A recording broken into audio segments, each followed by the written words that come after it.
Chapter 1. The Grand Line. An unassuming island. A profoundly shocking atrocity is unfolding. General Mufan, how dare you commit such an act? The naval lieutenant gasped in disbelief, his eyes wide with horror.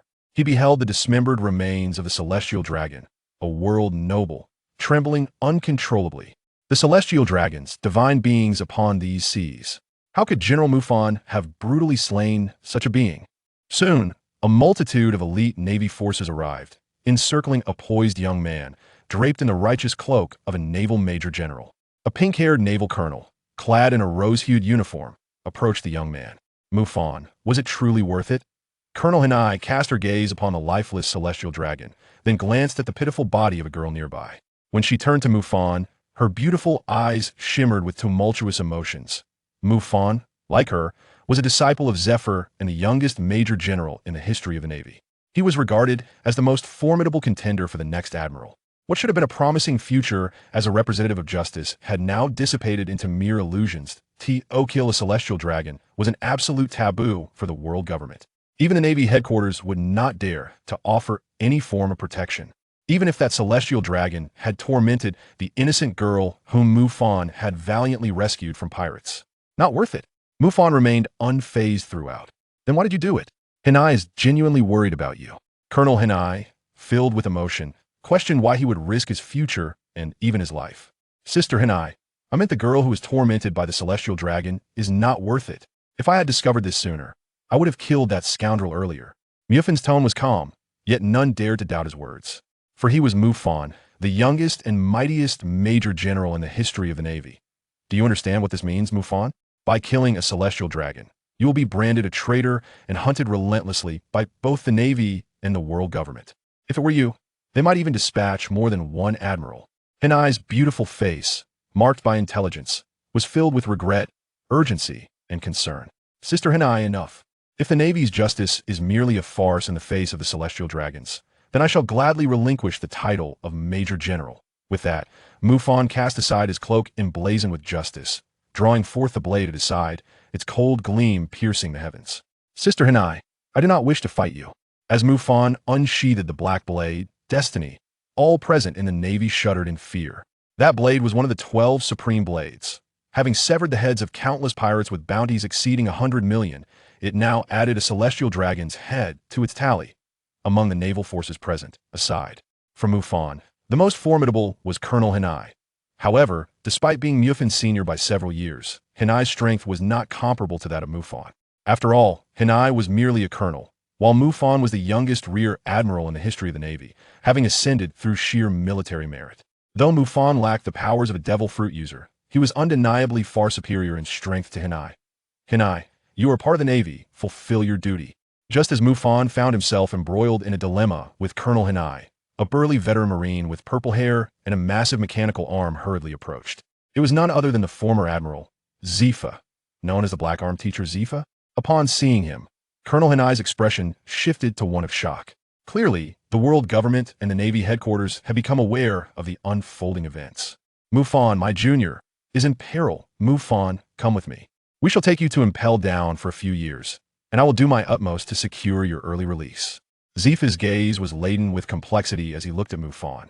One of his most promising students, he had been pursuing pirates in the nearby waters when he received orders from the Navy headquarters to intercept the treacherous former Marine, Mufan, responsible for a heinous incident. Teacher Zephyr, I am not like you that I have grown utterly disillusioned with the world government and the Navy headquarters, and I believe that one day you too will share this disillusionment. Therefore, I sincerely appreciate your kind offer, but I must decline the invitation to Impel Down. Mufan replied earnestly, a traveler from another world. He had arrived in the pirate realm with no support, and Zephyr had provided him with significant assistance, a kindness he would never forget. However, Zephyr had yet to fully grasp the true nature of the Navy headquarters and the world government. For an old Marine, abandoning a lifelong belief in justice was no simple task. Mufan had resolved to sever ties with the world government, and thus, surrender was not an option. Sigh, you remain as stubborn as ever, Mufan. In that case, allow me to teach you another lesson. Zephyr sighed, then enveloped himself in a mantle of armament hockey, his presence radiating with immense pressure. Killing a celestial dragon was an almost unforgivable sin. Yet if he could confine Mufan to impel down, there might still be a glimmer of hope. This was the very reason why Sengoku had been the first to inform him to intercept Mufan. Time was of the essence, as stronger admirals were already on their way to apologies. Teacher Zephyr. Mufan unleashed a formidable surge of armament hockey, his power subtly rivaling that of the former Admiral Black Arm Zephyr. After 18 years in this world, 10 of which he spent in the Navy, Mufan had long harbored a distaste for the corruption of the world government and the complacency of the Navy. Headquarters. While the marauding pirates were indeed despicable, yet the world government, which grants the celestial dragons the power to exploit for their own selfish gains, and even bestows upon pirates the dubious right to plunder, is far more despicable. At this moment, the Navy resembles nothing more than a puppet of the world government. Mufan declared, "I shall no longer engage with them." Ding. Detection indicates that the host has betrayed the Navy and embarked on the path of the Supreme Pirate Emperor, successfully activating the Supreme Choice System. Ding. Detection reveals the host is currently besieged by the Navy. Options to trigger have emerged. Option 1. Defeat the former Admiral Black Arm Zephyr to enhance reputation. Upon victory, agree to Zephyr's proposal to enter impel down and lie in wait for an opportunity. Reward. Perfect level 6 powers beginner, proficient, mastery, perfection, and a universal key capable of opening any door. Note, the host has mastered all 6 powers except Iron Block, and Shave is at half perfection. Option 2. Defeat the former Admiral Black Arm Zephyr to elevate reputation and escape alive during the subsequent naval onslaught. Reward. Perfect recovery potion X1 restores to peak strength in any state, with a slight enhancement skill, immunity to petrification. The sudden voice in his mind left Mufan momentarily speechless, a bemused smile creeping across his face. This system certainly arrived with a delay. Nevertheless, Mufan chose to disregard the system. He had already forged himself into a formidable force through relentless training. While the emergence of the system was undoubtedly advantageous, it belonged to him. He was not beholden to it. If it was indeed his system, then his will must govern its operations. Mufan, awaken. You are still no match for me. Proceed to impel down. Boom. As Mufan clashed with the former Admiral Black Arm Zephyr, the entire island trembled. 2 powerful bursts of armament hockey collided fiercely. Mountains crumbled under the force of their battle. The Navy personnel observing were left in awe by Mufan's displayed prowess. It is noteworthy that Zephyr was not only the teacher of many young naval leaders, including Mufan, but also a former admiral of the Navy. Such a figure is a top-tier powerhouse across the vast seas. Although Zephyr appeared somewhat aged now, his strength was undeniably formidable, far exceeding that of an average vice admiral. Meanwhile, Mufan, often hailed as the youngest and strongest major in naval history, was still relatively young, making it seemingly impossible for him to rival Zephyr. This was the prevailing sentiment among the majority of the Navy, including Colonel Hinai. With Zephyr's presence, the notorious Major Mufan was destined to be subdued. Yet reality defied all expectations. In the face of his former teacher, Mufan showed no signs of yielding and displayed remarkable ease. This guy is truly a monster. As the battle raged on, Zephyr found himself increasingly challenged, unable to suppress a mix of laughter and exasperation. There was simply no denying it. Mufan was astonishingly gifted. Having graduated a mere 3 years ago, he ascended to the rank of major, and his strength had reached such extraordinary heights. 5 years, at most 5 years. Zephyr concluded that if given another 5 years, Mufan would undoubtedly become a formidable general, and he would also be the youngest admiral in the annals of naval history. Alas, fate can be cruel. Mufan, cease your stubbornness and accompany me to impel down. Zephyr's fist, imbued with the power of hockey, struck the ground, creating a deep fissuria manifestation of his pent-up frustration. Mufan deftly evaded the ground's rupture, gracefully hovering in midair with the skill of moonwalking. Teacher Zephyr, I appreciate your goodwill, but today I must depart. Mufan, having mastered hockey to a level that could challenge Zephyr, still found himself unable to surpass his mentor. However, as the youngest rear admiral in the Navy and a time traveler, hockey was merely one of the many skills he possessed. In terms of physical prowess, swordsmanship, and even the 6 styles, he had already surpassed the gradually aging Zephyr. With a swift motion, a gleam of cold light illuminated the sky as a crescent strike erupted from his black blade, Destiny. Vast stretches of forest and small hills on the island were effortlessly severed, and the earth itself was cleaved to reveal a chasm 1,000 meters deep. Faced with the onslaught of his proud disciple's strike, Zephyr's expression turned frantic, that he realized that the speed and breadth of this attack were such that he could not possibly evade it at his current pace. Was this the caliber of swordsmanship befitting a grandmaster? Mufan had only graduated from Naval Academy a few years ago, and his swordplay was already so terrifying? A monster, an unequivocal monster. I, Zephyr, would proclaim him the strongest. Come forth. Zephyr roared, unleashing a torrent of haki as he brandished his mechanical arm, the crusher, to face the strike heathen. The stronger Mufan became, the more conflicted and frustrated Zephyr felt. He was determined to send Mufan to impel down and then exert every effort to negotiate with the world government to absolve him of his crimes. Mufan did not hold back in delivering this earth-shattering blow. He was acutely aware that Admirals and CP0 agents were undoubtedly en route. Thus, he needed to leave swiftly.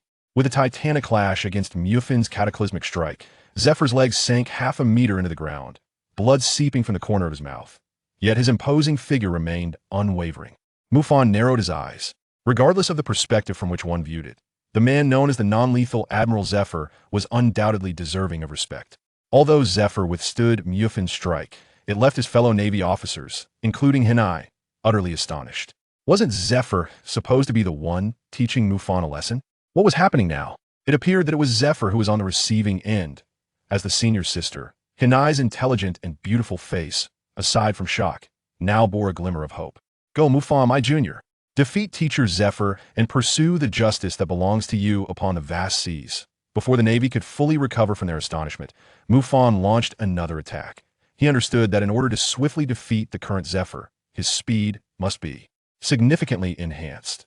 With a mastery of the Marine 6 styles, he unleashed the technique known as shave, transforming into a fleeting shadow that surged towards Zephyr, delivering a barrage of diverse attacks that at this moment. Although his speed could not rival the light speed of Kazu, it was certainly not lacking. Upon reaching full throttle, even the most adept observation haki could scarcely perceive his movements. Are you truly prepared to betray the Marines, Mufan? Zephyr inquired with a voice laden with fury, sensing Mufan's unwavering resolve amidst the fierce confrontation. As Mufan's mentor, he too was faced with a pivotal decision today, for he was a veteran Marine. Teacher Zephyr, further words are futile. Perhaps one day you too shall find yourself in my position, Mufan replied. As I stand now, I am a traitor to the Marines, devoid of choices. The justice of the Marines no longer belongs to me. Come, Teacher Zephyr. With a thunderous roar, Mufan raised his black blade, destiny, enveloped in an overwhelming aura, poised for action. As he articulated, the justice of the Marines had indeed forsaken him. In the vast oceans ahead, the rank of Marine Major Mufan would cease to exist. Awaken, Mufan, Zephyr countered, facing Mufan Hedon, his mechanical arm, the crusher, charged with an explosive energy. Once teacher and student, now adversaries, they were about to determine their fates through this clash. Victory shall be mine, Teacher Zephyr. Major Mufan, as the two powerful presences unleashed their energies, the surrounding Marines erupted in fervent cheers. Most still believed that Zephyr would emerge victorious. After all, this was the legendary no-kill Admiral, Black-Armed Zephyr. The youthful Mufan was younger than the vast majority of Marines present. How could he possibly stand against Zephyr? Yet, there were also a considerable number of Marines who secretly aligned with Mufan. However, due to the circumstances, they dared not openly express their support for a traitor. Boom! Boom! As Mufan and Zephyr engaged in their final confrontation, the entire island felt as if it were being ravaged by a tempest, nearly sweeping away the surrounding Marines. When the smoke of battle cleared, a scene unfolded that left every Marine present in utter disbelief. There, the two former allies stood apart. Mufan remained calm, his attire merely dusted with dirt. In stark contrast, the former Admiral Zephyr appeared considerably disheveled, blood trickling from the corner of his mouth, his mechanical arm severed in two, and his body marred. With multiple injuries, his breath shallow and labored. The former Admiral had been defeated? Mufan had triumphed over Teacher Zephyr? In this moment, all Marines, including even Hinai, were profoundly astonished. After all, no one had anticipated that Mufan could dispatch Zephyr with such swiftness and ease. Thank you, Teacher Zephyr. In contrast to the shock resonating among the Marines, Mufan appeared remarkably composed. Though he had the opportunity to triumph over Teacher Zephyr, it was by no means a straightforward feat. In other words, Teacher Zephyr had intentionally allowed him to escape. Damn it, to be defeated by my own disciple. Get out of my sight, and if I ever encounter you again, I shall surely cast you into impel down. Zephyr clutched his chest, wiping away the blood from the corner of his mouth, cursing vehemently. Mufan nodded in acknowledgement, then prepared to take his leave. At that moment, a brilliant flash of golden light suddenly streaked across the horizon. In the next instant, the golden radiance coalesced, forming the slender figure of an individual with remarkable swiftness. Oh, the youngest rear admiral in the history of the Navy, truly a terrifying prospect. The Grand Line, the water surrounding the island where Mufan resided. A pirate ship, hauled by two enormous sea serpents, returned from a raid, passing through this maritime region. Sister Snake Princess, I have discerned the events unfolding on that island. It is the Navy pursuing a treacherous former admiral. Sonia, one of the esteemed sisters of the Amazon Lily, reported to the throne. It was dull, far removed from the stench of those foul men on the islands. Preparations were underway. She was about to indulge in a bath. The sudden appearance of Admiral Kazara shattered the plans of Mufan's swift escape. As the undisputed master of speed across the vast ocean, with Kazara present, Mufan's chances of fleeing were undoubtedly multiplied by geometric proportions. Of course, if Kizaru were to languidly drift through his duties, the situation would be entirely different. Mufan had previously interacted with Admiral Kizaru and was well aware of the latter's unpredictable nature, as his commitment to tasks seemed to fluctuate based on his mood. Teacher Zephyr, look at your excellent student. He is quite earnest when it comes to dealing with you, Kazara remarked with a sly tone upon witnessing Zephyr's defeat. Enough with the sardonic remarks, Borsalino. Are you here alone? Zephyr replied, a hint of dissatisfaction in his voice. What do you mean by that, you scoundrel Borsalino? Aren't you one of my students? Zephyr expressed his considerable disdain for Kazara's over-reliance on his devil fruit abilities, criticizing him for merely goofing off at work. Ah, but I am here too. Teacher Zephyr, came a voice as a bicycle, encased in frost, approached slowly. Another admiral. The gathered Navy personnel were nearly beside themselves with excitement. It is well known that admirals represent the pinnacle of strength within the Navy headquarters. Even as mere sailors, they might not have the fortune to encounter an admiral even once in several years. Yet now, two admirals had appeared simultaneously, alongside the former Admiral Zephyr. With such a formidable assembly, taking down a Yonko in the New World would hardly pose a challenge. This clearly illustrates the deep-seated animosity the world government and the celestial dragons hold toward Rear Admiral Mufan. Ah, it's been a while, Mufan. Admiral Akiji did not forget to greet Mufan. Their relationship was amicable, and Akiji held great hopes for him, which was regrettable given that the world government had tasked him and Kizaru with the mission of severing Mufan's head. Long time no see, Admiral Kazan. Mufan responded, though his body appeared somewhat tense. Confronted by the two admirals of the Navy, even without the intervention of Teacher Zephyr, he found himself devoid of any chance of victory. Fortunately, he had long since prepared a contingency plan. Moreover, he had wagered correctly. It was Kizaru and Akiji who had arrived. Had it been Akainu, he would likely have faced dire consequences. Due to their conflicting ideals of justice, his relationship with Akainu had never been amicable.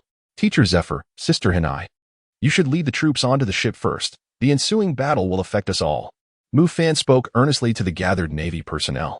After all, he had served as a naval officer for a decade, and among those present were many of his former subordinates. This was perhaps the last vestige of goodwill he extended towards the Navy. Ah, Zephyr-sensei, we shall take care of this, Admiral Akiji proclaimed, encasing the corpse of the celestial dragon in ice and handing it over to a sailor. He continued, Kazan, Borsalino, remember that Mufan is also my disciple, and I once bore the title of the unkillable admiral. Zephyr's expression was one of conflicting emotions as he uttered these words. Before leading the Navy personnel off the island and onto their ship, "O Mufan, you are quite esteemed by the old-timers," remarked Admiral Kizaru as the others departed, leaving Mufan to confront the two admirals. Mufan did not respond to Huang Yuan's taunts. In moments like these, action speaks louder than words. Excessive chatter is futile. With a resounding hum, Mufan initiated a decisive slash, heralding the commencement of battle. No one anticipated that he would dare to launch the first offensive against two admirals of the Navy. Meanwhile, the naval forces already aboard the ship remained fixated on the skirmish unfolding on the island. Everyone was eager to discern the true extent of Mufan's prowess. The youngest and most formidable rear admiral in the history of the Navy. It was likely that this would be Mufan's final confrontation. After today, it is probable that the seas will no longer bear witness to the formidable figure of Rear Admiral Mufan. Boom, boom, to the astonishment of all present. The battle between Mufan and the two naval admirals did not last long. In fact, it scarcely unfolded. For reasons unknown, the small island began to collapse. A tremendous surge of magma erupted violently, propelling Mufan and his companions into the air. Ha ha ha. No wonder that fellow Mufan was relentlessly striking the ground. At this moment, Zephyr laughed heartily, feeling a swell of pride for having cultivated such a brave and cunning disciple. Yet, his expression soon darkened slightly. Regrettably, Mufan was no longer a member of the Navy, and Kazan and Borisolino would not easily allow Mufan to escape. Age of Ice. As expected, despite the magma spewing wildly, it was ruthlessly frozen by Admiral Akiji. A colossal wall of ice materialized in the sky, seizing the opportunity created by the magma's eruption. Mufan wielded his black blade with all his might, shattering the frozen wall. Almost immediately, a flurry of ice birds swooped in. Mufan understood that this was not the time for a prolonged fight, so he utilized his moonwalk technique to evade. However, although he dodged the ice birds, he was still engulfed by a torrent of golden light. The 8-span jewel. Admiral Kazuru unleashed his ultimate move from midair. Countless dazzling light projectiles rained down upon Mufan, who was suspended in the sky. As the immense power of the light projectiles struck various joints of Mufan's body, the overwhelming force relentlessly propelled him away. When the golden light finally ceased, Mufan vanished like a shooting star into the distant horizon. If he survives this, then there is nothing more to be done. Kazara murmured as he gazed into the distance. This time, he had not held back. Under the merciless barrage of the 8-span jewel.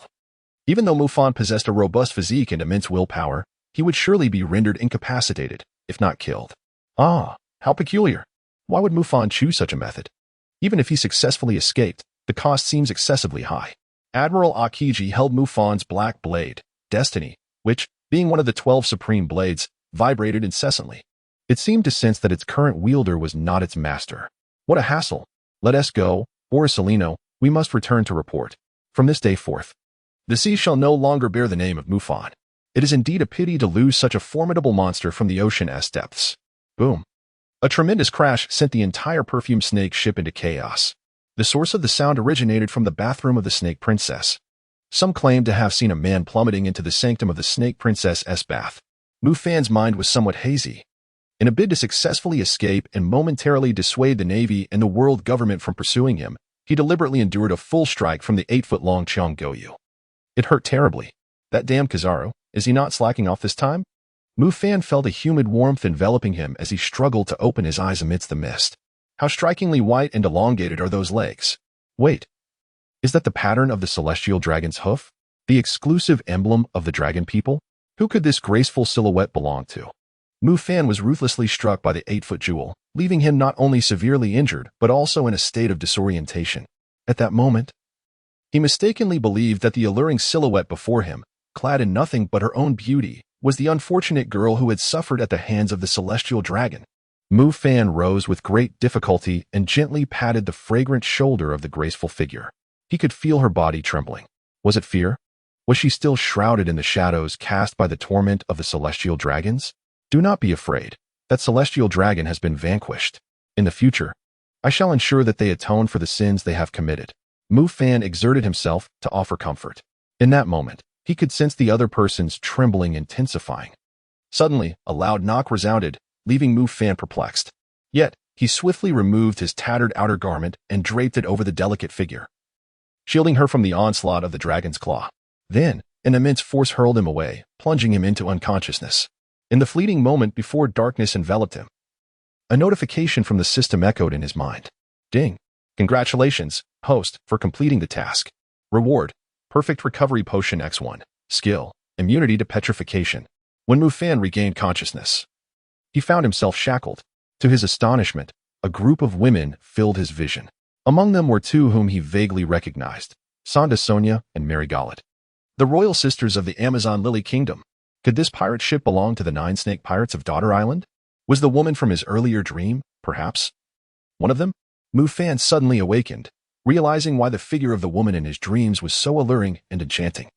Could it be the world's most beautiful woman, the Pirate Empress, Boa Hancock? To his astonishment, he had just escaped the clutches of the Navy, only to find himself aboard the ship of the Pirate Empress. Fortunately, the system had granted him immunity to petrification. Severely injured and nearly incapacitated, He would surely face dire consequences if he were to encounter the petrifying abilities of the Pirate Empress. Hey, man, you're doomed. How dare you steal a glance at Sister Snake Princess while she bathes? Sonda Sonia of the 9 Snake Pirates exclaimed upon seeing Mufan awaken. Her voice laced with venom.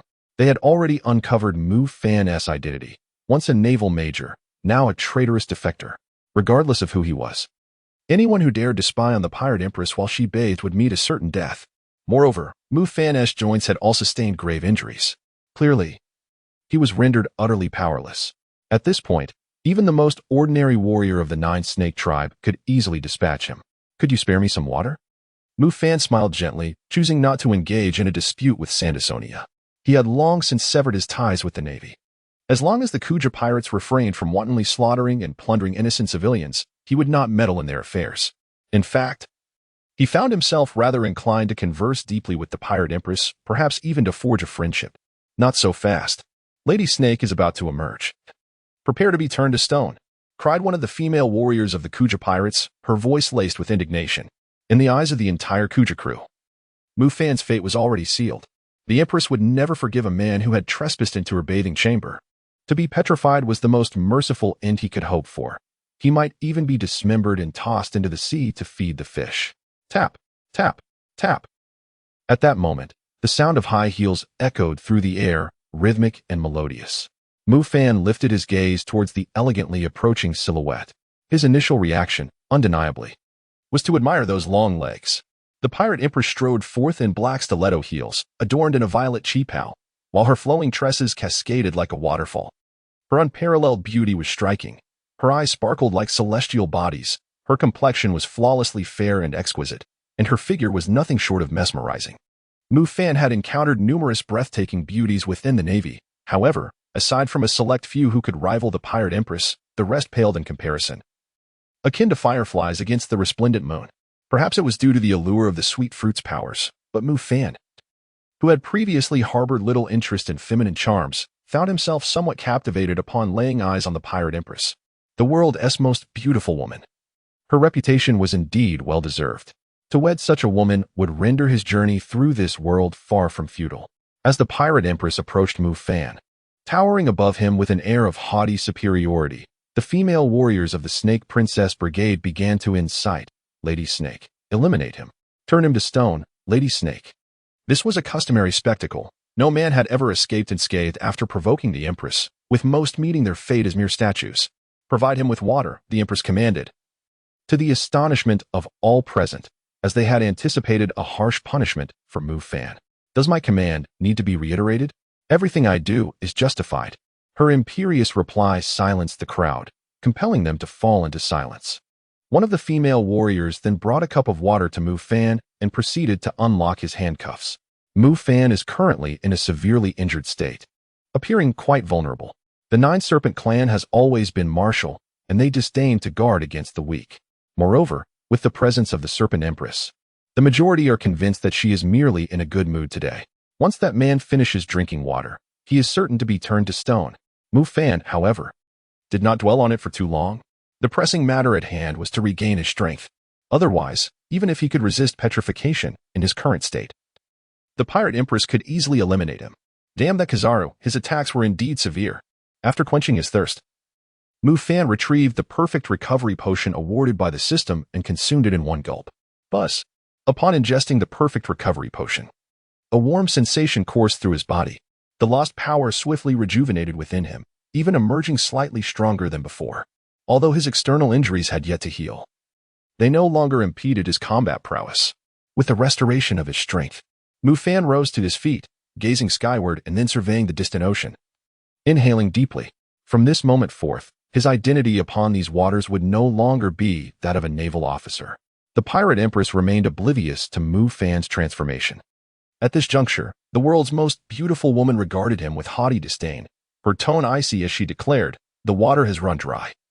Then let us take what you have seen and descend into the grave together." The Pirate Empress had no intention of granting Mufan any opportunity for discourse. Although he had shielded her from the shameful mark upon her back, it nonetheless signified that he had witnessed that emblem. Since he had seen it, and being a man, he must meet his demise. Sweet, sweet wind. The Pirate Empress formed a heart with her delicate hands, sending waves of pink, heart-shaped gales surging towards Mufan. The Snake Princess had made her move. Humph, turn to stone, you wretched man. The members of the nine-snake pirate crew seemingly foresaw Mufan's fate, petrification. However, the events that unfolded in the next moment astonished every member of the nine-snake pirate crew, especially the Pirate Empress herself. With the gentle sea breeze caressing him, Mufan stood unfazed, as if nothing had transpired. The breeze tousled his dark, tousled hair, and on his strikingly handsome face was an expression of ironclad resolve, the mark of a decade's worth of justice. The female warriors of the nine-snake pirate crew were momentarily stunned by this spectacle, their astonishment momentarily overshadowing all else. They had not anticipated such a captivating presence among the wretched men. He seemed to complement the Snake Princess perfectly. Wait, what? How could he have escaped petrification? The sweet gales of the Snake Princess should have had no effect on a man so gravely injured. Pirate Empress Boa Hancock, greetings. My name is Mufan. Mufan disregarded the astonishment of the female warriors and took the initiative to greet the Empress. He was accustomed to standing while chatting, one hand resting on the hilt of his sword, but upon reaching for it, he discovered only emptiness. His blade, Destiny, had likely been retrieved by Aokiji and Kizuru to report back to the world government. Damn it, that sword had been his companion for 6 years, aiding him in vanquishing countless foes. Come with me to the cabin. The Pirate Empress did not share the shock of the others. However, it was evident that this world's most beautiful woman harbored many questions about Mufan before her words could fully escape her lips. The Empress haughtily turned and returned to the cabin. Stinky man, prepare to be cleaved into 8 pieces. Such sentiments echoed among the nine-snake warriors. Clearly, in the eyes of the majority of these female fighters, even though Mufan unexpectedly remained unturned to stone, he could not escape the fate of death. 4. Lady Snake Princess harbored an intense disdain for men. Mufan could not help but smile faintly, then, with an air of bravely suppressing his pain, he slowly made his way towards the cabin. Indeed, he still felt some discomfort, yet it was no longer severe. However, it seemed that the female warriors of the nine-snake tribe had convinced themselves that he was gravely injured and incapacitated. Otherwise, they would have likely launched an attack on him by now. It is understandable, considering he had been struck by the merciless 8-shaka KGY from Kizaru, which would leave anyone near death or permanently disabled. It is likely that both the world government and the Navy believe he is either dead or utterly broken. The former Rear Admiral Mufan, reputed to be the youngest and most formidable Rear Admiral in the history of the Navy, is now said to be gravely injured and rendered useless. Otherwise, dealing with the Snake Princess would certainly pose a challenge. Sonda Sonia watched as Mufan entered the cabin and couldn't help but sigh softly. According to the intelligence they had managed to gather, Mufan possesses remarkable strength. The previous battle on that small island was of such magnitude that it is rumored the Navy headquarters even dispatched a general, illustrating the true extent of Mufan's capabilities. However, that is all in the past.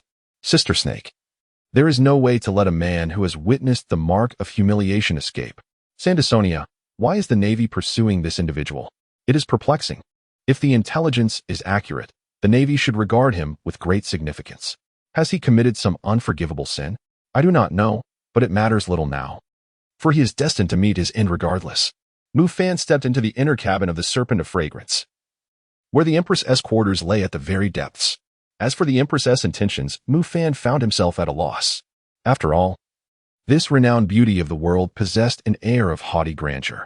However, now that Mufan had regained his strength, he felt free from excessive worry. He too was curious as to why the Pirate Empress sought his company in solitude. Are you familiar with the treading dragon's hoof? The Pirate Empress's otherworldly beauty was as frigid as ice.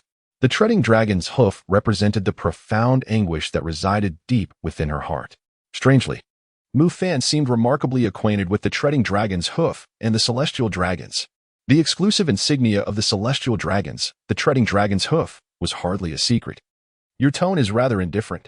Were you not once a member of the Navy, unafraid of the celestial dragons? The Empress's brows knitted slightly, her unparalleled beauty captivating all. She was puzzled. In many respects, the Navy merely served as a tool for the celestial dragons.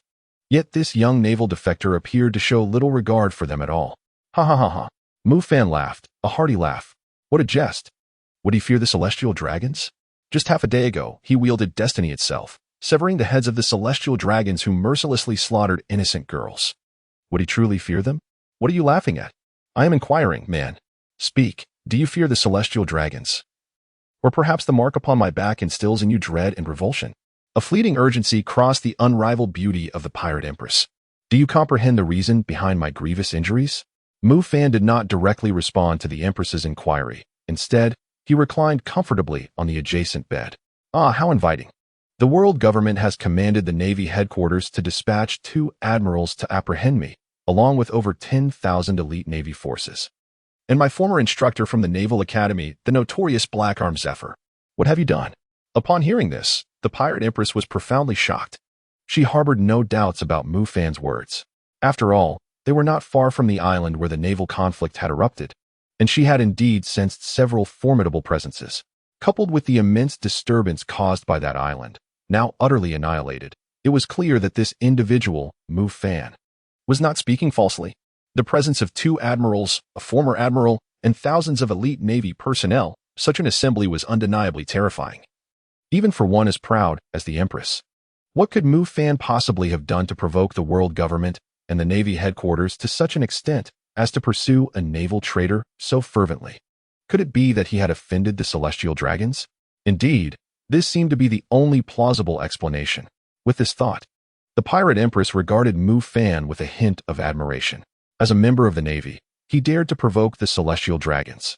This fellow possesses quite the audacity. I killed a celestial dragon. The Pirate Empress was struck as if by lightning upon hearing this revelation. Her exquisite lips parted slightly, manifesting her astonishment at that moment. You claim to have slain a celestial dragon? Her tone quivered with disbelief. She could almost discern the veracity of his statement.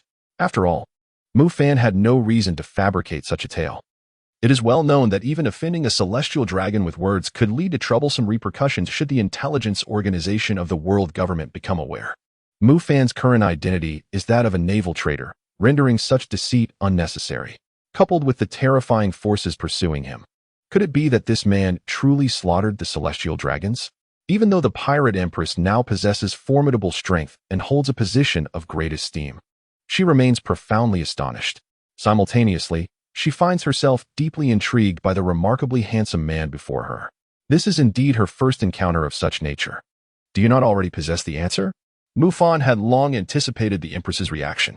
After all, in this world, the assassination of the celestial dragons is an event that reverberates throughout the realm, especially for those who have suffered at the hands of the celestial dragons in the past. I can somewhat infer the experiences you and your 2 royal sisters have endured. Yet, the fault does not lie with you. It rests with those accursed celestial dragons. It is they who should be despised and feared. Boa Hancock, you are an empress of a nation and simultaneously a formidable pirate queen. What right do those insignificant celestial dragons have to inflict pain upon your heart? They are unworthy. These words struck the Pirate Empress Boa Hancock like a thunderbolt once more. As Mufan's words lingered in the air, the world-renowned beauty, the Pirate Empress, was taken aback, her exquisite eyes shimmering like stars, filled with astonishment. A blush, unprecedented in its hue, graced her unparalleled countenance. The man before her had uttered words she had never heard before, stirring something deep within her heart. Ding! Congratulations, host. You have initially captivated the heart of the Pirate Empress. Choice activated. Choice 1. Immediately defeat and capture the Pirate Empress and her sisters, delivering them to the Celestial Dragon's residence in Marineford, seeking their forgiveness to regain a chance to return to the Navy. Reward: human fruit, mythical zoan, dark god form. A fruit bearing the name of a deity, capable of devouring all and unleashing unfathomable darkness. Choice 2. Accompany the Pirate Empress to the Amazon Lily Kingdom and shortly thereafter proceed to the Marine headquarters at Marineford to reclaim the sword, destiny, during the Paramount War. Reward: human fruit, mythical zoan, elemental god form. A fruit with the name of a deity, commanding the powers of the 7 elements: gold, wood, water, fire, earth, wind, and thunder. The sudden chime of the system left Mufan momentarily stunned. His first reaction was astonishment at the Empress's response. Had the world's most beautiful woman truly been so easily swayed? Was it this simple? His second reaction stemmed from the sheer value of the system's rewards: 2 divine fruits, the dark god form and the elemental god form. To be candid, the prospect of these 2 fruits was undeniably enticing. The ability to consume all darkness and master the 7 elements. What formidable fruits they were. As the youngest rear admiral in naval history, Mufan had encountered numerous devil fruits, including those of the Logia type. However, he had refrained from claiming any. For his ambition soared beyond mere rank of admiral, necessitating a judicious choice of powers. He preferred to forego them rather than settle for less. Initially, he had been quite fond of the thunder fruit, but alas, it had been devoured by Enel, and he had suffered defeat at the hands of Monkey D. Luffy. Such a disgrace for the thunder fruit. Thus, a powerful and fitting devil fruit had become a pressing necessity for Mufan. The rewards for this system task were precisely what he required. As for his choice, Mufan felt no hesitation whatsoever. He found himself at odds with the world government, unwilling to collaborate with them. Moreover, what right did the contemptible celestial dragons have to possess the world's most beautiful woman? Mufan, you were so close. I feel a bit warm, she murmured, the confines of the cabin proving rather snug. Mufan and the Pirate Empress are both exceedingly tall, which renders the space somewhat cramped. With a mere half-meter separating the two, Mufan could even perceive the delicate beads of fragrant sweat glistening on the Empress's graceful neck. The unparalleled beauty of the world possessed a figure that was both curvaceous and strikingly alluring. At such a close proximity, even Mufan found it somewhat challenging to maintain his composure. I am quite fond of you. At that moment, the Pirate Empress, unexpectedly emboldened, displayed a charming shyness upon her exquisite visage. Mufan was well aware of the art of seduction through feigned indifference, especially when dealing with a proud queen like the Empress. However, confronting the world's most beautiful woman proved to be an arduous task. Perhaps a deeper exchange would facilitate a multifaceted and profound understanding? As Mufan and the Empress drew closer in an uncontrollable manner, the atmosphere grew increasingly charged. The Pirate Empress's stunning visage blushed deeply, her fair and delicate face seemingly glistening with moisture. Just as Mufan and the Empress were on the cusp of experiencing a fervent moment, the cabin door was violently thrust open. Sister Snake, why is there no sound? Are you all right? It turned out that Sandasonia and Marigold, concerned by the prolonged silence within, had burst in with several elite female warriors. As soon as the door swung open, they were met with an intensely passionate scene. In that instant, the eyes of all the 9 snake warriors transformed into hearts, and blood gushed forth from their noses. For at that moment, the Empress was simply breathtaking, exceedingly alluring. Everyone, get out. The Pirate Empress's crimson face suddenly turned to ice. Her slender finger raised in a gesture of urgency, her fury palpable. The Sandasonia sisters were nearly rendered speechless. What on earth was happening? Sister Snake, why is she embracing a treacherous naval officer so intimately? What a joke. That vile man should have been dismembered and fed to the fish by now. So why is he reclining on Sister Snake's dragon bed? They felt as though the very foundations of their beliefs were crumbling. Hancock, remain calm. They are worried about you. Mufan took a moment to compose himself, suppressing the surge of fervor within, before addressing the Empress. The moment his words escaped his lips, the female warriors of the 9 snake tribe were taken aback, swiftly retreating in unison. Was this man courting death, daring to lecture the esteemed snake princess? The illustrious figure of the snake princess was far removed from heeding the words of others. If this is a request directed at me, I shall certainly fulfill it. This is the tempest of love. The onlookers were left astounded, witnessing the Empress before Mufan behaving with an almost demure disposition. Even the sisters, Sandasonia and Marigold, were nearly rendered speechless, their worldviews on the verge of shattering. Had they not been certain that the woman before them was indeed the illustrious snake princess, they would have found this scene utterly implausible. How could the world's most beautiful woman, the Amazon Lily Empress, the formidable warlord of the 7 seas, the proud pirate queen Boa Hancock, display such tenderness towards a man? It was simply beyond belief. Yet, the reality unfolded before their very eyes, leaving them with no choice but to accept it. A tempest of love?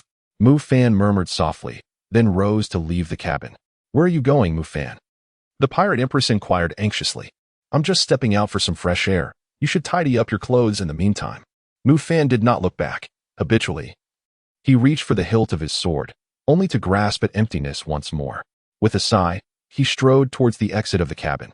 Above, the war raged on. The legendary sword, Destiny, the devil fruit, the Navy headquarters await my return when I, Mufan, once again set foot in Marineford, world government. Navy personnel, how will you react? At the Navy headquarters, within the office of the Fleet Admiral Sengoku cradled his head in his hands. His condition far from optimal. Not only had he lost a promising future for the Navy today, but he also bore an immense burden of pressure. Opposite Sengoku stood a vice admiral, poised with a sword at his side. More accurately, a candidate for the rank of admiral. Vice Admiral, Peach Rabbit, Cheyenne. At this moment, the prospective admiral exuded an imposing aura, her delicate hand never straying far from her sword, Kenpyra. Fleet Admiral. Does that young Mufan truly not comprehend the gravity of his situation? Peach Rabbit's voice quivered slightly. Mufan was once the junior recommended by her to sacrifice a promising future in the Navy for a celestial dragon who harms innocents. Mufan had endured a complete blow from an 8-foot-long Cheong hook. And even if he survived, his strength would undoubtedly be shattered. Sengoku did not conceal his feelings. In truth, he felt a profound sense of loss for Mufan's downfall. After all, he was the youngest rear admiral in the history of the Navy.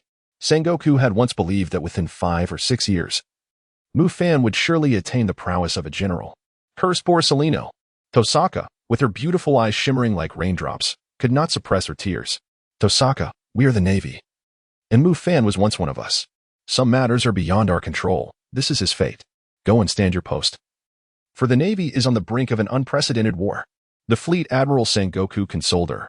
After Tosaka departed, Sengoku's gaze grew increasingly complex. Mufan's fate remains uncertain.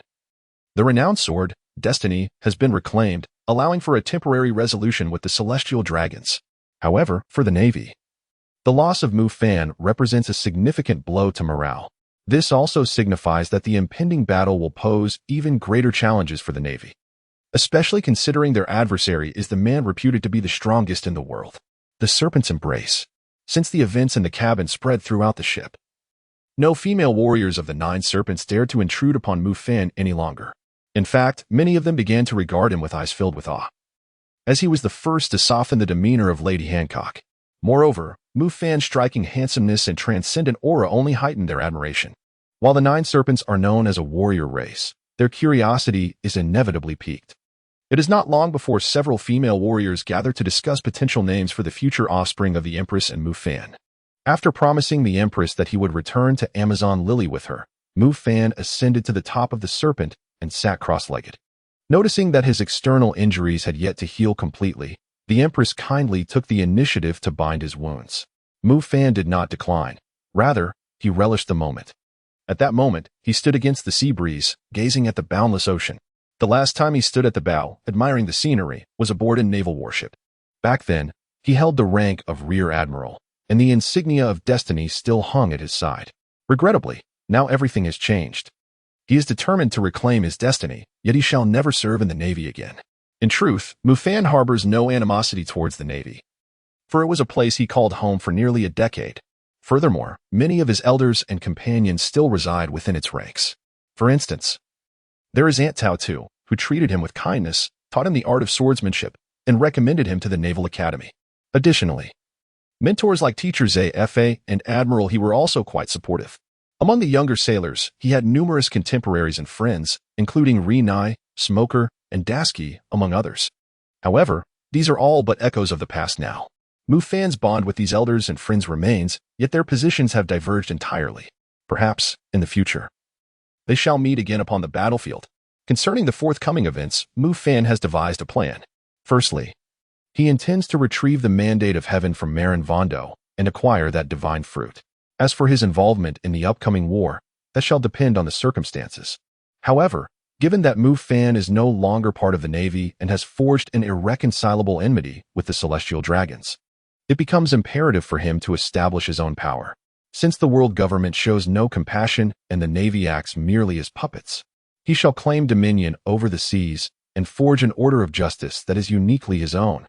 The lofty celestial dragons will inevitably descend from their thrones to atone for the heinous sins they have committed over the past 8 centuries. Of course, these matters are for another time. Mufan yearned for a brief respite, a chance to recuperate from his injuries. A visit to Daughter Island seemed to be an excellent choice. In this secluded nation, he would be free from disturbances, naturally. The presence of the Empress was a significant allure. Just as Mufan was pondering the intricacies of life, a dark cannonball suddenly hurtled towards the fragrant serpent. Mufan furrowed his brow slightly. This was the first half of the Grand Line, and yet someone dared to provoke the 7 warlords of the sea. Boom. A cannonball was detonated in midair, just 10 meters away from the Snake Princess, by the sniper Long Dan of the 9 Snake Pirates. However, in swift succession, a barrage of over a dozen cannonballs rained down upon them. The 9 snake pirates, being a warlord crew, effortlessly dismantled the oncoming projectiles. Yet, soon after, a pirate ship, twice the size of the Snake Princess, rapidly approached. The skull flag of the vessel bore the image of a hand clasping a withered flower. The pirate known as the Ruthless Flower Destroyer, Defiance, with a bounty of 150 million berries, dared to provoke the Empress of the pirates? Seeing the approaching ship, Mufan scoffed. This pirate had once been on his kill list, but before he could act, Defiance defected from the Navy. Who would have thought they would cross paths here? Yet, Mufan was truly astonished. This Defiance, a maniac who reveled in the plunder of women, was foolish enough to challenge the Pirate Empress? Had he lost all sense? As the enemy ship drew near, the Pirate Empress Boa Hancock swiftly exited her cabin and stood beside Mufan. My dear, fret not. I shall not allow anyone to harm you. Whoever dares to touch you, I will chop them into 8 pieces and feed them to the fish. The world's most beautiful woman wore an expression of resolute coldness. Yet when she looked at Mufan, her cheeks flushed crimson once more. She cared not whether Mufan had lost his strength. The man she loved was sufficient. For love alone was enough. The tempest of love was truly difficult to navigate. No matter. He was merely a small character unaware of the vastness of the world. Mufan was momentarily taken aback. The Empress's tender address of my dear truly caught him off guard. Even if the world's most beautiful woman were somewhat infatuated, this progression seemed rather precipitous. Nevertheless, it was quite to his liking. Truly deserving of her title, Boa Hancock was simply exquisite. Come, immerse yourself in my embrace, and I shall cherish you dearly. On the enemy pirate ship, a burly and grotesque pirate was brazenly shouting. The Ruthless Flower Destroyer, Defiance, with a bounty of 150 million berries, is considered a formidable pirate in the first half of the Grand Line. Yet he lacks intellect to target the sister of the Snake Empress. Sister Snake Empress, let us engage and vanquish these despicable foes. The sisters, Sandesonia and Marigold, passionately volunteered. There is no need. I shall personally transform these loathsome men into stone, then slice them into 8 pieces and cast them into the sea to feed the fish. The gaze of the Pirate Empress turned icy and haughty once she shifted her attention from Mufan. For the proud Hancock, any man daring to provoke or challenge her would undoubtedly pay a steep price. No one, save for Mufan, could hope to manipulate her.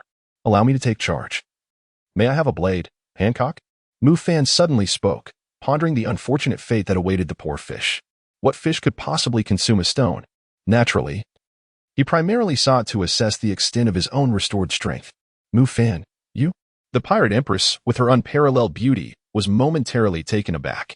In the next instant, she covered her delicate lips with her jade hand, her enchanting eyes filled with profound emotion. Is Mufan protecting her, akin to a husband safeguarding his wife? Is this what love truly is? Mufan truly loves her. The Pirate Empress nearly lost her footing and fell to the ground, but fortunately, Marigold was there to support her in time. Mufan, do not overexert yourself. Your opponent is a notorious pirate with a bounty of 150 million berries. Given your severe injuries, it would be wise to refrain from taking unnecessary risks, Sandesonia urged Mufan. It was evident that she harbored doubts about Mufan's ability to defeat Defiance. Nevertheless, she handed him a knife. Contemplating that perhaps Mufan's reckless bravado might restore some semblance of reason to her sister, the Snake Princess. After all, the behavior of the Pirate Empress today has been exceedingly peculiar, especially in Mufan's presence. Thank you. Mufan took the sword, disregarding the subtle thoughts of Sandesonia. He understood that although the Empress was infatuated with love, the Kuja tribe was renowned as a warrior race, inherently revering the strong. Without demonstrating absolute prowess, his relationship with the Empress would never be peaceful. There would certainly be no shortage of covert actions against him. As Mufan grasped the sword and approached the bow of the ship, confronting the enemy, the female warriors of the Kuja pirates clasped their hands in prayer, hoping for his triumph over the adversary. However, aside from the Empress, none of them truly believed Mufan would emerge victorious. After all, he appeared gravely injured, with significant damage to his vital joints, undoubtedly reducing his strength to a mere fraction. Moreover, his opponent was a fearsome pirate with a bounty of 150 million berries. Who are you? How can a man be on the Pirate Empress's ship? I remember now. You seem to be a Navy officer. How did you end up in such a dire state, entangled with the Pirate Empress? Could it be that you are merely a kept man, a boy toy of the Empress? At this moment, the pirate Dasemi laughed heartily. In truth, he was well aware of Mufan's identity. After all, Mufan was quite famous within the Navy. Had he encountered Mufan yesterday, he would have fled without hesitation. However, the situation had changed. News had spread across these waters that the youngest and most formidable rear admiral in naval history had committed a heinous act and had been defeated by an admiral dispatched from the Navy headquarters, subsequently vanishing. It was a fate of either death or ruin. What astonishing luck it was for him to encounter such an unfortunate individual. If he could claim the head of the strongest rear admiral in naval history and deliver it to the Navy headquarters, he could aspire to become one of the 7 warlords of the sea. In such a case, he could revel in the company of the Pirate Empress, legally plundering and enjoying the spoils of women. What ecstasy that would be! As this thought crossed his mind, Dasemi erupted into wild laughter, just as Dasemi envisioned his future. A formidable aura of overwhelming spiritual pressure emanated from Mufan. The moment this powerful mental force surged forth, everyone present, save for the Pirate Empress, was rendered stunned and immobile. Even Dasemi's crew members collapsed onto the deck, overwhelmed by the sheer intensity of the spiritual impact. Dasemi himself stood frozen, like a puppet, his pupils dilated, cold sweat streaming down his face. Such formidable conqueror's haki, a rarest of the rare quality of kingship. Truly, he was a man worthy of the Empress's admiration. Her discernment was remarkable. The Pirate Empress, with her delicate hands cradling her crimson visage, found herself ensnared in a web of self-adoration. As Sandasonia and the others gradually grasped the gravity of the situation, the scenes unfolding before them left them utterly astounded. A striking slash, reminiscent of a radiant rainbow piercing the sky, illuminated the horizon. The notorious pirate, Dasemi, with a bounty of 150 million berries, was beheaded in an instant, blood gushing forth. Even the colossal pirate ship, which was more than twice the size of the Snake Princess, was cleaved in twain, rapidly descending into the depths. All present, including the 2 imperial sisters, were profoundly shaken. One single slash, merely one stroke, had utterly obliterated a pirate crew with a bounty exceeding 100 million? Coupled with her rare royal lineage, could this be the might of the youngest and most formidable rear admiral in naval history? What kind of man is Mufan truly? Yet, shouldn't Mufan be gravely injured and rendered powerless? How could he still possess such formidable strength? The female warriors of the 9 serpent pirates were initially taken aback, but soon erupted into resounding cheers. They were celebrating Mufan's triumph. After the battle, before the shipwreck, Mufan managed to rescue all the innocent civilians imprisoned aboard the Dasemi pirate ship, the majority of whom were young, unfortunate women. The Dasemi pirate crew had committed countless atrocities, and their demise beneath the ocean's depths seemed a fitting fate. However, the civilians who fell victim to the Dasemi pirates were entirely blameless. Mufan generously left a sturdy lifeboat for these individuals. Throughout this endeavor, Mufan felt a twinge of reflection. Although he was no longer a member of the Navy, the instincts of his former profession lingered within him. At the very least, a sense of justice still resided in his heart. Encountering those nefarious pirates, he could not resist the urge to strike them down. Mufan's recent actions have garnered him the admiration of nearly all members of the 9 Snake Pirates, even leading to a significant change in perception among the 2 royal sisters. Sandasonia even apologized to Mufan for her past reservations. However, Mufan remained indifferent to such sentiments, as his mind was preoccupied with a pressing matter. During this period, the most notorious pirates in the first half of the Grand Line were the so-called Supernova Pirates, led by Monkey D, Luffy, Captain Kidd, and Trafalgar Law. Indeed, the current timeline is set on the eve of the Marineford War, just before he takes his wrath upon the celestial dragons. The Navy has already announced the imminent execution of poor Gasti, Ace, luring the Whitebeard pirates into a trap. A day prior, the Yellow Monkey had ventured to Sabaody Archipelago with a scientific team on a mission. It is likely that their objective was to deal with the supernovas one by one. As for these so-called supernova pirates and the crew of Monkey D, Luffy, Mufan held little regard for them.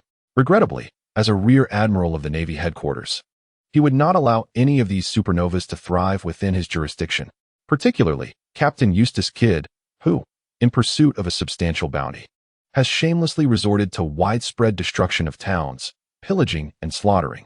Such pirates are hardly worthy of mercy. As for Monkey D, Luffy, this destined child indeed possesses a certain uniqueness. Mufan served in the Navy for a decade, ascending from an ordinary sailor to the youngest major general in history, fully aware of the complexities of the world. Take Monkey D. Luffy, for instance. His formidable background is such that even the most seasoned Navy officers would hesitate to confront him. After all, among the younger generation of naval leaders, who hasn't felt the influence of the legendary hero, Garp? Initially, it seemed like a tale of fervor, chasing the throne with nothing but a rubber fruit. Little did he know that the awakening of the rubber fruit would reveal the mythical Zoan fruit of Nika. Consequently, Mufan maintained a neutral stance towards these elite second-generation pirates, harboring no particular fondness. As long as there was no conflict between them, animosity would not arise. However, barring unforeseen circumstances, he was likely on the verge of encountering Monkey D. Luffy. According to the timeline, Luffy should currently be on Amazon Lily. In the original plot, Luffy inadvertently captured the heart of the Empress, thereby securing the support of the entire Amazon Lily kingdom. Unfortunately, Mufan had intervened. What? Was he concerned that Luffy might steal the Empress away? If he lacked such confidence and strength, what right did he have to call himself a naval defector? He dared to kill celestial dragons. Others were far less of a challenge. During Mufan's and the Empress's return to Amazon Lily, a naval warship had already stationed itself along the inevitable route of the Snake Princess's ship. The commander of this naval vessel was none other than Rear Admiral Squirrel from the Navy headquarters. Half a day prior, Rear Admiral Squirrel had received a temporary mission. Aside from the summons of the Pirate Empress, to search for the presumed deceased naval defector, Mufan, Squirrel did not take this temporary task to heart. He was unfamiliar with Mufan and did not belong to the same faction, thus feeling no regret. Since Mufan's fate was uncertain, even if he had survived, he would likely be incapacitated, making the search seem unnecessary. After all, there were more pressing matters at hand. The Navy was on the brink of an unprecedented war. In comparison, Mufan was insignificant. In the eyes of true top-tier powerhouses, he and Mufan were merely minor players, incapable of being a decisive force. Hence, the Navy required the enlistment of all warlords of the sea. Rear Admiral Squirrel's ship from the Nine Snake Pirates appeared. Mufan, what are you contemplating? Dreaming of your beloved? Inside the cabin of the Snake Princess's ship, the Pirate Empress, after indulging in fantasies of love, marriage, and children, could no longer resist approaching Mufan.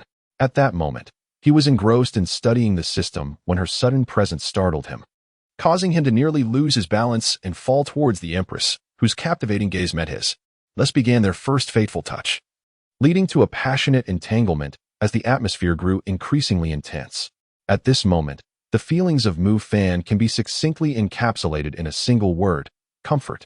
Just as the atmosphere deepens, Mufan intends to further explore the presence of the world's most exquisite beauty in his embrace. Suddenly, the cabin door is knocked upon with a resounding thud. The world-renowned beauty, Boa Hancock, the Pirate Empress and one of the 7 warlords of the sea, displays a visage of unparalleled beauty, yet her simmering fury is palpable.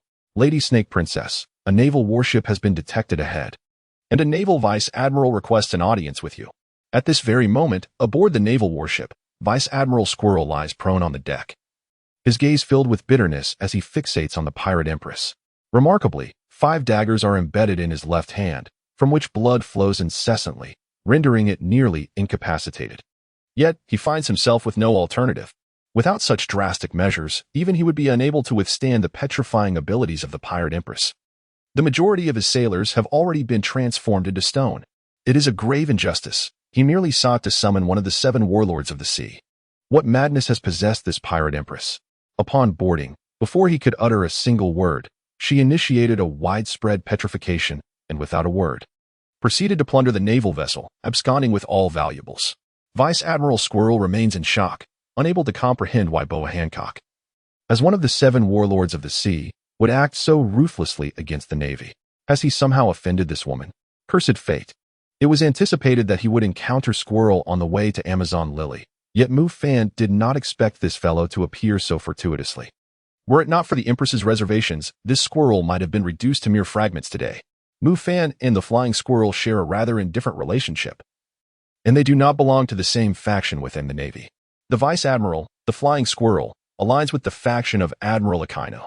Conversely, Mufan does not have a clearly defined faction. If one were to force a categorization, he maintains a particularly close bond with the candidate Admiral, Peach Rabbit. Thus, he can be loosely associated with Peach Rabbit's faction. However, the rapport between Peach Rabbit and Akainu is far from amicable, as Akainu's rigid interpretation of justice is excessively extreme. While many in the Navy follow him, an equal number oppose his views. Consequently, to avoid detection, Mufan chose to remain incognito. Should the flying squirrel uncover his presence, it would undoubtedly spell trouble. Moreover, he is intent on surprising both the world government and the Navy. After plundering the flying squirrel's naval vessel, the perfumed snake ship glided into the doldrums. Daughter Island lay tantalizingly close. As Mufan unleashed his observation haki, he discerned the presence of numerous colossal sea kings beneath the surface of the ocean. Moreover, this maritime region was indeed devoid of any breeze. The so-called windless zone lived up to its reputation. One wonders, if one were to provide a small vessel to Monkey D. Luffy, whether this fellow, relying on the fortuitous luck of the destined child, could successfully navigate out of the windless zone and reappear at Marineford. However, it seems plausible, considering that this individual managed to survive even within a barrel. The thought of the future Monkey D. Luffy shouting, "Because I possess unwavering determination," after withstanding the flames in his battle against Kaido of the 100 Beasts, comes to mind. Mufan could not help but chuckle. It appeared that the author of One Piece had truly exhausted his creativity. Alas, for Mufan, this world was a tangible reality, not a mere figment of imagination. Monkey D. Luffy aspired to become the Pirate King? Then he ought to strive with all his might. Should they ever find themselves as adversaries, Mufan would show no mercy, not a single ounce. As the Snake Princess's ship docked at the port of Amazon Lily, countless citizens eagerly awaited the return of their empress. To their astonishment, she had brought back a man. It was an unyielding decree of the kingdom that men were forbidden entry into Amazon Lily. Yet, the Pirate Empress seemed disinterested in offering any explanations to her people, merely proclaiming, "Whatever I do is right," thereby captivating the hearts of her subjects. In light of this, Mufan could only conclude that the world's most beautiful woman was not merely a paragon of beauty. Perhaps, she was also a formidable weapon. Mufan and Hancock sat together upon the dragon chariot, accompanied by the formidable warriors of the Nine Snake tribe as they journeyed towards the royal palace. Surrounded by the valiant female warriors of the tribe, Mufan relished the tranquility of the moment. After a decade in the Navy, where his days were consumed with training and missions, he had not enjoyed such leisure for a long time. Observing the unwavering support and boundless affection of the Pirate Empress, he felt a deep sense of gratitude. Finding a woman capable of such profound love, one that is both eternal and fervent, is a rarity, and he cherished it dearly. Should the opportunity arise, he vowed to assist the Empress in exacting vengeance upon the celestial dragons who once enslaved her and her sisters, offering her a true sense of pride. Upon arriving at the royal palace of the Amazon Lily Kingdom, Mufan's timely reminder led the members of the Nine Snake Pirates to swiftly locate the errant Monkey D. Luffy on the island, bringing him before Mufan and the Pirate Empress. As for Luffy, the Pirate Empress did not even spare him a glance. Had it not been for Mufan's presence, she would have likely resorted to violence. "Ah, I recognize you, Waterfan." Upon catching sight of Mufan, Luffy was filled with excitement. As if he had encountered a long-lost relative, Mufan found himself at a loss for words. "You are a fool, and your entire family is foolish." Wait, was it a mistake? Jean Fan? Wufan? Tu Fan? Surely it couldn't be Tai Fan. How peculiar. My grandfather always mentions you whenever we meet. What was it again? Luffy, wearing his straw hat, grasped his hair in frustration, desperately trying to recall Mufan's name. Before embarking on his journey at sea, each encounter with his grandfather was accompanied by photographs of this individual receiving promotions or awards, tempting him to join the Navy.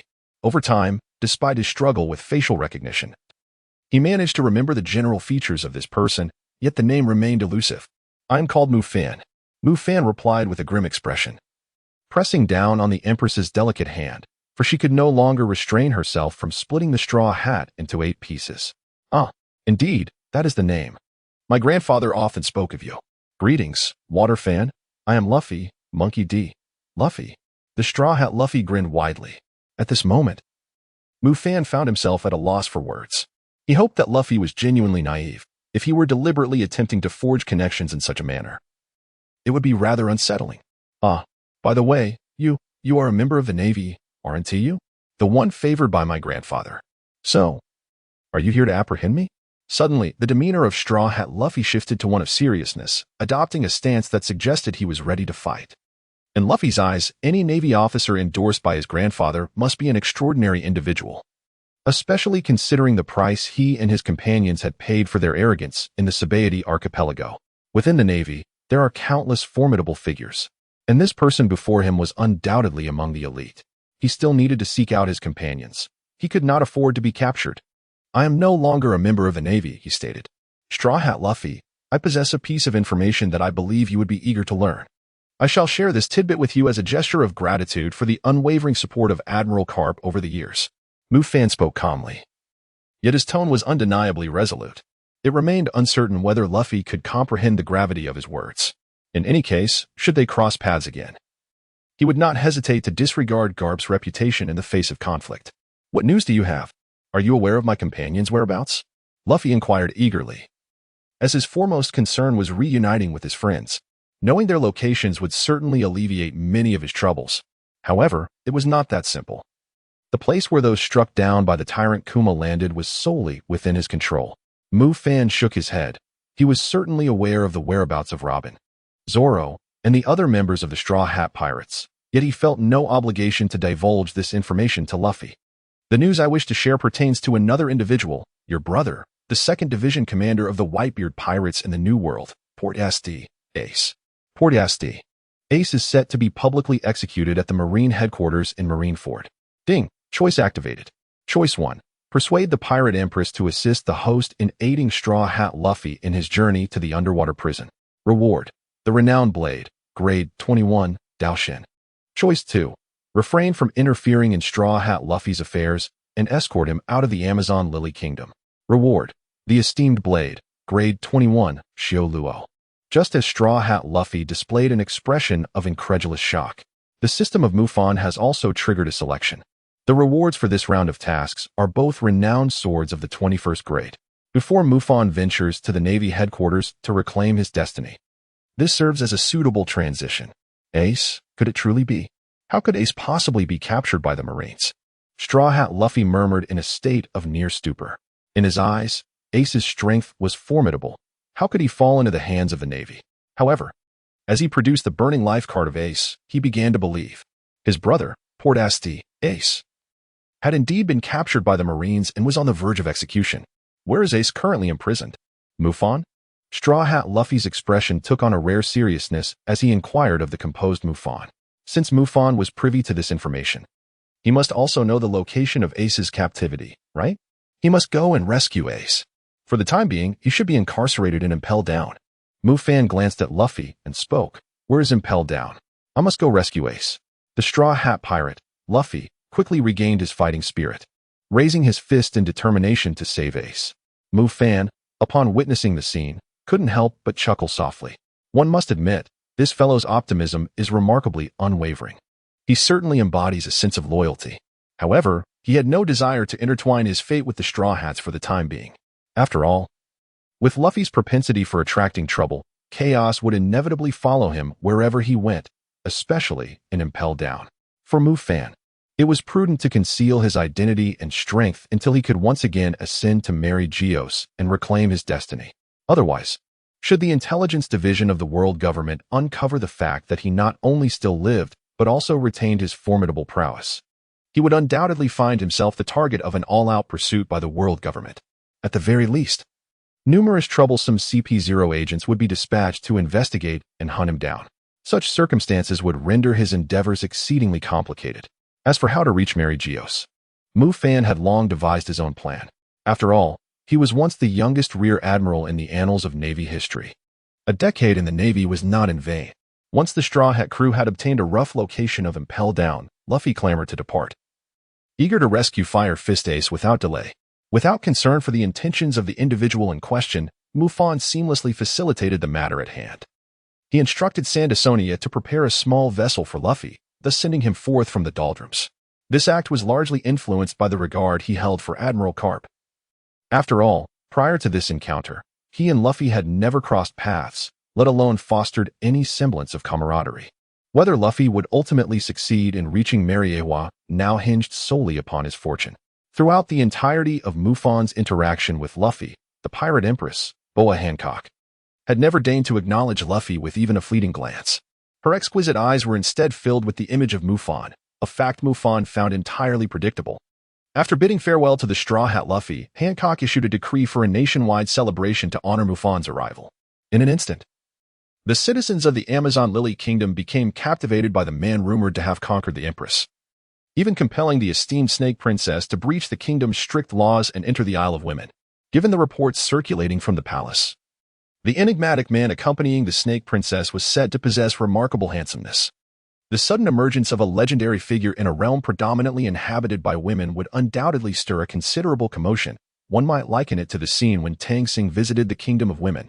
At the banquet on the Isle of Women, Mufan savored the exquisite array of delicacies before him, yet his demeanor bore an unmistakable hint of restraint. Undoubtedly, he was the most formidable rear admiral in naval history. He had vanquished countless pirates and commanded thousands of sailors with prowess. However, in the presence of the countless alluring and statuesque female warriors of the Nine Serpent tribe, along with their fervent gazes, it was indeed Mufan's inaugural experience. Mufan was even certain that if it were not for the Empress remaining by his side, those tens of thousands of female warriors would likely have surged forth to devour him alive. Such a scene was too dreadful to contemplate. The banquet continued until evening, and afterward, Mufan returned to the palace alongside the Pirate Empress. She made no mention of the Navy's summons to the 7 warlords of the sea. Mufan did not inquire, as it pertained to the governance of the Amazon Lily Kingdom. However, his silence did not prevent others from broaching the subject. Shortly after the Empress and Mufan returned to the palace, the two were gazing at the 5 brilliant stars in the sky. Just as the atmosphere grew increasingly warm and intimate, an old woman leaning on a serpent staff burst into the palace, brandishing 2 newspapers. It was Granny Nyo, Guluo Liosa. In that moment, the Pirate Empress's unparalleled beauty darkened to an extreme. Why was it that every time she sought closeness with Mufan, she was interrupted? With a swift kick, the Empress sent Granny Nyo tumbling out of the window. The sound echoed as Mufan barely had time to intervene. Indeed, there was no time. Though Granny Nyo was advanced in age, her physique remained remarkably robust, and she quickly reappeared before the Empress and Mufan. Fixing her gaze upon Mufan, she then glanced at the news in her hands. At once, she was struck dumb. The former Empress of the Amazon Lily Kingdom now displayed an expression of sheer terror. "You are a Navy major? No, a former Navy major, Mufan?" Granny Nyo inquired, her voice trembling. "Ah, yes, hello, Granny, I am Mufan," he replied. Mufan smiled, feeling no surprise at the reaction of Old Lady Nyo. The front page of the newspaper she was holding prominently featured his wanted notice. In her youth, Old Lady Nyo had made grave mistakes, abandoning her kingdom, and now, in her old age, she sought to protect the Amazon Lily. With her vast experiences, it was only natural that she would feel apprehensive about Mufan's arrival. Snake Princess. Quickly, eliminate him. This man will bring immense trouble to the kingdom and may even lead to the downfall of the Amazon Lily.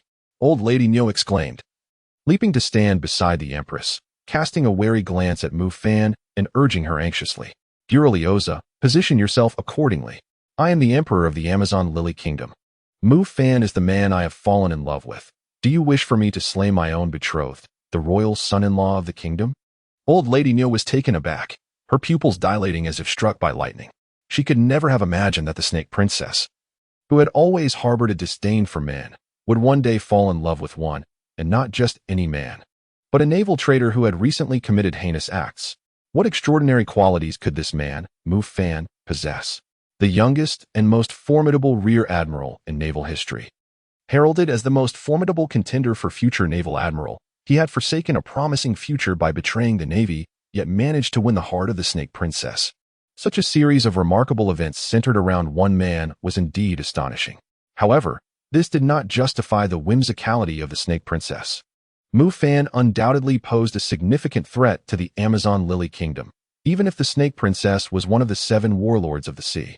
Snake Princess, now is not the time for you to indulge in whims. I deeply regret the mistakes of the past and hope you do not stray down the wrong path again. This man is not a suitable match for you. Old Lady Nyo was resolute in her attempt to persuade the Empress, seemingly indifferent to the ire she might provoke in the proud Snake Princess.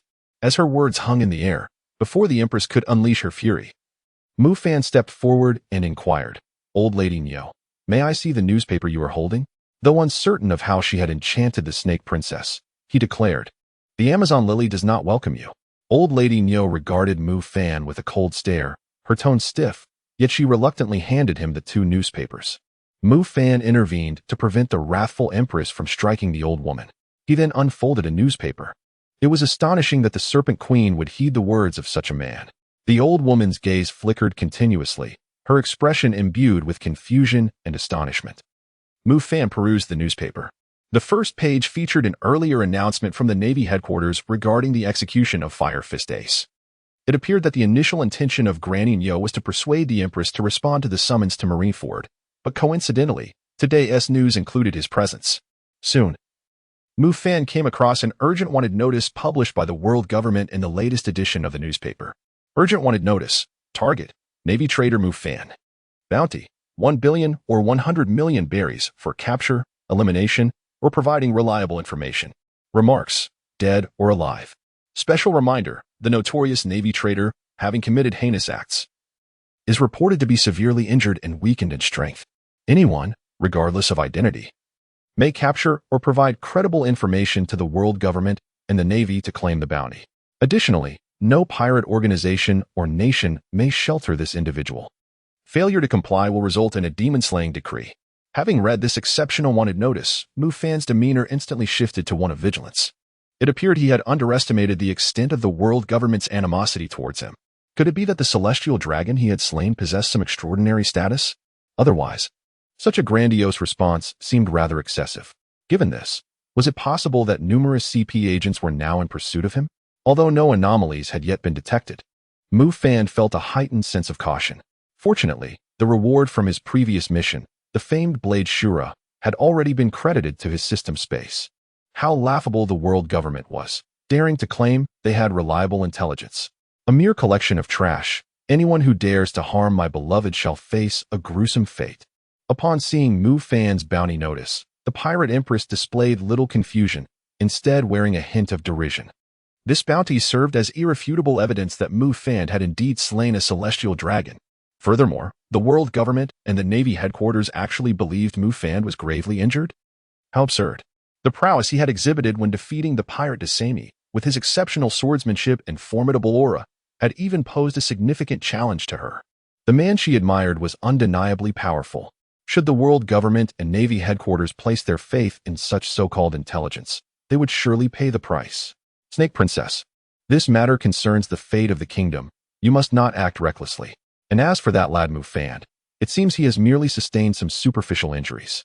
Granny Nyo maintained a serious expression. However, to her observation, Mufan did indeed appear to bear wounds, yet his mental and physical state suggested nothing of a grave nature. At the very least, he was not in the severely injured and incapacitated condition as stated on the bounty. Could it be a fayade? Or perhaps the intelligence from the world government and Navy headquarters was flawed. Quite puzzling. Dear Granny, you need not worry. I assure you I will not bring trouble to Amazon Lily. Of course, unless you intend to capture me and present me to the world government. Mufan smiled. Yet his words carried a hint of caution. As a newcomer, despite the Empress's affection for him, he remained unfamiliar with the customs and sentiments of the Amazon Lily Kingdom. Given the peculiar circumstances, he needed to tread carefully in every aspect until he possessed the strength to instill trepidation in the world government. Humph, Granny New snorted. Disregarding Mufan, who could ascertain whether this lad spoke the truth or spun a web of lies. With his identity as a treacherous former admiral involved in heinous acts, he warranted vigilant scrutiny. One had to wonder how the Snake Princess had become enamored with such a man. Gloriosa, I reiterate, be mindful of your words. He, Mufan, is the man I have fallen for. At that moment, the Pirate Empress teetered on the brink of fury. Were it not for Mufan's constant intervention, she would have already banished the elderly woman far beyond the borders. Granny knew, your visit to Hancock must pertain to matters of significance. I shall not intrude any longer. Wherever you go, I shall accompany you. The Pirate Empress gasped in surprise as Mufan prepared to depart, instinctively clutching the hem of his garment. Her beautiful eyes filled with reluctance. Witnessing this scene, Granny New's face darkened with dismay. Just look at her. Where was the regal authority and fierce demeanor befitting a Pirate Empress? I am injured and in need of rest. We have ample time ahead. There is no need to rush. I shall return to the room arranged for me by Sandersonia. Mufan gently released the Empress's hand and responded. The Empress nodded, her expression resembling that of a child reluctant to part with a cherished toy. However, she swiftly grasped the crux of the matter. There is plenty of time ahead. Indeed, there is ample time ahead. As Mufan departed from the palace of the Pirate Empress in Granny Nyo, he unfurled his observation haki in its entirety. Indeed, he had mastered all 3 forms of haki, though he had yet to attain the pinnacle of their power. Nevertheless, it sufficed for the time being. For instance, he soon disowned 2 intriguing figures. Upon returning to the chamber allocated to him by Sandersonia, Mufan replaced the ointment for his wounds and quietly succumbed to slumber. Time swiftly advanced to the midnight hour. Although the Amazon Lily Palace was still patrolled by female guards, an eerie silence enveloped the surroundings. Suddenly, clang, clang. 2 black blades burst through the window, viciously piercing Mufan's wooden bed. Truly, he is worthy of being the strongest rear admiral in naval history, even gravely injured. He could still engage in romantic discourse with the Pirate Empress. Alas, your demise is imminent. The midnight sea breeze whispered through the wooden window, casting a palpable aura of menace beneath the moonlight. 2 tall, slender figures, adorned with peculiar masks and draped in white cloaks, crouched before Mufan's bed. Their cold gazes fixated upon the bed pierced by twin blades. One of them, with a gravelly voice, spoke mockingly, "This mission has proven rather tedious. A discarded rear admiral warrants the mobilization of CP-0, scouring countless nautical miles? What of the youngest and mightiest admiral in naval history? Merely inconsequential before CP-0. Number 6.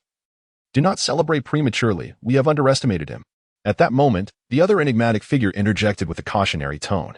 "It seems we have indeed misjudged this naval traitor." A sardonic smile graced the lips of the figure designated 6, who then vanished in a flash, simultaneously hurling 3 throwing knives into the shadows. Clang, clang. The 3 blades embedded themselves into the wall, resonating with a crisp metallic sound. The 2 mysterious individuals were taken aback. The bed, now pierced by the blades, bore no sign of occupancy, only a ruptured water pouch remained. Clearly, 6's attack had once again missed its mark. This was not the act of someone who had endured a complete strike from an 8-foot-long Yada no Kagami. CP-0, your reactions are far too sluggish. At that very moment, a figure emerged from the darkness, stepping forth with deliberate grace. Bathed in moonlight, the silhouette stood tall and robust. Beneath tousled hair lay a face defined by determination and striking handsomeness. In that instant, Mufan appeared composed, gripping the blade Shura at his waist with one hand. Exuding an extraordinary aura, where was the semblance of grave injury? The naval traitor, Mufan. The CP-0 operatives designated 6 and 7 felt their bodies tense, frozen in place. For at that moment, they found themselves surrounded by dozens of formidable sword energies, akin to sharp blades, poised to claim their lives at any instant. To speak candidly, the 2 CP-0 members were truly astonished.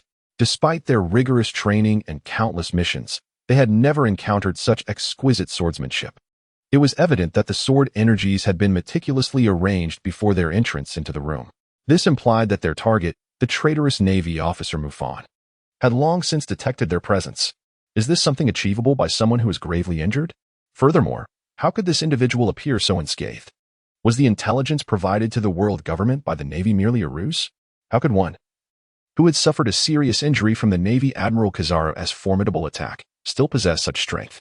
The member designated as 6 questioned hoarsely, his voice laced with confusion. Yet, in the next moment, disregarding the surrounding sword energies, he severed one of his own arms and hurled it out the window, that very arm clutching a signal device. To their astonishment, as 6 flung his arm, the sword energies surrounding them stirred as if alive, frantically swirling. In an instant, they crushed 6's arm to smithereens. Damn it! The members 6 and 7 exchanged glances and prepared to unleash their armed haki to break through the barricade of sword energies. At that moment, Mufan finally made his move. To avoid alarming the inhabitants of Amazon Lily and inciting panic, he had deliberately set up a sword energy purgatory in advance, with the aim of eliminating the 2 CP-0 agents who had discovered him.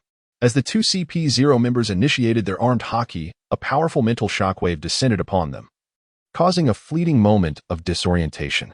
That fleeting moment was enough to be fatal. The severed arm of 6 met with Mufan's unarmed strike, shattering his skull and ending his life. In his final moments, 6's eyes were filled with disbelief and endless regret. Meanwhile, the other CP-0 member, designated as 7, suffered a shattered spine at Mufan's hands, leaving behind a complete corpse. Without lingering, Mufan penned a letter for the Empress and departed the palace, carrying the bodies of the two CP0 agents. Due to Mufan's deliberate arrangements and the fact that his residence was somewhat distant from the Empress's quarters, she remained oblivious to the battle occurring within the palace as she slept soundly. For Mufan, it was imperative not to bring trouble to the Amazon Lily Kingdom. Moreover, given the current circumstances, he could not seek the Empress's assistance to reach the Navy headquarters. After all, he was not a small fry like Luffy. In contrast, he was tall, robust, and imposing too much for the Empress to handle. Thus, even before the system task was assigned, he had already devised a strategy for his journey to Marineford. After all, even without a mission, he intended to reclaim his treasured sword, Destiny, Daughter Island, the residence of Elder Nyo. This night, the former emperor of the kingdom, Elder Nyo Gurulioza, found herself sleepless. Despite her relentless entreaties, she could not persuade the Snake Princess to comply with the Navy's summons. Compounded by the presence of the naval defector, the situation in the Amazon Lily Kingdom was precarious. Should the Snake Princess refuse to respond to the Navy's coercive call, she would inevitably lose her title as one of the 7 warlords of the sea. Consequently, the Amazon Lily Kingdom would descend into a haven for pirates, perpetually besieged by the Navy and targeted by the world government. On the other hand, if the Snake Princess's protection of the naval traitor, Mufan, were to come to the world government's attention, the fate of Daughter Island would be even more dire. The demon-slaying order. Earlier this year, the archaeological island of O'Hara was erased from the map by this very decree, shocking the world. These two scenarios posed enormous threats to the kingdom, leaving Elder Nyo in a state of deep concern. However, the immediate priority was to convince the Snake Princess to heed the summons to Marineford. Ideally, Mufan would also vacate Daughter Island, but even if he stubbornly refused to leave, the island was a closed nation, surrounded by windless zones, making it difficult for information to leak out. Of course, persuading the Snake Princess to agree to the summons had already exhausted Elder Nyo's mental faculties, and she had faced utter failure. The Snake Princess, it seemed, was infatuated.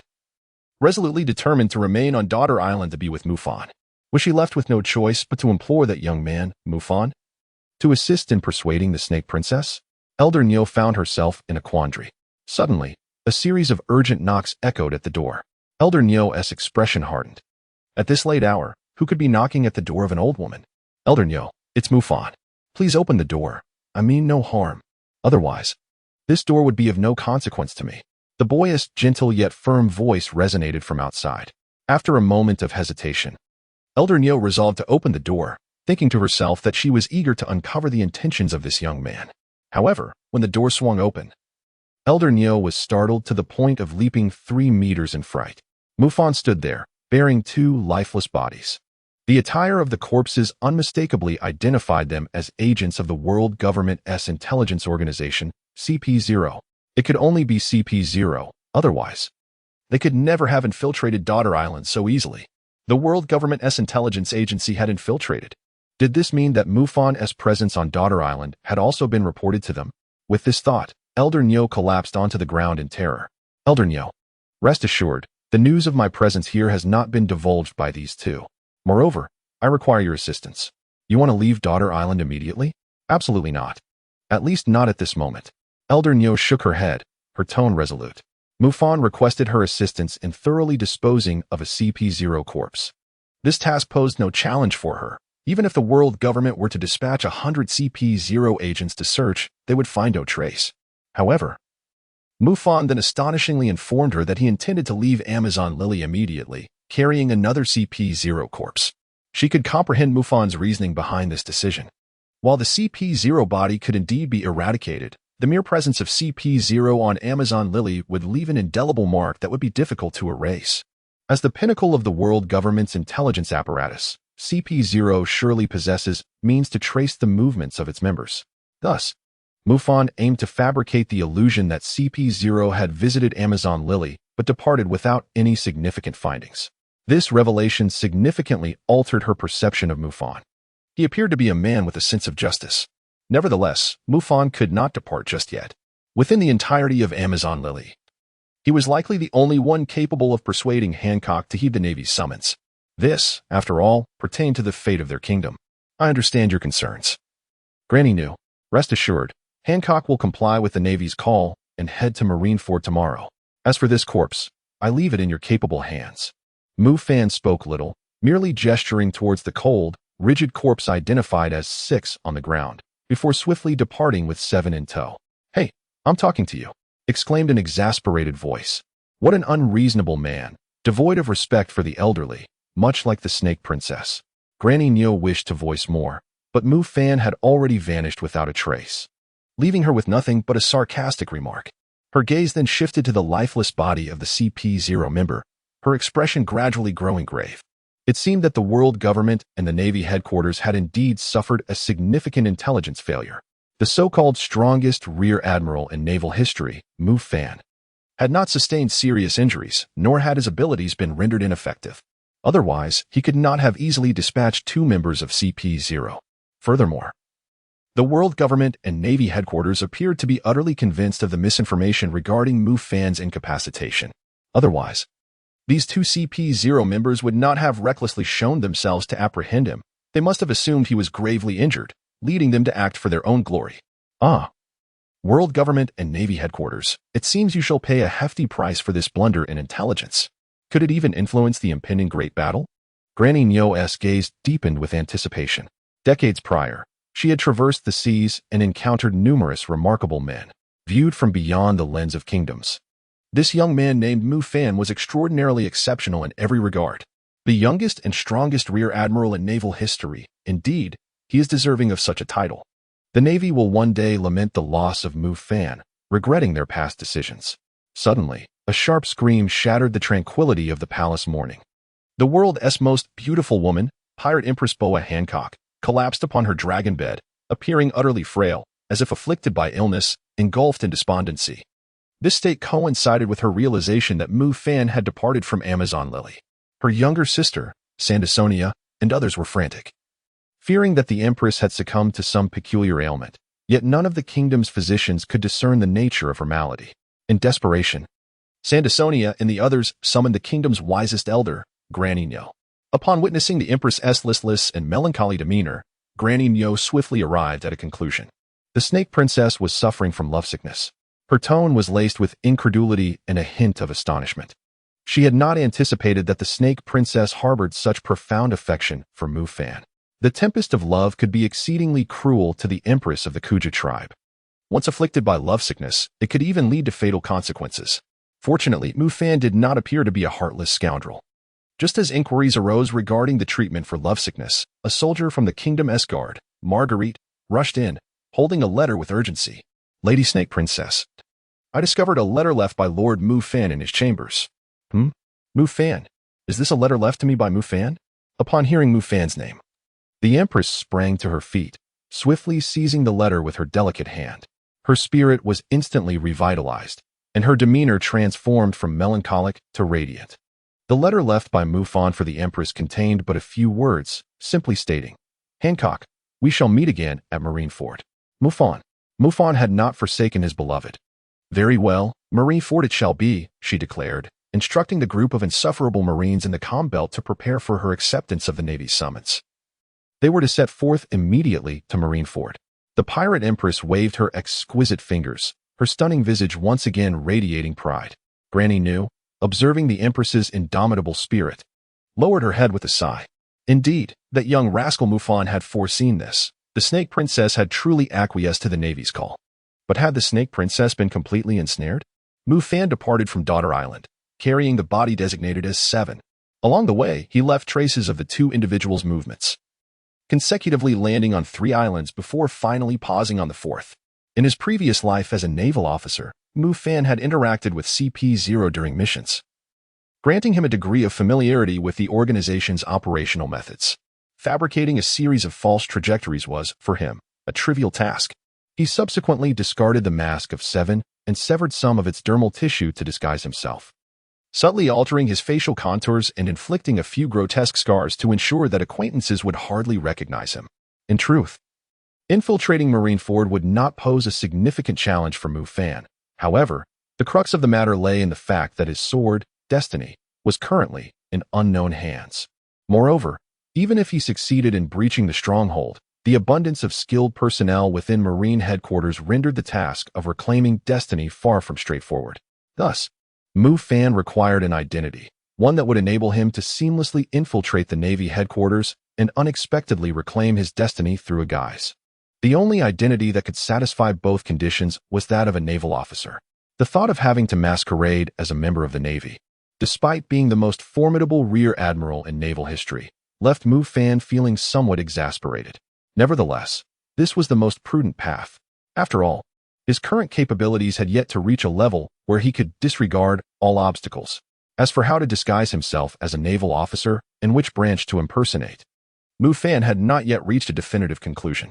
The nearest option, naturally, was the squadron led by the Weasel. However, this seemed impractical for the Weasel.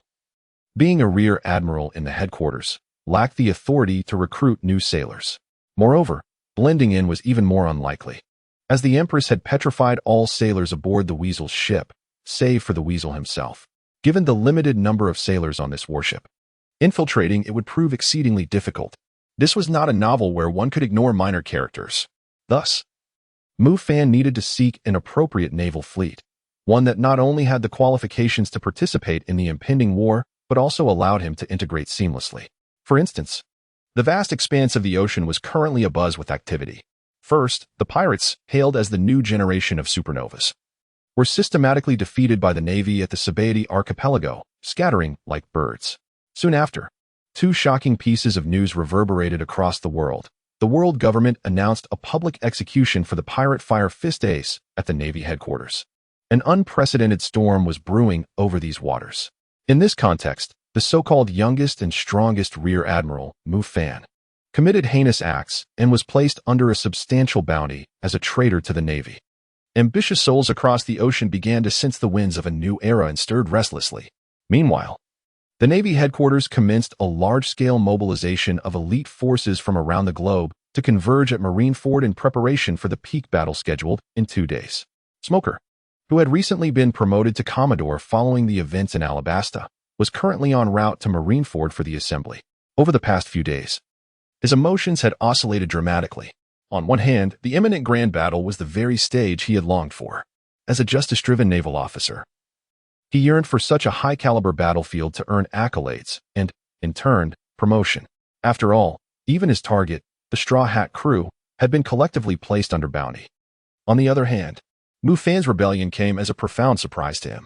That fellow, although a disciple of Zephyr like himself, and even a few years his junior, had always been the benchmark he aspired to surpass. Moreover, Mufan harbored a sense of justice. How could he possibly rebel? Could it truly be, as the rumors suggest, that he has slain a celestial dragon? The world government would undoubtedly suppress such news and prevent it from circulating. Nevertheless, it certainly aligns with Mufan's temperament. Smoker now merely hoped that Mufan would not perish or fall into the clutches of CP0. This way, he would have the opportunity to personally apprehend Mufan and inquire about the matter himself. Of course, this is contingent upon the assumption that Mufan indeed possesses no strength left, as indicated in the bounty notice. After all, even Zephyr had been defeated by that individual. Smoker, holding a command from the Navy headquarters, was interrupted when the door to the office with the best view on the battleship swung open. A naval lieutenant, adorned with a white mask and a dignified posture, entered to deliver a report. "Ah, I understand. I shall proceed immediately," Smoker replied, glancing at the naval lieutenant while puffing on his smoldering cigar. "7. Why do you always wear a mask?" "Scars are a mark of honor for the Navy," Smoker remarked. "Admiral Smoker, it is merely my habit. The headquarters seems quite urgent, and the transponder snail remains connected," the lieutenant, known as 7, replied calmly. Smoker nodded, not pondering further, and rose to head towards the communication room, with the naval lieutenant following closely behind. This lieutenant, referred to as 7, was none other than Mufan himself. He had disguised his face using the skin of his codename 7 and changed the color of the mask he wore. Thus, he named his alter ego 7. Initially, he considered naming himself Mu7, but feared that it might evoke recognition among familiar acquaintances. Hence, he opted for the simple alias 7. All of this was orchestrated to successfully infiltrate the Navy headquarters at Marineford. As for why Mufan decided to join Smoker's ranks, it was a conclusion reached after much contemplation. Firstly, Smoker was not a high-ranking officer at headquarters. He possessed the authority to recruit new soldiers on a small scale to bolster his forces. Secondly, Smoker's unit was certain to converge at the Navy headquarters. Moreover, Due to the lack of simultaneous encounters, the interactions between Mufan and Smoker were rather limited. At the very least, compared to figures such as Aunt Peach and Senior Sister Hanai, Smoker possessed minimal knowledge of him, thus preventing any suspicion regarding his identity from arising over trivial details. Additionally, Mufan fortuitously encountered a remnant of a pirate crew that had escaped Smoker's grasp, and he swiftly eliminated this foe, successfully breaching the gates of Smoker's unit. This pirate had a bounty of 500,000 berries. While not exorbitant, it was not a feat that an ordinary Marine could easily accomplish. Consequently, Smoker promptly promoted Mufan to the rank of ensign. Although this military title was rather commonplace, it represented the utmost capacity Smoker, as a rear admiral, could bestow. Typically, for a Marine to ascend to a formal officer rank, direct approval from the Navy headquarters is required, and unless one possesses a notable background, achievements are rigorously scrutinized. The criteria for promotion are exceedingly stringent, which elucidates why Mufan garnered considerable envy and admiration within the Navy ranks.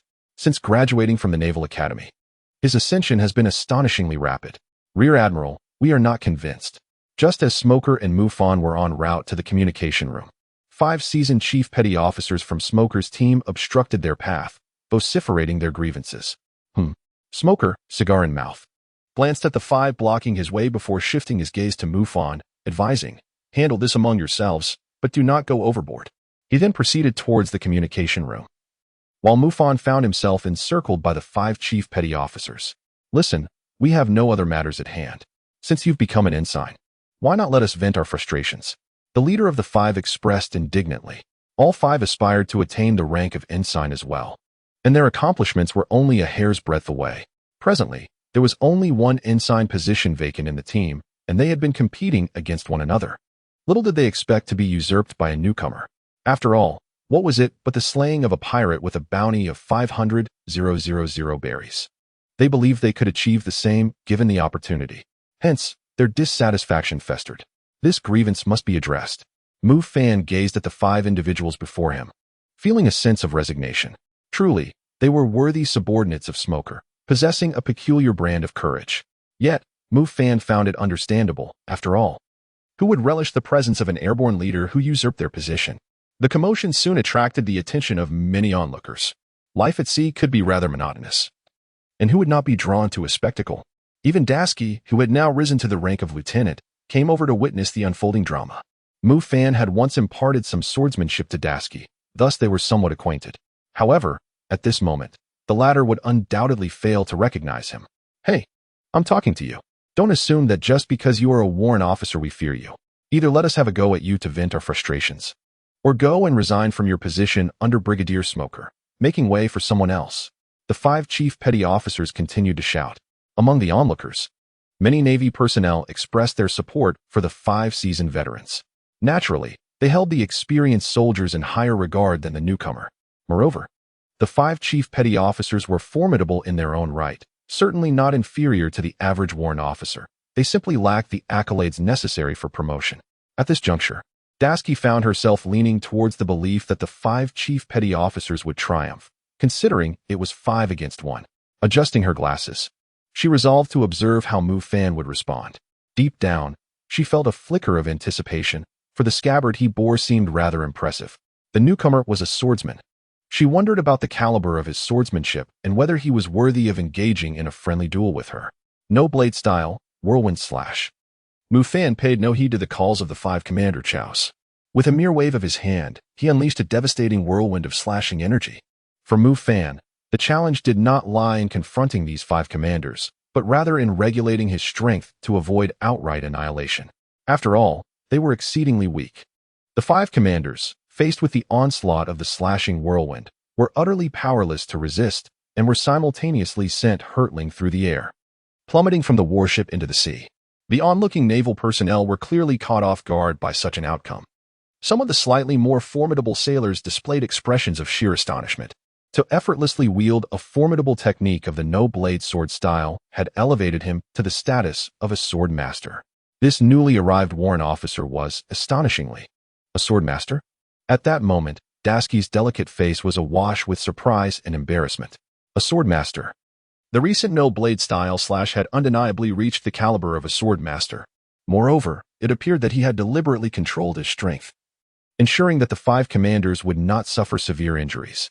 Such mastery of control was likely superior to that of the average sword master. She had been contemplating whether he was worthy of sparring with her, yet in terms of swordsmanship, this masked newcomer seemed to surpass her by a considerable margin. Mufan remained entirely unfazed by the astonishment of those around him. After all, their strengths were simply not on the same plane. His attention was now drawn to the latest directives being relayed to Smoker by the Navy headquarters. At this juncture, the Navy should be wholly engrossed in preparations for the impending war of the summit. Yet, it was curious that Smoker was en route to impel down. Typically, the Navy headquarters would refrain from issuing any urgent commands unless a dire event had occurred that necessitated Smoker's intervention. Has it concluded so swiftly? Those 5 disgraceful individuals. Just as the 5 sergeants were being retrieved from the sea, Rear Admiral Smoker finally emerged from the communications room, appearing notably in high spirits and displaying a hint of excitement. This only piqued Mufan's curiosity further. What directive could the Navy headquarters have communicated to Smoker, the so-called Marine mad dog, that would elicit such fervor? Das, relay the orders, change course towards impel down, Smoker proclaimed, a cigar clenched between his teeth, his face aglow with enthusiasm. Upon hearing this, Mufan's heart stirred with realization. Indeed, it was impelled down. It could only pertain to Luffy. To his astonishment, without Hancock's assistance, Straw Hat Luffy had managed to infiltrate impel down. Moreover, the timeline had significantly accelerated. Otherwise, the Navy headquarters would not have dispatched Smoker to impel down. Could it be that the Child of Destiny is truly as formidable as they say? No, wait. The question remains whether Luffy could even locate impel down on his own, let alone cause a ruckus within its confines. Surely, someone must be aiding him, at the very least from the shadows. Who could that be? Perhaps members of the Revolutionary Army? Or could it be the former first mate of the Pirate King, Silver's Rayleigh? Mufan pondered various possibilities within his mind. This world, it seemed, was far more intricate than it appeared on the surface. The internal and external power struggles among various factions were exceedingly fierce. Yet, the identity of the mastermind who propelled Luffy towards impel down, ultimately leading him to Marineford, remained shrouded in mystery. Moreover, the circumstances surrounding Luffy's unexpected arrival on Amazon Lily, propelled by Bartholomew Kuma, were undoubtedly preordained. However, for Mufan, these matters were of little consequence for the time being. In the realm of pirates, strength reigned supreme. His foremost aspiration was to establish his own just order, which necessitated formidable power. Little did he expect, however, that he would inevitably have to make a journey to impel down. Yet, this presented a fortuitous opportunity, as he had a brilliant idea in mind. What if Luffy were also captured and brought to Marineford? 7. What are you contemplating? Smoker inquired, noticing Mufan standing still, clad in a white mask. You are indeed fortunate. You've only just become a Marine and are already encountering such a remarkable opportunity. Has a war erupted at Impel Down, Major General? Mufan seized the opportunity to gather intelligence. Fortunately, no war has erupted. It is merely a handful of detestable pirates causing trouble. Prepare yourselves mentally, for the adversaries that lie ahead will be formidable. Yes, Commander. Mufan nodded, observing that Smoker had no intention of elaborating further, thus he refrained from probing deeper. Until he reclaimed his destiny and received his mission rewards, his identity must remain concealed. When the time comes, he shall present the world government and the Navy headquarters with a grand surprise, not to mention the entire ocean. At this moment, within the confines of the Navy Admiral's office, Fleet Admiral Sengoku and Vice Admiral Garp were engaged in conversation. Sengoku, are you truly intent on making that matter public? Vice Admiral Garp, usually a paragon of bravado, bore an unusually somber expression, having just returned from visiting Ace and Impel Down. Sengoku, this is a mistake of your making. Let us not forget, you are an old soldier of the sea. During this war, do not act foolishly. Fleet Admiral Sengoku chastised, exasperated by Garp's lightheartedness. There is already someone who has acted foolishly. I truly do not comprehend what Mufan was thinking. To dare to kill a celestial dragon. Haha. I rather admire that fellow. He is far more capable than we old-timers.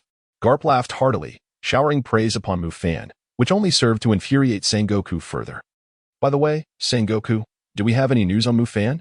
None. The world government dispatched CP0 to search, yet they have uncovered no traces. Perhaps. Sengoku trailed off.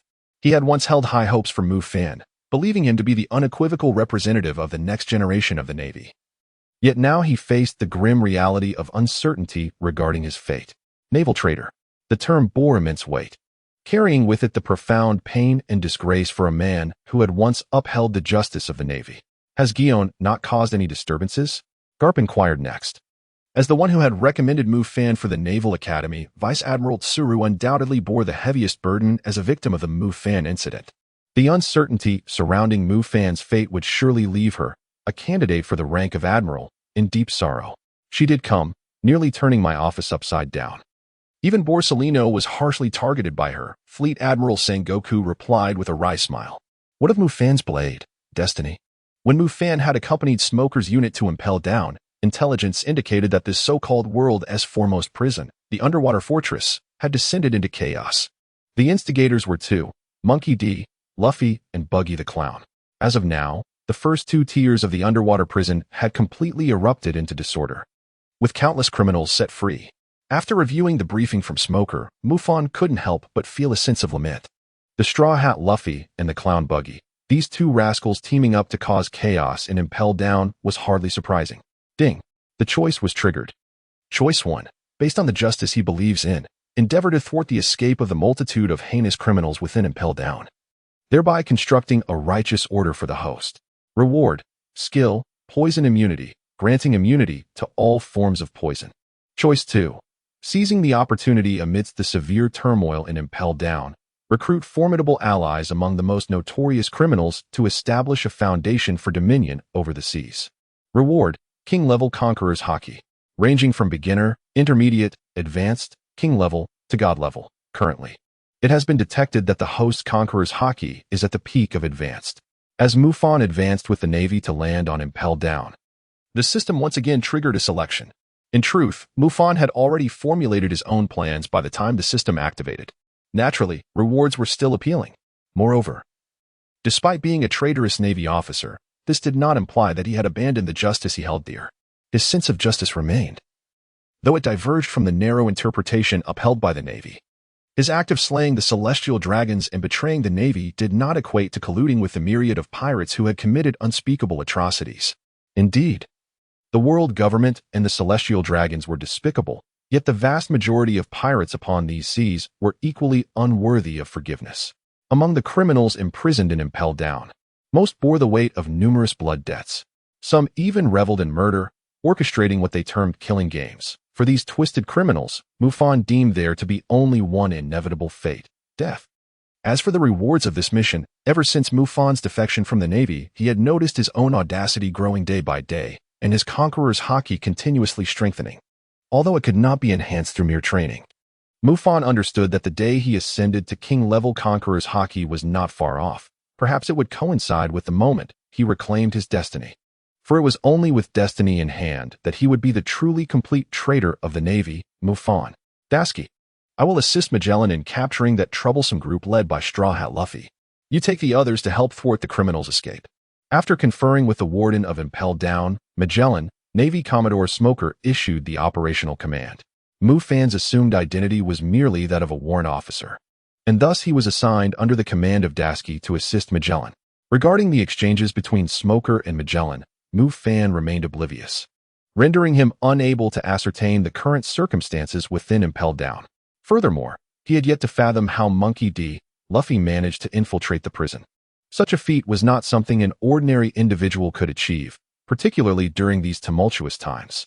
Undoubtedly, there must be a hidden orchestrator possessing formidable influence.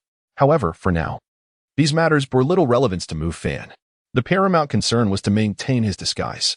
Lin Chi, be extra cautious.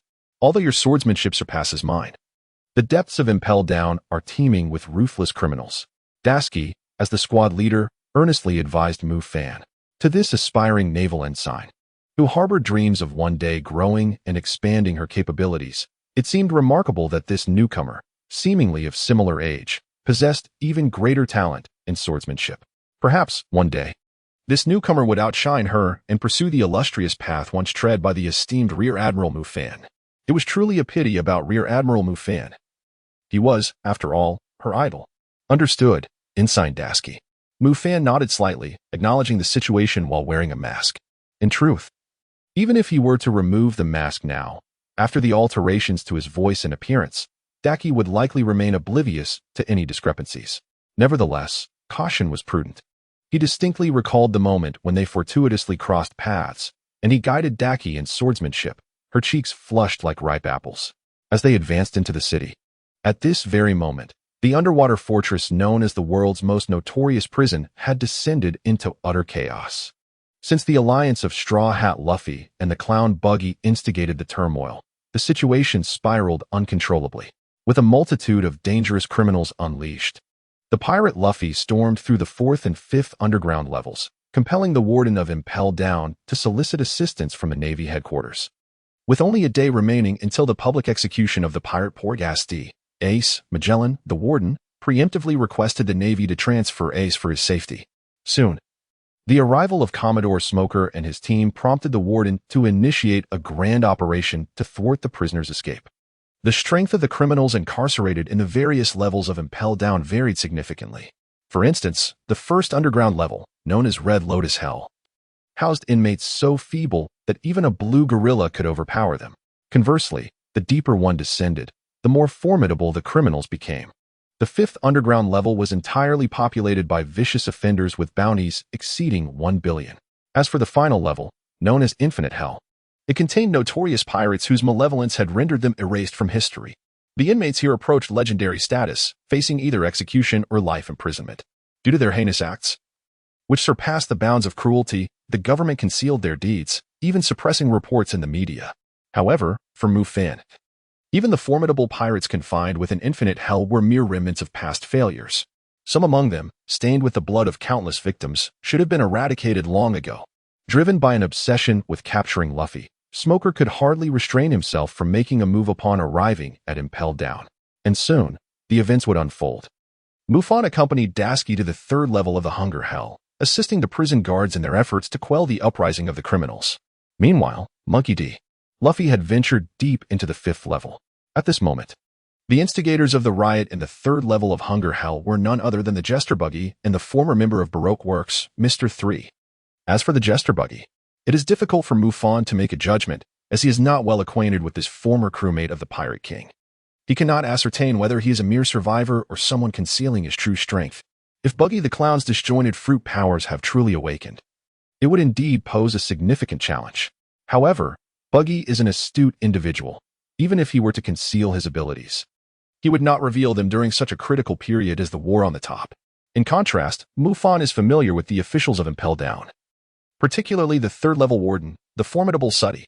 This warden, along with Domino, the vice warden of Impel Down, were contemporaries of Mufan during their time at the Naval Academy, sharing a bond as classmates.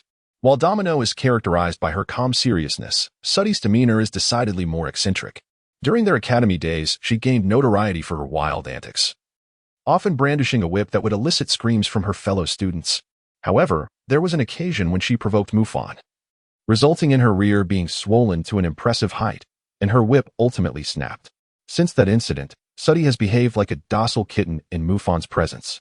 These memories remain vivid for Mufan, yet now, upon their reunion, he finds himself branded as a traitor to the Navy, unable to reveal his true identity.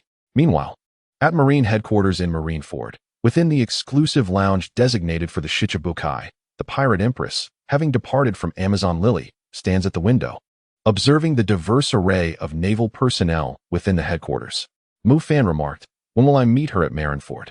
Once the youngest and most formidable rear admiral in naval history, she is the man loved by the Pirate Empress, Boa Hancock. In what astonishing manner will he once again make an appearance at Navy headquarters, shaking the world to its core? Mufan, where are you? Have you arrived at the Navy headquarters? I am so worried about you. Boa Hancock expressed her concern, acutely aware that Mufan was not as severely injured as the news suggested. However, his current status as a traitorous admiral rendered him particularly vulnerable amidst the tense circumstances. If he were to inadvertently reveal his true prowess, it could spell disaster for him.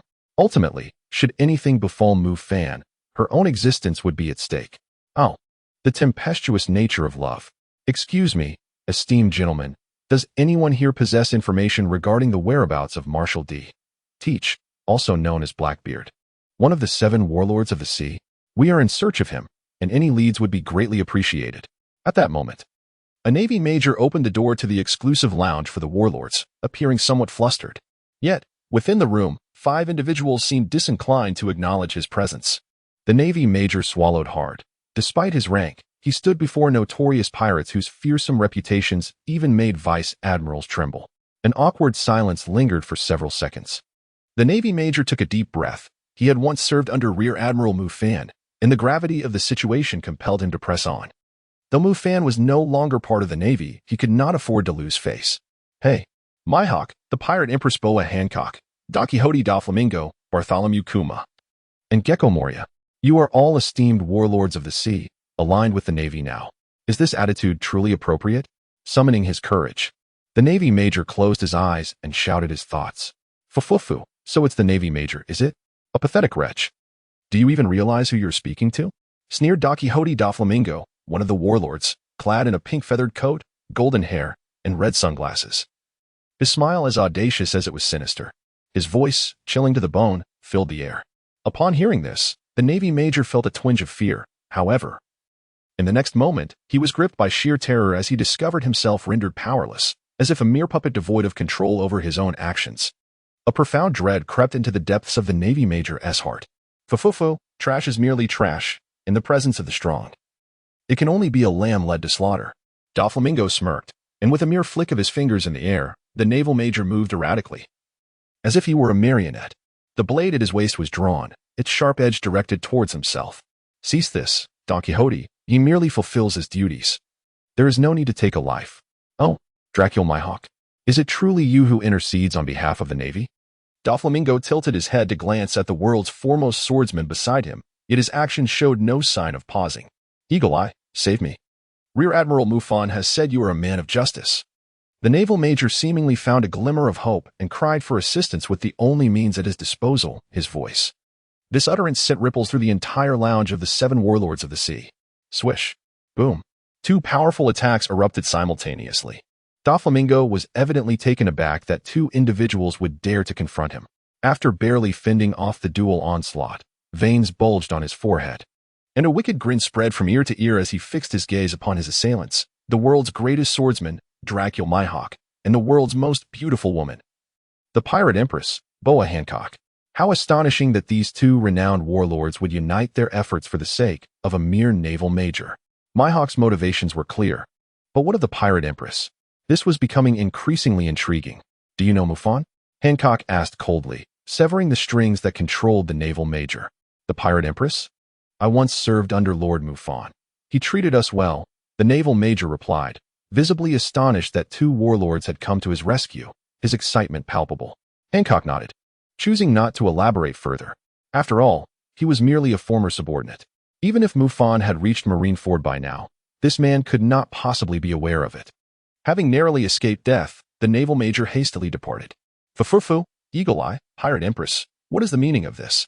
Doflamingo's veins throbbed as he spoke with a venomous tone.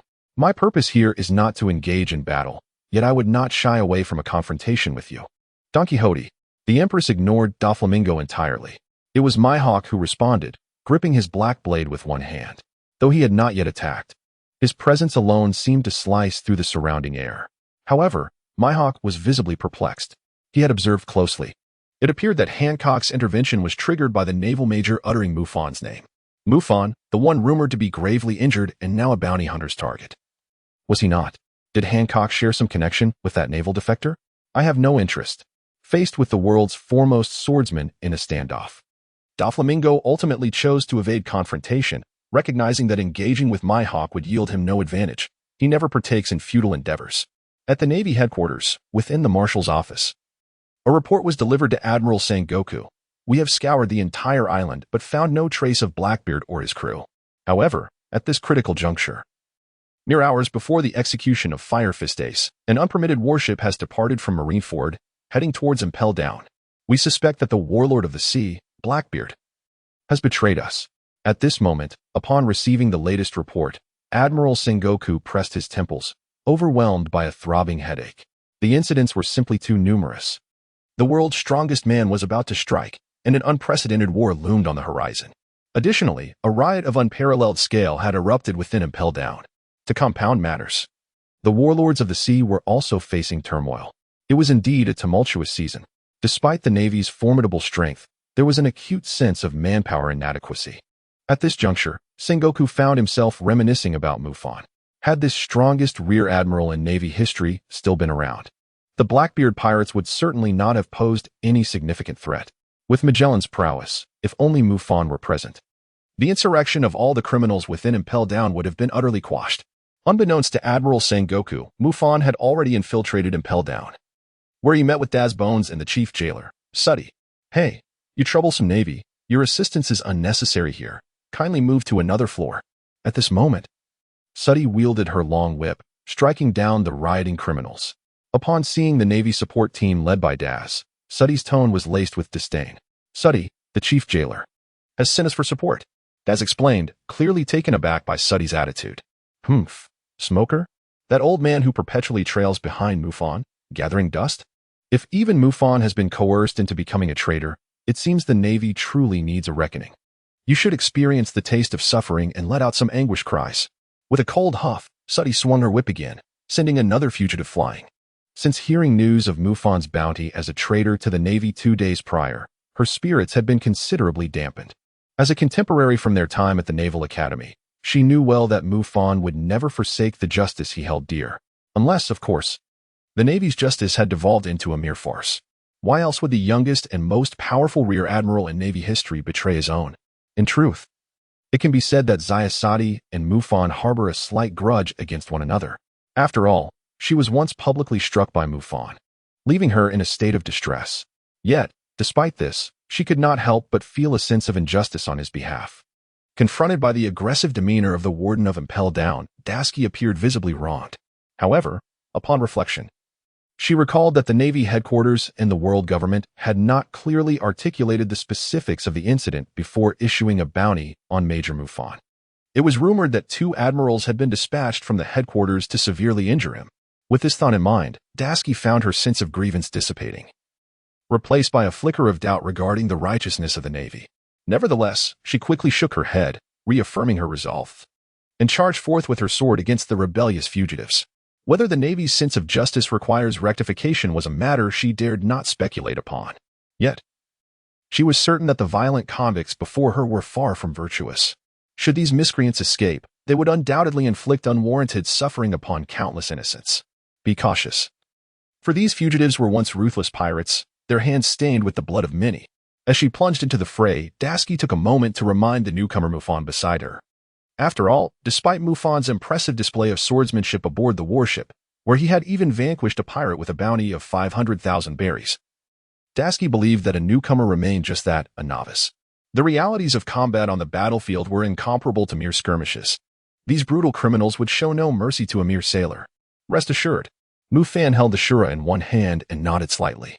Although the Shura is a renowned blade of the 21st grade, it feels somewhat uncomfortable in comparison to the Destiny. As for Dasky's reminder, the girl is indeed commendable, kind, and imbued with a sense of justice. And regarding little Suddy, Mufan never anticipated that she would harbor resentment towards the Navy due to his affairs. After all, although Impel Down and the underwater prison do not strictly belong to a unified system, they are ultimately organizations under the jurisdiction of the world government. The fact that little Suddy could deride the Navy in their presence indicated her genuine sentiments. Ha ha ha, perish, Navy. Just as Mufan was poised to act, a fugitive seized the opportunity, cackling maniacally as he swung his sword towards Mufan's head. For these fugitives, today was undoubtedly a cause for celebration. Freedom was tantalizingly close. If they could escape this detestable underwater prison, they would once again indulge in plunder and revelry upon the seas. Before the pirate could strike Mufan, a whip, swift as lightning, lashed out and sent him flying. The force of the blow shattered the pirate's thigh, leaving him writhing in agony on the ground. Hey, Navy ensign, can't you focus during a battle? The current Navy is becoming increasingly inept. If you're afraid, just go scream in the corner to liven things up. With a figure as sultry as a siren, little Suddy twisted her slender waist, casting not even a glance at Mufan. The present Navy truly pales in comparison. They are simply no match for Mufan. Each time he escorted criminals to Impel Down, the intensity he exuded seemed to grow stronger with each encounter. At this moment, Mufan felt a tinge of helplessness. Goodness, Had he truly become the subject of disdain from these two women? Although he was currently concealing his true identity, this sentiment was undeniably disconcerting. After all, one of them had once been publicly humiliated by him, crying out in agony, nearly fainting. The other had blushed and sought his guidance on swordsmanship upon their encounter. Indeed, what a difference time can bring. Revealing his identity was out of the question, yet he felt compelled to take some action. Moreover, remaining in close proximity to Lieutenant Dasky would severely limit his options. Lieutenant Dasky and the chief jailer, Little Suddy, seemed to be followed by the shadow of a straw hat. Beneath the mask, he pondered his next move. The corners of Mufan's mouth curled slightly. As the primary instigator of the cholera outbreak, the term straw hat undoubtedly captured the attention of the majority. Indeed, as soon as the words left his lips, Xiao Suddy, Dasky, and a host of prison guards from the Navy turned to investigate the situation while resisting the criminals. At that moment, a cold glint flashed as a blade was unsheathed. With a single sword technique, the strike was executed, adhering to the principle of swiftness. Mufan unleashed a decisive slash with unwavering resolve. This strike was executed without restraint, for his adversaries were notorious criminals stained with blood, whose continued existence posed a threat to society. As the blade sliced through the air, it summoned a tempest that felled a multitude of fleeing offenders. Mufan had made preparations in advance, swiftly activating the sixth style, shave, vanishing within that layer. What in the world is happening? As Xiao Suddy, Dasky, and the others regained their senses, the scene before them left them utterly astounded. There lay the notorious criminals, each with bounties exceeding tens of millions. Now all fell to the ground. Blood flowed freely, a brutal tableau mirroring the heinous acts these offenders had once committed. Where's the inside? Dasky, upon coming to it, realized that Mufan had inexplicably disappeared. Coupled with the sight of the criminals, clearly dispatched by slashing attacks, a terrible thought crossed her mind. Could it be the new ensign? Impossible. Each of these criminals boasted a bounty of over 10 million. There were dozens of them. Lieutenant, I believe I just saw a white shadow whisk away the ensign at an astonishing speed. It appeared to be the sixth style, shave. An ordinary sailor responded. He had indeed witnessed a white figure swiftly taking hold of a Navy member and disappearing. Little did he know that it was Mufan's disguise. He had donned a CP-0 white cloak, changed his mask, and carelessly draped a Navy uniform over a corpse before swiftly departing with it. Thus, the sailor had perceived the scene he described. Kidnapped? Dasky was taken aback, yet it seemed to be the only plausible explanation. Surely, a newly arrived ensign couldn't possibly eliminate a cadre of criminals with bounties exceeding tens of millions in an instant, unless he were a renowned swordsman of the sea. Such a feat was inconceivable. Never mind, we've secured this area. Let us proceed to the next level to assist Vice Director Hannibal. Without hesitation, Xiao Suddy issued the command.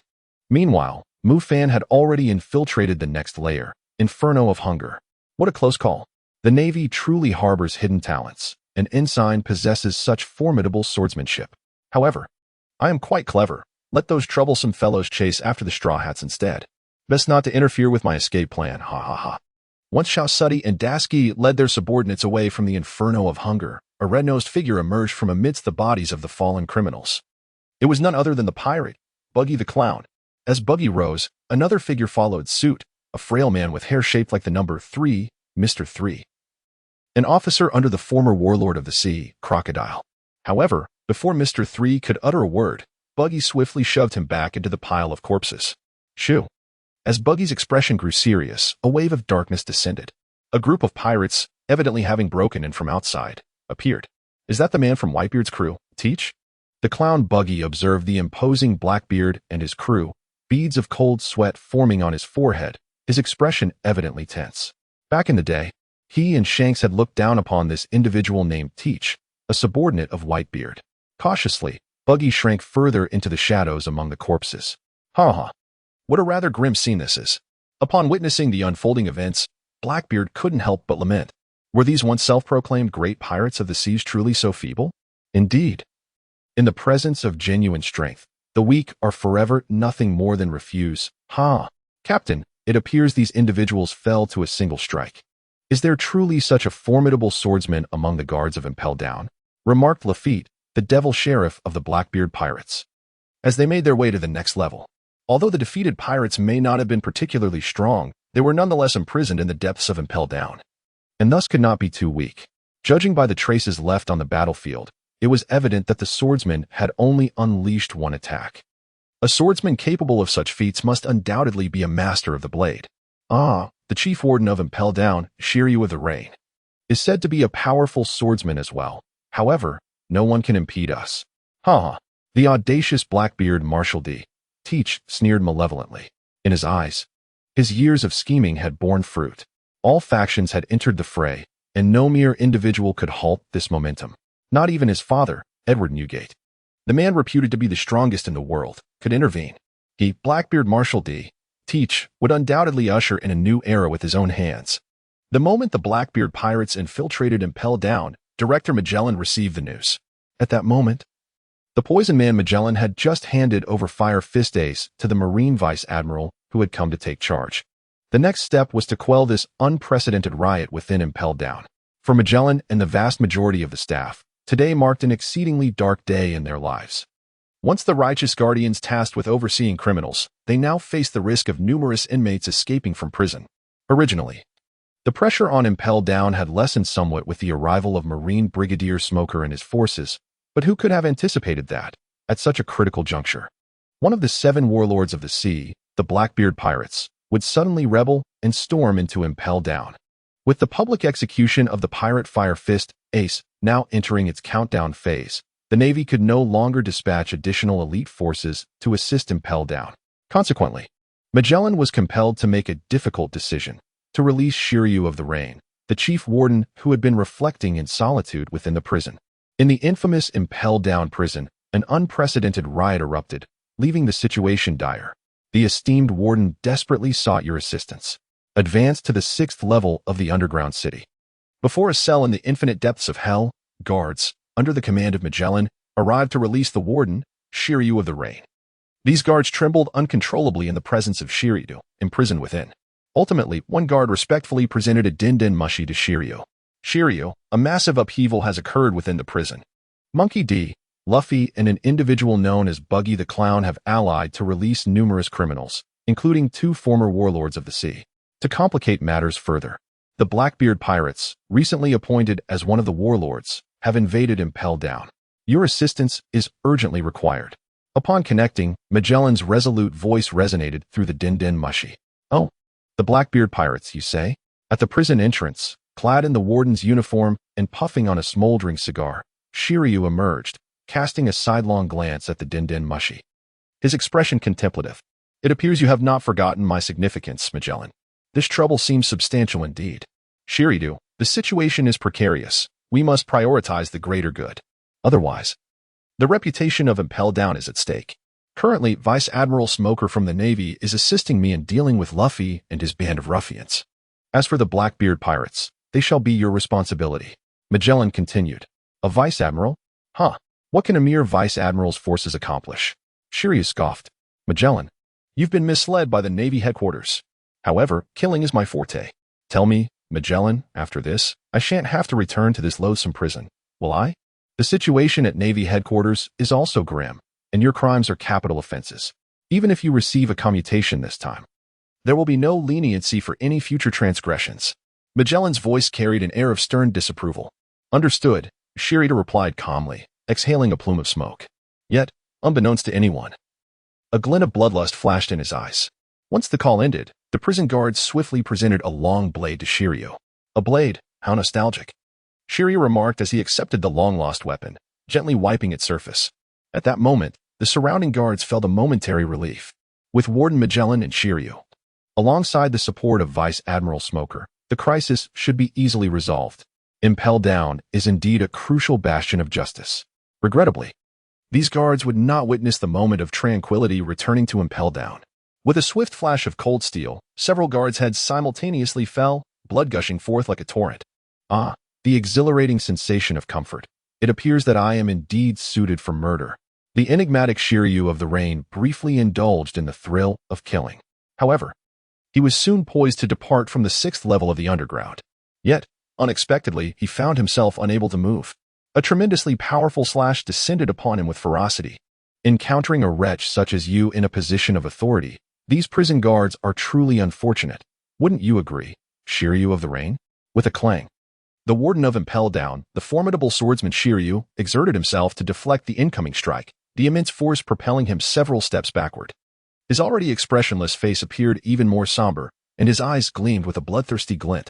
He fixed his gaze upon the mysterious figure clad in a white cloak and mask not far away, coldly inquiring, "Are you an informant from CP0? Such matters are of no concern to a scoundrel like you." Mufan had no intention of engaging in idle chatter with Relinquishing Shio. Initially, he intended to ascertain the current situation in Advanced City. For instance, whether Fire Fist Ace had already been transported to the Navy headquarters, which formidable pirates had been unleashed by Straw Hat Luffy, and if there were any hidden powerful adversaries lurking in the shadows. These were the matters Mufan sought to clarify. However, to his surprise, he inadvertently stumbled upon the malevolent deeds of Relinquishing Shio. Regarding Relinquishing Shio, Mufan held a deep disdain. During his time in the Navy, he had repeatedly heard of Shiryu's cruel penchant for slaughtering criminals, relishing in the act of taking lives. Consequently, after being defeated by Magellan, he was incarcerated, left to reflect in solitude. Yet, it was evident that this man had not sought redemption. Rather, he had intensified his malevolence. Surely, he had resolved to betray Impel Down and become a pirate.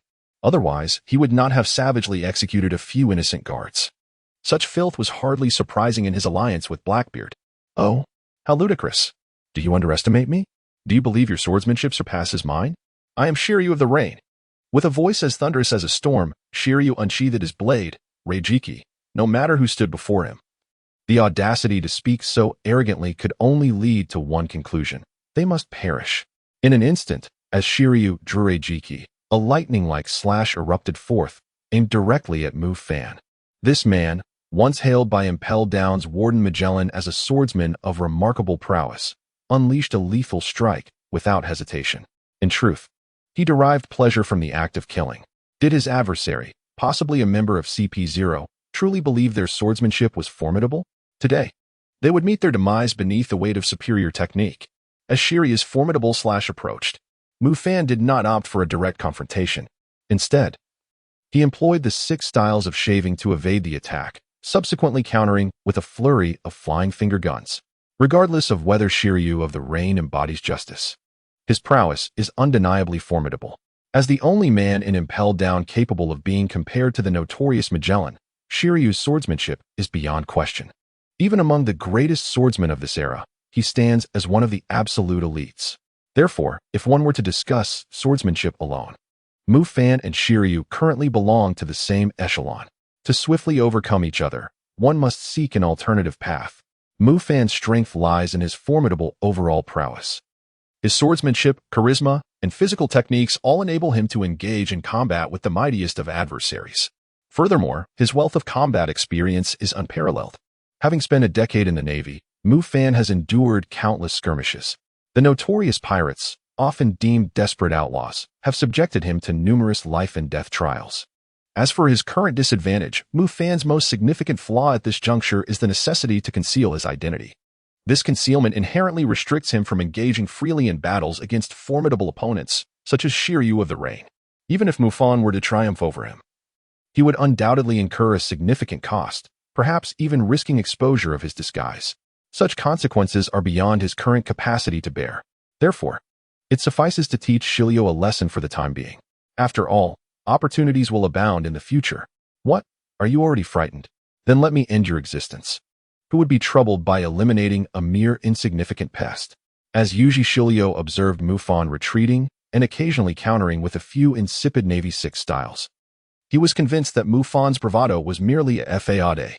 He was nothing more than a slightly stronger minor nuisance. Before your demise, allow me to demonstrate what true swordsmanship entails.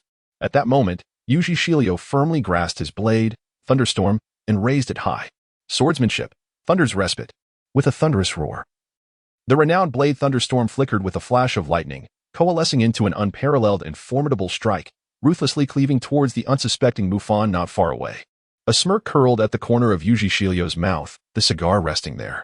This was not his most powerful strike, but incapacitating some trash, possibly from CP0, would suffice.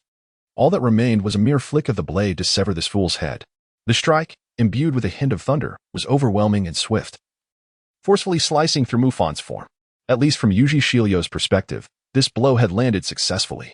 However, he failed to notice that, in the moment before the strike, Mufan's silhouette had abruptly shifted within half a second. Utilizing a near-perfect level of the six-style shave at full speed, he constructed an illusory afterimage within a confined space, achieving a pseudo-elemental form. This was one of Mufan's unique body techniques. Boom, boom. After the strike, Mufan staggered backward, appearing gravely injured. In desperation, he drew his dagger and leaned it against the ground. Despite this, he found himself half-crouched, too weakened to rise. This blade of yours is quite impressive. A piece of filth like you is unworthy of wielding such a weapon. Therefore, when you perish, I shall gladly claim it. Shirlu immediately recognized Mufan's dagger, Azura. It was a renowned weapon, a reward from the system, classified as a grade 21 blade. Even for a master swordsman, its allure was undeniable. At that moment, while Mufan was leveraging his combat experience, the system's notification echoed in his mind. Ding, choice activated. Choice 1. Slay range Shirlu within the city. Reward, Master Swordsman level, dual-wielding swordsmanship.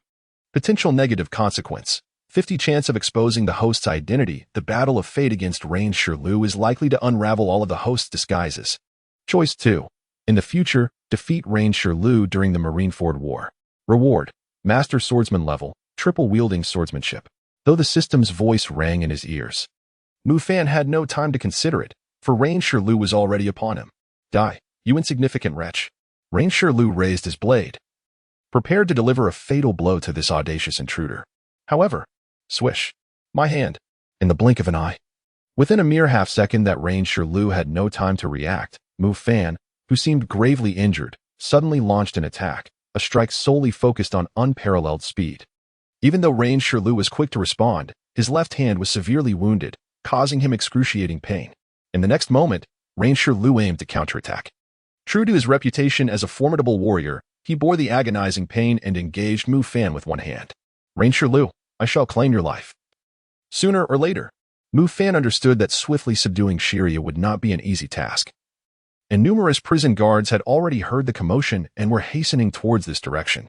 To avoid unnecessary complications, it would be prudent to withdraw while the opportunity still remained. Should fate allow him to encounter Shiryu once more during the forthcoming war at the summit, he would undoubtedly claim his life. As soon as he finished speaking, Mufan swiftly disengaged from the battle and descended to the 4th underground level, the current epicenter of the conflict in the advancing city. There, the likes of Straw Hat Luffy and his companions awaited. Ding. The host currently has 3 tasks to fulfill. Should the host successfully complete these 3 triggered tasks within 48 hours, a hidden reward shall be bestowed. After departing from the battle with the Warden Shilyo of the Advancement City, Mufan hastened to the 4th underground level, the Blazing Hell. Along the way, the system triggered another notification. For Mufan, accomplishing the current 3 tasks within 48 hours posed little challenge. After all, there remained less than a day until the commencement of the war above. As for the hidden rewards, Mufan did not pay excessive attention to it. The system merely serves as an auxiliary. Its ability to provide him with an extraordinary advantage is undoubtedly welcome. However, Mufan would not alter his decisions based on rewards alone, as he descended into the 4th level of Impel Down. This scorching inferno had transformed into the principal battleground of the uprising within the prison. The Straw Hat, Monkey D, Luffy, along with 2 former warlords of the sea, Crocodile and Jinbei, as well as numerous pivotal figures such as the revolutionary leader, Ivankov, were all present on this level. They were currently assaulting the prison guard regiment led by Deputy Warden Hannibal. Meanwhile, Rear Admiral Smoker was ruthlessly cutting through a multitude of criminals. Fiercely advancing towards the position occupied by Monkey D, Luffy, Mufan surveyed the situation and found no trace of the notorious Magellan, reputed to be the strongest man in the prison. Could he be indisposed? Or perhaps en route to this very location? Nevertheless, even in the absence of the prison's mightiest, the circumstances for the escape brigade led by Monkey D, Luffy and his companions remained dire. Thus, under the leadership of Luffy, Crocodile, and Jinbei, the escapees endeavored to make a swift breakthrough and escape from Impel Down. It was likely they understood that once Magellan arrived, their chances of fleeing would diminish significantly. After all, the title of the strongest man in the prison is not merely a boast. Aside from his peculiar ability to fill a restroom daily, Magellan's prowess is unquestionable. However, with Magellan yet to arrive, the weight of the situation rested heavily on the shoulders of Vice Warden Hannibal. Hannibal, you must hold those criminal rioters at bay alongside Commodore Smoker. I will be there shortly, at the exit of the 4th level, known as the Scorching Hell. Vice Warden Hannibal ended his call with a snail. This newly appointed commander of the guards, facing a dire situation, clutched his weapon, and a fierce determination began to manifest on his rather fearsome visage. Should I achieve great merit in this endeavor, perhaps I could usurp the position of warden. I misspoke. My ambitions are laid bare, but I shall give my all. Are the enemies formidable? Undoubtedly. As one of the most cowardly individuals in the prison, Hannibal has always been self-aware. Yet now, as the vice warden of Impel Down, he cannot retreat. For such a withdrawal would not only mark the most disgraceful event in the prison's history, but would also allow many heinous criminals to return to the seas unpunished. As a member of the world.As foremost prison, Impel Down's vice warden, he must hold his ground. To the rioting criminals, I, Vice Warden Hannibal, shall not permit your escape. Prepare yourselves. Hannibal shouted, rallying the guards while simultaneously bolstering his own resolve. After all, before him stood a horde of merciless pirate criminals. Observing this scene from the shadows, Mufan felt a wave of emotions. Setting aside other matters, the sense of justice that resided within Vice Warden Hannibal was indeed worthy of respect. Sandstorm. With a howl, a tempest of sand swept away numerous prison guards. However, the Desert King, Crocodile, one of the former 7 warlords of the sea, furrowed his brow slightly, just as he broke through the guards and created an opening. Countless more surged forward. Had the morale of the Impel Down guards surged due to Hannibal's resolve? How peculiar that Hannibal, of all individuals, would suddenly adopt such a serious demeanor. Crocodile, cigar in mouth, felt a flicker of doubt. Yet, he soon rejoined the fray. The appearance of the Straw Hat Boy was a glimmer of hope. Having arduously sought an opportunity to escape this wretched prison, he was determined to give his all. This detestable prison, it was a place no one wished to linger even for a moment longer. As the morale of the Impel Down guards soared, the resolve of the pirates attempting to break free began to wane, particularly under the dual onslaught from the guards and the Marines. However, fortuitously, the man who had long since emerged as the spiritual leader of these fugitive criminals stepped forward. Monkey D. Luffy. He leaped over numerous obstacles and landed before the deputy warden of Impel Down. Hannibal, step aside. I must reach Marineford to rescue Ace. Ace is about to be executed. Move out of my way, you scoundrel. At that moment, Luffy, maintaining a high-intensity state, radiated steam from his body, exuding an overwhelming presence. Yet, it was evident that Hannibal had no intention of retreating, even when faced with the rising star of the seas, Monkey D. Luffy. I will send you flying before I go to save Ace. At this juncture, Luffy's gaze was resolute. He looked at the battered Hannibal with a tinge of admiration. This oddly peculiar man possessed formidable willpower, but Luffy harbored an even stronger resolve. He was determined to save Ace. No one could stand in his way. In contrast, Hannibal, leaning on his weapon, struggled to remain upright. He had clearly sustained severe injuries. Nevertheless, as long as he was still standing, he would obstruct these despicable criminals from escaping the prison. Rebellious criminals, you are merely notorious pirates and felons. Should you return to the sea, the innocent would be engulfed in fear, losing their loved ones and suffering through the night in anguish. Thus, to ensure the weak can find solace, the righteous guards of Impel Down will not allow a single criminal to succeed in their escape while we still draw breath. This is the world's foremost prison, Impel Down. If it falls, the entire ocean will plunge into unfathomable terror. I, Hannibal, Deputy Warden of Impel Down, absolutely, unequivocally will not let you pass. Hannibal roared, rising once more. Faced with pirates and fugitives, he would rather die than retreat. In this moment, justice surged forth, and both the guards of Impel Down and the Marines were inspired by his fervent declaration. Morale soared. Even the shadowy figure of Mufan was profoundly moved. If only the Navy could exhibit the same resolve as Hannibal when confronting the world government and the celestial dragons, this world would undoubtedly be a better place. Rubber. Jet Bazooka. At this moment, Monkey D. Luffy realized that if he did not swiftly defeat the enemy before him, the escape plan would become exceedingly arduous. Thus, despite harboring a degree of admiration for Hannibal, he had no choice but to vanquish him without delay. This strike was delivered without restraint, employing the full force of his second most formidable technique. Boom.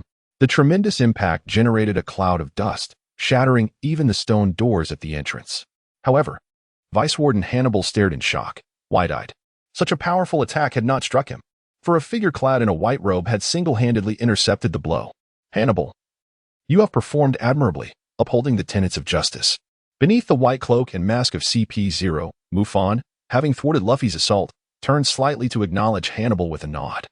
The Vice Warden's performance at least assured Mufan that justice still prevailed. Meanwhile, although Hannibal had escaped Luffy's final strike, he was unable to withstand the toll of his prior injuries. Just as Mufan's words faded, Hannibal collapsed, unconscious. Simultaneously, the pirate fugitives of the Escape Legion were astounded to witness Luffy's immense attack being effortlessly blocked with a single hand. While some among these pirate fugitives were formidable, the majority were not remotely a match for Monkey D. Luffy. Furthermore, throughout their escape, Luffy had consistently been the vanguard. Although he was quite young, his prowess was indisputable. Thus, the fugitives were left in a state of shock. After all, on appearance alone, Luffy seemed to pale in comparison to the newly appeared figure in white. "Hey, who are you to hinder me from rescuing Ace?" Luffy inquired, sensing that this individual would be a formidable opponent. He felt a faint sense of familiarity emanating from the figure shrouded in white and masked, yet no matter how hard he pondered, he could not pinpoint the source of that familiarity. Monkey D. Luffy. Mufan cast a cold glance at Luffy. In truth, he ought to impart some wisdom to this fellow on behalf of Admiral Garp. Yet, pondering the futility of such an endeavor, he refrained from further discourse. Concepts of justice and righteousness. Luffy must have heard them since childhood, after all. Thus, he chose to remain silent. Boom. Mufan ceased his idle chatter and unleashed a swift strike, a technique known as the Six Styles, Gale Foot. However, Mufan's mastery of the Marines' Six Styles far surpassed that of the CP9 operatives. Even a seemingly casual Gale Foot inflicted significant damage. Although Monkey D. Luffy narrowly evaded the attack, several fugitives behind him suffered devastating injuries. "Who on earth are you? Get out of the way," Luffy exclaimed in urgency. With his brother's execution imminent, he needed to hasten to Marine headquarters, Marineford. "Monkey D. Luffy, do you wish to reach Marineford? I can assist you," he declared. Facing Luffy's determined demeanor, Mufan merely wished to smile. Although Luffy's background was rather intimidating, he remained unfazed. After all, did he not desire to venture to Marineford? Then let it be so, albeit under escort. In an instant, a flash of cold light illuminated the scene, causing the entire searing inferno to tremble. At the moment Mufan executed his slash, the expressions of the formidable figures present, Crocodile, Jinbe, Ivankov, the Okama King, and Rear Admiral Smoker, shifted dramatically. A true powerhouse. Wielding an ordinary blade yet capable of such a strike, he undoubtedly belonged to the echelon of Grand Swordsmen. Even Smoker found himself momentarily perplexed. Had he not heard of any Grand Swordsman within CP0? Meanwhile, Rear Admiral Tashigi furrowed her brows, a hint of confusion crossing her features. This slash bore a faintly familiar essence, but the blade was not quite right. With a single strike, Mufan sent Straw Hat Luffy flying over 100 meters away. He then swiftly retrieved the trembling naval sword, ensuring that not a trace of suspicion reached Dasky and the others. Mufan deliberately sheathed his shura and casually picked up a naval sword. However, it was evident that an ordinary blade struggled to withstand the slashing strikes unleashed by Mufan. Even the slightest miscalculation could lead to its complete shattering. Nonetheless, when it came to confronting Luffy, Mufan does not rely heavily on swordsmanship either. After swiftly striking down the straw hat-wearing Luffy, as Mufan swiftly advanced once more towards Luffy, determined to capture him expeditiously, an unexpected figure interposed himself before the straw hat. It was none other than Sir Crocodile, a former warlord of the sea. This notorious pirate, with a cigar clenched between his teeth and a golden hook adorning one hand, noticed Mufan's rapid approach towards Luffy and hastily intervened to provide aid. Fortunately, he was in close proximity to the straw hat. "You cannot eliminate the straw hat kid just yet," Crocodile declared coldly, his eyes narrowing. In an instant, his entire physique transformed into flowing sand, and he unleashed 2 sandstorms, hoping to thwart the impending assault. There was no denying the formidable strength exhibited by this man in white. It presented a considerable challenge even to him. Observing the scene while in rapid motion, Mufan let out a chilling laugh.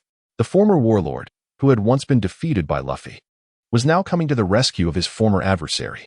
Was this a gesture of reconciliation, or did he have ulterior motives?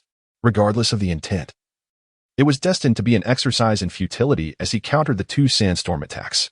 As Mufan stepped lightly upon the moonlit path, he deftly evaded the oncoming threat. then swiftly unleashed a powerful punch directed at Crocodile. Elementalization? Let us see if your mastery can withstand the formidable hockey of the black-leg Zephyr. A thunderous explosion echoed through the air as Sand Crocodile coughed up blood, propelled like a cannonball away from the impact. His eyes reflected sheer astonishment. Such formidable hockey, he had underestimated it. After enduring the heavy blow, Sand Crocodile struggled to regain his balance, clutching his chest. It seemed he had lingered too long in the first half of the Grand Line, losing the heart of a true warrior. Having previously fallen to the Straw Hat Boy, he now found himself faltering once more in battle. Mufan did not continue his assault on Crocodile. Instead, he turned his attention to Luffy. For Mufan, he owed nothing to Vice Admiral Carp and had no ties to Luffy. Naturally, he had no need to play the merciful game akin to Akiji. Dealing with Luffy at this stage was not difficult. Indeed, it could be described as simple, for the Straw Hat was currently too feeble. With a single punch, enveloped in the might of hockey, he rendered Straw Hat Luffy unconscious. Perhaps it was due to Luffy's prior injuries. Or perhaps the Straw Hat simply lacked resilience before Mufan. At the very least, Mufan did not hold back, yet he did not exert his full strength either.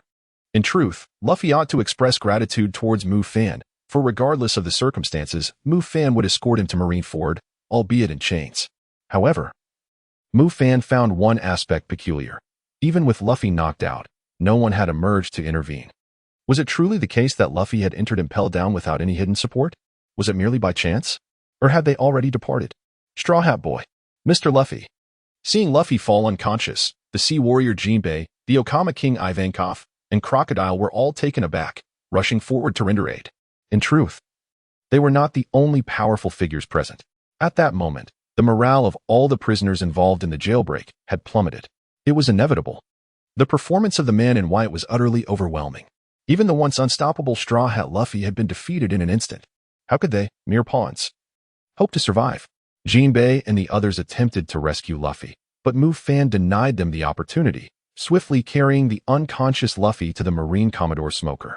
Commodore Smoker, by the latest orders from the world government, you are to escort the pirate Straw Hat Luffy to Marine headquarters for public execution alongside Fire Fist Ace. At that moment, within the scorching depths of the 4th level of Impel Down, the atmosphere turned strangely tense. Commodore Smoker gazed at the white-clad CP0, then at the unconscious Straw Hat Luffy lying at his feet, his eyes betraying clear shock and disbelief. Indeed, he had longed for the day he could capture Straw Hat Luffy and his crew. Yet the current situation. Since the events at Eni's lobby, news had spread throughout the Navy. In recent times, one of the most notorious pirates on the seas, Straw Hat Luffy, was the grandson of the Navy's hero, Vice Admiral Carp. He was also the son of the world's most dangerous criminal, the leader of the Revolutionary Army, Monkey D. Dragon. At this critical juncture, the world government dares to publicly execute Monkey D. Luffy and Portgas D. Ace at the Navy headquarters?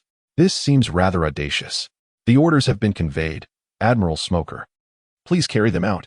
Mufan did not indulge in excessive conversation with Smoker. This notorious troublemaker within the Navy, albeit somewhat courageous yet lacking in strategy, was a figure whose words could easily lead to his downfall. Should Smoker's mind wander and he dare to question Mufan's affiliation with CP0, it would be challenging to maintain the facade. Ding. Congratulations to the host for completing the task, subduing Straw Hat Luffy, and preventing the majority of criminals from successfully escaping prison. Reward, skill, poison immunity has been credited. The voice of the system resonated. Mufan suddenly felt a transformation in his physique. From this moment onward, the crimson essence was as refreshing to him as a beverage. Esteemed CP0, I have a query to pose to you. Just as Mufan intended to momentarily depart from the scene, a feminine voice abruptly interrupted him.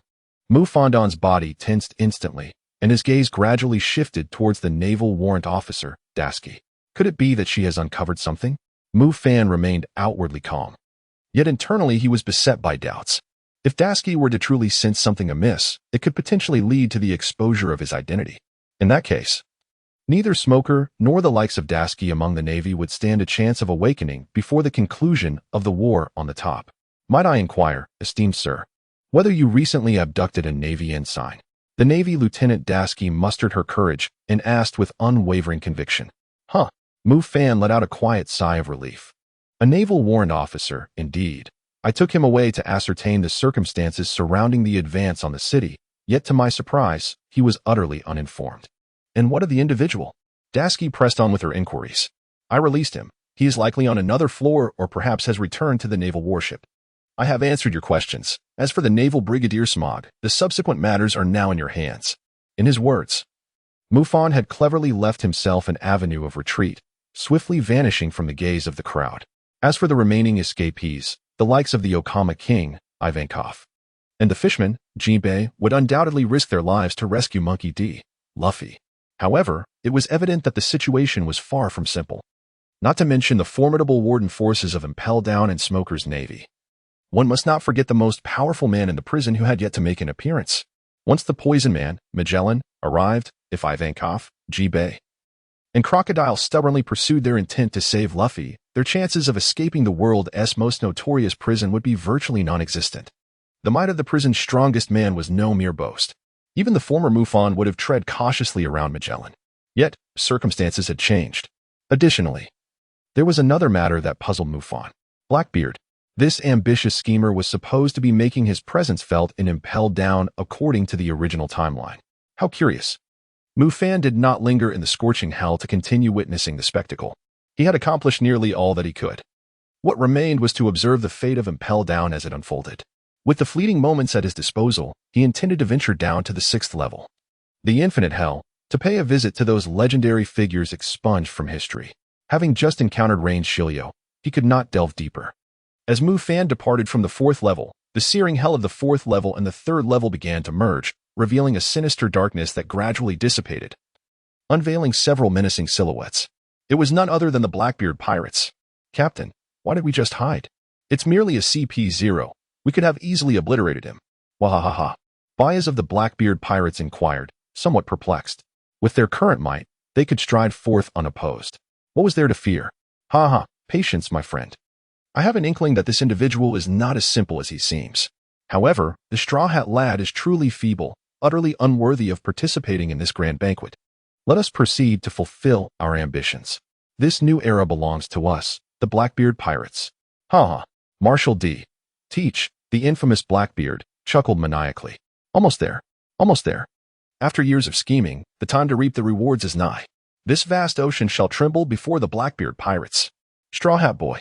At this moment, the Okama king, Ivankov, and the fishman Jinbei, among others, were fiercely assaulting the navy in a bid to rescue Straw Hat Luffy from the grasp of Rear Admiral Smoker. Meanwhile, Shichibukai Crocodile, with a cigar clenched between his teeth and a grim expression, continued to attempt a breakthrough against the guards of Impel Down. Although he had aided the Straw Hat lad on several occasions, it was largely driven by his own desire to escape this underwater prison. However, now, damn it, why did a CP0 suddenly appear? Is it destined that I cannot escape this underwater prison? Speaking of which, wasn't that Straw Hat fellow supposed to possess remarkable willpower? How could he falter so easily this time? Moreover, he had previously been bested by the Straw Hat boy. Did that not imply a significant disparity between him and that CP0? How utterly vexing. After departing from the 4th underground level, Mufan pressed onward. Time was of the essence, as it was likely that Smoker would soon escort Monkey D. Luffy to the Navy headquarters. After all, the public execution of world.As was imminent. Therefore, Mufan needed to return to the Navy warship before Smoker set off. Strangely, Mufan had not encountered a trace of Shiryu of the Rain along the way.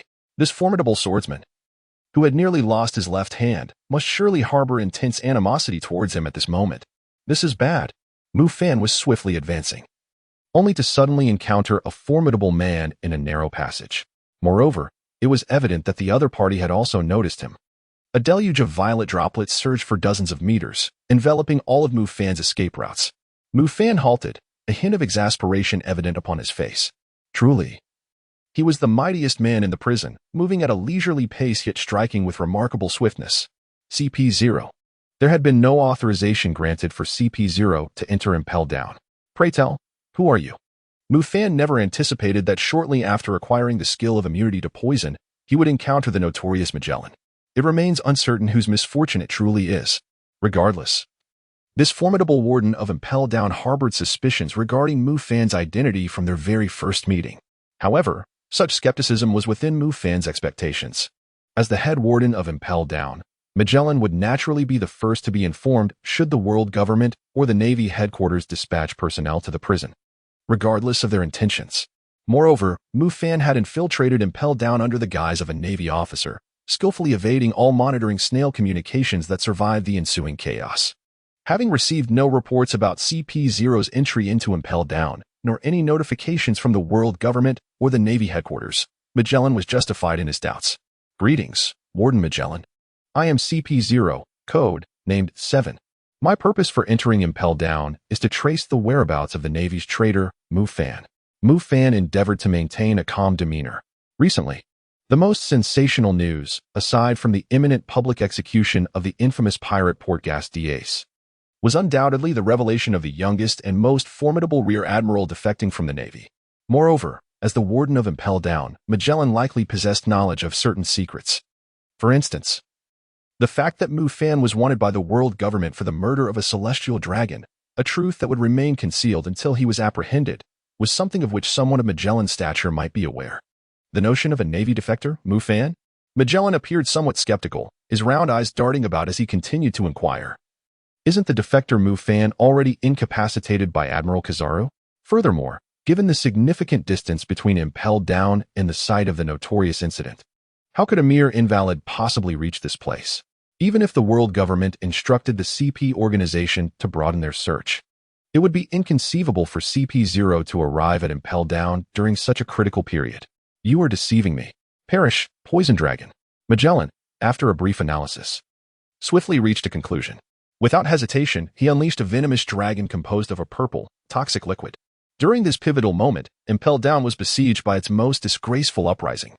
As the warden, he could not evade responsibility. All he could do was strive to rectify the situation. The merciless poison dragon surged toward Mufan, each droplet of its viscous substance capable of eroding the ground beneath it, creating deep pits upon contact. Although Mufan has acquired the skill of immunity to poison, years of combat experience have long since become instinct. With a swift movement, he evaded the attack of the poison dragon using a moonwalk technique. The Navy's 6 styles. Magellan, observing the effortless evasion of the poison dragon, could not help but deepen his gaze. Such a remarkable and elegant display of the Navy's techniques is indeed rare. Could it be that this individual is truly a member of CP0? Magellan, you have mistaken your opponent. I am not your enemy, if I am not mistaken. The Blackbeard pirates must have already breached Impel Down by now. Shouldn't you be attending to more pressing matters? Mufan drew his naval blade, retreating as he struck. He had no desire to confront Magellan directly. It was an unnecessary endeavor that would only squander time. Have you revealed your true colors? You are certainly not CP0. Perish. At that moment, the venomous Magellan let out a chilling laugh, intensifying his assault. Mufan sensed danger. Indeed, he had spoken too much. If it were the CP0 on a mission, they could not possibly be aware of the Blackbeard pirates' intrusion into Impel Down, unless they had witnessed it firsthand. Yet, his use of the word should indicated that he had not seen it with his own eyes. Furthermore, it was likely that the world government was still unaware of the situation concerning the Blackbeard pirates and would not inform a CP0 operative currently on a mission. This information was relayed first and foremost by the Navy headquarters to Impel Down. For whatever reason, Mufan, as a member of CP0, should not possess knowledge of Blackbeard's affairs. It was probable that Magellan had already categorized him as an ally of Blackbeard. At this moment, 3 venomous dragons simultaneously appeared in the narrow corridor, nearly obstructing all of Mufan's escape routes. Director Magellan of Impel Down regarded Mufan, cloaked in a white robe, with a cold gaze as if observing a collection of bones corroded by potent poison. No one could withstand his lethal toxins. After all, even he, Magellan, could hardly endure his own venom. Were his daily excretions merely harmless? The 3 venomous dragons cascaded down upon Mufan like a torrential flood, each drop of their venom potent enough to corrode iron. Strangely, Magellan noted that his typically agile opponent made no attempt to resist, merely standing there. Had he succumbed to the terror of the lethal poison? The strongest man in the prison, Magellan, scrutinized Mufan with a hint of confusion. Undoubtedly, he had immense confidence in his poison. However, this adversary did not appear to be one who would merely await death. The 3 venomous dragons surged forth like a deluge, the weight of several tons of venom bearing down on Mufan, creating a fearsome toxic prison. In an instant, the naval knife in Mufan's hand was corroded into worthless scrap iron, emitting a hissing sound. The ground surrounding him was riddled with holes, a testament to the terrifying potency of the venom.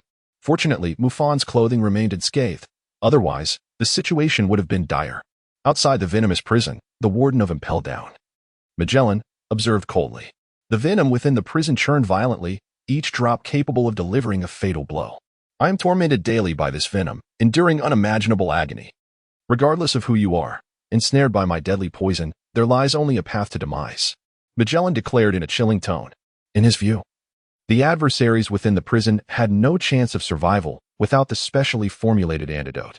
Moreover, he had numerous other criminals awaiting execution. Initially, I intended to endure and remain silent, but, Magellan, what pretense do you maintain? Your poison truly cannot harm me. Just as Magellan prepared to depart, a sudden voice echoed from the toxic prison. His massive frame stiffened, and he struggled to lift his head, disbelief etched across his terrifying visage. From within the venomous cell, which weighed several tons, beams of light suddenly emerged. As the radiance intensified, the prison erupted in a storm of slashing winds, reducing the toxic confines to mere fragments. The man whom Magellan had deemed destined for death emerged, wielding the renowned blade, Azura, stepping forth from the venomous depths unscathed, his spirit radiant and his aura formidable, showing no signs of poisoning whatsoever. How is this possible? How are you not dead from the poison? Could it be that my toxin has become ineffective? In that moment, the most formidable man in the prison, Warden Magellan, found himself engulfed in profound self-doubt. His already fearsome countenance twisted into an even more peculiar expression, struggling to comprehend the impossibility before him. How could anyone on this vast sea emerge unscathed under his lethal venom? Was it possible that he encountered a user of a devil fruit with the ability to counteract toxins? It seemed inconceivable. Magellan, I told you, I am merely carrying out a mission. Shouldn't your primary concern as the deputy warden of Impel Down be to prevent the situation from deteriorating further? Mufan approached Magellan step by step. He could somewhat comprehend the shock experienced by this formidable man of the prison, especially as his once prized superhuman abilities suddenly faltered. For any powerful individual, such a blow is indeed a heavy burden. This predicament can also be attributed to Magellan's excessive reliance on his devil fruit powers. Who are you? Truly? Magellan inquired with a frosty demeanor, articulating each word with precision. He was nearly certain that the individual before him, draped in the white cloak of CP0, was likely an imposter. However, the stranger did not appear to harbor any malicious intent towards Impel Down. He did not seem to be a pirate. Could he be part of the Revolutionary Army? Yet, that seemed unlikely. No comment. Mufan replied coldly. He was no longer a rear admiral, and thus felt no obligation to show any deference to Magellan, who was under the jurisdiction of the world government. After all, this individual was neither a member of the red-haired pirates nor a user of the Mero no Mi. If Magellan were to consider the larger picture, he would refrain from further pursuing Mufan. However, should he remain obstinate, then a confrontation would be inevitable. With the immunity to toxins bestowed upon him, Mufan was not the slightest bit intimidated. In fact, it could be said that the situation was even more favorable for Magellan. Mufan would undoubtedly be the most formidable adversary he has ever encountered. In any case, the choice is left to the strongest man in the prison. Should you dare to pose even the slightest threat to Impel Down, I will pursue you with relentless vigor. The warden of Impel Down, Magellan, pondered for a moment before responding coldly, his expression grave. He recognized the truth in the other's words. Indeed, it was imperative to consider the greater picture. However, allowing an unidentified and powerful man to roam freely within Impel Down left him somewhat uneasy. At the very least, a warning was warranted. Ha ha ha ha. In the face of Magellan's intimidation, Mufan suddenly burst into laughter. In contrast, Magellan, who had just issued a threat, felt his body tense up. The most formidable man in the prison found himself momentarily dazed. For within the resonance of that laughter, he seemed to hear the endless clamor of battle, the fierce, the valiant, the fervent, and the ruthless. Before Mufan could finish his words, he boldly traversed Magellan's formidable poisonous defenses. A fist, enveloped in potent haki, struck directly against Magellan's abdomen with tremendous force. The sound of a colossal impact echoed through the air. The man reputed to be the strongest in the prison was unexpectedly sent hurtling away. His robust frame crashed into the wall, creating a deep indentation, while a trickle of blood emerged from the corner of his mouth. You, governed by the world government, lack the authority to threaten me. Mufan did not elaborate further. After leaving a single remark, he swiftly departed. Time was of the essence, and he had no leisure to engage with Magellan. He was no longer a naval officer, but rather a traitor sought after by both the world government and the Navy headquarters. In light of this, he resolved to act on his whims. As for old grievances and new enmities, he would, in due course, seek retribution against the celestial dragons and the world government when he ascended to power over the seas. Who exactly was this individual? Magellan, the warden of Impel Down, clutched his abdomen and slowly rose. He gazed in the direction where Mufan had vanished, deep in thought. Regardless of the perspective, this impostor posing as CP0 was undoubtedly no mere pawn. However, in these vast seas, many formidable and legendary figures roamed, making it difficult to ascertain his true identity. Perhaps one day in the future, he would uncover the truth. For now, the priority was to quell the uprising within Impel Down. At the moment Mufan clashed with Magellan, the Blackbeard pirates encountered Shiryu of the Rain, the chief warden of Impel Down. It was evident that neither party harbored intentions of hostility. Upon meeting, Blackbeard Marshal D. Teach and Shiryu were instantly drawn to one another, recognizing each other as the allies they had been searching for. Consequently, Shiryu promptly joined the Blackbeard pirates. Shiryu, how could a swordsman of your caliber sustain such grave injuries? Who did this to you? Blackbeard inquired curiously, observing the severed left hand of Shiryu. The wound was remarkably precise, clearly inflicted by a blade. This peculiarity piqued Blackbeard's interest. How could someone within Impel Down manage to wound the great swordsman Shiryu in such a manner? Although Shiryu wielded his sword with his right hand, it was somewhat humiliating for a grand swordsman to lose half a hand. As anticipated, the mention of this incident caused Shiryu's expression to darken. It was a CP0 agent. I was careless. Next time we meet, I shall personally behead him. Shiryu declared coldly, brimming with indignation. He had now placed Mufan on his list of targets. Of course, had he known Mufan's true identity, his perspective might have shifted. Until now, Shiryu believed his defeat was simply due to a moment of negligence. With diligence, he was certain his opponent would meet his demise. Opportunities will inevitably arise. The key lies in seizing them. I never expected it to be that CP0. That fellow is indeed formidable. Blackbeard Marshal D. Teach let out a cold chuckle. He held a considerable impression of that white-clad CP0 agent, especially since the Straw Hat Kid had fallen into their grasp. Indeed, even he found himself troubled at the thought of the chain reactions that would ensue following Monkey D. Luffy's capture. Surely, neither the Navy nor the world government would dare to take such a reckless gamble, would they? Nonetheless, this did not impede his schemes.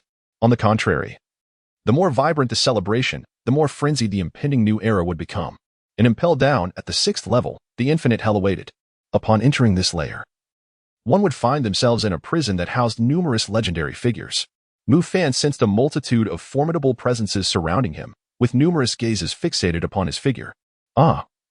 Another CP0 has arrived? Today, the Impel Down is indeed abuzz with activity. Let the chaos unfold. It would be delightful if I could escape, for I would revel in the opportunity to slay 1,000 souls for my amusement. Within the dark passage, a cacophony of sinister and venomous voices echoed relentlessly. Yet, most of these utterances were mere drivel. Those legendary warriors, confined for so many years, would hardly engage in frivolous banter. Mufan unleashed his observation hockey, precisely pinpointing the location of the criminal who had brazenly declared his intent to kill 10,000 to vent his fury. In an instant, a flash of steel illuminated the darkness. The next moment, the head of the felon, who had just been boasting and exuding malice within his cell, fell to the ground, rolling into the corner. At this juncture, the once murky passageway became notably more tranquil. Meanwhile, the true powerhouses present began to direct their gaze towards Mufan. Mufan held the hilt of the Azura sword with one hand, slowly advancing forward. He had merely come to observe the failures of a bygone era. There was no need to engage with these ruthless criminals. The experiences garnered from 2 lifetimes as a traveler, coupled with a decade of fierce battles in the Navy, had imparted a crucial lesson to Mufan. Reasoning with genuine evildoers is utterly futile, unless the adversary harbors some unspeakable secret. Attempting to reason with those who revel in murder and crime is merely an exercise in futility. Take, for instance, that brash individual who boasted of slaughtering 10,000 for the thrill of it upon breaking free from the city. Mufan held an unwavering belief in that individual. He was undoubtedly a man of his word. Thus, it was confirmed, he had perished. As Mufan gradually ventured deeper into the infinite hell, the distance between the surrounding cells began to widen. The aura emanating from the imprisoned souls grew increasingly ominous. Among them were legendary figures, erased from the annals of history, confined in manners distinct from ordinary criminals. Some were encased in ice, others submerged in seawater, while many were bound by an array of peculiar sea prism stone chains. Such extraordinary measures were a precaution adopted by Impel Down for certain individuals possessed in unparalleled strength. For instance, in a bygone era, the notorious pirate known as the Golden Lion Shiki had once managed to escape from Impel Down, eluding capture. Consequently, the prison reinforced its constraints and limitations on these formidable offenders. Hey, lackey of the world government, what brings you here? Seeking your demise? Mufan was walking when, from the depths of darkness, a voice suddenly emerged, laced with mockery and agitation. Beneath its tone lay a hint of madness. Mufan paused momentarily, his figure flickering as he approached a spacious cell. Although his vision was somewhat obscured, he could discern the imposing figure of a criminal ensnared by several thick chains made of sea prism stone, rendered immobile. Barrett, it would be wise not to overstep your bounds. Be cautious lest you find yourself under the watchful eye of that Magellan fellow. The echoes of warning from nearby cells stirred something within Mufan. The notorious Douglas Barrett, once a crew member of the pirate King Roger. Magellan? I shall inevitably break the horns from his head. In the darkness, Barrett's deep voice resonated once more. Hey, CP0. What is the state of the seas at present? Are those Navy pirates still fervently pursuing their dreams, driven by Roger's words? Indeed, Mufan responded calmly. He vaguely recalled that Barrett's obsession was to defeat the former captain, Roger, and to establish his own supreme theory. However, he had never been afforded the opportunity or possessed the capability to do so. After Roger's demise, this man became akin to a madman, consumed by his fixation. He was a man of profound obsession. At this moment, despite being imprisoned, Barrett's aura remained formidable. It seemed that during his 20-plus years of confinement and Impel Down, this scion of the devil had been diligently honing his skills. The attainment of ultimate power, perhaps? Ha ha ha, Roger has been gone for many years. The naive souls of this ocean must have long forgotten what it means to be truly strong. Douglas Barrett's laughter echoed through the darkness. Barrett, do not make a move. Came a sudden shout from a nearby cell. At this moment, Mufan narrowed his eyes slightly, his body tensing with anticipation. As expected, in the next instant, a formidable mental shock erupted suddenly, crashing toward Mufan like a torrential flood. His body was completely restrained, his abilities sealed by the sea prism stone. Yet, Barrett, who should have been rendered utterly powerless, still unleashed a formidable surge of conqueror's haki. This is the might of Douglas Barrett, the original crew member of the Pirate King, the descendant of the devil. At this very moment, in Mufan's gaze, a fervent intensity surged forth. Immediately, a force of conqueror's haki, rivaling that of his opponent, erupted. The two tangible waves of conqueror's haki clashed fiercely, causing the very foundations of the infinite hell to tremble. Barrett's conqueror's haki manifested as a swirling vortex of black and purple, its overwhelming aura seemingly capable of annihilating all in its path, asserting its supremacy. In stark contrast, Mufan's conqueror's haki shimmered in a resplendent gold and crimson, imbued with an unyielding dominance and unparalleled willpower. The two forces of conqueror's haki stood in a stalemate, neither yielding an inch. The entire sixth level of the infinite hell transformed into a battleground for their clash of wills. The formidable beings confined in other cells opened their eyes in unison, acutely aware of the monumental confrontation of haki. Such a level of haki conflict was a rarity. Even in the vast seas of their bygone era, weaker criminals felt a chill run down their spines. Previously, those who feared Barrett might severely injure Mufan and invoke punishment from Impel Down were now rendered speechless. For the enigmatic figure from CP0 had displayed a conqueror's haki that was not in the slightest inferior to the formidable Barrett. Indeed, it even bore a hint of added ferocity. Ha ha ha, young man, you are formidable. Should I ever escape this place, I will seek you out and defeat you soundly. Douglas Barrett seethed with indignation after suffering a minor setback in the clash of haki. After 2 decades of relentless training, nearing the pinnacle of his strength, the thought of being unable to overpower a mere CP0 was beyond his comprehension. Moreover, he was perplexed. How could the world government and the celestial dragons allow a person with the qualifications of a king to ascend to CP0? It was indeed a curious matter. Mufan and Barrett simultaneously retracted their conqueror's haki, bringing their confrontation to an end.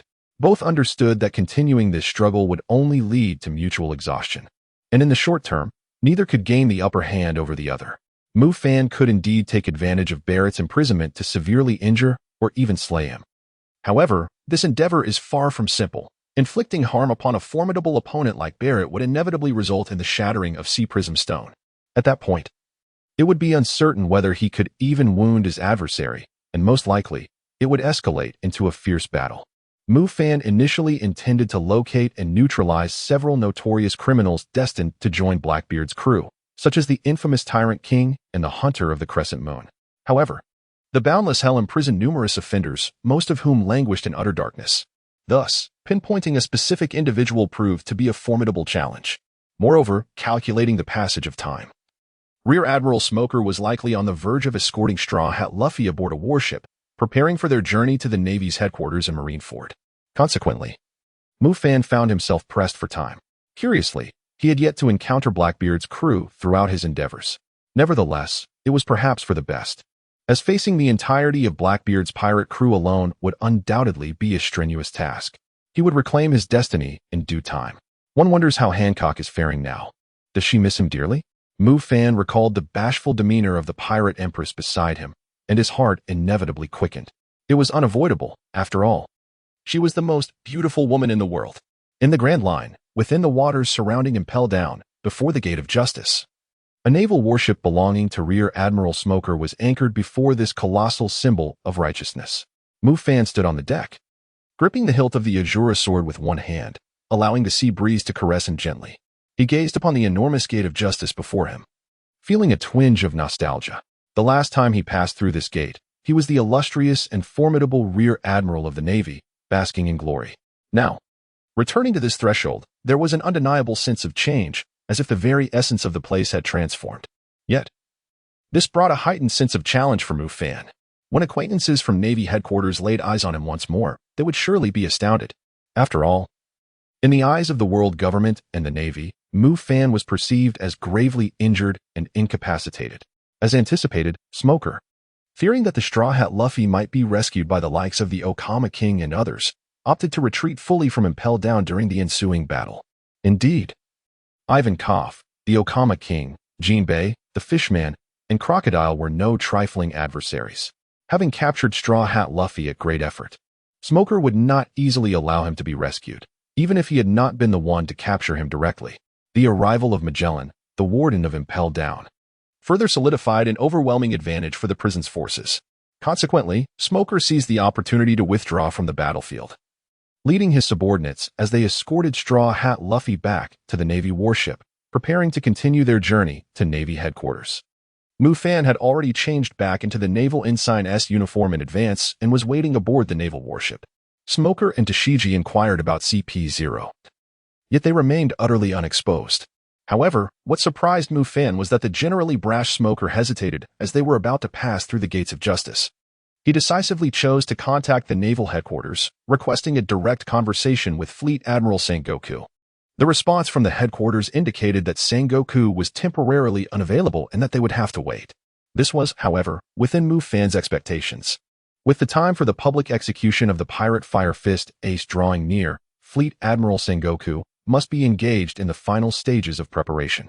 Moreover, Mufan could almost ascertain that, apart from Fleet Admiral Sengoku, the most occupied individual at the naval headquarters was likely Admiral Akainu.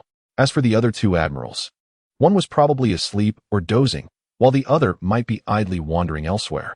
Despite the strained relationship between Mufan and Admiral Akainu, and even a certain degree of discord in some instances, it must be acknowledged that Akainu's dedication to duty was unquestionable. He was undoubtedly the most responsible and zealous among the three admirals. However, therein lay the problem. Akainu's fervor was excessively extreme. Under the manipulation of the world government and the celestial dragons, how far could the notion of absolute justice truly extend?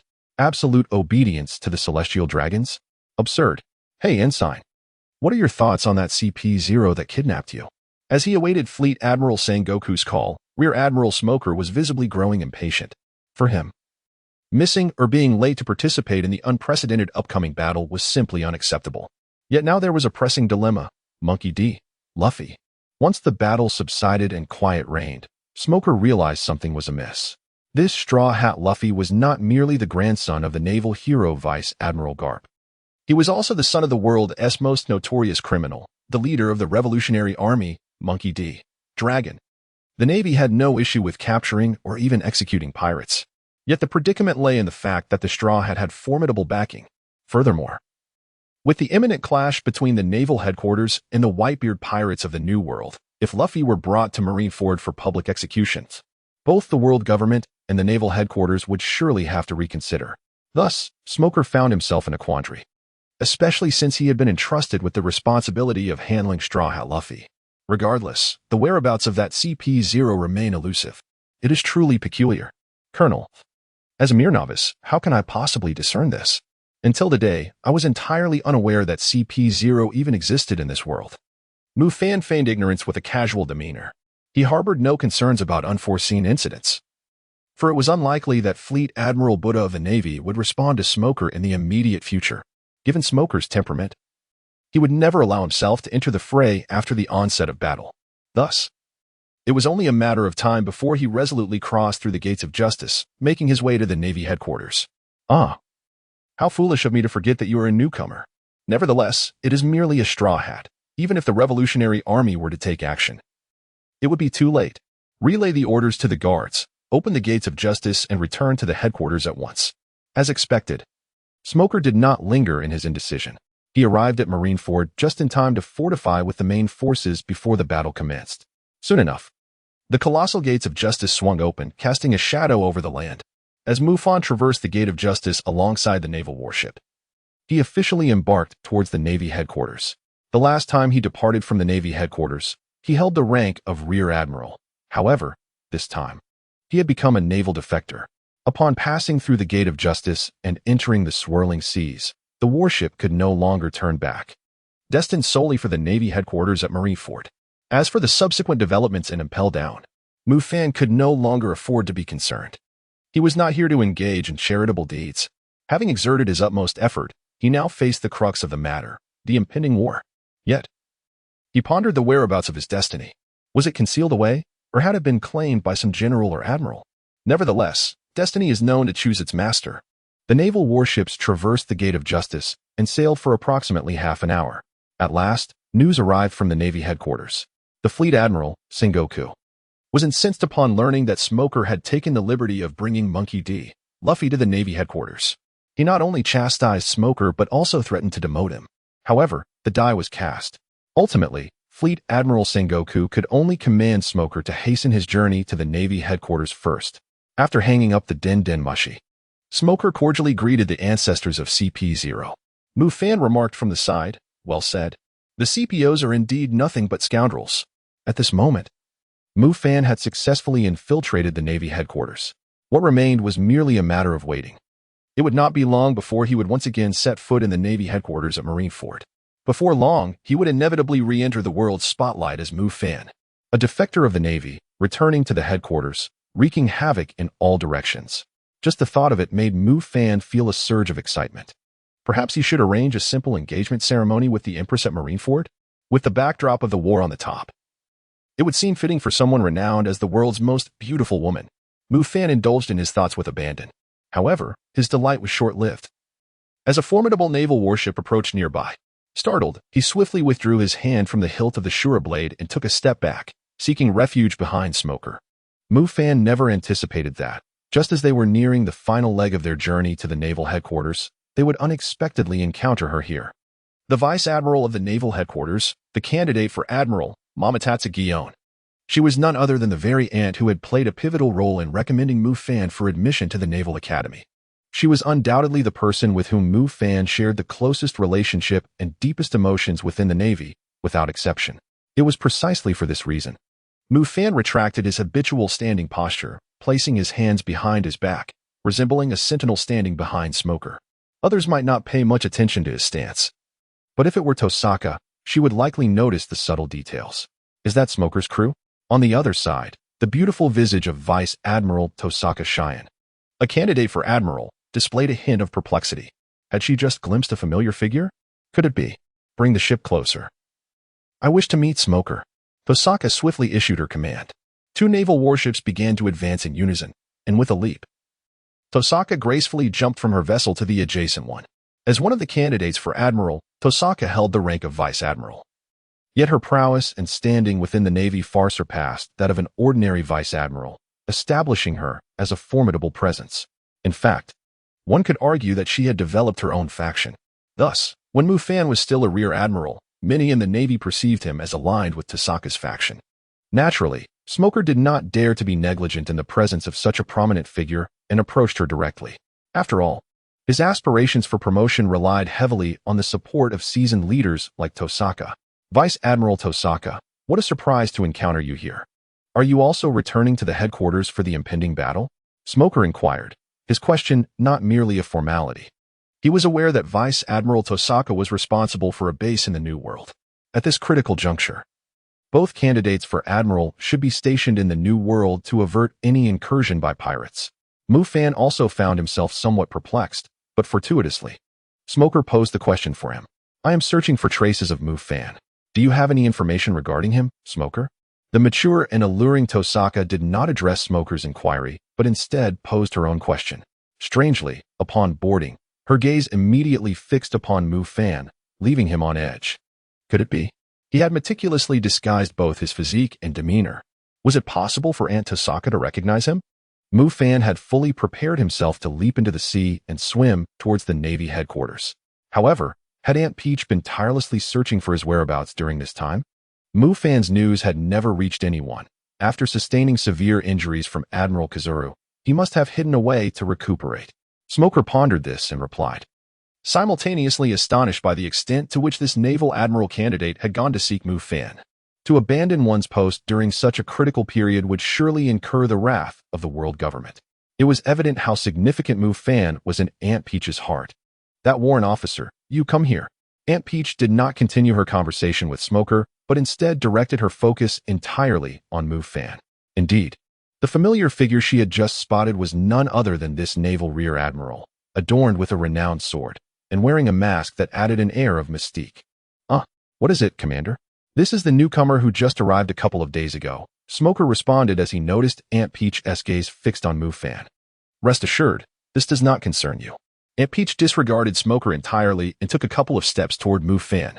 At this moment, Dasky and the other naval officers dared not even breathe, for the alluringly mature naval rear admiral before them was still an admiral candidate. Faced with someone who could very well become a future admiral, the ordinary seamen and lower-ranking officers felt utterly intimidated. Good day, Rear Admiral. I am Warrant Officer 7. Mufan understood that hiding at this moment would be futile. He had no choice but to confront the situation head-on. Moreover, his voice had been cleverly disguised. By taking the initiative, he should be able to dispel some of the doubts held by Tao-Tu's aunt. Indeed, as expected, after Mufan took the initiative to introduce himself, Tao-Tu noticeably paused in her steps, and then came to a halt. May I remove your mask? She inquired. Although there were no explicit regulations, it was uncommon for naval personnel to don masks. At this moment, Tao-Tu stood in close proximity to Mufan, close enough that she could reach out and personally lift his mask without hesitation, undeterred by the possibility of any trickery on his part. Mufan understood the inevitability of confrontation and thus chose not to evade it. Although he was quite familiar with Tao-Tu, he had meticulously disguised his face. Unless one were to resort to destruction, it would not be easily discerned, at most evoking a sense of familiarity. With this conviction, Mufan promptly removed his mask. Before Tao-Tu's eyes lay a grotesque scar, a jagged line stretching from his forehead to the corner of his mouth, complemented by a pair of small, piercing eyes that rendered his appearance rather fearsome. Although the contours of his face bore some resemblance to Mufan, it was evident that they were not the same individual. After all, Mufan was a striking youth, with sharp brows and bright eyes, whose captivating presence had enchanted countless young ladies at the Naval Academy. The mask was off for merely 3 or 4 seconds before Mufan swiftly donned it again. While the disguise was indeed intricate, one could not scrutinize it too closely, as there would invariably be flaws. Admiral, when I was a child, I was raided by pirates, and a long scar was carved across my face, which is why I have become accustomed to wearing a mask. Mufan promptly elaborated, believing that his actions would at least bewilder Tao-Tu for a brief period. However, Tao-Tu said nothing further, her eyes betraying a hint of disappointment. She had scoured the surrounding seas where Mufan had vanished, yet found naught. Where could that insufferable boy possibly be? Had he truly forsaken her, now that he had become a traitor to the Navy? The candidate for Navy Admiral, Tao-Tu Ji-Yuan, swiftly returned to her designated warship. She had previously received a directive from Fleet Admiral Sengoku, urging her to return to the Navy headquarters at once to partake in the forthcoming battle. The void she had left in the new world had already been filled by another. In her pursuit of Mufan, she had indeed neglected her duties for a time. Thus, the order from headquarters was one she could not dismiss. Yet still, she pondered the whereabouts of that boy. He must still be alive, mustn't he? Mufan gazed at the departing figure of Tao Tu, feeling a profound stir within his heart. He anticipated that Tao Tu's aunt would undoubtedly be anxious upon learning of the bounty placed upon him. However, he never imagined that Tao Tu would venture out to search for her traces. The deception he had inflicted upon her left him with a heavy sense of guilt. Yet, there was no alternative at this juncture. Should Tao Tu discover his true identity now? Whether she chose to act or refrain from taking action against him would present a monumental challenge for her. And if she were to abandon him, it would herald the emergence of yet another treacherous defector within the Navy ranks. Fear not, Aunt Tao Tu. Soon, we shall meet openly and without pretense. At the Navy headquarters in Marineford, Fleet Admiral Sengoku, having just completed the final round of defenses, pressed his palm against his temple, his brow furrowed in concern. Smoker had managed to create a significant mess at such a critical juncture. Did he not comprehend the true identity of the Straw Hat, Monkey D? Luffy? Was he truly intent on compelling the old man Garp to make a choice between the justice he had upheld for most of his life and his beloved grandsons? What a headache. However, Sengoku did not genuinely blame Smoker. According to Smoker's account, the pirate Monkey D, Luffy had been defeated by a mysterious CP0 agent and subsequently handed over to him, with instructions from the world government to execute Luffy at Marineford. Yet, this was utterly implausible. Even the world government would likely refrain from risking the public execution of both Luffy and world.As. Consequently, Sengoku immediately sought verification from the world government, and the response he received was unsurprising. The world government had not issued such an order, nor had any CP0 agents been dispatched to impel down to carry out a mission. It was merely reported that 2 CP0 agents tasked with capturing Mufan had gone missing. This indicated that the individual posing as CP0, who had infiltrated Impel Down and contacted Smoker while issuing a false command from the world government, was an imposter. Nevertheless, even the astute Sengoku could not deduce who was behind this impersonation of CP0. Had Mufan not suffered from Kizuzada no Kagami, he could very well have been the culprit. But now, it was certain that Mufan lacked the capability to do so, and even his survival remained uncertain. However, there was no time for Sengoku or the entire Navy to lament, as an unprecedented and monumental battle was on the verge of unfolding at the Navy headquarters. Where are Tao Tu and Smoker's forces? Sengoku inquired. As the tumult of the warring states lingered in his mind, Admiral Akainu, also known as Sakazuki, entered the room, his weathered visage marred by displeasure. As the frontline deputy commander, he was tasked with the strategic deployment of the first-line forces. Yet, the absence of Admiral candidate Momonosuke and the newly appointed Commodore Smoker's fleet was disconcerting. While Smoker's temporary reassignment to advance on the city for support could be excused, what of Momonosuke? To abandon her post at the branch base in the New World for the sake of a mere traitor, especially when a momentous battle loomed on the horizon, was utterly inexcusable. What, after all, did justice mean to this woman? Gion and Smoker would soon arrive. Sakazuki, are all preparations in place? The formidable Yonko Whitebeard could strike at any moment. The gaze of Fleet Admiral Sengoku was profound, for as a seasoned adversary of many years, he was acutely aware of the terrifying might possessed by the world's strongest man. This impending conflict represented a formidable challenge for the Navy headquarters. Oh, are we truly ready for Edward Newgate, the world's strongest man? Before the unyielding justice, any pirate's fate is but execution. Admiral Akainu uttered these words coldly, then, with a swift motion of his justice-etched cloak, departed from Sengoku's office. Watching Akainu's retreating figure, Sengoku felt a twinge of helplessness. Indeed, Sakazuki was a dedicated officer of the Navy. In comparison to Borsellino and Kazan, his capabilities were markedly superior. Yet, the brand of justice he espoused was excessively absolute. Sengoku had once believed, Mufan is undoubtedly the most suitable candidate to succeed as the Grand Admiral of the Navy. The new generation of the Navy will become immensely powerful, better equipped to safeguard justice upon the seas. Yet, who could have anticipated that Mufan would go so far as to slay the world-noble celestial dragon? His impetuousness is truly remarkable. He seems unaware of the adage that haste makes waste. And then there is Carp. If he were to learn that the Straw Hat Luffy had been captured and brought to the Navy headquarters, would he not act in an uncharacteristic manner? As the Grand Admiral Sengoku grappled with this troubling thought, a heavy cloud of pre-war anxiety enveloped the entire Navy headquarters. Mufan finally disembarked at the Navy headquarters, Marineford. Aboard the warship commanded by Rear Admiral Smoker. I shall report to Admiral Akainu first. Dasky, lead the others to resupply, he instructed as he stepped off the vessel. Understood. Rear Admiral Smoker, Dasky replied with a salute, watching him depart with a mix of excitement and apprehension. Observing the formidable presence of the Navy headquarters, she felt a surge of emotion. As a Marine, the opportunity to partake in such an unprecedented conflict was undoubtedly a privilege and an honor. Yet, it was equally clear that this battle would inevitably result in significant casualties. Indeed, in any war, loss is an inescapable reality. It is merely unfortunate. Major General Mufan can no longer partake in this unprecedented battle. Darky had sought his guidance on swordsmanship numerous times, gaining considerable inspiration from him. Despite their minor age difference, Darky has always regarded Mufan as her idol. Thus, Mufan's inability to participate in the forthcoming grand conflict is a lamentable circumstance for her. At this moment, Mufan remains oblivious to the thoughts of the young lady before him. He has once again set foot on the land of Marineford and sees no need to linger beside Smoker and Darky. Otherwise, his true identity may be revealed, potentially leading to repercussions for the two of them. Ensign, this is your first visit to naval headquarters, isn't it? It is indeed vast here, but regrettably, there is no opportunity for a tour, as a significant battle looms on the horizon. Be cautious. Do not allow yourself to be captured again. Darky, recalling that Mufan is a newcomer, intended to offer a warning. However, upon turning around, she found him to have vanished entirely. Hey, where did the ensign go? A sense of foreboding washed over Darky as she hurriedly inquired of the sailors behind her. I don't know. It seemed like a gust of wind swept through. And then the ensign disappeared.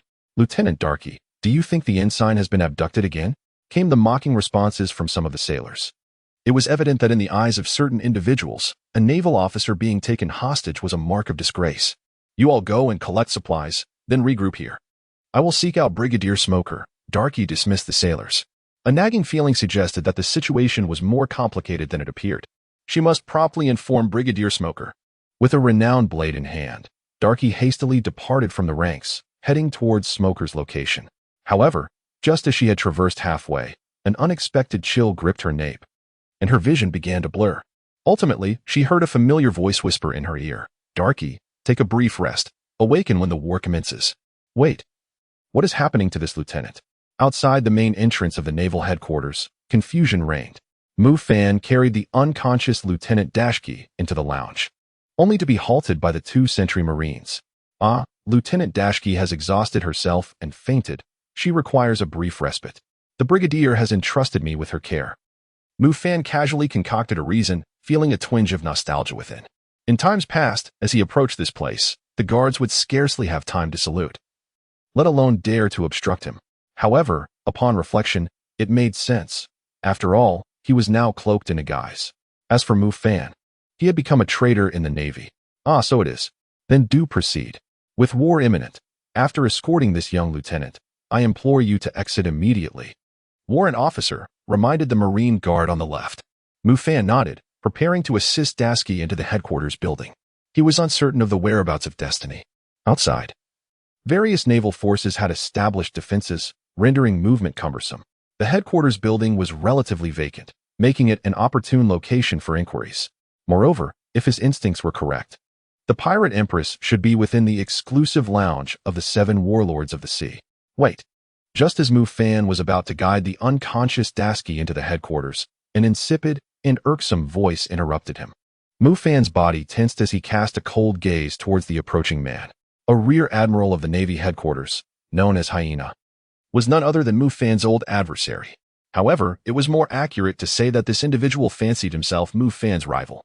Serving under the command of Admiral Akainu, Rear Admiral Hyena harbored a morbid animosity towards Mufan, yet lacked even the qualifications to provoke him.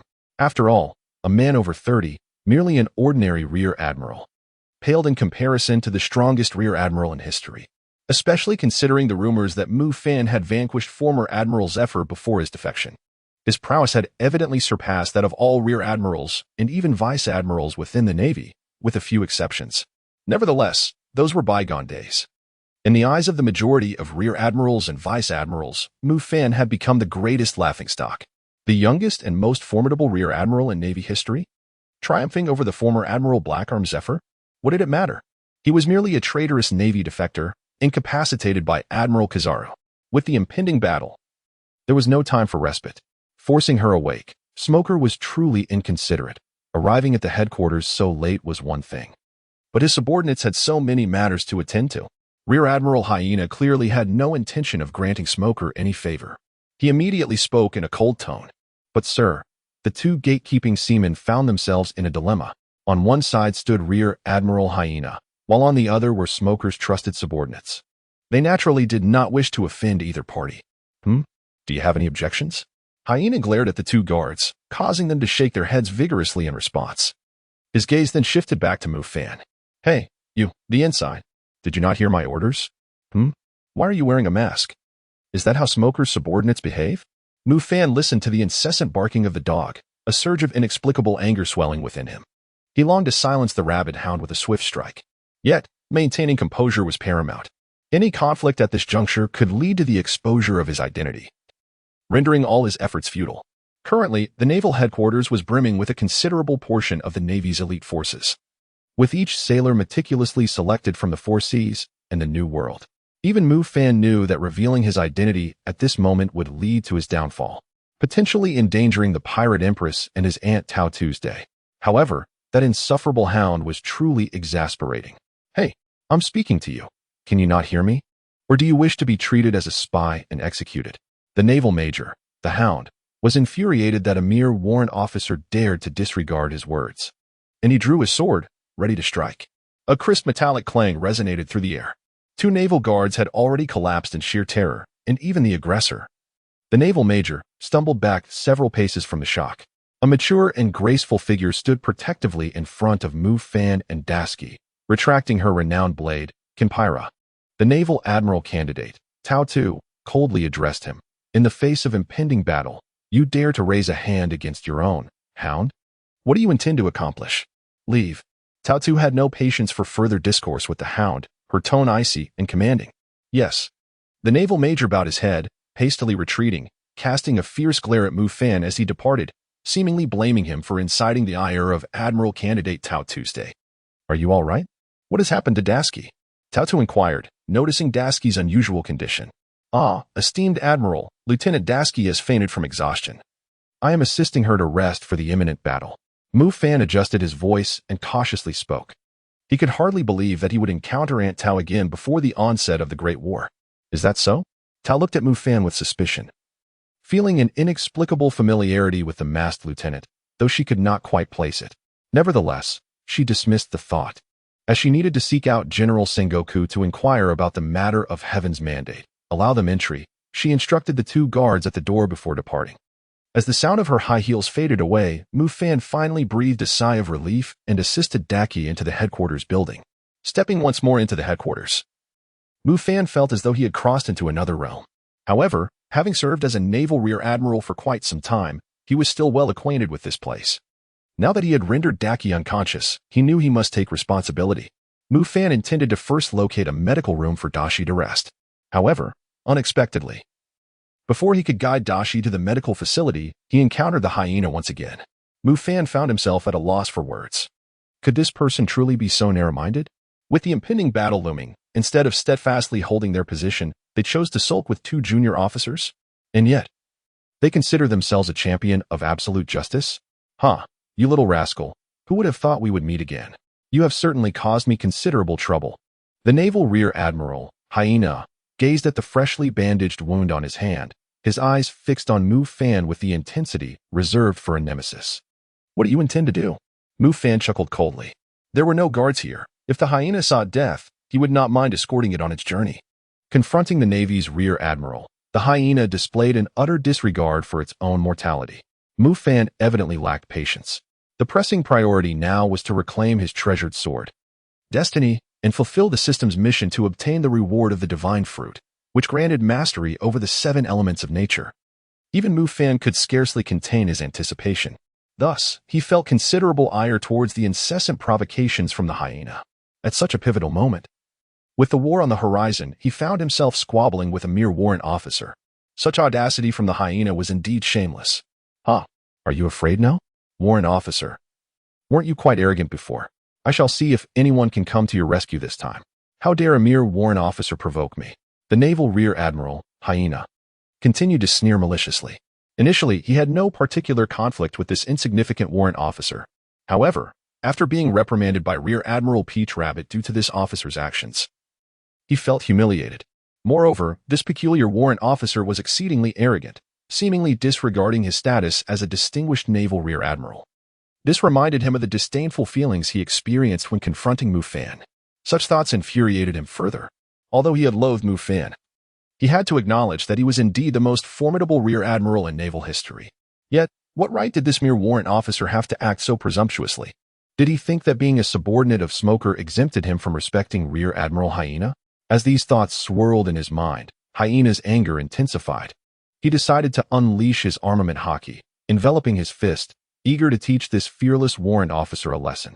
Meanwhile, on the other side, Mufan gazed at the hyena, which babbled to itself like a jester. The gaze beneath its mask was imbued with an icy chill. Did this hyena truly believe itself to be of any significance? It was nothing more than a wretched creature, incapable of withstanding even Mufan's conqueror's hockey. Mufan originally intended to use his conqueror's hockey to swiftly eliminate the hyena, striving to minimize any commotion. However, to his astonishment, before he could make a move, a figure, as swift as the wind, surged forth behind the Navy Rear Admiral Hyena, with a resounding crash, accompanied by a chilling scream. The esteemed Navy Rear Admiral Hyena was unexpectedly sent flying like refuse, crashing into the wall and leaving an enormous human-shaped dent. Mufan distinctly observed that the hyena's body, possessing two waists, had now become entirely petrified. A fragrant foot, perfectly resembling a kidney stone? How ruthless! Soon, the whirlwind subsided, revealing a breathtaking silhouette before Mufan. Her graceful form swayed like a flower, and her unparalleled beauty eclipsed all others. It was none other than the world's most stunning woman, the Pirate Empress Boa Hancock, one of the 7 warlords of the sea. Mufan never anticipated that he would reunite with the Empress so swiftly. Even more astonishing was her willingness to assist him in eliminating the nuisance known as the hyena. Yet, could it be that this world's most exquisite beauty recognized him? Surely not. Upon her arrival, the Empress did not even cast a glance at the hyena. In truth, she was oblivious to whom she had delivered a kick. Nonetheless, this was of little consequence to her. Her focus rested solely on one individual, Mufan. Just moments ago, in the exclusive lounge of the 7 warlords, she had glimpsed a familiar figure and rushed out in search of him. However, upon seeing Mufan in his current state, the Empress hesitated, a sense of familiarity washing over her. Yet, when viewed in its entirety, the naval ensign before her seemed to bear no resemblance to Mufan whatsoever. Hancock. Mufan smiled calmly, calling out the name of the Empress from the depths of his heart. In that moment, the Pirate Empress was overwhelmed with emotion, tears streaming down her face as she staggered back a few steps, as if struck by a powerful force. Her extraordinary, beautiful eyes were filled with excitement, affection, and disbelief. It had been several days. She had not seen Mufan for a whole number of days.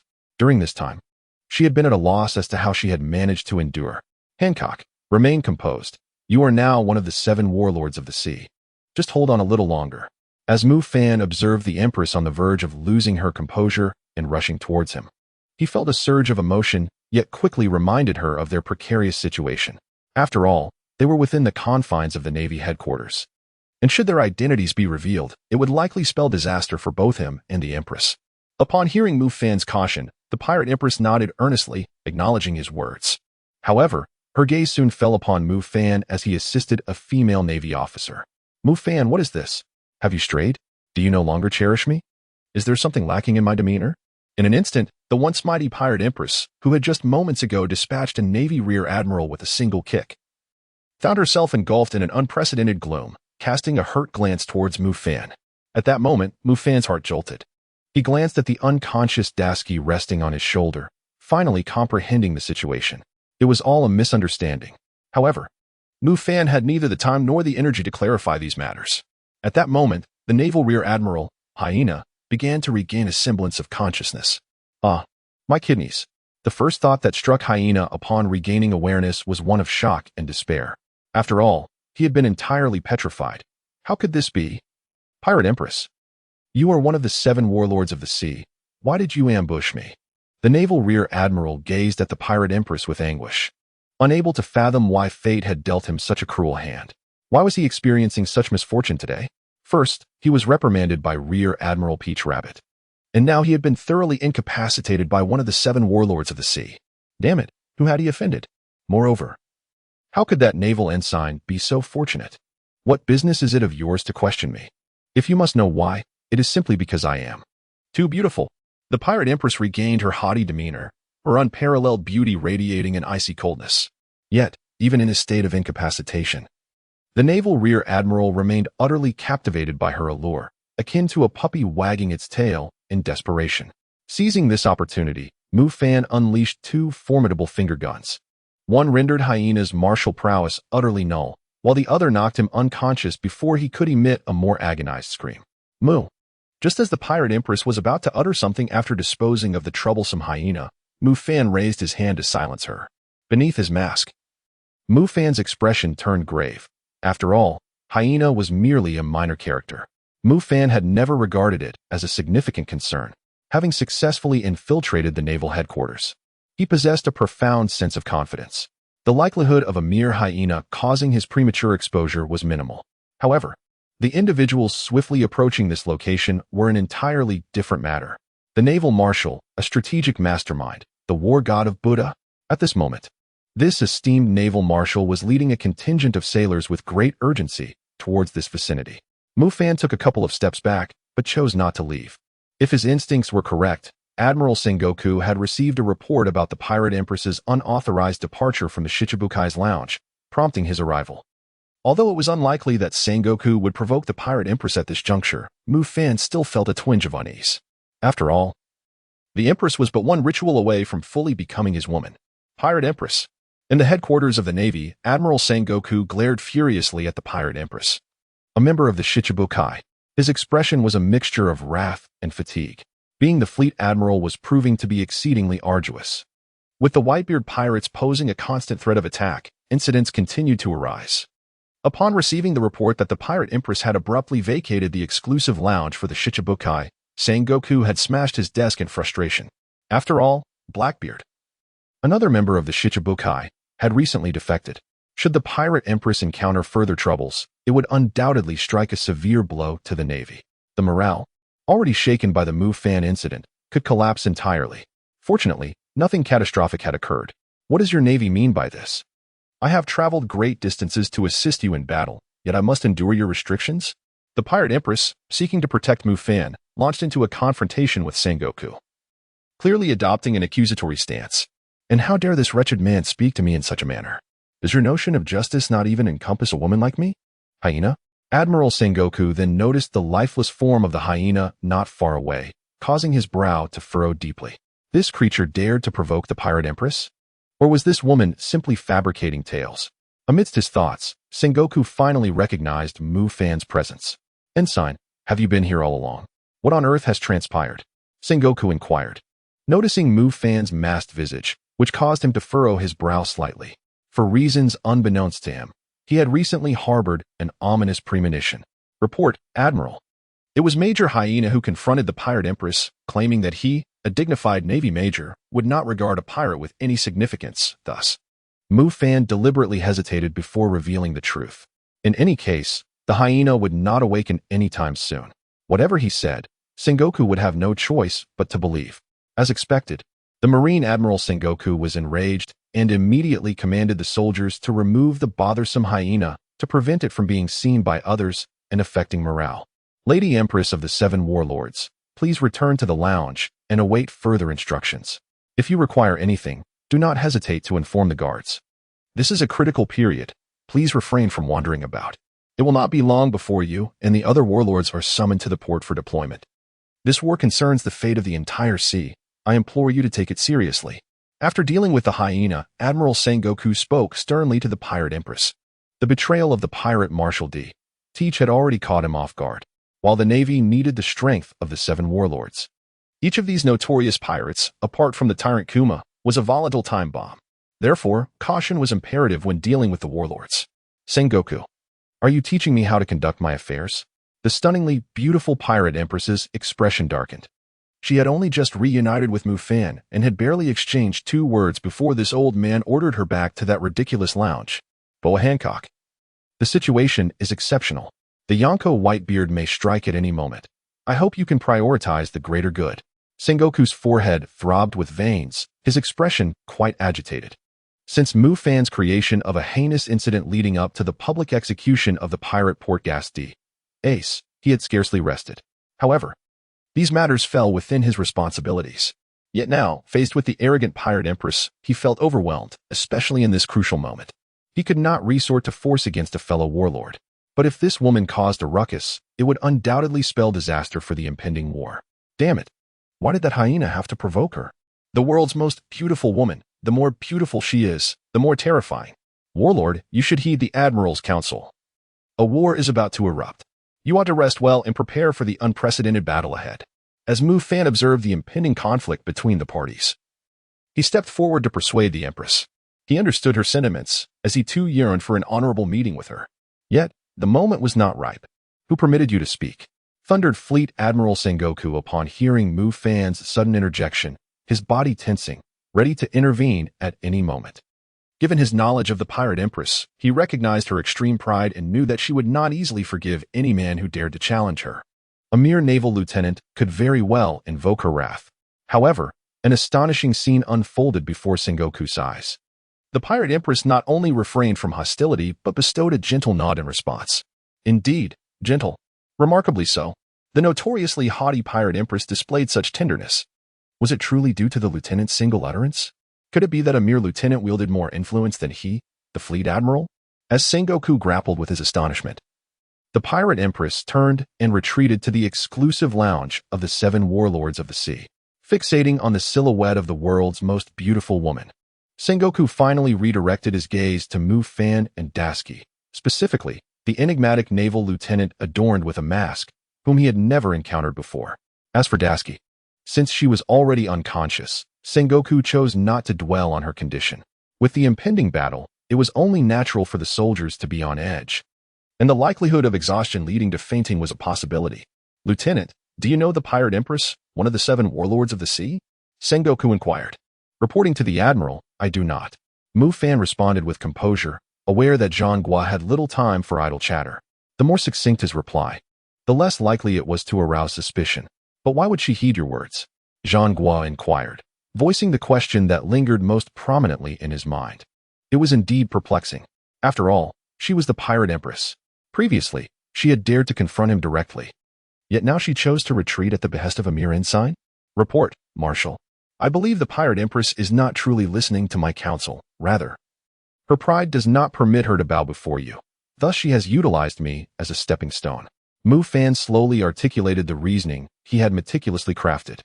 The Marine Admiral, Buddha of the Warring States, nodded in understanding, refraining from further inquiry. After all, upon reflection, it seemed there was only one conceivable scenario, surely. The Pirate Empress could not possibly have any association with a mere warrant officer. Warrant officer, escort this lieutenant to the lounge, and then come to my office, he commanded. At Marine headquarters, Marineford, this bastion of justice was now shrouded in the ominous clouds of impending warfare. Even the formidable Navy felt the tremors of anxiety in the face of the challenge posed by the most potent of the 4 emperors from the New World. War, after all, is a brutal affair. While the celestial dragons could comfortably observe the carnage from their holy land, treating it as mere entertainment, the soldiers on the front lines were constantly confronted with the specter of death. Admiral Akainu, Sakazuki, stood atop a platform at the harbor. Following the return of Vice Admiral Momonosuke and Commodore Smoker's troops, the Navy's defenses had been fully established. They were now prepared for the imminent confrontation against the formidable Whitebeard's forces, awaiting the arrival of the remaining Shichibukai. For emperors, await the decree of absolute justice. Admiral Akainu muttered, a cigar clenched between his teeth and his eyes narrowed in contemplation. He was resolute in his belief that the absolute justice he championed would reach its zenith that very day. The pirates across the vast seas would tremble beneath the weight of the Navy's unwavering justice. Mufan, you short-lived wretch, it is a pity. This war shall be spectacular. Yet you shall no longer possess the right to partake. Akainu remarked darkly once more. He had always held a vehemently negative stance towards Mufan. the most formidable lieutenant in history, who was heralded as the future admiral of the Navy. Akainu recognized the young man's formidable strength and potential, coupled with a unique sense of justice. Unfortunately, he was also difficult to control, too free-spirited. The Navy was destined not to be the stage for his development. Had he not joined the Navy, but rather pursued a path as a pirate or in the Revolutionary Army, he would undoubtedly have become a formidable adversary to both the Navy and the world government. However, that was now a futile consideration. To be grievously injured and rendered incapacitated was the gravest blow for one who had once been a supernova. Mufan has already fallen. Oh, who is the wretched soul muttering my name? Mufan sneezed thrice in quick succession, unable to suppress his disdainful remarks. Subsequently, he gently laid Dasky down on the bed, arranging her comfortably before stepping out of the female Marine's rest area. He had not exerted excessive force, knowing that when the war commenced, Dasky would likely awaken. This approach would not hinder Mufan's movements. Currently, the situation presented a mixed bag of advantages and disadvantages for him. He had not anticipated an early encounter with Admiral Sengoku, nor did he foresee that this elderly man would summon him to report to the Admiral's office. The original plan. Mufan intended to swiftly search for the location of Destiny when the headquarters would be deserted, just before the impending war commenced. However, the unforeseen turn of events took him by surprise. Yet, this circumstance was not entirely devoid of advantages. There exists a considerable likelihood that Destiny resides within the Marshal's office. Conducting an early reconnaissance could indeed save him precious time. Of course, this endeavor is not without its perils. Should the Kingdom of Buddha harbor any suspicions? Given the nature of this naval marshal and the prevailing situation, Mufan would undoubtedly find himself swiftly apprehended. Nonetheless, that being said, Mufan still intended to visit the office of the Fleet Admiral. Within the Navy, military ranks generally correlate with one's strength and status. This is especially true, save for exceptional cases like the legendary Navy hero, Monkey D. Garp, and Mufan, who is hailed as the most formidable rear admiral in history. Thus, it is evident that the Fleet Admiral, Sengoku, possesses tremendous power to hold such a prestigious position. Within the naval headquarters, both the Fleet Admiral's office and those of the three admirals are not heavily guarded. The reason for this is quite simple. There is no need for excessive protection. Before long, Mufan arrived at the Fleet Admiral's office and gently knocked on the door. "Come in," came the voice of Fleet Admiral Sengoku. It was clear that the Fleet Admiral was under considerable stress at that moment, as he was preparing to head to the front lines to summon the 7 warlords of the sea and the 3 admirals for a final assembly, ready to face whatever may come. To Mufan's surprise, upon entering the office, he found not only Fleet Admiral Sengoku, but also the legendary hero, Garp, along with an enigmatic figure from CP0. Witnessing such a scene, Mufan felt a jolt of astonishment. He quickly scanned the room, but did not detect the presence of Destiny. At that moment, Sengoku, Garp, and the CP0 operative all turned their gazes toward him, with Garp's expression being particularly intense and peculiar. It was the first time Mufan had witnessed such an expression on Garp's face. However, it appeared that Garp's primary emotion was directed towards CP0. "Ensign, please come in. According to Smog's report, you were taken away for questioning by a member of CP0 while at Impel Down, and the one captured by CP0 is none other than Straw Hat Luffy?" Admiral Sengoku inquired, pinching his temples. He was struggling to maintain control over Garp, who seemed to be losing his composure upon hearing about the capture of Straw Hat Luffy. "Ensign, are you certain that the individual who abducted you for questioning was from CP0? The CP0 agent looked at Mufan, his voice hoarse and tinged with doubt. This Navy ensign's mask seemed somewhat familiar. "Young man, fear not, speak the truth," Garp interjected, though he appeared composed on the surface. Mufan could sense a significant animosity towards CP0 emanating from Vice Admiral Garp. It was understandable, considering both of his grandsons had been captured. He couldn't help but wonder about Straw Hat Luffy's current condition. Surely he had regained consciousness by now. However, the situation was far from straightforward. While Smog had overlooked certain details, Mufan was acutely aware that the escorting of Straw Hat Luffy to the Navy headquarters ship did not involve solely him. Of course, thus far, these matters bore little relevance to Mufan. His decision to refrain from intervening was largely to exacerbate the chaos in Marineford. Yet, the current circumstances were somewhat unforeseen.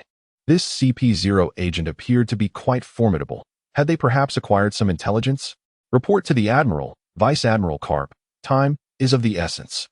Before Mufan could respond to CP0's inquiry, a naval colonel interrupted the discussion. The moment of final assembly for the Navy's forces in the Marineford War had finally arrived.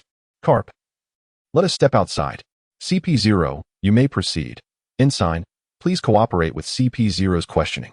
After issuing a directive, Admiral Sengoku firmly ushered Carp out. Sengoku, we must leave. What if CP0 decides to take action? That ensign could be in grave danger. Carp expressed his discontent as they made their way toward the port battlefield. Carp, you must recognize the current situation. Our impending adversary is none other than Whitebeard. We cannot interfere with CP0's affairs, and that ensign is rather peculiar. For now, all our focus must be directed toward the impending battle. Carp, do not forget, you are a seasoned sailor, and we bear the mantle of justice. Admiral Sengoku stated solemnly. At this moment, he could no longer afford to speculate on CP0's matters, for the Navy's enemy, one of the maritime sovereigns of this era, the Yonko of the New World, the Whitebeard pirates, was about to strike. In the office of the Admiral, after the departure of Sengoku and Carp, only Mufan and a member of CP0 remained. The CP0 agent, clearly lacking patience, posed a harsh and hoarse inquiry. Oh, what do you mean by that? CP0? In contrast, Mufan appeared entirely at ease, his tone remarkably calm. He understood that the moment of ultimate assembly for the Navy had arrived. With all elite forces focusing their attention on the battlefield, anticipating the arrival of the Whitebeard pirates. Consequently, Mufan, positioned in the rear headquarters, felt secure. As the focus of the Admiral, the Navy hero, and the three admirals would be drawn to the battlefield, leaving his actions unnoticed. Thus, what could a mere CP0 agent do? In recent days, we have lost 2 members and are currently exerting all efforts to locate them, yet we have found no leads. Moreover, CP0 has not been dispatched to impel down during this period. Therefore, ensign, you're lying. Who exactly are you? Or are you concealing secrets for someone else? The CP0 leader continued to interrogate. At this moment, he perceived little threat from Mufan. At least, in his estimation, no danger had been detected. Nevertheless, one thing was certain. This Navy ensign was undoubtedly suspicious.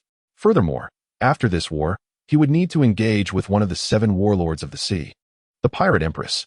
According to the latest intelligence, the missing CP0 members had entered the Amazon Lily Kingdom, and there were signs that one of them had perished on the island. Lying? Who am I lying to? You? Please. I have exchanged only a few words with you. Mufan let out a cold laugh and, under the watchful gaze of CP0, began to meander about the Admiral's office. He rummaged through one cabinet after another, ultimately finding himself seated in the chair of Admiral Sengoku. This audacious act left CP0 utterly astounded. Absolutely. This was beyond the norm. How could a mere warrant officer dare to occupy the seat of an admiral? Moreover, he suddenly sensed an overwhelming pressure emanating from the warrant officer before him, akin to the feeling he experienced when confronting the legendary marine hero, Monkey D. Garp. But this was Monkey D. Garp, a hero of the Marines. A legendary figure who had once driven the Pirate King to the brink of despair. How could this insignificant warrant officer evoke such a sensation? Just a moment ago, he had thought that even if the warrant officer exhibited any peculiarities, he could easily manage the situation. However, it now appeared he had underestimated the situation. The individual before him was undoubtedly more than just a mere warrant officer. Could it be that he was a spy sent by the Yonko, Whitebeard? Who exactly are you? CP0 felt a surge of panic. He had intended to flee, but found himself ensnared by an overwhelming aura that rendered him motionless. At that moment, facing the warrant officer who dared to occupy the seat of the Marine Admiral, he felt as though he were confronting a colossal beast that could eclipse the heavens. He had been careless. The 2 missing CP0 members were likely slain by this very individual. Hey, CP0, are you new to the Marine headquarters? Have you heard of the famed blade, Fate? Do you know where that sword is? Mufan sat in the position of the marshal, rummaging through items once more, yet found nothing of significance. Where could the destiny have gone? Could it be forcibly controlled by one of the 3 great generals? Otherwise, he should have felt some indication. Nevertheless, even though he had yet to locate destiny, the role of the Navy Marshal felt rather lackluster. It was neither soft nor comfortable, incomparable to Hancock's embrace. Destiny. The illustrious blade among the 12 great blades, known as Destiny. At this very moment, CP0 seemed to have heard an unfathomable piece of news, their voice trembling slightly. Beneath the mask, their expression was one of shock and fear. The illustrious blade among the 12 great blades, Destiny. Its previous master was precisely the target of CP0 during this phase. The bounty condition, irrespective of life or death. Could it be that this Navy ensign before them is none other than Mufan, the youngest and strongest in Navy history, who had slain the celestial dragon and instigated a heinous incident? A former rear admiral of the Navy, now a traitor. As this thought crossed their mind, CP0 became increasingly convinced of its accuracy. Yet the sole flaw in their deduction wasn't he, the traitor Mufan, supposed to have been incapacitated by the joint efforts of two Navy admirals? The Black-armed Zephyr? Oh, have you guessed it? Mufan chuckled coldly. The war was on the brink of commencing. Here, there was no trace of destiny, and he saw no reason to squander any further time. As for CP0, it had no justification to continue its existence. You, how is this possible? How could you stand here unscathed, having infiltrated the Navy headquarters? CP0 was utterly astonished. As the captain of CP0, he possessed considerable strength. Yet he had no confidence in escaping unscathed from the clutches of the so-called strongest major in Navy history. After all, the individual before him was someone who could contend with the Navy's supreme combat power, the Admirals. Thus, CP0's instinctive response was to retreat hastily, intending to attract the Navy's attention. However, before he could make it out the door, a tall and vigorous figure had already positioned itself in front of him. A powerful mental shock momentarily rendered CP0 dazed. Mufan's conjecture proved correct. Ever since his return to Marineford, the Conqueror's haki had begun to surge at an astonishing rate. After being struck with dread, CP0 bore witness to a horrifying spectacle. Mufan removed his mask, shedding the flesh that had served as a disguise, revealing his true form, a figure of extraordinary charisma, striking handsomeness, and unyielding resolve, the strongest vice admiral of the Navy. Congratulations, you guessed rightly. I am the Navy traitor. Mufan. This seemingly mundane declaration ignited the greatest terror within CP0.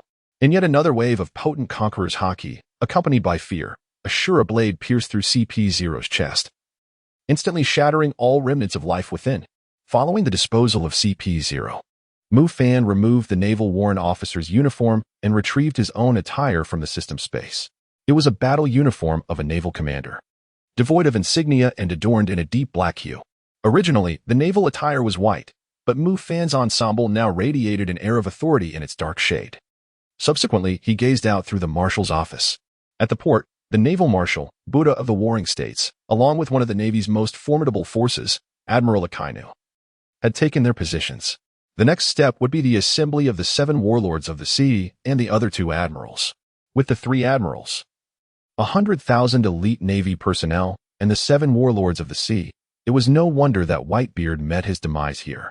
Truly, the strongest man in the world. Mufan had never witnessed such a spectacle with his own eyes before. However, that is a matter for another time. The pressing concern remains, where does his destiny truly lie? After Mufan vanquished CP0 under the strategic command of Fleet Admiral Sengoku, the Navy headquarters finally commenced the ultimate assembly. An unprecedented war was on the verge of unfolding. In the Navy headquarters building, within the exclusive lounge of the 7 warlords of the sea, an urgent message was delivered. Esteemed warlords, Fleet Admiral Sengoku commands your immediate presence at the harbor for assembly. Outside the lounge, a nervous Navy major conveyed the summons of the Fleet Admiral. Meanwhile, 5 notorious pirates within the lounge rose, each displaying a unique expression of anticipation. Ho ho ho, it is about to begin. Let the battle commence. A new era, where only the truly powerful shall survive, is upon us. Among the 7 warlords, Don Quixote da Flamingo, the king of Dressrosa, appeared most exhilarated, veins bulging on his forehead, as if he could already see the new age beckoning him. The seas had remained stagnant for far too long. It was time for a transformation. Mufan, you must be cautious. I await your triumphant return. It shall be utterly captivating. The Pirate Empress mused to herself, her exquisite visage marred by frostiness, yet her heart could hardly conceal the excitement. She believed that the man she loved would soon return as a sovereign. Both the Navy headquarters and the world government would tremble in fear at the return of a naval traitor. In a certain part of the Navy headquarters, a distressed lieutenant arrived, only to be taken aback by the scene before him. Admiral Kazan, the war is about to commence. How can you still be asleep? The Fleet Admiral has ordered you to assemble immediately. Oh, has it come time for lunch already? One of the Navy's top combatants, Admiral Kazan, yawned, lifting his eye patch, and spoke with a rather languid tone. At this critical juncture, his unusual calmness provided some comfort to the junior officer opposite him. with such an admiral present. Victory in this war seemed assured. Nevertheless, it was imperative to ensure Admiral Kazan's prompt assembly. Lunch. What are you talking about? Admiral Kazan, the execution of Port-As is about to commence. I understand. No need to be so formal. Just relax. Kazan slowly rose and made his way outside. Ah, what a bother. If that Mufan fellow were still around, I wouldn't have to deal with all this hassle. At another location within the naval headquarters, Admiral Borsellino, known as Kizaru, who had recently vanquished the treacherous naval defector, was leisurely making his way to the assembly point. With the war on the horizon, a nearby naval officer could not help but urge him to hasten his pace. It was rather perplexing. Their admiral had always been remarkably laid back. A midday assembly was indeed an unusual occurrence, yet if it involved the formidable Whitebeard pirates, one could hardly blame him. As the 3 admirals of the Navy and the 7 warlords of the sea arrived in succession, the naval headquarters achieved an unprecedented mobilization, eagerly awaiting the enemy's approach. From various oceans around the world and the New World, an elite force of 100,000 Marines had gathered, with over 50 top-tier naval warships encircling the crescent-shaped harbor. The shores of Marineford were adorned with countless heavy artillery and numerous other defenses. Meanwhile, in the headquarters building, the traitor, Port-As, was observing the preparations. With the battle yet to commence, he refrained from any reckless actions. When the Whitebeard pirates launched their assault, he vowed to turn the entire naval headquarters upside down in pursuit of his destiny. However, the Navy's current formation was indeed formidable. In the original tale, the aged Emperor Whitebeard faced a just defeat, for aside from Akainu, the other 2 admirals were either slacking off or merely skimming the surface. Prominently positioned at the forefront of this astonishing naval assembly were the 5 formidable pirates, the warlords of the sea, Dracul Mihawk, Bartholomew Kuma, Gecko Moria, Boa Hancock, and Don Quixote Doflamingo. Beneath the execution platform of the infamous Fire Fist Ace, 3 golden chairs were conspicuously displayed, representing the Navy's 3 highest combat forces, Admiral Akainu, Admiral Kazan, and Admiral Kizaru. At this moment, the 3 admirals sat imposing and resolute, akin to the steadfast anchor of the Navy, personally guarding the execution platform. Soon, the infamous pirate, Fire Fist Ace, was brought forth, regarded as the catalyst for the impending war by the naval officers and countless citizens alike. To no one's surprise, Ace was the only one mounted on the platform, with no sign of Monkey D. Luffy in sight. Indeed, having a powerful background had its advantages. It remained uncertain what schemes Luffy was concocting at that very moment. Once everything was in place, Fleet Admiral Sengoku ascended the execution platform. He then took to the microphone to announce a revelation that would send shockwaves throughout the world. The pirate, Fire Fist Port-As, was the illegitimate son of Gold, Roger, the Pirate King. As Sengoku's words echoed through the naval headquarters, a profound silence enveloped the assembly of hundreds of thousands. All present, including the notorious 7 warlords of the sea, displayed expressions of disbelief. The valiant Marines declared that today, at the Navy headquarters, there would be no salvation for Port-As. The justice of the Navy shall be safeguarded by us. This proclamation from Sengoku reignited the morale of the naval soldiers. Recently, these times have been tumultuous. The forthcoming unprecedented battle is poised to alter the future of the entire world. At this moment, Marineford lay in utter silence. Everyone awaited the arrival of the strongest of the 4 emperors of the New World. At last, beneath the eerie stillness, a shout from the observation post shattered the quietude of the Navy headquarters, heralding the commencement of the war on the summit. Attention all hands. The Whitebeard pirates have appeared. Prepare for battle. No sooner had the words left his lips than an array of pirate ships emerged in the outer waters of Marineford, numbering in the dozens. Simultaneously, unusual activity began to stir in the inner bay of the harbor. Gurgle, gurgle, as Mufan gazed at the bubbling waters of the inner bay. A surge of excitement welled within him. At last, the moment had arrived. Though he had long anticipated the manner in which the Whitebeard pirates would make their entrance, he was no longer a rear admiral of the Navy. Instead, he had become a traitor, rendering it unnecessary to alert the Navy. Yet, had he still been the most formidable rear admiral in naval history, the Whitebeard pirates would have faced a swifter and more decisive defeat. However, reality holds no what-ifs. The truth is that the Moby Dick, belonging to the world's mightiest man and the most powerful of the 4 emperors in the New World, had made its appearance. At Marine headquarters, Marineford, vast amounts of seawater were stirred up, and mist enveloped half the sky. As the splashes subsided, the Moby Dick of the Whitebeard pirates settled firmly within the inner bay of Marine headquarters. Mufan observed all that transpired and promptly set his plans into motion. The war was on the verge of commencing, and he needed to hasten his pace. Since the office of the Admiral was unoccupied, his next destination would be to seek out the 3 Admirals of the Navy. Although the 3 Admirals were all adept in the powers of the natural fruit, it did not imply that they were deficient in other areas.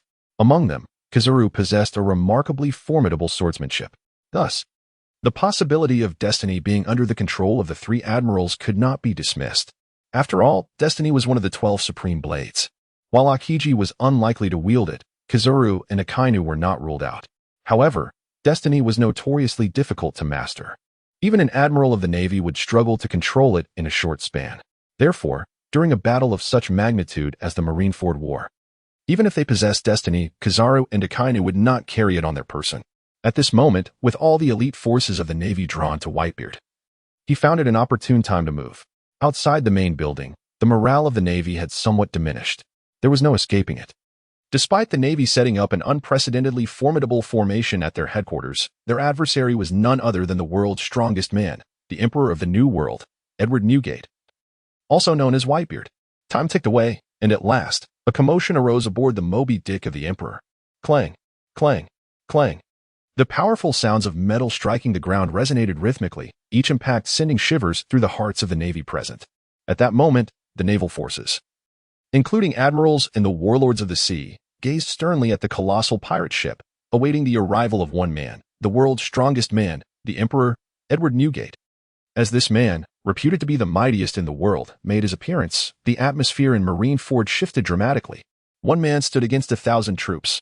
Faced with an elite force of 100,000 Navy soldiers, including the 3 admirals and the warlords of the sea, Whitebeard leaned upon his supreme blade, the Tsung Yunxia, standing proudly at the bow of his ship, his aura unwavering. Gururara. It has been decades since we last met. Sengoku. Edward Newgate, Whitebeard, was the first to address Fleet Admiral Sengoku. At this moment, beads of sweat adorned Sengoku's brow. As a figure of the same era, he had clashed countless times with Garp, Roger, Newgate, and Shiki. Edward Newgate, known as the world's strongest man, carried a title that alone attested to his terrifying prowess. He was a true powerhouse with the capacity for destruction. Even the might of the Navy could not afford to be careless. Gururara, I trust my dear sons are unharmed. Sengoku, you Navy folk are truly quite vexing. Confronted with the terrifying might of Marineford, the world's strongest man, Edward Newgate, known as Whitebeard, exhibited no fear. In the next moment, he called out towards the execution platform. We have come to rescue you. Hold on a little longer, Ace. Old man. With this heartfelt exchange between father and son, the battle at last commenced. The world's strongest man had personally set the stage for the paramount war. As Whitebeard, possessing the powers of the Tremor fruit, made his move, the air quaked with an ominous rumble. He gathered his strength slightly before unleashing a horizontal strike with both fists.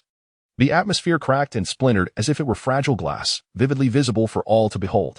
As the air was torn apart, a wave of astonishment swept over the majority of the Marine soldiers. For the waters on both sides of Marineford had suddenly erupted with tremendous turbulence. Such a spectacle could only be likened to a natural disaster. Attention, everyone. If we are to lose this battle, it may very well be the end for us. This man possesses the power to annihilate the world. All personnel steel themselves. The justice of the Marines must not falter. At this critical moment, Fleet Admiral Sengoku bellowed. And scarcely had his voice faded when 2 colossal tsunamis appeared, blotting out the sun over Marineford. The ferocity of the waves threatened to engulf the entire island. Oh dear. This is quite troublesome. At this perilous juncture, Admiral Akiji finally sprang into action. This esteemed officer of the Marine headquarters, one of their utmost fighting forces, flickered into motion. Instantly appearing high in the sky, at the very center of the terrifying tsunami, arrow of ice, Admiral Akiji unleashed his devil fruit powers from his lofty perch. In the following moment, a scene that astonished everyone unfolded before their eyes. The tsunami capable of engulfing Marineford was encased in ice. Akiji, you little rascal, Whitebeard chuckled, gazing at the admiral in the sky. Indeed, these Marine admirals proved to be quite formidable. Sengoku and Garp had been similar in their tenacity, and it seemed the younger generation was no different. However, Garp was not technically an admiral. Two-pronged spear. Aokiji was singled out by Whitebeard, and in response, he swiftly launched 2 attacks towards the Moby Dick. Yet, the world's strongest man remained remarkably composed, striking the air with a single fist, which once more rent the very fabric of space. The icy projectiles were shattered instantly, their force undiminished as they hurtled back toward Aokiji in the sky. Ah, dear me. The Admiral was ultimately cast down into the waters, transforming into a mass of frigid ice. In the next instant, the icy surface morphed once more into the form of Kazan, and the seawater within the harbor began to freeze rapidly. In a heartbeat, the entire expanse of water in the harbor was encased in ice. This fortuitously provided a suitable battleground for both parties to engage in combat. Thus, the pinnacle confrontation between the Navy and the Whitebeard pirates commenced. As the battle between the Navy and the Whitebeard pirates erupted in its entirety, Mufan has thoroughly searched the offices of the 3 admirals of the Navy. Given the current exceptional circumstances, the headquarters building is almost devoid of defenses. However, Mufan has yet to uncover any trace of destiny. The only discoveries made were some minor secrets belonging to Kazara. The headquarters has been nearly exhaustively searched. On the battlefield, Mufan also found no one utilizing destiny. It appears that a stalemate has ensued. Without successfully retrieving destiny, Mufan is unable to proceed with the next phase of his plans. Could it be hidden there? Ultimately, Mufan hesitated and murmured to himself. In this building, apart from the female Marines' bathing area, there remained but one place he had yet to explore. Before Mufan was a Rear Admiral, this was his office. Yet, it seems improbable that destiny could be found here. After a moment's hesitation, Mufan resolved to take a look. Though the odds were slim, it would be akin to a small adventure. Outside, the cacophony of battle reverberated, and Mufan yearned to step outside and experience it for himself. Upon returning to the door of his former office, his heart skipped a beat. It appeared that destiny might indeed reside within, for at this critical juncture, 2 naval majors were stationed at the entrance.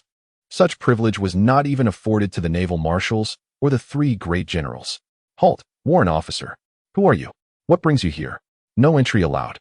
The relentless sounds of explosions and clashes filled the air, echoing through the hallowed halls of the Navy headquarters, a bastion of justice. The battle between the elite forces of the Navy and the Whitebeard pirates, one of the 4 emperors of the New World, had erupted in full force. The ferocity of the conflict and the sheer number of formidable fighters were unprecedented. Every moment saw sailors and pirates fall to one another's blades. With the emergence of the world.'s strongest man, Edward Newgate, also known as Whitebeard, alongside the Navy's top-tier admirals, the war had undeniably entered a stalemate. One side vowed to rescue the pirate ace, the inheritor of the former pirate king's notorious bloodline, while the other, under the auspices of the world government, pledged to defend their cherished notion of justice at all costs. The clash was irreconcilable, and one side was destined to suffer a grievous defeat. Yet, all of this had little bearing on Mufan. At this moment, he stood before the door to his office once more. Though merely a Rear Admiral's office, it bore a stature that rivaled that of a Vice Admiral in the Navy. After all, had it not been for the Celestial Dragon incident, he would undoubtedly have been the next prominent leader of the Navy. Kasi, is that him? At that moment, one naval major, who had just called out to halt Mufan, gazed at the tall and familiar figure before him, his eyes wide with astonishment. Clad in a justice cloak, yet wearing a green training uniform, this naval major sported large eyes, a watermelon-shaped hairstyle, and a sprinkling of stubble, rendering his appearance rather comical. Kai, this is a critical time. Could you possibly be quieter? At that moment, another naval major, leaning against the door and adorned with a black mask, slowly opened one eye and remarked sarcastically to his companion. However, in the next instant, his eyes widened in disbelief as he beheld the imposing figure before him. Although masked, emanating an even more powerful aura, and exhibiting some changes in demeanor, it was unmistakably him, the youngest and most formidable Rear Admiral Mufan. In that instant, the 2 naval majors, who had once served directly under Mufan, simultaneously felt their eyes welling with tears. Cassie, Kai, you have both worked diligently. Mufan gazed at the 2 naval majors before him, his 2 brothers in life and death, his most trusted subordinates. A flicker of guilt and excitement surged within him. Kai and Kashi, his most significant companions in the Navy, having endured countless battles together. It is worth noting that these 2 individuals did not traverse from the neighboring world of Hokage. Although they bore some resemblance in demeanor and character, they were entirely distinct entities. Kai, notably skilled in physical combat, wielded the power of armament hockey and various formidable martial arts. Kashi, on the other hand, excelled in intelligence, assassination, and large-scale military operations. These two had previously been Mufan's right and left hands. However, it was now apparent that, due to Mufan's defection from the Navy, both Kai and Kashi had been implicated. Their strength had already reached the level of an average rear admiral, and certainly, that Mutt could not contend with either of them. Their rank remained that of major solely because they had joined the Navy later in their careers. And not everyone could achieve the rank of rear admiral at such a young age as Mufan had. For their age, holding the rank of major was commendable. Fleet Admiral Sengoku and other high-ranking officers were well aware of Kai and Kashi's capabilities. In battles of the magnitude of the Marineford War, a substantial force was essential. Yet, here stood Kashi and Kai, relegated to guard duty. It was evident they were being targeted. It was also possible that upon hearing of Mufan's bounty, they had acted in defiance. "Oh, where have you gone, Rear Admiral Mufan? We thought. Upon confirming Mufan's identity, Kai was overwhelmed with emotion, throwing himself onto Mufan's arm, clinging tightly. Previously, he and Kashi had been unable to catch up with Mufan during the incident involving the Celestial Dragons. Later, when they sought to leave Marine headquarters to search for Mufan, they were apprehended by Admiral Akainu, who had discovered their intentions. Helplessly, they could only remain here to guard Mufan's fate, undisturbed by others. Kai, now is not the time for reminiscing. The major named Kashi, though equally excited, was evidently more composed than Kai. He stepped forward and addressed Mufan. "Rear Admiral, the fate is securely sealed in your office, having been fiercely reclaimed from Admiral Kizaru by Vice Admiral Peach Rabbit." "Very well, Kashi, Kai, you two wait for me outside. However, I am no longer a Rear Admiral. Simply call me Mufan." Mufan nodded earnestly, his heart brimming with excitement that he could scarcely contain. At long last, this moment was finally upon him. The world government and the lofty celestial dragons, who arrogantly deemed themselves divine, had placed a bounty on him under the condition of life or death. They should brace themselves for the consequences. Once the most formidable rear admiral in naval history, he was now a defector, poised to make his grand return to the seas. With a creak, Mufan stepped into the long-sealed office. Two naval majors, Kai and Kashi, resumed their posts, their expressions a mix of solemnity and anticipation. They understood that this would be their final watch as members of the Navy, within the confines of the office. As Mufan stepped inside, he was immediately engulfed by an overwhelming chill emanating from the icy atmosphere. No wonder he felt not even a trace of the essence of destiny. It was, in fact, sealed away by Akiji, one of the unparalleled great blades. Destiny, though it cannot be said to possess self-awareness, is remarkably loyal to its master, unless wielded by one it acknowledges. It is typically unusable and may even produce a formidable tremor. Thus, it is hardly surprising that Akiji chose to encase destiny in ice. Likely at the behest of Aunt Tao Rabbit. Facing the frigid gusts, he braced himself. Mufan has finally discovered his destined path. In this moment, destiny is firmly within his grasp. As Mufan lifts the unparalleled blade, one of the 12 artifacts known as Destiny, the once icebound renowned sword suddenly trembles with immense force. The resilient frost shatters instantaneously. Destiny reemerges into the world, resonating incessantly, as if rejoicing in the return of its master. "Destiny, I have returned." Mufan caressed the blade glimmering with a frosty sheen, a faint smile gracing his lips. He then sheathed the famed sword, which now hung gracefully at his waist. What a long-lost sensation this is. With his left hand firmly grasping the hilt of the Destiny blade, Mufan stood proudly, feeling the familiar texture beneath his fingers. In that moment, the entire room trembled incessantly. An overwhelming aura radiated from him, unstoppable, spreading outwards. In an instant, Mufan reigned in his formidable presence, a subtle smile gracing his lips. Indeed, with the return of Destiny, his conqueror's hockey had transcended. Ding. Congratulations to the host for completing the task. Ding. Task reward. Human fruit, mythical zoan, elemental deity form, has been stored in the system space. As the mechanical sounds echoed in his mind, the next moment, a peculiar fruit composed of the 7 colors, red, orange, yellow, green, blue, indigo, and violet, materialized in Mufan's hand. The human fruit, mythical zoan, elemental deity form, a fruit bearing the name of a god, mastering the powers of the 7 elements, gold, wood, water, fire, earth, wind, and thunder. long awaited, yet now it was finally within reach. Mufan hesitated slightly. It is said that ordinary devil fruits are already quite difficult to consume, and typically, a devil fruit possesses only a single hue. Thus, the one in his hand, boasting 7 distinct colors, must surely be even more challenging to ingest. Naturally, Mufan hesitated for but a fleeting moment. In comparison to the abilities bestowed by the fruit of the divine, what does an unpalatable taste matter? The world's most exquisite beauty, the Pirate Empress, and the prospective Navy Admiral, Aunt Tao too, are still awaiting his presence. Indeed, it is somewhat unpleasant to the palate. Mufan took a bite of the rainbow devil fruit, closing his eyes as he swallowed it. The flesh in his hand quickly withered and soon vanished entirely. However, at that moment, Mufan had no inclination to concern himself with such trivial details. As he ingested the devil fruit, he swiftly sensed a profound transformation occurring within him. It was the power of 7 elemental forces. Ding! Congratulations, host, you have become the wielder of the human fruit, mythical beast type, elemental deity form. This fruit grants mastery over the 7 elemental powers, gold, wood, water, fire, earth, wind, and thunder, each representing the pinnacle of their respective attributes. The 7 elemental abilities each form a distinct system, and with the host's comprehension and insight, they will continually strengthen. Once the host develops all 7 abilities to their utmost potential and achieves a harmonious integration, they will be able to command all things in the world. As the system prompt resonated, Mufan's eyes suddenly transformed into brilliant golden orbs, followed by azure and fiery hues, culminating in a pair of thunderous eyes. Among them, the thunderous gaze was the most profound and radiant, symbolizing Mufan's deepest initial comprehension of this extraordinary ability. After all, Mufan had diligently studied Enel's rumble fruit previously, which granted him a more profound understanding of the powers of thunder.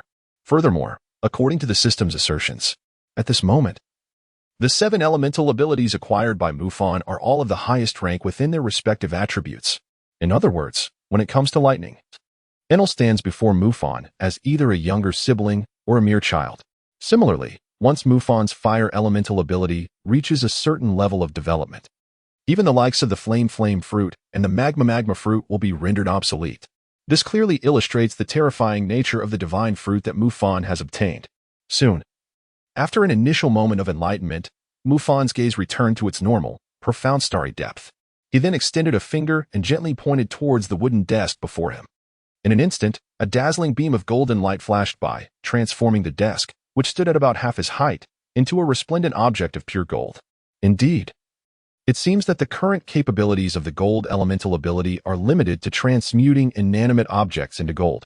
However, it certainly suggests that financial concerns will no longer be an issue in the future. Mufan chuckled softly.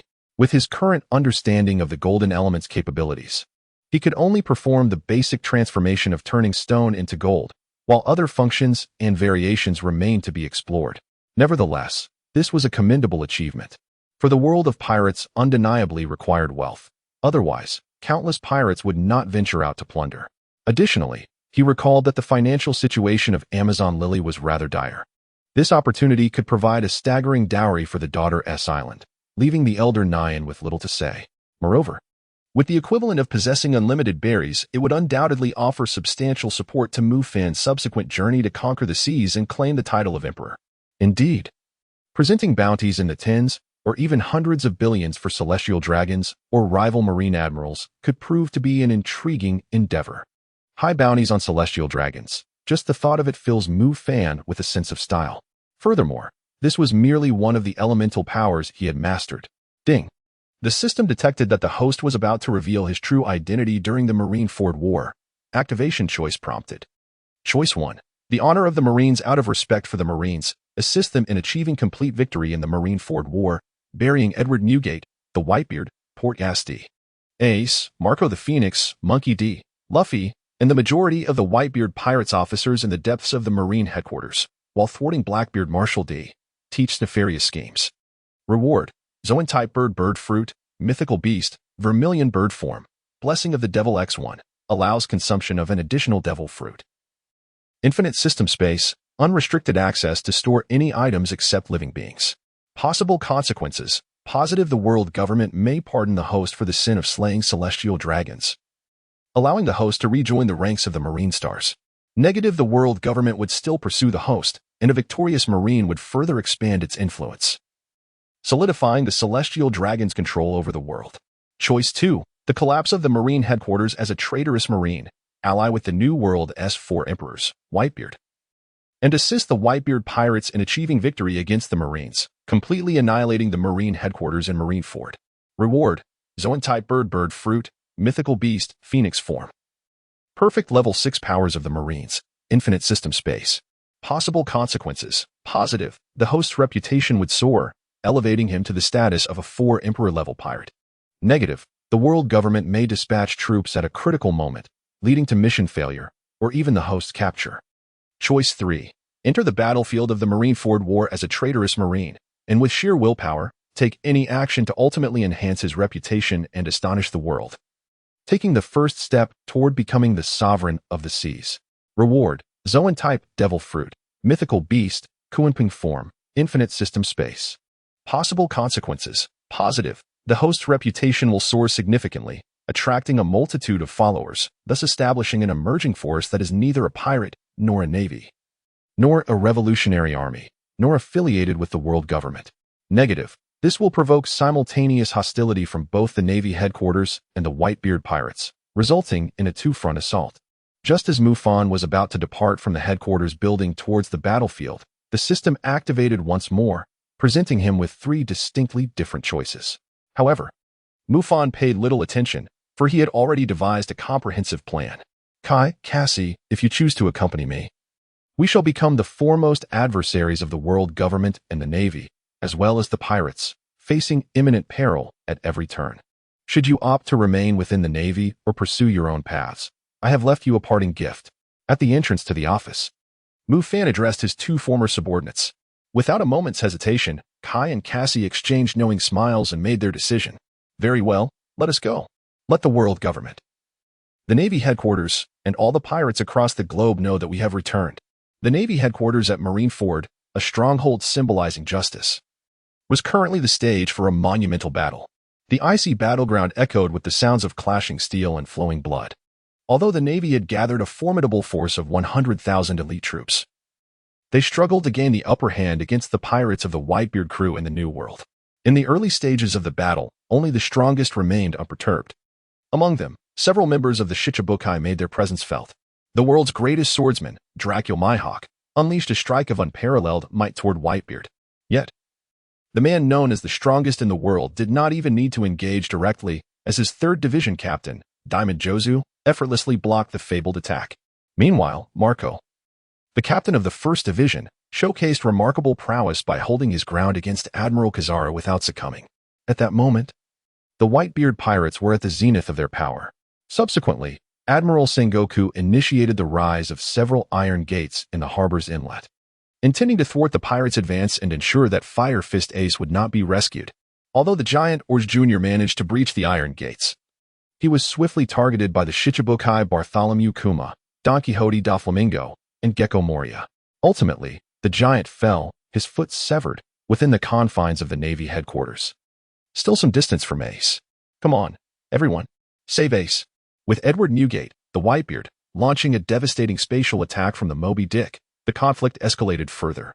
The ferocity of the battle intensified as numerous Navy vice admirals, captains of the Whitebeard crew, and even members of the Shichibukai were drawn into the fray. Among them was the Vice Admiral Peach Rabbit, as well as the world-renowned beauty, Boa Hancock, the Pirate Empress and Shichibukai. At this moment, Peach Rabbit was fully immersed in the fight, despite her lingering concerns for Mufan's whereabouts and her grievances against the world government and the Navy headquarters. Nevertheless, she stood as a proud member of the Navy, a Vice Admiral, and a candidate for Admiral, thus committing herself to the battle. On the other hand, the Pirate Empress appeared less than earnest in her engagement, as she was fully aware that Mufan was within the Navy headquarters. Thus, she awaited the unfolding events with bated breath. As for the war itself, what is the relationship between the conflict between the formidable Whitebeard and the Navy? And the Pirate Empress? Hey, Kai, could you refrain from embarrassing us? At this very moment, on the outskirts of the battlefield, atop the elevated port, a trio led by Mufan gazes down upon the fray. Among them, Kashi could no longer contain his disdain, deriding Kai on the opposite side. It is utterly disgraceful. This fellow has even brought forth an office desk. Though it may be a desk of solid gold, it is far too ostentatious. Ahahaha.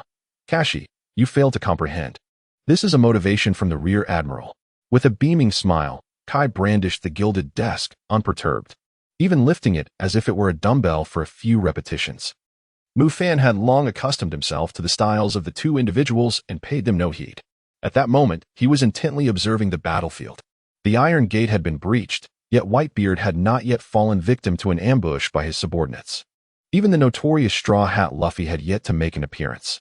Concerning Straw Hat Luffy, although Mufan had captured him and handed him over to Smoker for transport, it was highly probable that Luffy had since liberated himself from his restraints. After all, several stowaways had accompanied the Navy's warships to this location. Based on Mufan's conjecture, it was quite possible that the clown buggy was involved. Thus, it was likely that Straw Hat Luffy had been rescued by the clown and was now poised to save Fire Fist Ace. However, Mufan was not particularly concerned about these matters at the moment. He quickly located Hancock and Andy Peach Rabbit to ensure their safety. Hey, you three. Are you just standing around? Get into the fight. And you, the major in the green shirt, holding a golden table. Just as Mufan was surveying the battlefield, a Navy colonel, recently disengaged from combat, took notice of the trio. Upon seeing the figure of Kai, hoisting a golden table, the colonel was genuinely startled. After all, such a sight was exceedingly unconventional amidst the fierce, blood-soaked chaos of battle. However, before Mufan and his companions could react to the Navy colonel, a flash of steel appeared behind him, and he collapsed into a pool of blood. When Mufan turned to look, the Navy colonel had been trampled by a pirate. Daring to be careless in our skirmish, you were courting death. The pirate, prideful from having ambushed a Navy colonel, licked the blood from his blade, and then cast his gaze toward Mufan and his companions. To his astonishment, he beheld the Navy colonel holding an enormous golden table. The quality was unmistakable. It was crafted from pure gold. Damn, that's a fortune worth billions of berries. A glint of crimson flickered in the pirate's eyes. The golden table was his for the taking. Two mere Navy colonels and a Warren officer were not formidable adversaries in his eyes. After all, he was a cadre of the Whitebeard pirates. Let me handle this fool. Kai bared his teeth, fury evident on his countenance. Although he had resolved to abandon his naval career, witnessing the ambush and murder of a Navy colonel by a pirate still ignited a spark of anger within him. Kai. Wait. Allow me to deal with this. Mufan's lips curled into a cold smile, sending a shiver down the spines of Kai and Cassie beside him. He then gradually approached the pirate. Ha ha. How dare a mere Navy ensign boast of confronting me? I am a cadre of the Whitebeard Grand Fleet, a pirate of the New World with a bounty of 80 million. The pirate, seeing Mufan, an ensign, daring to approach him, burst into laughter, raising his sword in readiness to strike. However, before the pirate could make any move, Mufan gently beckoned with his fingers. In an instant, the entire lower leg of the pirate was ensnared within the ground, rendering him utterly immobile. Subsequently, a diminutive sapling unexpectedly sprouted from beneath the pirate's hips. In merely half a second, the sapling swiftly flourished, piercing through the pirate's entire form, draining him of every vestige of vitality, which was then returned to the earth. At that moment, the pirate had yet to recover from his astonishment, and only a fleeting breath remained. Finally, Mufan took a deep breath, raised his palm, and brought it down. With a resounding crash, a brilliant and formidable pillar of thunder suddenly descended. The sound of thunder reverberated throughout the entire Marineford. As Mufan emerged from the myriad of electric rays, the ground behind him lay cratered amidst a heap of ashes. Such a tremendous commotion instantly captivated the attention of the entire battlefield. The top-tier powers, including the Navy Admiral and Whitebeard, turned their gaze towards him. Among them, the Pirate Empress recognized the familiar figure stepping forth from the electric brilliance, her exquisite visage alight with exhilaration. The thunderous roar of lightning reverberated through Marineford, leaving the crowd in awe. Not far behind Mufan, two individuals, Kaido and Karsi, wore expressions of profound shock, which soon morphed into fervor. Being the closest, they felt the intensity most acutely, amplifying their astonishment. Was this truly the strength of Rear Admiral Mufan? The terrifying abilities he exhibited in an instant, especially that thunder which echoed throughout the Navy headquarters, were beyond comprehension. What kind of fearsome power was this? On the Moby Dick, Edward Newgate, the Yonko of the New World, gazed at the youthful figure in the distance, his demeanor slightly grave. This boy, a mere Navy ensign? How could such a lowly rank possess such capabilities? Although that bolt of lightning posed no threat to the most formidable powers present, it was nonetheless staggering. This level of strength was beyond what even some Navy vice admirals could wield. How could he merely be an ensign? Could it be a contingency left by Sengoku? Meanwhile, the Navy Admiral Sengoku, amidst his astonishment, was enveloped in a deep sense of intrigue and surprise. Despite Mufan still wearing a mask, he had shed all pretense. Radiating the aura of the strongest rear admiral in Navy history, soaring to the heavens. Thus, even from merely observing his silhouette, Sengoku immediately thought of Mufan. But how could this be possible? How could that fellow, Mufan, possibly appear here? Was he not supposed to have been incapacitated by Kizaru? Moreover, Mufan is not even a devil fruit user. Sengoku inwardly dismissed his own thoughts. In truth, it was not only Sengoku. At this moment, all the admirals and higher-ranking officers within the Navy were similarly refuting their own speculations. After all, this was a situation that seemed utterly impossible, having committed heinous acts. The Navy had dispatched 2 admirals and a former admiral to encircle and eliminate him. The intelligence from the world government had confirmed that the naval traitor was gravely injured and incapacitated. How could he possibly appear at Navy headquarters at such a moment? And as a Navy ensign no less. Given Mufan's character, if he were to return to Marineford, he would undoubtedly perform an act that would astonish the world. Of course, within the Navy ranks, there were those who had merely cast a glance and recognized Mufan's identity. That person was Tsuru. At that moment, this mature and insightful vice admiral, upon seeing Mufan, could not help but smirk slightly and mutter, "You little brat," before resuming her battle with the pirates. Beyond Tsuru, there were indeed others who had already confirmed Mufan's identity in their hearts. Yet, both reason and irrationality compelled them to believe it was false. The thunderclap reverberated across the battlefield, momentarily capturing everyone's attention. Soon after, both sides resumed their fierce clashes. After all, in this war, the powerful were as numerous as the stars. Even gazing across the vast sea, one would find several of the most formidable warriors. That bolt of lightning was indeed astonishing. Yet it could not alter the course of the battle. Of course, there were exceptions. For instance, the Pirate Empress Boa Hancock was now completely entranced. Gazing at Mufan's figure from afar, her exquisite eyes filled with hearts, as she seemingly withdrew from the fray. However, there were always some short-sighted individuals eager to seize an opportunity. Hancock, the world's most beautiful woman and a member of the 7 warlords of the sea, was renowned throughout the vast ocean as a formidable pirate. At that moment, a captain from the Whitebeard pirates had set his sights on the dazed Hancock. Cuckoo. A warlord of the sea, and she dares to be lost in thought while battling us? What a pity for the world's most beautiful woman. The captain, hailing from a pirate crew in the New World, brandished dual blades and, with a bloodthirsty gaze, leaped forward, aiming a fierce strike at the Pirate Empress from behind. He held nothing back in this attack.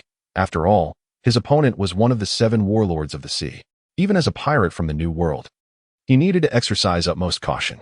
In the chaos of battle, showing mercy to one's enemies was tantamount to cruelty against oneself. Even if the target was the legendary world's most beautiful woman, who had just bewitched a multitude of pirates with her mere beauty.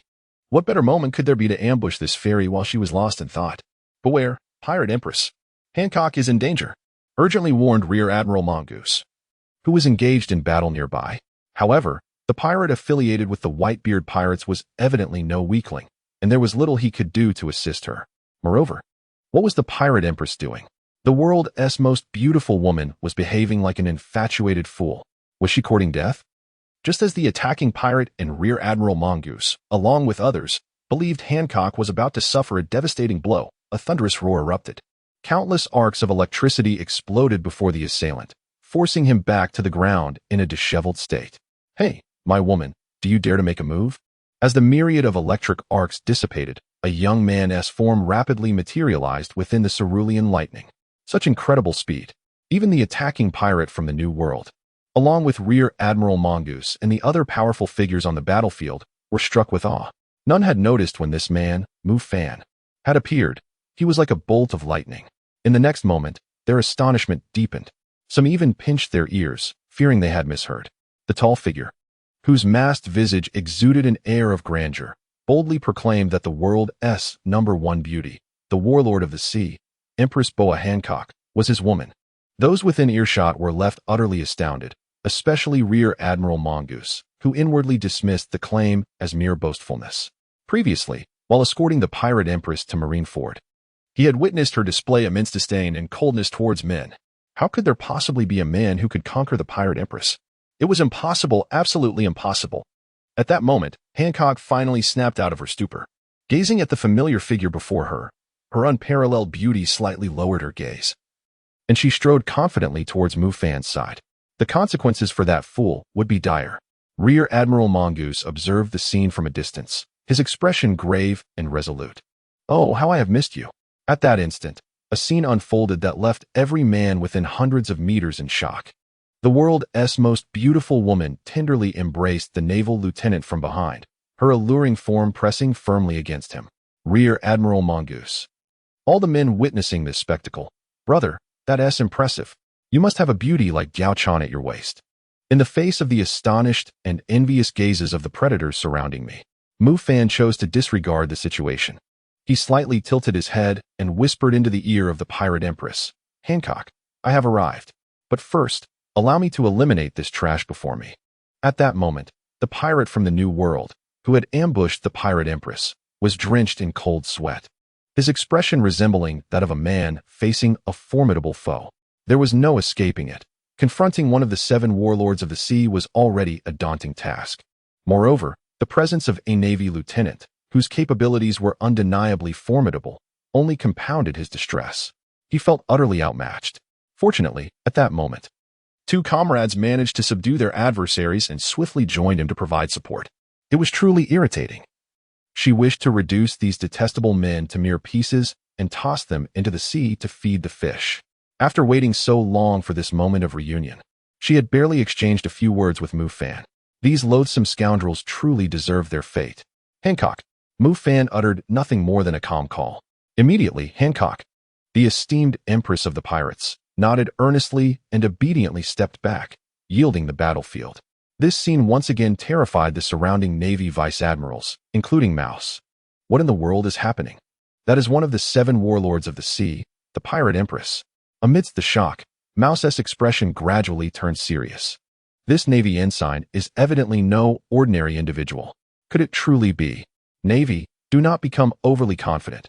We are renowned pirates of the New World, captains under the Whitebeard fleet." Although the trio of New World pirates faced Mufan alone, their confidence was palpably lacking. After all, it was evident to even the dim-witted. The thunderous roar that reverberated through the Marine headquarters at Marineford was undoubtedly conjured by this Navy ensign before them. "Oh, are the pirates of the New World truly formidable?" Mufan let out a cold laugh. In the past, he had dispatched numerous notorious pirates of the New World. So what could these insignificant foes possibly present as a challenge now?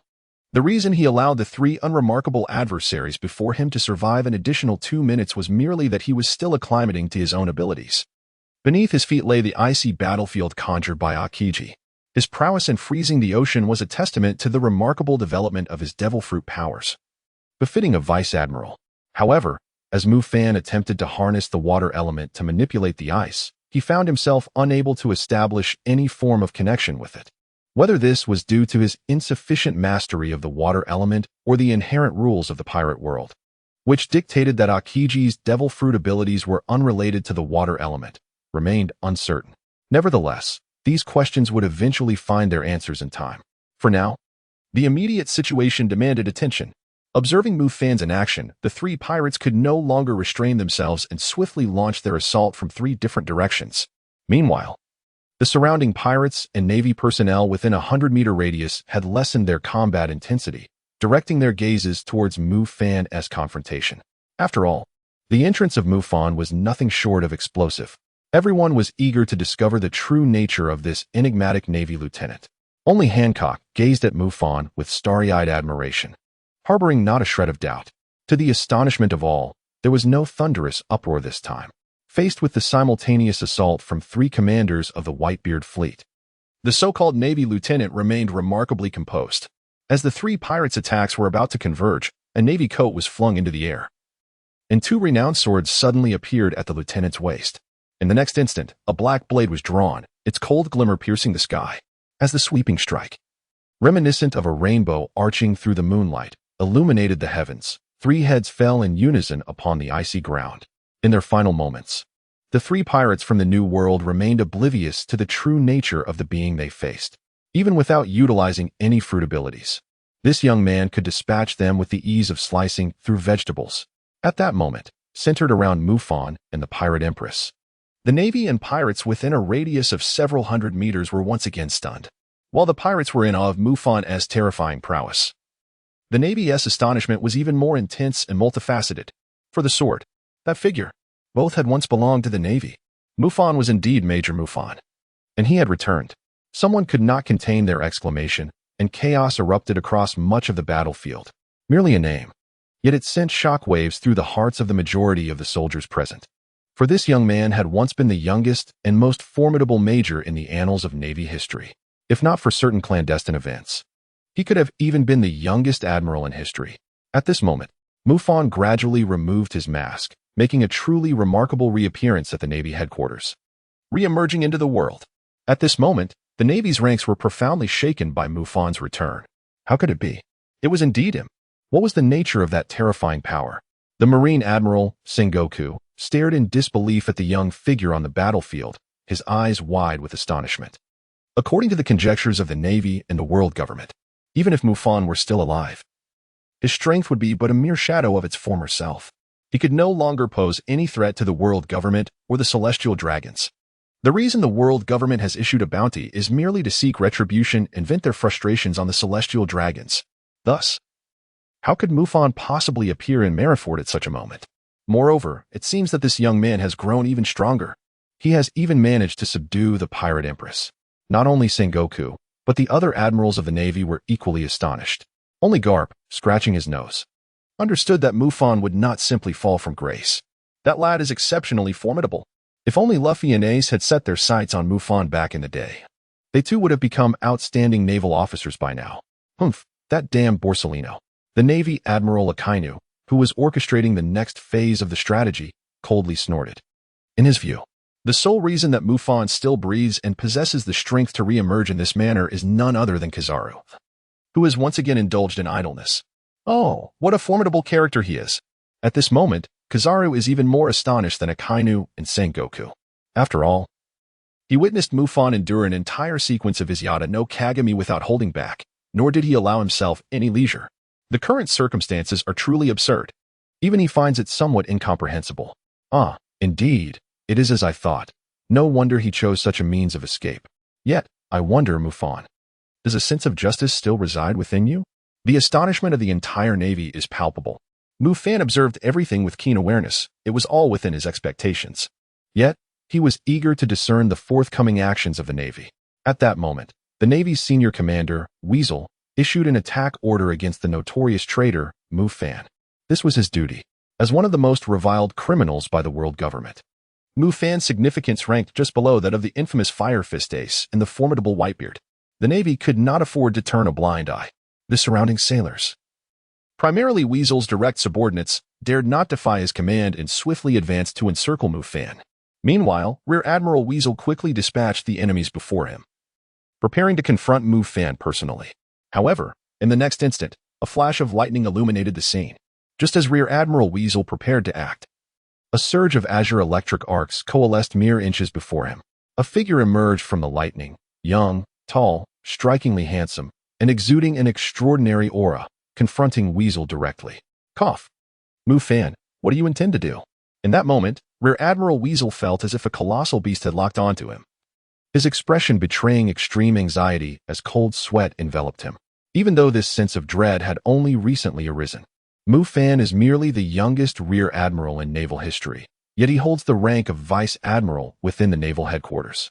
Even though Mufan has yet to make a move, casually leaning on his destiny and observing him with an air of indifference for some inexplicable reason, the squirrel feels a deep-seated panic, even fear. It seems as though he is not facing Mufan, but rather an admiral or one of the four emperors. Ha, squirrel. You dare to claim that you will capture me? Mufan let out a cold chuckle. In truth, the Vice Admiral of the Navy headquarters was not a weak adversary upon the vast expanse of the ocean. Yet, in his presence, he appeared insignificant. Even when considering the entire Marineford War, there were only a few formidable foes that Mufan regarded as substantial threats: one of the four emperors, the three admirals, and two seasoned veterans of the Navy. The mere presence of the squirrel-like figure was clearly not included in that elite list. What irked Mufan was the audacity of this squirrel, who dared to proclaim he would capture him. Not even the fleet admiral had issued such a command. What gave you, Squirrel, the courage? The proclamation from Squirrel had struck Mufan's ears as jarringly discordant. Mufan, the traitorous marine responsible for heinous acts. You are merely a criminal now. Before Squirrel could complete his grandiloquent remarks, an overwhelming spiritual pressure erupted, powerful enough to envelop the entirety of Marineford. The Vice Admiral, Squirrel, found himself momentarily stunned by the sheer force of this presence. It was the Conqueror's haki, a crimson-golden aura emanating from Mufan. Such potent haki. Who was this young lad? Whitebeard, sensing the formidable Conqueror's haki radiating from Mufan, couldn't help but cast a sidelong glance. This haki was indeed impressive.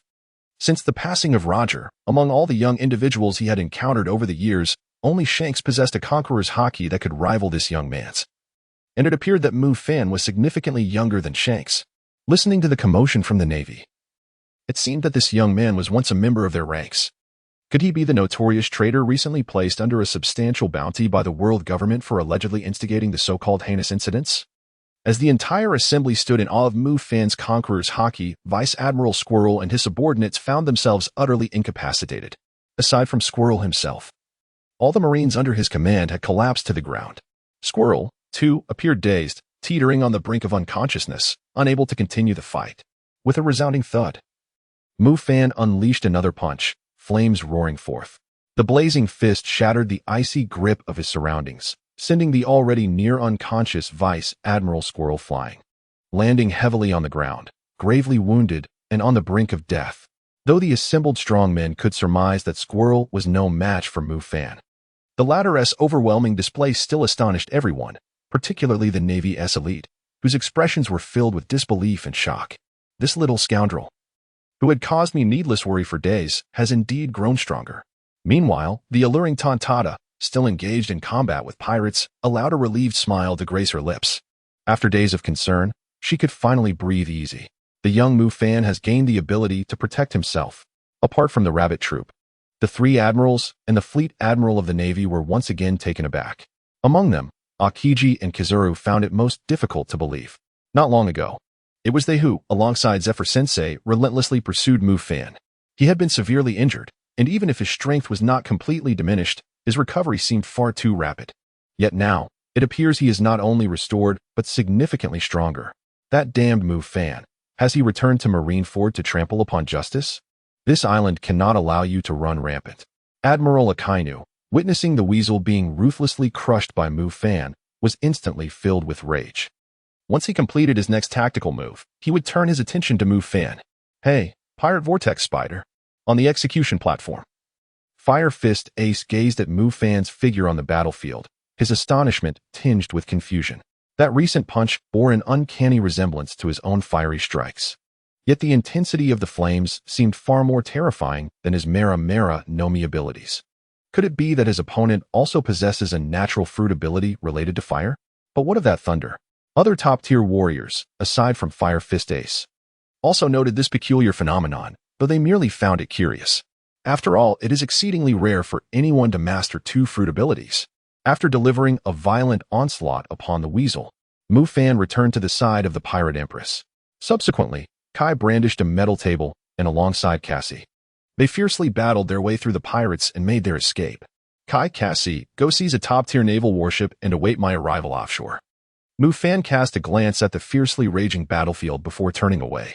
The Navy would not easily let him go, even if he refrained from attacking the weasel.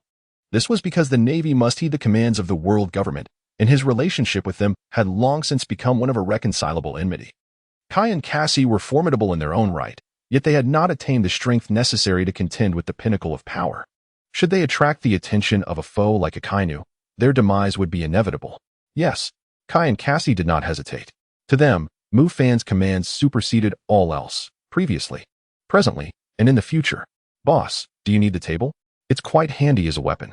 Kai generously offered the golden table to Mufan, only to be pulled away by Cassie by his ear. With Mufan, the deity, present, neither the Navy nor the pirates dared to obstruct the pair's departure. After all, within a mere 2 or 3 minutes, the 3 captains of the Whitebeard fleet, along with Rear Admiral Weasel and his forces from the Navy headquarters, had been successively vanquished. Such prowess was clearly beyond the reach of ordinary individuals. In the eyes of most Navy personnel and pirates, the only few who could confidently surpass Mufan at this moment were likely the three admirals of the Navy.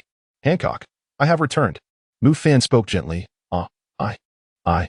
Hancock was clearly flustered, her unparalleled beauty flushed with a deep crimson hue. There was no remedy for this. Every time she faced Mufan, her legs would weaken, leaving her unsteady. "Humph, that detestable old Nyonya. She spoiled my chances with Mufan last time. Do not fret, after the War of the Summit, I shall marry you." Mufan smiled as he spoke to Hancock. In the next moment, the world's most beautiful woman surprisingly fainted from excitement, fortunately collapsing into Mufan's embrace.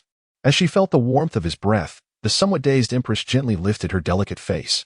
As Mufan smiled faintly and descended into a deep kiss, a breathtaking scene unfolded amidst the fervent clashes of the paramount war, momentarily petrifying the Marine soldiers and pirates within 100 meters. Such beauty is invariably ephemeral. After a moment of envious admiration for Mufan kissing the world's most exquisite beauty, the ferocity of the battles reignited. With Mufan's formidable presence, both the Navy and Whitebeard factions regarded him as an uncontrollable variable, prompting both sides to strategize against him.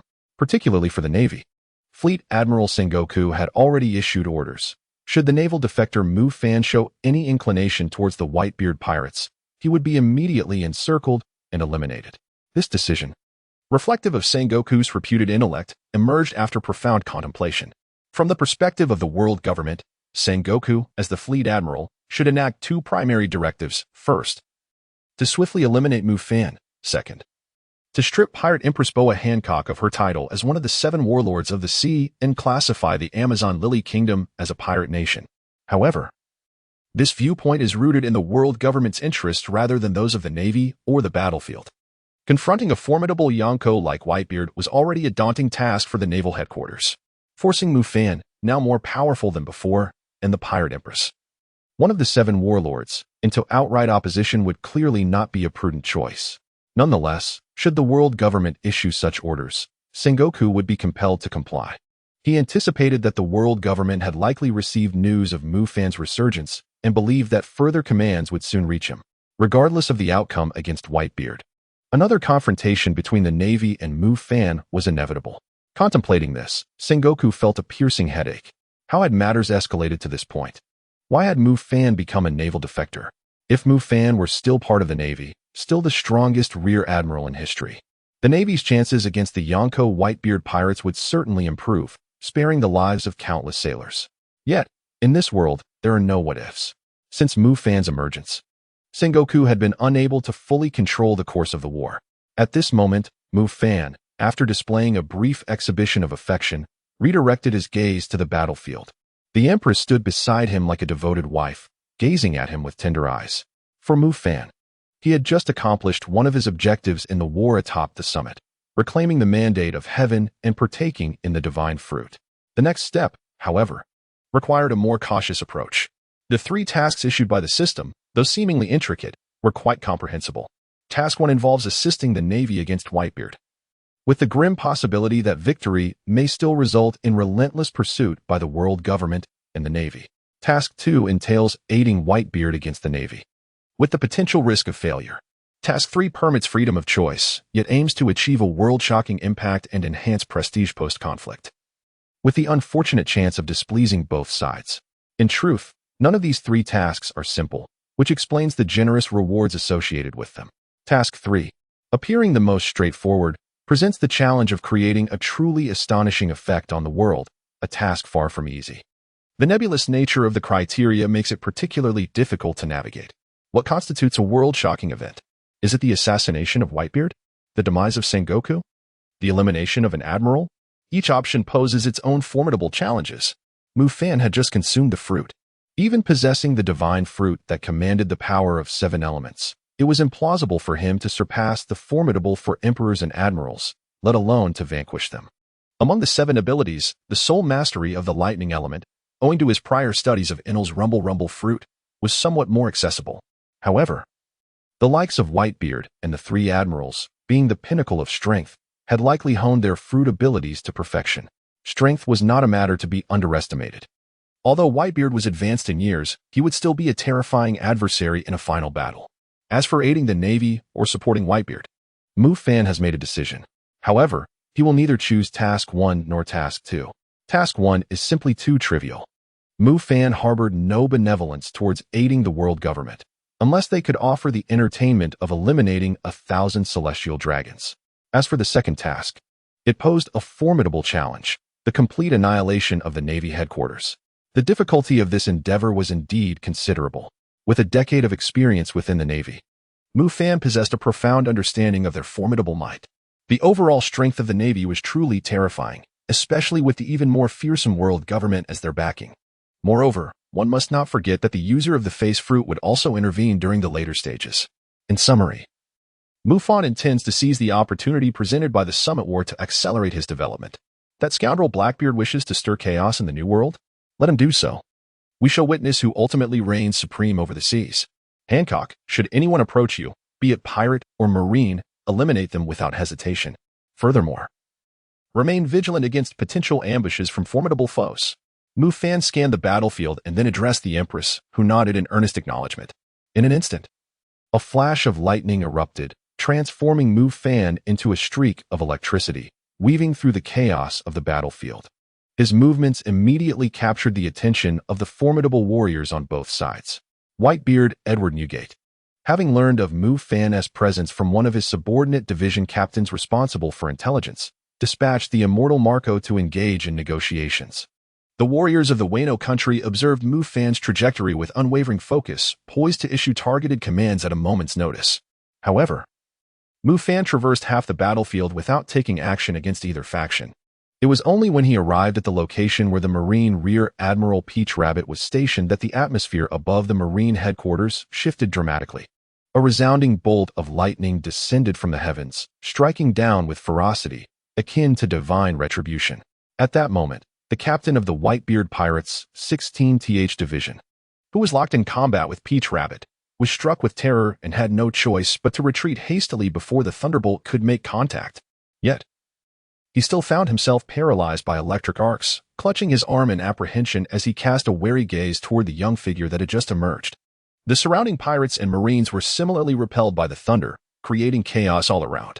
Only the Marine Rear Admiral Peach Rabbit remained unscathed. Peach Rabbit, my dear aunt. It has been far too long. At last, we meet again. With great delight, Mufan greeted warmly. However, the demeanor of the Vice Admiral candidate, Peach Rabbit, was markedly somber. Clad in striking red high heels and towering over even the Pirate Empress, Peach Rabbit gracefully approached Mufan. With a sharp sound, she delivered a firm slap to his head, eliciting astonished gasps from those surrounding them. You little rascal, how dare you keep secrets from me? The mature and composed Peach Rabbit could no longer contain her emotions and swiftly enveloped Mufan in a warm embrace. You scamp, we met on Smoker's ship before. Yet you failed to acknowledge me. Oh dear Peach Rabbit, there were reasons for my silence. At present, I am a defector of the Navy, so do exercise caution. You might find yourself in a precarious situation, as Mufan departed from the embrace of Tao-Tu. He mused that it was fortunate the Empress had not witnessed the scene, otherwise, a conflict might have ensued. Yet, Tao-Tu was merely his aunt, a benevolent senior who had always treated him kindly. You mischievous lad, what are your intentions moving forward? Mufan did not linger in nostalgic conversation with Peach Rabbit for too long. After all, he is a defector from the Navy, a notorious criminal with a substantial bounty set by the world government. If he were to display excessive camaraderie with Peach Rabbit in public, it is highly likely that she would face repercussions from the world government following the conclusion of the war. This is something Mufan wishes to avoid. As for whether Peach Rabbit's aunt will eventually lose faith in the Navy's ideals and choose to support his endeavors, that remains a matter for the future. Being a candidate for the position of Admiral, Peach Rabbit is acutely aware of Mufan's concerns. Thus far, she remains a soldier of the Navy and cannot afford to betray her comrades in the midst of battle. Even if she harbors certain intentions, those will have to wait until this unprecedented war reaches its end. Soon, Peach Rabbit rejoined the fray, continuing her battle against the commanders of the Whitebeard Pirates.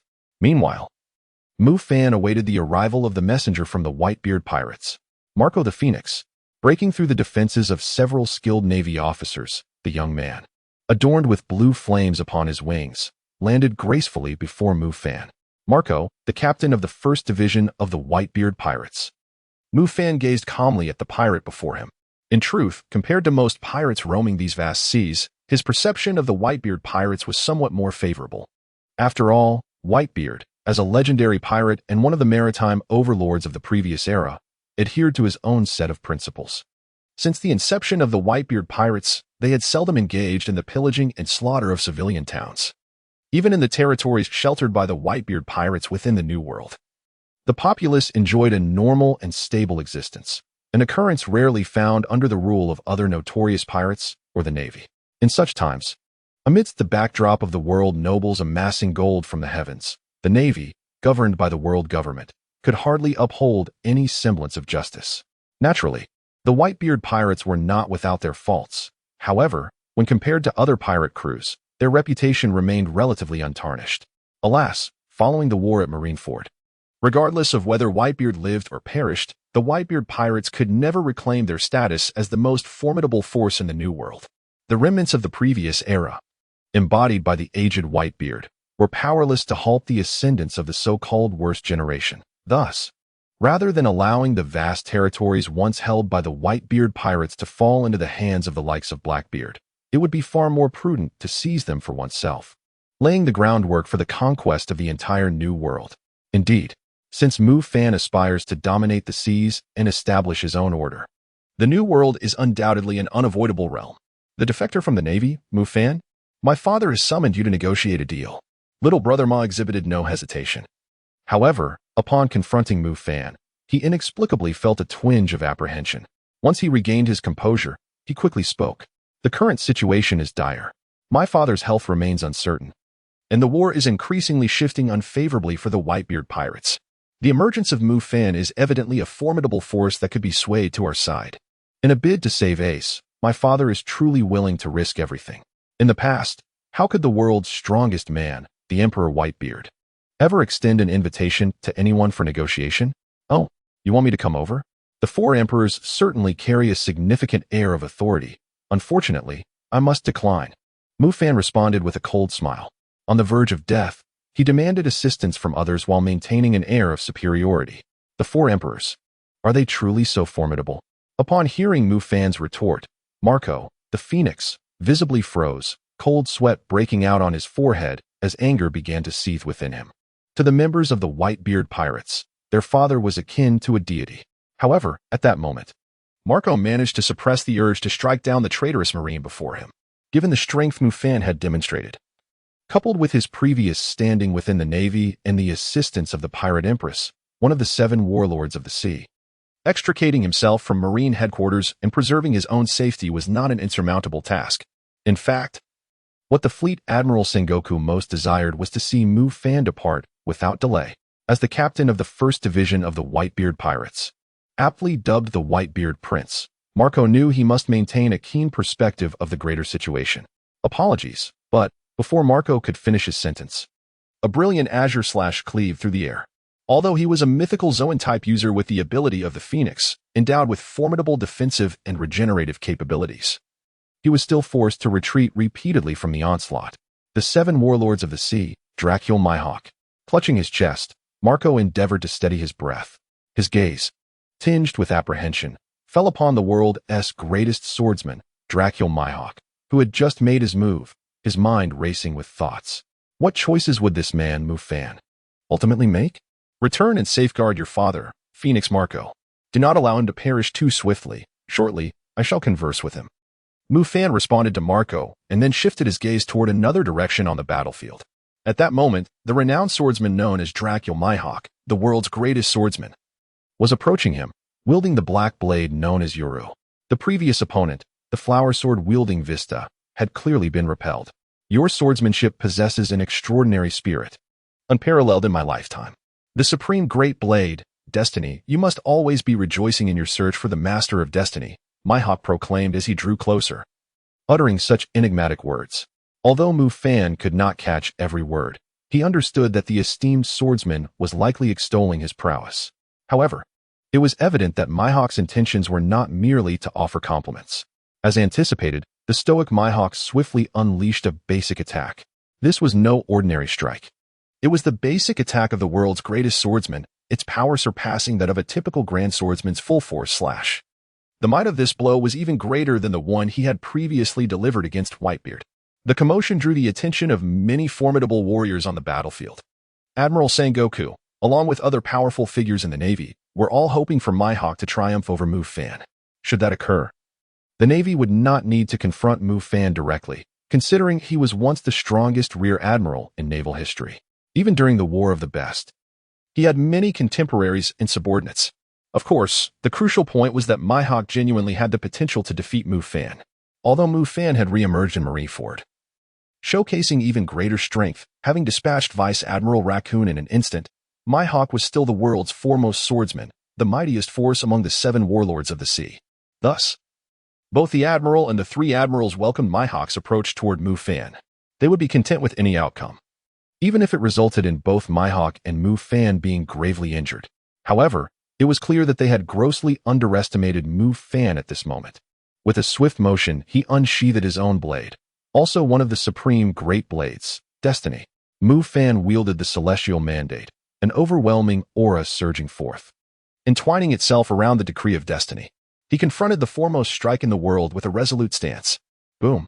As he faced the unparalleled slash of the world champion, Mufan, without a moment's hesitation, drew his sword and charged forward, delivering a magnificent strike against the blinding slash. A resounding impact echoed through the air. Mufan, wielding the mandate of heaven, stood undisturbed in his place, with only the corners of his garments rustling from the impact. This scene once again astonished many formidable beings on the battlefield. They were undoubtedly aware that with Mufan's prowess, a single strike from Eagle Eye could hardly inflict any significant damage. Yet, the crux of the matter was, Mufan did not evade. Instead, he confronted the world's foremost slash head-on. He effortlessly extinguished the strike, showcasing a remarkable ease that starkly contrasted with the arduous effort demonstrated by Diamond Jaws, the captain of the Whitebeard Pirates' 3rd Division, when he blocked a similar attack. In comparison, the inherently formidable defense of Diamond Jaws required considerable exertion to withstand Mihawk's assault. Yet Mufan's response can only be described as artful. "Mihawk, do you wish to engage in combat with me now?" he proclaimed after neutralizing the attack.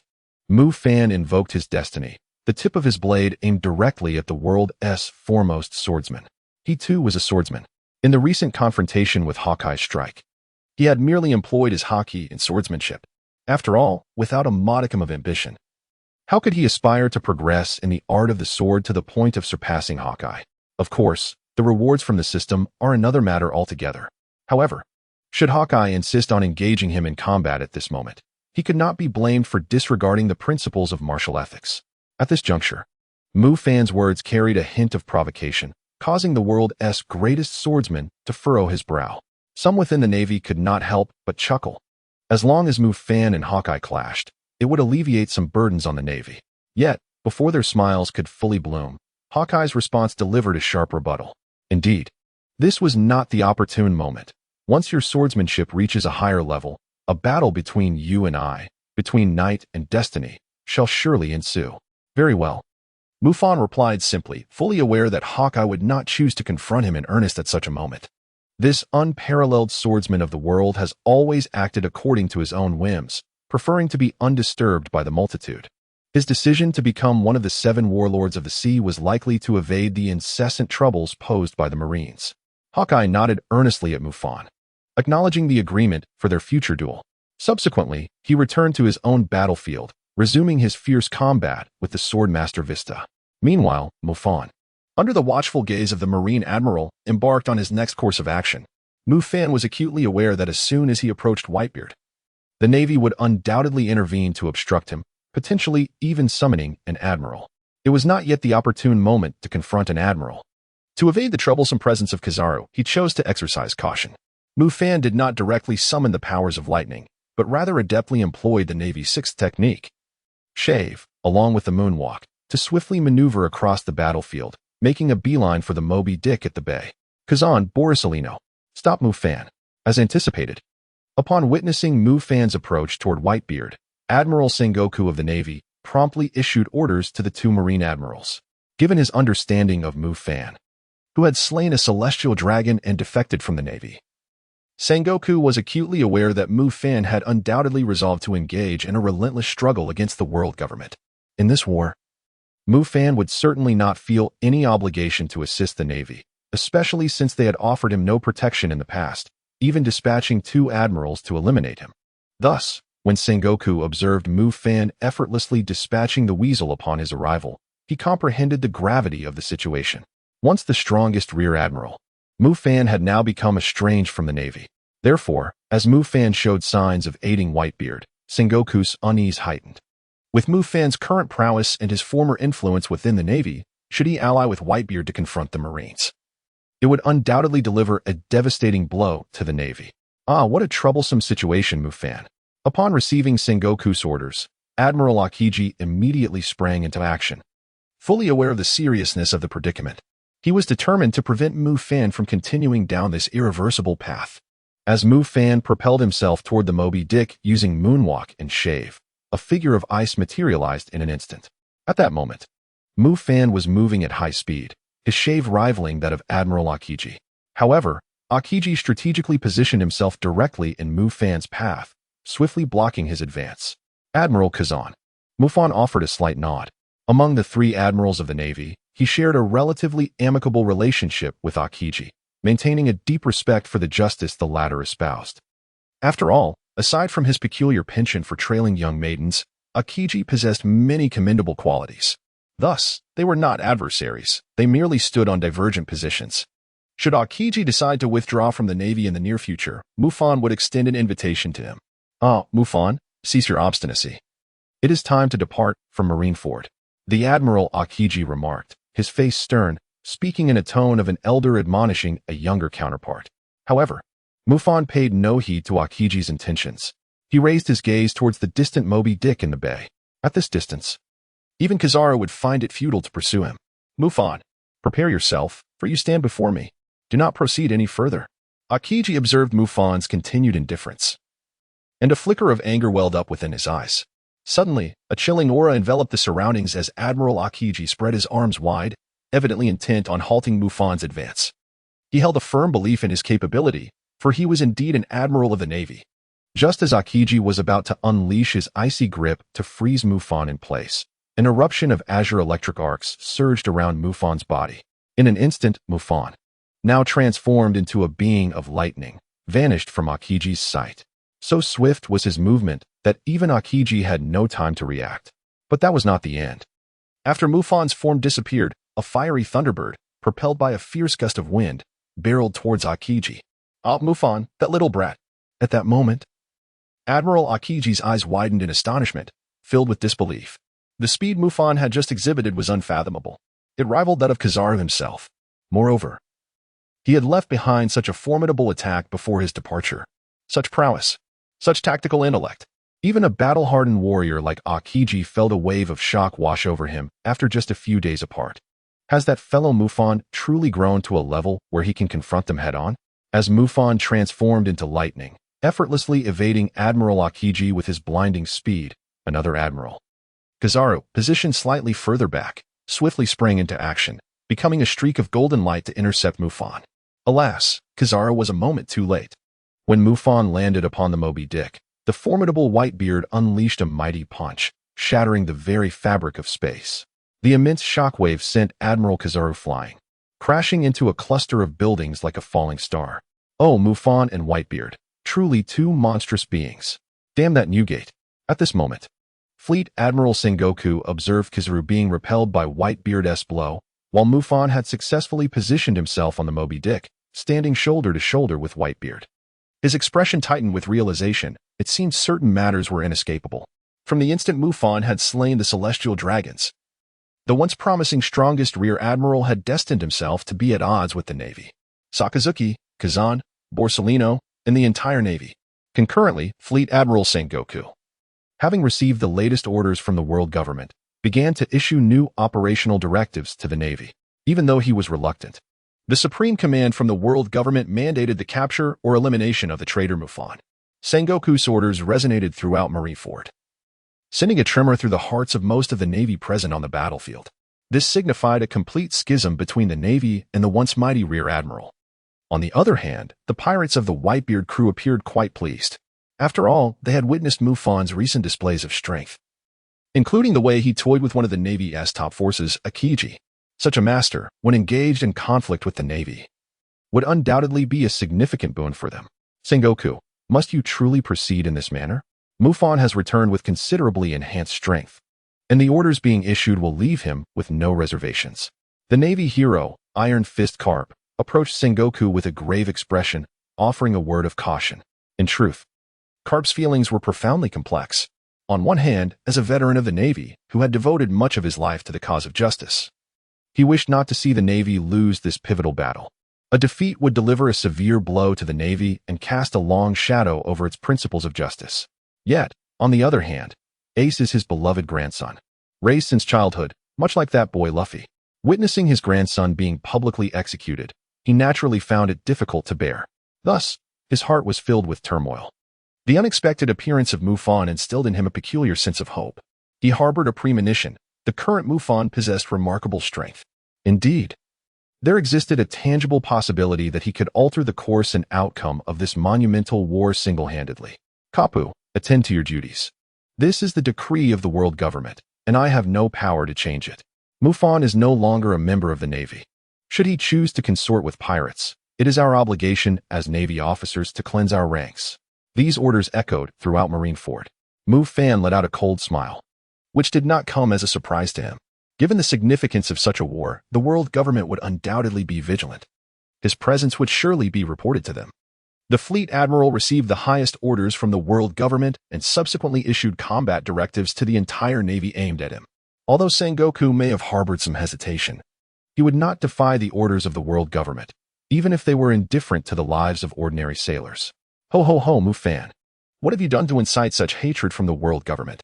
The world's strongest man, Edward Newgate, also known as Whitebeard, leaned on his weapon, the Congo, casting a sidelong glance at Mufan with a grin. From the laughter of Whitebeard, Mufan sensed an air of frailty. It seemed that the strongest man in the world had been ravaged by old wounds, coupled with Whitebeard's advancing age. It would not be surprising if he were to be ambushed and meet his demise at Marineford. Nothing much, just eliminated a malevolent celestial dragon, Mufan replied nonchalantly. Mufan spoke with the most unassuming tone, uttering words that left even Whitebeard profoundly astonished. The assassination of a celestial dragon, a noble of the world, represents an unbearable disgrace for the world government, especially with the perpetrator still at large. Naturally, the world government would maintain strict confidentiality, forbidding any dissemination of this information. It is likely that only a handful within the Navy are privy to this knowledge. To the outside world, it is merely understood that Mufan has committed an atrocious act. Thus, even Whitebeard was greatly taken aback upon learning the truth. Initially, he believed that this young lad had merely provoked or injured a celestial dragon, but to discover that he had actually killed one was indeed shocking. Such an incident is undeniably a grave transgression in the eyes of the world government, for it is not an offense that an ordinary person would dare to commit. Youngster, you possess remarkable courage. Would you be interested in joining me, Whitebeard, to obliterate the Navy headquarters and rescue Ace? At this moment, the formidable Whitebeard regarded Mufan with a gaze full of admiration, his tone laced with intrigue. It was evident that this man, standing at the pinnacle of piracy, held great confidence in his own reputation. However, Mufan couldn't shake the feeling that something was amiss. Why did it seem as though that old man with the white beard was looking at him as if he were his own son? This was troubling. What did you mean by that, Whitebeard? With a furrowed brow, Mufan cautiously inquired. However, Whitebeard did not provide a direct response. Instead, he brandished the formidable Tsung Yun Xia, a weapon of unparalleled might, and unleashed a devastating slash toward the battlefield. The roar of the attack, imbued with overwhelming power and the essence of his devil fruit abilities, instantaneously shattered a swath of ice, causing numerous Marines to suffer dire consequences. Following this, Whitebeard spread his arms wide, emanating an aura of sheer dominance. Gurura, Mufan, I hold you in high regard. Become my son. A notification chimed, indicating the Emperor Whitebeard's invitation to board his ship, prompting a decision to be made. Option 1. Joyfully accept Whitebeard's invitation and wholeheartedly assist the Whitebeard pirates in rescuing Port Gasti Ace. Reward: Perfect Recovery Potion X1. capable of restoring one to peak condition in cases of severe injury or exhaustion. Option 2. Decline Whitebeard's invitation, refuse to be his son, and ambush him in an attempt to claim the head of the world's strongest man. Reward: royal-grade armament hockey. Option 3. Reject Whitebeard's invitation, propose a collaborative endeavor, and compel him to cede territory in the New World. Reward: intermediate observation kill. Available tiers: beginner, intermediate, advanced, royal, divine, can suppress an opponent's observation hockey, rendering them unable to detect or predict subsequent movements. Mufan was taken aback, surprised that Whitebeard would seek to adopt a son on the battlefield, and even more astonished that the system would trigger such choices at this moment. Nevertheless, it was fortuitous. The unique ability of observation kill was typically beyond the reach of even the mightiest warriors. Moreover, in one-on-one confrontations among powerful adversaries, observation kill would undoubtedly prove invaluable. Especially when combined with Mufan's lightning-fast speed, this ability would be exceedingly formidable. I apologize, Whitebeard, but I have no interest in joining any pirate crew. Mufan confronted the formidable Whitebeard, exhibiting a presence that was in no way inferior. It was after Whitebeard's smile had clearly frozen that the tension became palpable. Mufan continued, "Let us discuss practical matters, Whitebeard. If this war persists, there will be no hope of rescuing Fire Fist Ace, and you, as a remnant of a bygone era, will undoubtedly perish here. Whitebeard, you must have come to this realization long ago. Now, I am willing to collaborate with you, but on certain conditions." At that moment, the four emperors' countenance darkened as ominous clouds swirled above Marine headquarters at Marineford, surrounding the Moby Dick. The commanders of the Whitebeard pirates glared at the naval traitor, Mufan, with fierce expressions. What audacity for a mere naval defector! Though undeniably powerful, must he be so arrogant? Does he not comprehend that he stands before a man who reigns at the pinnacle of piracy? Simply a naval traitor. And yet he dares to proclaim he will not ally himself with any pirate crew.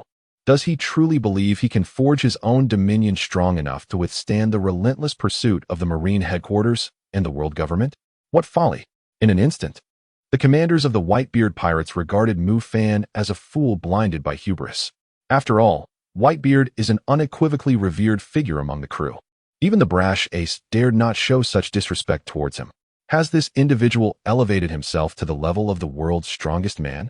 The turmoil aboard the Moby Dick captured the attention of Fleet Admiral Sengoku and Admiral Akainu, who narrowed their eyes, anticipating a confrontation between Whitebeard and Mufan. Should the Navy prevail, their chances of victory would undoubtedly soar. If Mufan were to injure Whitebeard, the newly devised tactics would yield even greater results. "You think you can speak to me as you wish? I am the pirate Whitebeard," he scoffed, his weary yet piercing gaze fixed upon Mufan, as if to challenge the brash youth. "Whitebeard, you are more aware of the current situation than I am. The Marine headquarters and the world government are adversaries you cannot hope to contend with at your age.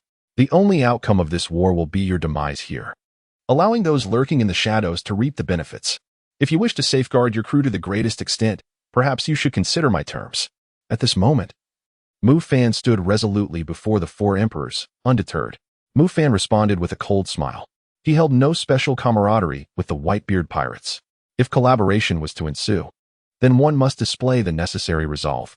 Attempting to take advantage without reciprocation was out of the question. Arrogant young fool.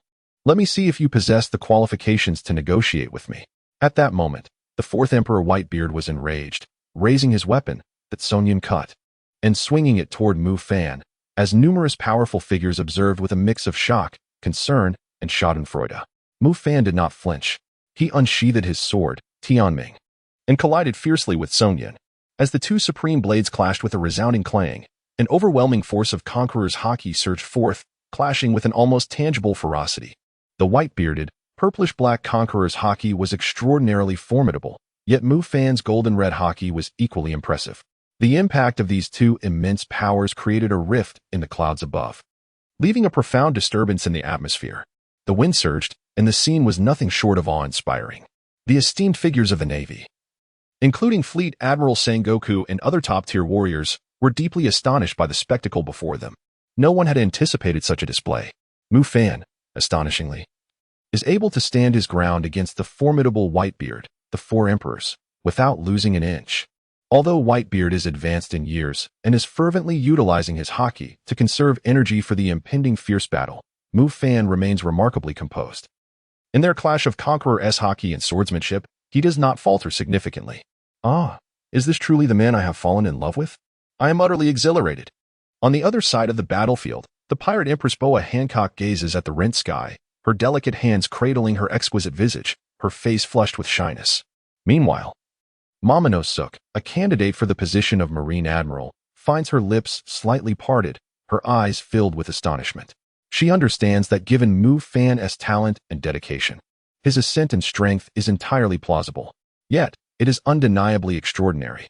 He made a swift entrance by dispatching a Marine Headquarters Rear Admiral, effortlessly parrying the strike of the world's greatest swordsman and playfully toying with Marine Admiral Akiji. Now, he is fiercely contending with the world-renowned for Emperor Whitebeard, holding his own. Though Momonosuke is Mufan's senior, she cannot help but concede this remarkable prowess. The prowess of Mufan has likely surpassed that of her. This young man is indeed remarkably resilient. Even with the combined efforts of 2 admirals and teacher Zephyr, they have failed to bring about his downfall. Gwahaha. The confrontation between Whitebeard and Mufan did not endure for long. At this moment, Whitebeard withdrew Songyun and broke into laughter. Sengoku, your navy is truly blind. How could such a young brat as Mufan be branded a traitor of the navy? Gwahaha. Whitebeard bellowed towards the execution platform. This statement served as a scornful taunt directed at the navy. For Mufan, the young lad, has indeed taken him by surprise. Should this young man continue within the ranks of the navy, it is likely that for decades to come, no pirate on the seas will stand a chance against them. Although merely a test, Whitebeard was still profoundly astonished. At such a tender age, with such formidable strength, if Mufan does not meet an untimely end, it is highly probable that a ruler even more fearsome than the legendary rocks shall emerge upon the seas. Young Mufan, speak of your terms. I, the pirate Whitebeard, require your assistance. As the turbulent skies began to calm, the proud Whitebeard finally set aside his arrogance and appealed to Mufan. Mufan, however, showed no hesitation. He grasped the hilt of the destiny blade with one hand and declared, Great pirate Whitebeard, I trust in your principles. Thus, for now, I ask only for a promise. Gwahaha, speak freely then. The commitments made by pirate Whitebeard are never to be rescinded. Even in death, my son shall continue to uphold them. Whitebeard responded with a smile. Clearly, this great pirate's trust in Mufan was quite palpable. Very well, I require half of the territory occupied by the Whitebeard pirates in the New World. And I shall choose which specific region. This must include the islands that connect the first half of the Grand Line with the New World, namely, Fishman Island. Mufan exhibited no semblance of politeness. He boldly claimed half of the territory belonging to the Whitebeard pirates, leaving the formidable Emperor Whitebeard utterly speechless. The members of the Whitebeard crew surrounding the Moby Dick gaped in disbelief, their expressions reflecting sheer incredulity. How does it feel, Whitebeard? Is it difficult to fathom? Should you emerge defeated in this conflict, the Whitebeard pirates will cease to exist, rendering your territory meaningless. Mufan coldly continued, having arrived at this conclusion after careful contemplation. He firmly believed that Whitebeard would likely acquiesce. After all, this legendary pirate had undoubtedly prepared himself for such eventualities. Following an assessment of Mufan's prowess, Whitebeard must have felt an urgent desire for assistance. Despite his immense pride, this great pirate would be willing to make any sacrifice for his family. Thus, Mufan's demands were not entirely exorbitant. However, he was resolute in his need to secure Fishman Island, for the allure of the Sea King was undeniably compelling. With a hearty laugh, Whitebeard's voice echoed across the battlefield, Garara, you little rascal. The captains of the Whitebeard pirates surrounding the Moby Dick felt an immediate pang of anxiety. Historically, such laughter from their father signified preparations for battle. Yet, the might displayed by the naval traitor, Mufan, was formidable. Should their father engage in a fierce confrontation? An ambush by the Marine Admirals could prove exceedingly troublesome. Nonetheless, Mufan's demands were indeed audacious. Requesting half of the Whitebeard pirates' territory that their father had fought hard to claim. Such boldness in negotiating with one of the 4 emperors of the New World was remarkable. Given their father's character, it was unlikely he would acquiesce to such an unreasonable proposition.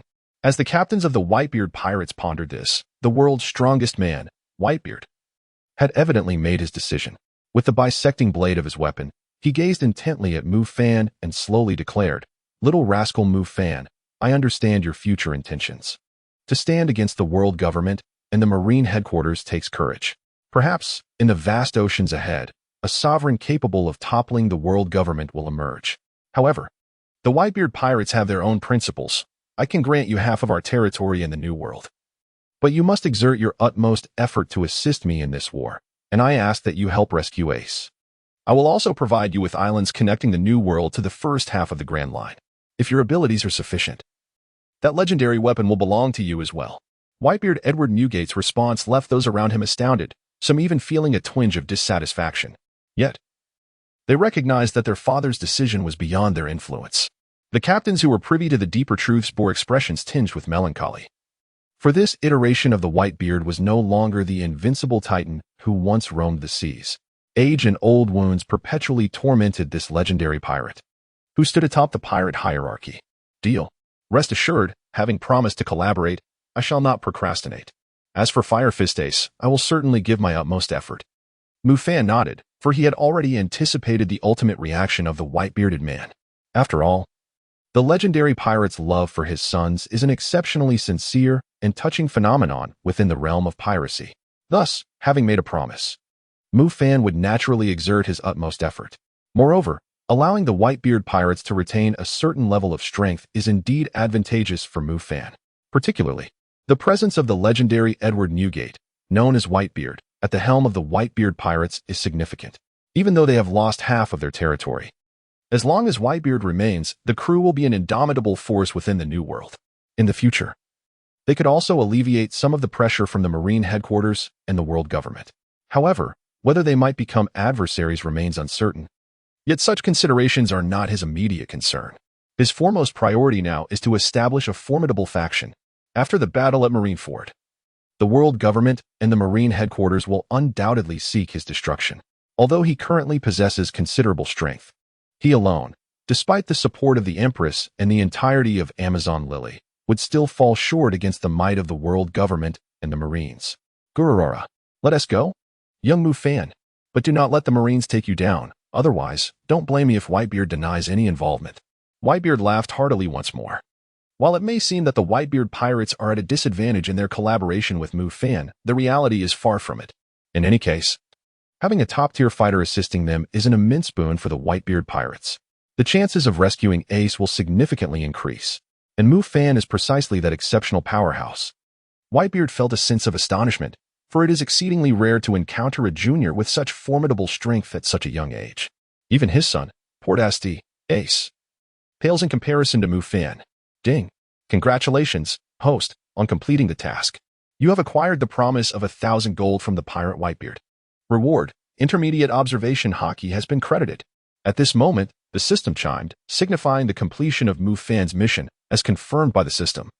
Mufan has also formed a new evaluation of the character of the pirate Whitebeard, as a man who, despite lacking a formidable presence, ultimately stands at the pinnacle of piracy. Whitebeard is undoubtedly worthy of trust and admiration. Furthermore, having attained the ability of observation hockey, Mufan distinctly sensed his transformation.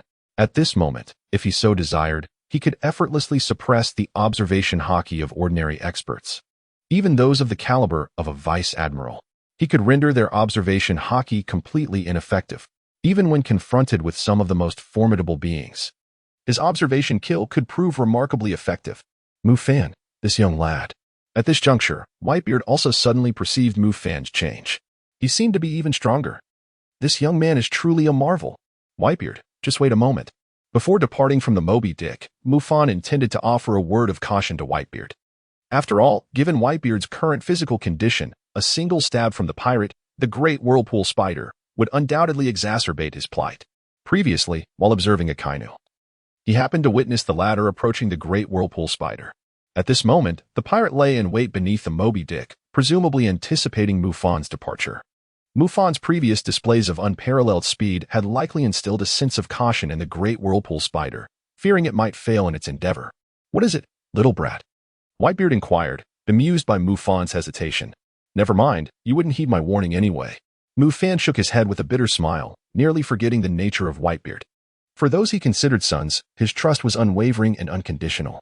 Thus, it would be best for him to take matters into his own hands. As soon as Mufan's words left his lips, he transformed into a bolt of lightning and vanished in an instant.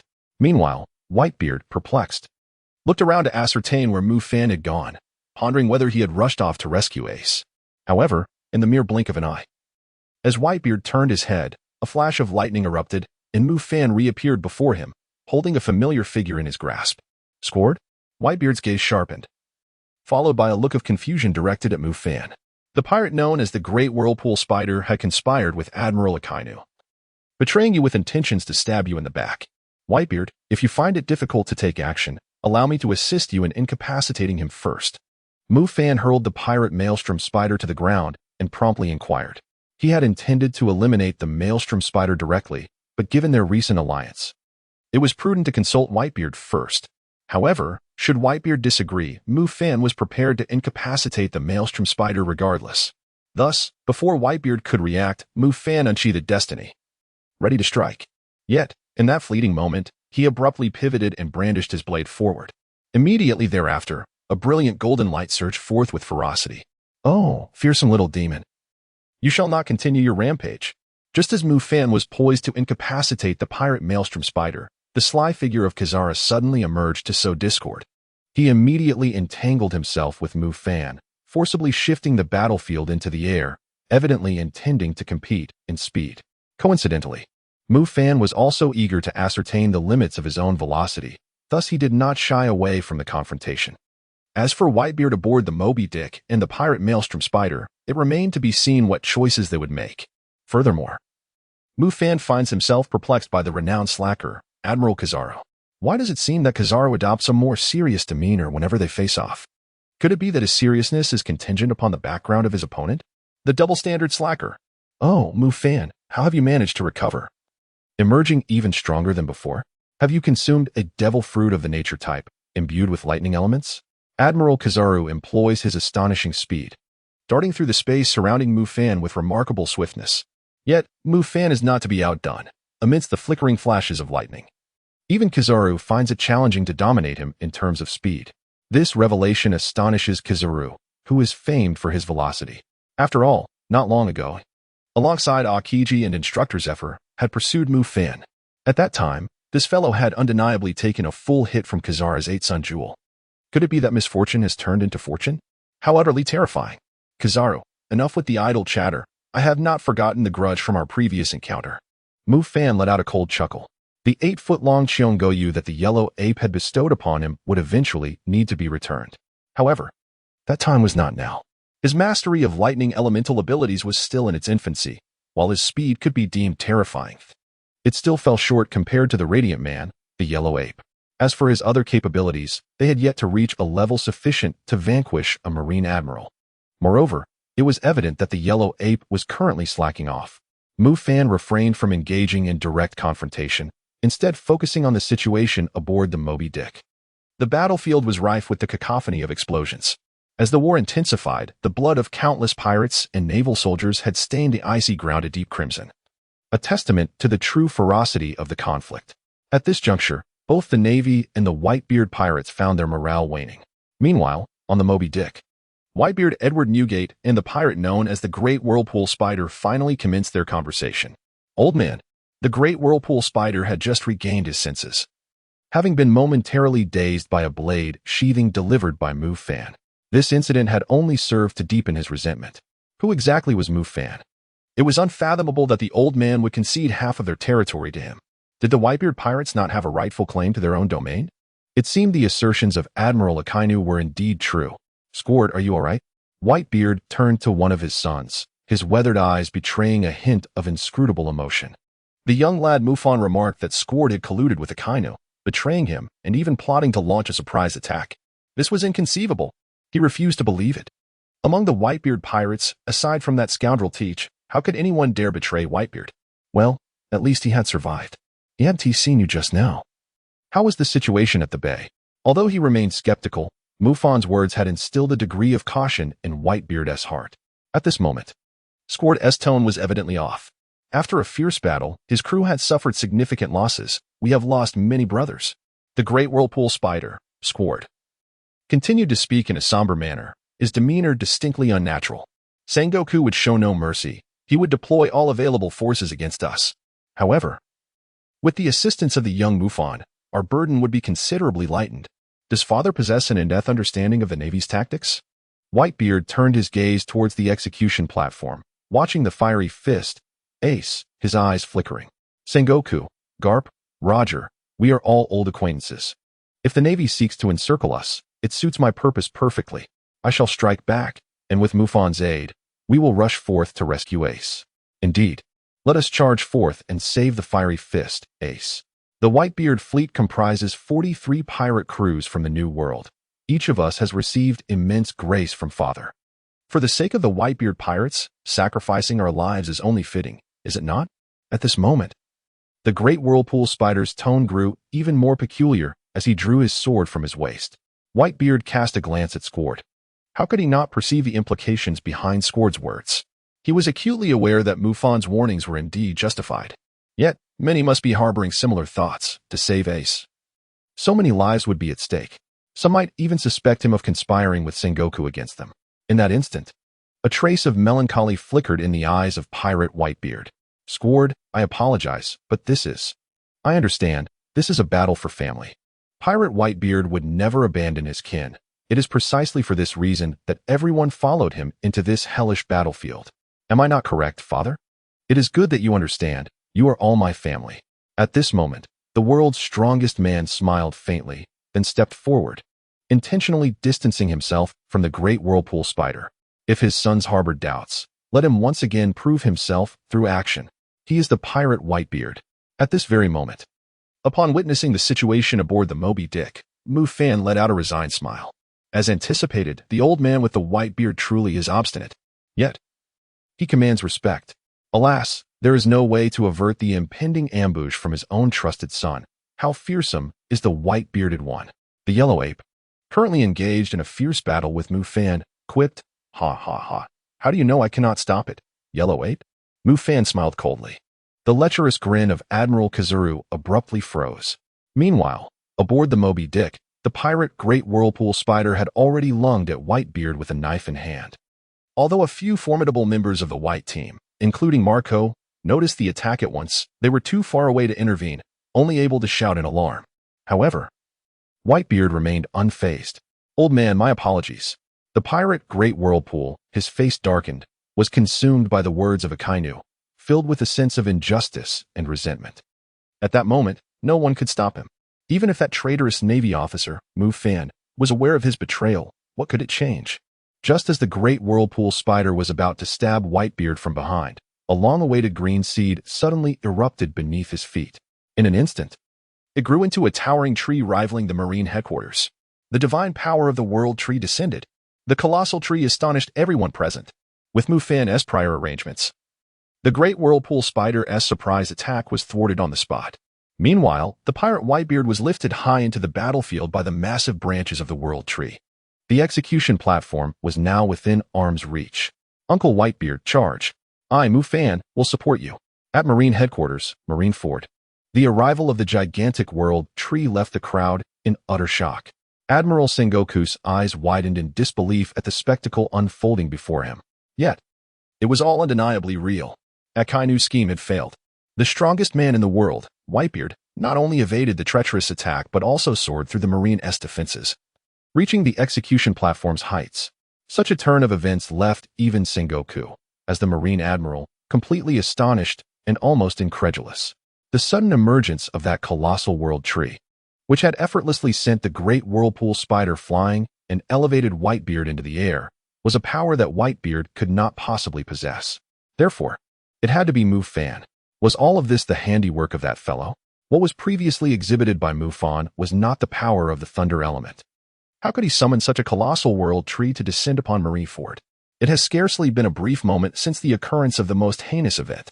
In this fleeting span of time, what transpired within that young lad that enabled his strength to become so formidable? Admiral Sengoku gazed at Mufan, who was locked in a stalemate with Kizaru, his eyes brimming with both apprehension and regret. If only Mufan were still within the Navy. Alas, this world holds no if only. Sengoku understood profoundly that from this moment forth, Mufan would become a significant threat to both the Navy headquarters and the world government. Aside from Sengoku, the first to react from the shock on the Navy's side was Admiral Akainu. His well-laid strategy was intended to exacerbate the already frail Whitebeard, ultimately forcing him to bow. But who could have anticipated that it would be thwarted at the last moment? Damn Mufan. How dare he stand against justice? Truly a death wish. At this moment, Akainu's gaze was imbued with palpable killing intent. Anyone who dared to oppose justice would undoubtedly meet their end by his hand. Particularly Mufan, the disgraceful traitor of the Navy. Fueled by intense fury, Admiral Akainu finally made his move, clenching his fist towards the sky as countless magma fists surged upward. Meteor volcano. The terrifying onslaught commenced, akin to a volcanic eruption. Countless massive magma fists ruthlessly rained down upon the colossal world tree, swiftly ravaging it. However, Akainu did not achieve his strategic goal. The pirate Whitebeard had already leaped down, charging towards the execution platform. The strongest man in the world was on the move. Everyone prevent Whitebeard from approaching the platform. At this moment, Admiral Sengoku was struck with astonishment as Whitebeard wielded his sword, slicing towards the execution platform. The three admirals of the Navy were still a distance away from the platform, and the fastest, Kizuru, had become entangled with Mufan. Indeed, entangled. The Navy's admiral, Kizuru, known for his light-speed abilities, was now unable to provide support. "Oh, Mufan, what fruit have you consumed? This is truly terrifying," Admiral Kizuru remarked, his expression somewhat contorted. A blend of mockery and astonishment in his tone. The power exhibited by Mufan was extraordinarily fearsome. Even he felt the shock of the thunderous speed that had crucially aided in the arrival of the world tree for Whitebeard. Just moments ago, he sensed a shift in the surrounding winds, undoubtedly linked to Mufan. "Gulalala, Ace, I have come to rescue you." The three admirals of the Navy are unable to provide assistance. Whitebeard descends from above with unimpeded grace. His formidable aura envelopes the unparalleled great blade, slicing through the clouds. The mightiest man in the world unleashes his full fury. At this moment, the rescue of Fire Fist Ace is within reach. Whitebeard no longer feels the need to conserve his strength. For him, the ability to save Ace and ensure that the majority of his crew can safely depart from the Navy headquarters constitutes a triumph. As for his own life or death, that has long since been cast aside. The appearance of Mufan undoubtedly alleviates some of his burden. Under normal circumstances, had he wished to approach the execution platform personally, he would have faced fierce resistance from the Navy. At such a time, even he would likely find himself ensnared in a dire predicament. Thus, Whitebeard is acutely aware of the wisdom in his decision to ally with Mufan. That little rascal, Mufan, is indeed a formidable yet dependable individual. Old man. At this moment, Fire Fist Ace could not help but shout as he saw his father approaching the execution platform. However, his emotions were tinged with a sense of responsibility. On one hand, he naturally hoped for his own rescue. On the other, he was more concerned about his father's well-being. After all, his father was aging and burdened with old wounds. "Whitebeard, you shall not rescue Fire Fist Ace." The Marine Admiral, Sengoku the Buddha, had abandoned his cloak of justice. Radiating with golden light, he realized he must personally engage in the battle against the approaching Yonko, Whitebeard. Just as Sengoku prepared to act, an equally aged yet still imposing figure sprang forth to confront Whitebeard. "Garp, old man." Sengoku gazed in astonishment at this scene, feeling a sense of relief. If Garp chose to intervene, it would save him considerable effort. Fire Fist Ace, however, was more astonished. One of the things he dreaded most was Garp's dilemma regarding his execution. He could not bear to see Garp and Whitebeard clash because of him. Ultimately, he could not remain a passive observer. "Whitebeard, if you wish to save Ace, then you must defeat me." The renowned Marine hero, Iron Fist Garp, donned a grim expression as his iron fists, enveloped in formidable haki, charged towards Whitebeard's squall. "Humph, Garp." Whitebeard scoffed, feeling a surge of power in response to Garp's presence. He understood the complexities between Garp and Ace, and was not surprised by Garp's choice. After all, Garp was indeed a true veteran of justice. The clash between the Marine hero and the Yonko Whitebeard sent tremors throughout Marine headquarters at Marineford, shaking the entire island to its core. Witnessing this spectacle, Mufan could not help but marvel. This was the battle between Garp and Whitebeard, truly earth-shattering. With Garp's intervention, Whitebeard's chances of rescuing Fire Fist Ace dwindled, particularly with Sengoku watching intently. Nonetheless, Mufan never believed Whitebeard could rescue Ace. The attention surrounding the world's strongest man was far too great, facing relentless opposition from the top-tier forces of the Marines. Ultimately, the one with the greatest chance of saving Fire Fist Ace was none other than Monkey D. Luffy. At this moment, Monkey D. Luffy, accompanied by the likes of the clown buggy, has quietly manifested upon the battlefield. The air is thick with the cacophony of artillery fire and the clamor of battle, with the world's strongest man, Whitebeard, joining the fray. The war on the summit has reached a true crescendo. Although the naval hero Garp has intervened to temporarily halt Whitebeard, dragging him to the icy battleground, the situation for the Navy remains dire. The appearance of Luffy and his companions has taken everyone by surprise. Even Fleet Admiral Sengoku is engulfed in confusion. According to his previous orders, Luffy should have been securely confined in a safe location within Marineford. Could it be that the red-nosed pirate at Luffy's side is the cause of this predicament? Foolish smoker. Not only did he bring Mufan back to Marineford, but he also unwittingly ushered in the troublesome Straw Hat. Indeed, Sengoku has come to realize that Mufan is the very lieutenant who accompanied Smoker to the Navy headquarters. Reflecting on the moment when the Pirate Empress retreated merely at the mention of lieutenant, one can easily draw conclusions. However, it must be said, that young man, Mufan, truly embodies a rare anomaly in the annals of naval history. In a brief span of absence, not only has his prowess surged dramatically, but he has also secured the allegiance of the Pirate Empress. It is important to recognize that the Pirate Empress, being one of the 7 warlords of the sea, has her strength acknowledged even by the likes of Sengoku. Moreover, she brings with her the entire Amazon Lily and the Snake Princess tribe as a form of dowry. It is no exaggeration to assert that, should Mufan and the Pirate Empress manage to depart from Marineford unscathed, it would not be long before a formidable new force, led by Mufan, emerges in the Grand Line. However, these considerations are mere speculation for the time being. As the Fleet Admiral, Sengoku would seize any opportunity to ensure that Mufan and the Pirate Empress, who is almost tantamount to a traitor, do not leave Marineford unscathed. It is evident that this sentiment is not solely Sengoku's. The actions exhibited by Mufan upon his arrival have incensed Admiral Akainu to an extreme degree. In his eyes, Mufan is a disgrace to the Navy. Once a member of justice, he now colludes with the pirate Whitebeard against the Navy. Such a scoundrel must be eradicated. Akainu thought, his gaze towards Mufan brimming with murderous intent. However, at that moment, Mufan was still engaged in a contest of speed with Kizaru. Astonishingly, Kizaru was unable to completely evade Mufan's relentless pursuit. This only intensified Akainu's apprehension and heightened his murderous intent. It remains a mystery what sort of fruit Mufan has consumed, as he has grown immensely powerful in just a few days. If this continues unchecked, the consequences would be dire. After using the volcanic eruption to destroy the World Tree, Akainu proceeded to eliminate a wave of surrounding pirates. Currently, the top-tier forces of both pirates and the Navy were embroiled in conflict. However, Akainu found himself momentarily free due to Karp's premature intervention. And there was no commander from the Whitebeard pirates seeking him out. Those scoundrels knew well whom to provoke and whom to avoid. Soon, after surveying the battlefield, Akainu conceived an excellent strategy. He then turned his gaze towards the Pirate Empress, who was seemingly watching the show. If he was not mistaken, the Empress seemed to share a close relationship with Mufan. It appeared that Mufan had indeed captivated the world's most beautiful woman. What is beauty to Akainu? In his eyes, there are no women, only justice.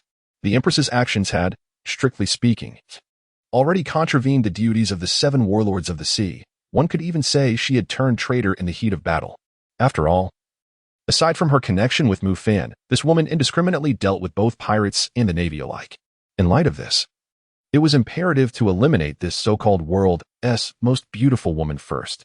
Once Mufan faltered, there would be an opportunity to seize him completely and uphold the dignity of justice. With his resolve firm, Admiral Akainu began to strategize and gradually approach the position of the Pirate Empress. Little did the staunch believer in absolute justice know, his path was narrowing. Meanwhile, on the other side, ever since the appearance of Straw Hat Luffy, the Navy hero, Iron Fist Karp, clearly no longer wished to continue battling Whitebeard. The Navy Admiral Akiji reluctantly became the scapegoat, called upon by Karp to confront Whitebeard. Karp, I didn't expect your grandson to have escaped confinement. What do you intend to do? The Fleet Admiral Sengoku inquired quietly, glancing at Karp, who had returned to his side. He could understand the internal turmoil his old comrade was experiencing at that moment. But there was no escape. They were Navy soldiers. If this continues, I won't be able to hold on much longer. Before the war and Sengoku could exchange a few words, Whitebeard struck Akiji with a powerful punch, sending him reeling. The tremendous shockwave created a series of fissures even on the execution platform. At that moment, Akiji, desperate to prevent Whitebeard from advancing further towards the execution platform, had no choice but to confront him head-on. However, Whitebeard had anticipated such a move. He had been conserving his strength and refrained from attacking until now. Additionally, following his alliance with Mufan, the pressure on him had significantly diminished, and the arrival of the World Tree further amplified his formidable presence. Thus, Whitebeard appeared incredibly formidable, making it evident that Akiji was struggling to contend with him alone. Unfortunately, with Kizaru occupied by Mufan and Akainu stationed at the opposite end of the battlefield, Akiji found himself the only one left to face this daunting challenge. Damn it, where is that Sakazuki? Fleet Admiral Sengoku was troubled by the unfolding situation. Even a mere 15 minutes prior to the onset of the conflict, he had never envisioned that Whitebeard could breach this far. The Navy had established rigorous defenses on the battlefield precisely to prevent the Whitebeard pirates, especially Whitebeard himself, from approaching the execution platform. Although the world's strongest man had aged, his combat prowess remained terrifyingly potent when unleashed. It was, in fact, the colossal tree conjured by Mufan that had propelled Whitebeard directly above the execution platform, resulting in the current predicament. Mufan, Marshal Sengoku of the Navy, ground his teeth in silent fury. Sengoku, leave this to me. Kazan requires your support. At that moment, the Navy hero Garp interjected. Garp, you. Sengoku was visibly taken aback, but a fleeting expression of resignation crossed his eyes. Do not let me down. Thus, the Navy Marshal Sengoku personally entered the fray, joining forces with Admiral Akiji to confront Whitebeard. Meanwhile, the execution platform was left in the capable hands of the Navy hero Garp. As Garp observed Luffy, who was recklessly charging towards the execution platform, a profound sense of conflict filled his gaze. Luffy, press on. Defeat me and rescue your brother, Ace. Mufan had always been observant. Upon witnessing the fall of the warring states and seeing Admiral Garp standing sentinel at the execution platform, he could only manage a wry smile. Indeed, even Admiral Garp could not bear to watch his grandson face execution. Oh, Mufan, your current strength is truly formidable. However, might you wish to cast your gaze yonder? To the Marine headquarters, Marineford. At this moment, high above the battlefield, lightning and beams of light danced in a dazzling display amidst the fierce clash with Admiral Kizaru. Mufan was swiftly mastering the advantages of the lightning element in terms of speed. He discovered that although his understanding of the wind element was rather superficial, the incorporation of wind abilities while utilizing his lightning powers for high-speed movement not only enhanced his own velocity but could also impede the speed of his adversaries. This was the reason why, shortly after acquiring the fruit's abilities, he was able to engage with the Marine Admiral Kizaru in a contest of speed. In Mufan's perspective, given some time to further develop all 7 elemental abilities, he could potentially match or even surpass Kizaru in terms of speed alone. However, at that moment, Mufan was no longer preoccupied with such thoughts, as he was prompted by Kizaru's indications. Mufan suddenly realized that the situation on the icy battlefield was dire for Hancock. Admiral Akainu was relentlessly closing in, wielding his formidable magma powers to assault the Pirate Empress. Although Hancock possessed considerable strength, it was evident that she was no match for Akainu. In terms of sheer physical prowess, Akainu stood at the pinnacle of the seas, rendering Hancock inferior. Furthermore, Akainu, consumed by his unwavering sense of absolute justice, had little regard for feminine allure. To him, the charm of the Empress was akin to a withered rose. Moreover, Akainu's intent was clearly lethal. Each of his attacks was a deadly strike. Consequently, Hancock found herself in a perilous predicament. Upon realizing this, Mufan was naturally incensed. This red dog truly lived up to his notorious reputation. He was indeed a beast. Mufan was acutely aware of Akainu's intentions, which were evidently to exploit the Pirate Empress, luring her into a trap for simultaneous annihilation. Alternatively, he sought to eliminate the Pirate Empress, thereby causing Mufan to lose his composure. Yet, Akainu's blind confidence was truly remarkable. With Whitebeard, Marco, and others, alongside Luffy, the rescue of Port Gas-D, Ace was imminent. Should Ace be successfully liberated, it would signify the Navy's defeat. At this juncture, Akainu seemed to perceive Mufan as a more pressing threat than Ace himself. Oh, you wish to rescue someone? Unfortunately for you, I have no intention of letting you go, Mufan. Just as Mufan prepared to disengage from the battle to save the Empress, a flash of light erupted, and the slippery Kizaru materialized before him. At that moment, Kizaru revealed only his head, the majority of his form remaining in a photon state, clearly aiming to suppress Mufan with his unparalleled speed, preventing him from reaching the Empress. In Kizaru's estimation, although Mufan possessed peculiar abilities and exhibited remarkable speed in his thunderous form, when it came to absolute velocity, Kizaru held the upper hand. If Mufan had not displayed such extraordinary speed and had managed to entangle him for an extended period, the circumstances might have allowed for a more leisurely approach. However, the time had come for Kizaru to take matters seriously, otherwise, how would he uphold the reputation of the Shining Man? Kizaru, you cannot impede my path. Step aside at once. Mufan exhibited no hesitation as he unsheathed the Destiny Blade, aiming it squarely at the yellow ape. Simultaneously, a formidable aura erupted with intensity. Oh, how terrifying! The yellow ape, overwhelmed by the sheer force of this presence, instinctively raised his hands in submission, albeit with a sly demeanor. Nevertheless, despite this display, the yellow ape showed no intention of retreating. Mufan was acutely aware that at this moment, the yellow ape's observation haki was fully activated. Any movement on his part would undoubtedly result in the yellow ape appearing before him, relentlessly pursuing him. However, this posed no challenge for Mufan now. Just as Admiral Yellow Ape resolved to delay Mufan for a while, a force akin to haki yet fundamentally opposite suddenly enveloped him. In that instant, the stability of Admiral Yellow Ape's observation haki faltered, even momentarily subdued. Though it lasted but a fleeting moment, Mufan had already vanished from his sight, leaving only the resounding echoes of thunder. The Navy had lost a true monster. Consequently, Yellow Ape ceased his pursuit, remaining suspended in midair. His gaze filled with astonishment and reflection. He foresaw that after this unprecedented war, the name of Mufan shall resonate profoundly across the seas. It will not be long before a formidable new power emerges from the depths of the ocean. Pirate Empress, you have violated the treaty of the 7 warlords of the sea, brazenly colluding with the traitorous Admiral Mufan. Prepare yourself, for death awaits. At this moment, Admiral Akainu relentlessly advances, his magma-infused fists ceaselessly bombarding the Pirate Empress. It is evident that she is at a disadvantage. Confronted with the searing heat and overwhelming destructive power of the magma, even the Empress can do little but evade. After all, she has a beloved man now, and she cannot allow the magma to mar her beauty. What would happen if Mufan no longer cherished her? This predicament continues for a brief moment until Akainu seizes the opportunity, intent on delivering a decisive blow to the Pirate Empress. If he can claim her head, Mufan, with his temperament, would surely be driven to despair. At that point, they could execute him as well and focus entirely on the Whitebeard pirates. Just as Akainu contemplates his next move, his gaze ascends, and a powerful slash, accompanied by the thunderous roar of lightning, descends upon him. Faced with such an onslaught, Akainu realizes that he cannot withstand it head-on, for the strike is infused with formidable haki. To resist would surely result in injury. At this moment, sustaining an injury is decidedly unwise. Thus, Akainu swiftly retreats to evade the incoming attack. As the strike reaches its destination, lightning flickers, and a youthful figure materializes before the Empress. Are you unharmed, Hancock?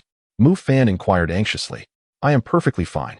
At this moment, the Pirate Empress, with her unparalleled beauty, was flushed with bashfulness as she gazed upon Mufan's extraordinary visage, her heart racing uncontrollably. She longed to escape this wretched place and find a secluded spot where she could share a life and raise children with Mufan. I am relieved to hear that you are well. Please step back. I shall handle the Red Dog. Mufan let out a sigh of relief and then spoke. I shall fight alongside you. Stand back, Hancock. Very well, I understand. The Pirate Empress withdrew from the battle thereafter. Mufan has finally arrived at the moment to confront Admiral Akainu. This scene is one that Mufan had once envisioned, albeit with the assumption that he would still be a member of the Navy, challenging Akainu's unwavering sense of justice. Mufan, the traitor of the Navy. Has he prepared himself for this confrontation? Being directly addressed as Red Dog visibly angered Akainu, who clenched his fists, ready to strike at any moment. What aspect do you refer to, Red Dog? The Marine headquarters, Marineford. As Mufan faced Admiral Akainu, it instantly captured the attention of many powerful figures on the battlefield. Although the focal point of the war was still the clash between the Yonko Whitebeard and Fleet Admiral Sengoku, given Mufan's demonstrated prowess and his current identity, as well as his various actions at Marineford, it can be said that, in a certain sense, the significance of Mufan to the Navy is perhaps not inferior to that of the Fire Fist Ace. Should Mufan emerge unscathed from this war, the Navy's reputation and prestige across these seas would suffer a grievous blow. In the eyes of the Navy, particularly for those like Akainu who adhere to the doctrine of absolute justice. Such a scenario would be a tremendous disgrace for both the Navy and justice itself. Thus, all senior admirals are acutely aware that a confrontation between Admiral Akainu and Mufan will be a relentless battle. As an admiral of the Navy, Akainu is expected to spare no effort in dealing with Mufan, being the most destructive and offensive presence among the three admirals. Even if Mufan displays remarkable prowess, he may still fall short against Akainu. Consequently, the admiral candidate Momotaro has begun to consciously approach the combat zone. Although Mufan exhibits speed comparable to that of Kizaru, Akainu is certainly not without preparation. Moreover, given Mufan's temperament, he will undoubtedly engage Akainu head-on. After all, he would not have mocked Akainu by calling him Red Dog otherwise. Additionally, Momotaro has started to contemplate his own position. Not long ago, before Mufan had forged an alliance with the Yonko Whitebeard, Fleet Admiral Sengoku had issued a bounty for Mufan's capture. Undoubtedly, Sengoku himself stated that this was the highest command from the world government. This underscores that the Navy is merely a tool in the hands of the world government, serving as little more than a fade, given the current circumstances. From the Navy's perspective, efforts should be made to placate Mufan. At the very least, preventing him from collaborating with Whitebeard would undoubtedly spare many soldiers from a grim fate. Yet, it is evident that in the eyes of the world government and the celestial dragons, ordinary sailors are no different from those commoners, merely instruments for oppression and exploitation. Such a world government, and such an unyielding navy, indeed evokes a sense of discomfort. Thus, a flicker of doubt arises within Momotaro. Mufan, I shall no longer waste words with you. Once you fall, I will personally present your severed head to naval bases across the world. At this moment, Admiral Akainu is consumed by a furious rage directed at Mufan. He views Mufan as a traitor to the Navy, a disgrace to justice. Having been humiliated repeatedly by Mufan's taunts of Red Dog, his fury is palpable. As he strikes, it is akin to a volcanic eruption. As a formidable wall of molten lava forms within a kilometer radius, some unfortunate pirates and even Navy soldiers caught in the blast are instantaneously reduced to ashes. Red Dog, do you even kill your own Navy? Mufan's expression turned cold. He was acutely aware of Akainu's ruthless nature, willing to resort to any means necessary to fulfill his mission. However, such conduct was indeed difficult to accept. To eliminate you, they would willingly sacrifice their lives. And once the war concludes, I shall naturally commend the fallen soldiers. Mufan, prepare yourself for the inevitable arrival of death. The Admiral Akainu's demeanor was resolute. The magma prison was on the verge of taking shape, at which point it would restrain Mufan's speed advantage, leaving him with no choice but to face him in battle. And as long as it was a direct confrontation, Mufan, without a doubt, faces certain demise. How dare you flaunt your so-called righteousness? Red Dog, today I shall rectify your skewed sense of justice. At this moment, Mufan's face was filled with rage. Even though he was no longer a member of the Navy and would never return to that life, he found it disgraceful to witness Akainu's indiscriminate actions, sacrificing subordinates and innocent sailors alike to achieve his own ends. One might euphemistically refer to it as absolute justice, but in more blunt terms, he is merely a dog. How can he be so fervent in his sense of justice when the celestial dragons massacre civilians? Where was Akainu then? Just a dog. Ding. Strong combat intent detected in the host. Activation of options is initiated. Option 1. Proceed with caution. Evade before the Navy Admiral Akainu's magma barrier is fully constructed, thereby avoiding direct confrontation with the most destructive of admirals. Reward: God-level recovery potion for 24 hours, regardless of age, physical condition, stamina, or other factors. Restore to peak combat strength within 24 hours, maintaining this pinnacle for the same duration, with a slight enhancement in physique after the effect wears off. Option 2. Fight with fervor. Engage in a life-and-death duel with Navy Admiral Akainu, and gain the upper hand in battle, astonishing the entire Navy. Reward: 1. The magma barrier will automatically dissipate after 10 rounds of combat between the host and Akainu. 2. Skill: Voice of the Gods. Transmit sound through observation haki directly to the heart, with the impact and motivational power of the words exponentially amplified.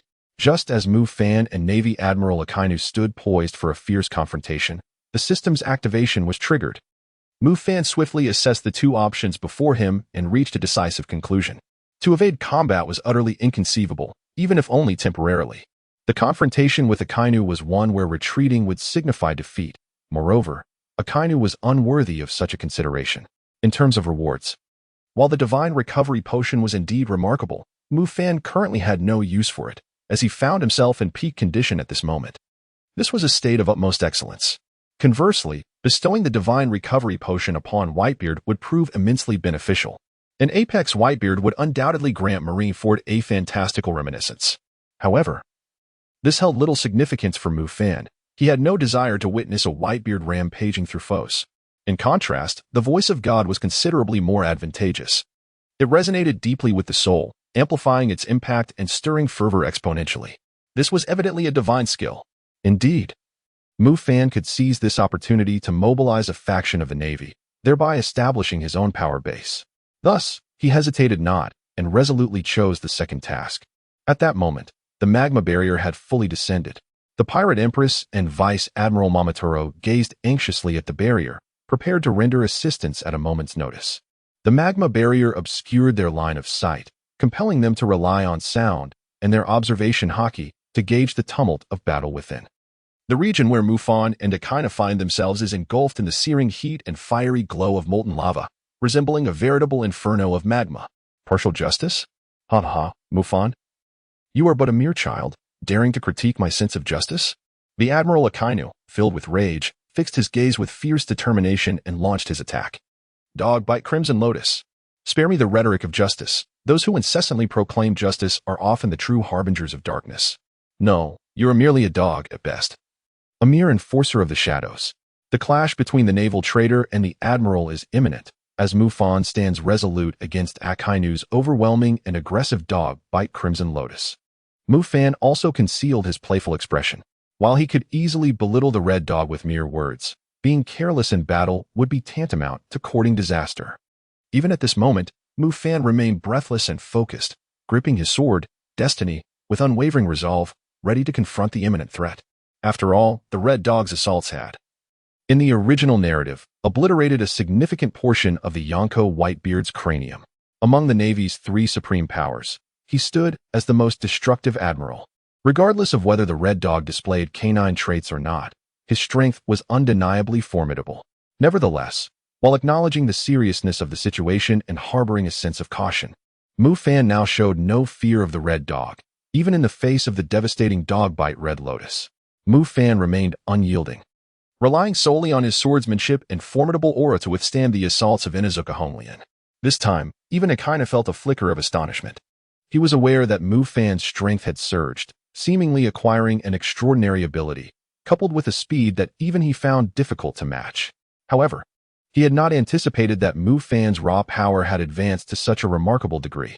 Setting aside all prejudices, one must acknowledge that if Mufan were still a part of the Navy at this moment, he would undoubtedly rank among its most formidable warriors, perhaps only slightly inferior to the 2 veteran admirals and the 3 admirals in total.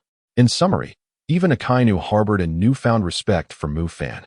The combination of his aura, swordsmanship, and the enigmatic yet potent abilities he possessed made him a formidable figure. Were he not to become a traitorous admiral, it was likely that within 2 years, the Navy would welcome its youngest admiral in history. However, the more astonished Akainu became, the more intense his murderous intent towards Mufan grew. After all, a naval traitor endowed with such immense strength and remarkable potential could become a significant threat to both the world government and the Navy if left unchecked. Contemplating this, Akainu launched another attack, his other arm transforming instantaneously into a torrent of molten magma, hurtling towards Mufan's head with greater speed and ferocity. The Hellhound. At that moment, Destiny was ensnared by Inuzuka Honglian, with the right hand wielding Inuzuka Honglian and the left hand delivering the Hellhound strike, truly embodying the essence of a ferocious wolf dog. Mufan could not help but voice his thoughts. At this moment, the spectral hound lunged towards him, presenting him with but 2 choices.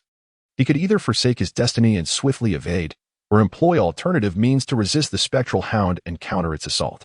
Given Mufan's character, he would undoubtedly refuse to relinquish his destiny again. The previous occasion had been a mere accident. From this day forth, he would never part with his fate. Mufan even contemplated offering a fruit to Tianming, wishing for this companion to fully possess the essence of spirit weapon. Of course, that is a matter for later. Suddenly, the relentless assault of Admiral Akainu's magma dog struck mercilessly against Mufan's head.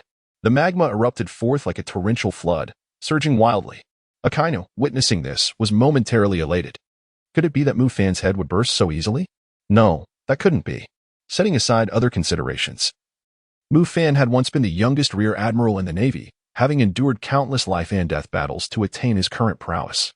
His wealth of combat experience was lauded even by his mentor, Zephyr, who took great pride in him. Now, having grown even stronger, was he becoming complacent? Before Akaina could dwell on his astonishment, another blade, apart from the formidable great blade Tianming, had already lunged forward, viciously embedding itself in his chest. Despite maintaining the 6 styles iron block during the battle, the blade still penetrated several millimeters deep, causing a considerable loss of blood. Damn it! Admiral Akaina swiftly retreated, creating a safe distance while regarding Mufan with a mix of confusion and apprehension. Akaina found himself perplexed. The notion that Mufan could be easily defeated by a direct blow to the head seemed unrealistic. Yet, if one were to consider that he had taken a direct hit from the magma dog without sustaining any injury, subsequently launching a powerful counterattack, that was even more absurd. Even if Mufan had indeed acquired the powers of a Logia-type fruit and could transform into the so-called element of lightning, it would be inconceivable for him to withstand Akainu's magma unscathed. After all, Akainu's magma fruit is among the apex of all fire element abilities, especially as he had developed this power to an almost unparalleled extent. Even fellow Logia users, capable of elemental transformation, could not be expected to completely resist his magma assault. Yet, Mufan appeared anything but injured. His aura and presence showed no signs of waning. Soon, the magma produced by the magma dog dissipated, and Akaina stared, bewildered, at Mufan before him. He was eager to see what would transpire next. How on earth did this little rascal Mufan manage to withstand the assault of his hellish beast without sustaining any injuries? At this moment, Mufan's head was entirely engulfed in a purplish-red flame. The astonishment in the gaze of Admiral Akainu intensified, for he sensed that this meager amount of purplish-red fire possessed an extraordinarily terrifying temperature. Such heat even surpassed that of his magma. It is worth noting that his magma could incinerate even flames. As the purplish-red flames extinguished, Mufan has once again returned to his original form. At this moment, his heartbeat quickened slightly, for he had just exerted nearly all his strength to activate his fire elemental abilities. With his rudimentary understanding of the burn fruit, he could only achieve a localized elemental transformation. Nonetheless, in this instance, Mufan had nearly pushed his fire elemental powers to their utmost limit. Consequently, the flames manifested in a purplish-red hue, with temperatures that even magma would find difficult to rival. Observing Akainu's astonished expression was quite gratifying for Mufan. Is magma truly formidable? The so-called superior fruit known as the burn fruit? I beg your pardon, but our flames reside at the pinnacle of the same elemental category. What sort of devil fruit have you consumed, Mufan?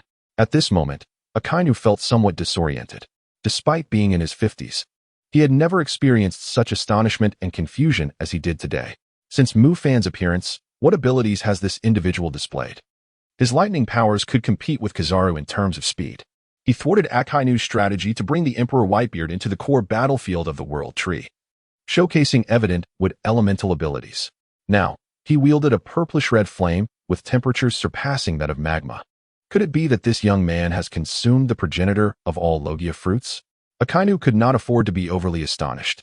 Now, deemed the most destructive force, he finally recognized Mufan as an adversary of equal caliber. He understood that any hint of underestimating this young man could lead to his own downfall, beckoning defeat. This is the unbearable pain of justice. Oh, is that what you truly wish to know? Mufan let out a cold laugh, brandishing his blade as he advanced. With the first step, thunder roared. With the second step, fierce flames surged. With the third step, colossal trees sprouted. With the fourth step, his sword pointed ominously at the red dog. Apologies, Canine, you are unworthy of such knowledge. The formidable performance of Mufan has compelled Admiral Akainu to take him seriously.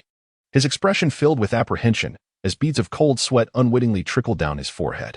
Among the admirals, he's the most iron-willed, and few entities in these vast seas can invoke such trepidation in him. While Mufan previously possessed terrifying potential, it was merely that potential. Akainu had not felt any true concern for him. However, at this moment, he indeed harbors some unease. The sheer display of Mufan reveals at least 3 horrifying abilities of the Logia type. Could it be that this individual has consumed 3 devil fruits? Such a notion is utterly inconceivable. Furthermore, beyond the devil fruits, he exhibits impressive swordsmanship and formidable haki. Thus, Despite the myriad of questions swirling in his mind, they do not diminish Akainu's sense of dread. His resolve to eliminate Mufan wavers slightly. After all, the Mufan before him seems to transcend the boundaries he had once felt he could easily control. This is outrageous. Kazan and Borsellino. If those two had not been derelict in their duties and had decisively dealt with Mufan during the Celestial Dragon incident, would such troublesome matters even arise? They boldly asserted that the former Marine Captain Mufan would either be dead or gravely injured. It now appears that the world government and the Marine headquarters have been dealt a resounding slap in the face. Their reputation has been cast into the depths of the sea. If this war results in the Whitebeard pirates' victory due to Mufan's emergence, it would be a tremendous disgrace for the sake of justice. Mufan, regardless of the extraordinary fortunes you have encountered, I shall not allow you to escape today. Justice shall not be dishonored. Without further hesitation, Admiral Akainu's arms transformed once more into torrents of molten lava, surging fiercely towards Mufan. And then, in a flash, lightning illuminated the scene. Mufan's figure vanished in an instant. A voice emanated from behind Akainu. Enough with the grandiose claims, Red Dog. If you possess such formidable strength, why waste words? Just eliminate me directly. Oh, it seems you are incapable of doing so. Mufan let out a cold laugh as a spear of thunder coalesced in his hand, accompanied by a blaze of crimson flames. The Thunderfire spear struck fiercely at the back of the Red Dog. The tremendous force erupted upon the creature's back. Although it could employ elemental transformation to withstand the blow, it still felt the numbing sensation of the thunder and the searing heat of the crimson flames. It must be said, the growth rate of Mufan is truly astonishing. Prior to the occurrence of the heinous events, Mufan's strength was insufficient to confront the Navy Admirals directly. Yet now, at least in these recent exchanges, Mufan seems to hold a considerable advantage. Conversely, Akainu appears somewhat sluggish, having endured considerable hardships. What a pity! Mufan gazed at his attacks, feeling a tinge of regret as they failed to yield significant results. If only he could further master the powers of the seven elements, he would undoubtedly gain a decisive advantage in his confrontation with Akainu. He even entertained the notion that, should the water element be developed to a certain extent, it might be possible to manipulate or even directly transform into seawater. If such a possibility existed, he would surely hold an overwhelming advantage in battles against other ability users. However, Mufan suspected that such an extraordinary capability was unlikely to manifest. Otherwise, he would become a nemesis to the majority of those with fruit powers. Do not be too complacent, Mufan. The Marine Admiral is not as simple as you imagine, and my strength far exceeds your comprehension. At this moment, Admiral Akainu turned to face Mufan once more. He had come to realize that if he failed to further compress Mufan's space for movement, the latter would undoubtedly gain a significant upper hand in this battle. After all, he did not possess the perverse speed of Kizuru. Attempting to match Mufan's velocity would indeed be a formidable challenge. Thus, he resolved to adopt a targeted strategy. Before Akainu's words could fully dissipate, his entire lower body transformed into surging magma, rapidly expanding and spreading. Soon, within the molten barrier, the lava surged forth, instantly consuming the ground upon which Mufan stood. Left with no choice, Mufan could only momentarily suspend himself in midair, utilizing his thunderous abilities and the sixth form's moonwalk. At that moment, Akainu, rising into the air upon a surge of lava, was charging forth with an inexorable tide of molten rock. This time, Akainu not only further unleashed the power of his devil fruit, but also employed formidable armament and observation hockey, clearly treating Mufan as a formidable adversary. On the other hand, Mufan dared not exhibit even the slightest hint of carelessness. Although Akainu bore the name of a dog, there was an undeniable truth in his words. The strength of a Marine Admiral is nothing to be trifled with, particularly in the case of Akainu. As the eventual victor in the contest for Fleet Admiral, having vanquished his comrade Akiji, Akainu's powers were indeed unfathomable. To relax one's guard, even with a slight advantage, would be nothing short of courting disaster. However, it was evident that Akainu would not unleash his full might immediately, as the presence of the world.'s strongest man, Whitebeard, and other formidable members of the Whitebeard pirates loomed outside. Thus, this represented an opportune moment for Mufan to seize the initiative. While it was far from realistic to eliminate Akainu outright, it was essential to take advantage of the situation, deliver a lesson, and secure the rewards of the mission. With only 3 rounds remaining until the 10th, time was of the essence. Mufan must seize the fleeting moment when the magma barrier dissipates. gaining an instantaneous and unequivocal advantage over Akainu. Reflecting on this thought, Mufan wielded the powers of fire and lightning to confront Akainu head-on. Meanwhile, he secretly summoned the abilities of wind, wood, and earth, waiting for the opportune moment to strike. The battlefield chosen by Akainu was fortuitously the ground. Otherwise, his magma would swiftly obliterate the ice. Just as Akainu gained a slight advantage in their exchange and prepared to launch another assault, the magnificent counterattack by Mufan has commenced. At this very moment, the ground beneath him suddenly elevated, and countless vines enveloped in crimson flames surged towards Akainu with fervor. Akainu, taken aback, attempted to retreat. However, the winds surrounding him underwent a bizarre transformation, culminating in a swirling vortex that impeded his movement significantly. On the battlefield of Marineford, beyond the molten lava barrier, the Empress and the formidable Tontata were anxiously awaiting developments. Their beautiful eyes shimmered with potent waves of energy as they employed their observation haki to probe the situation within the barrier. Alas, the turmoil inside was so explosive that it rendered their efforts futile. The Empress, overwhelmed by the urge to charge into the lava to aid Mufan, found herself repeatedly restrained by the resolute admonitions he had imparted. The mere sound of Mufan's voice was enough to unsteady her. Aside from the Vice Admiral Tontata and the Pirate Empress, a myriad of pirates and marines were also keenly observing the events encased within the lava barrier.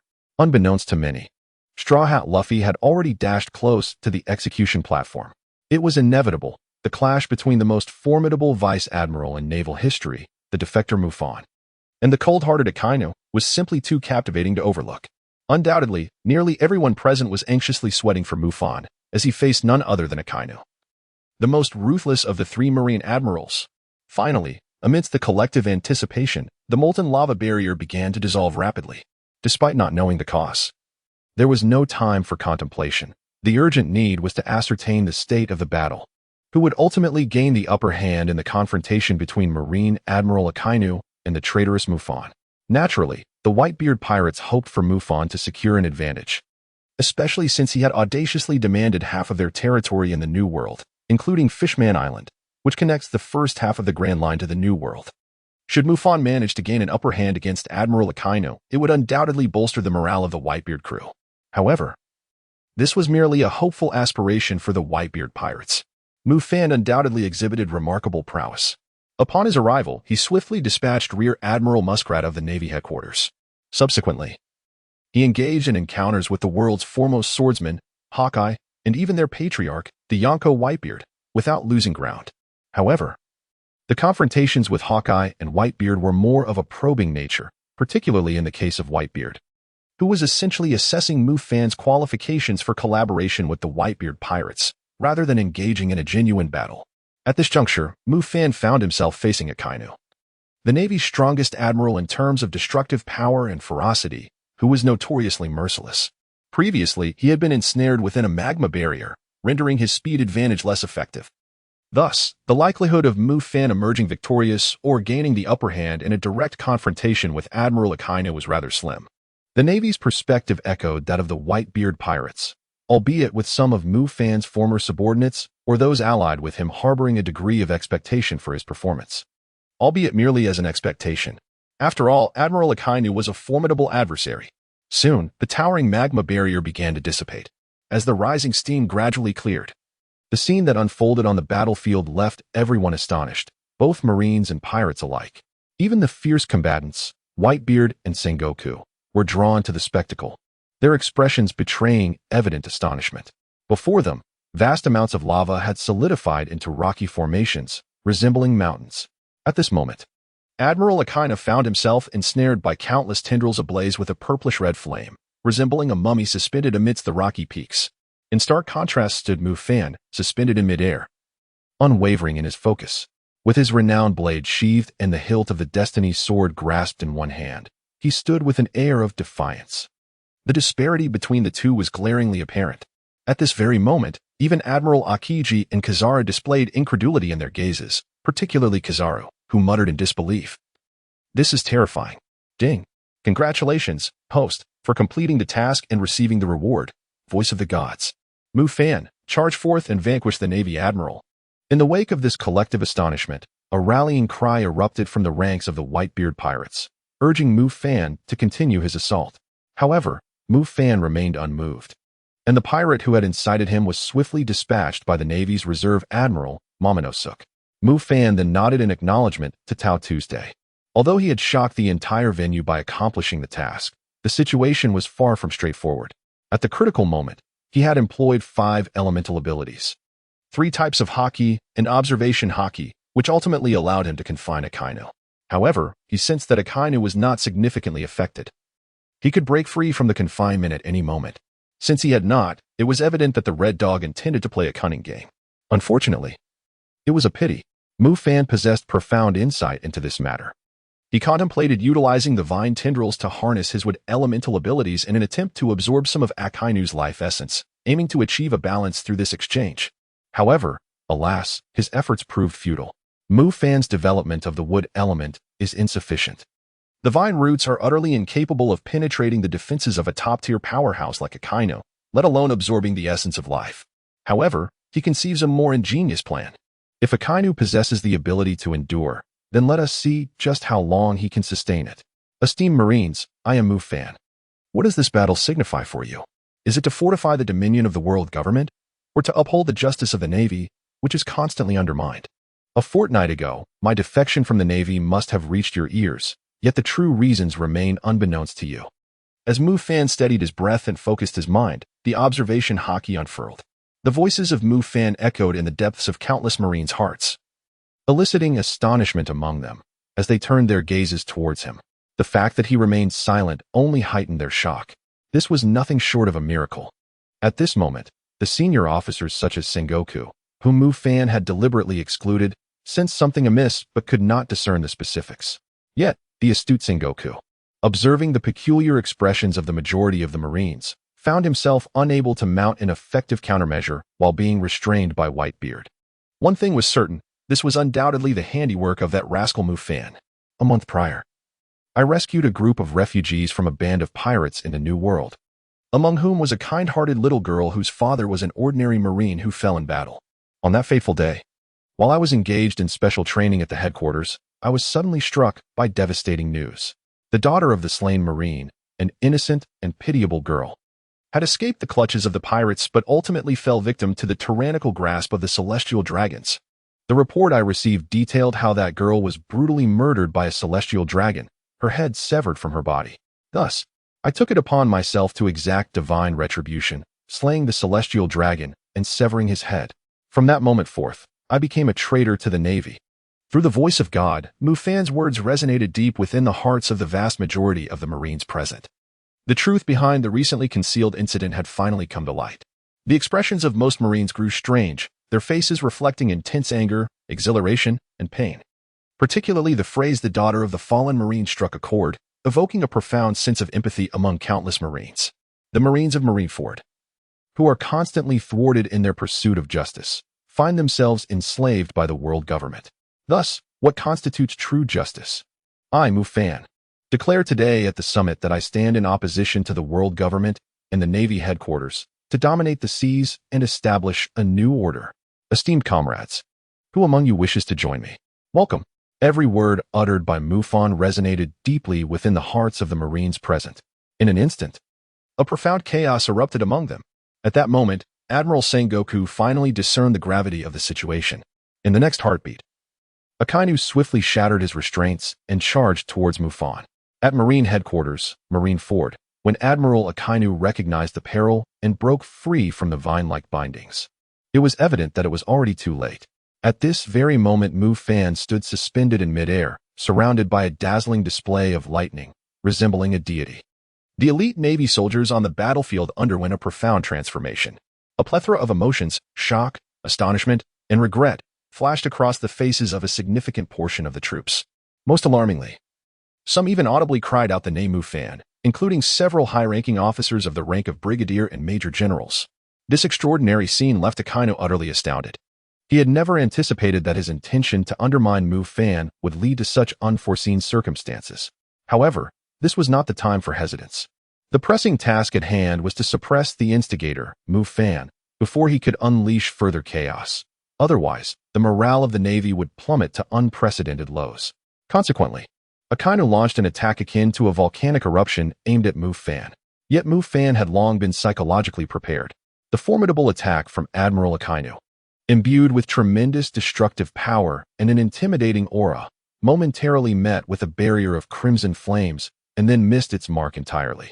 As Akainu's strike failed, it struck the ground, creating a massive crater. He looked up to see Mufan's figure reappear amidst the flickering lightning.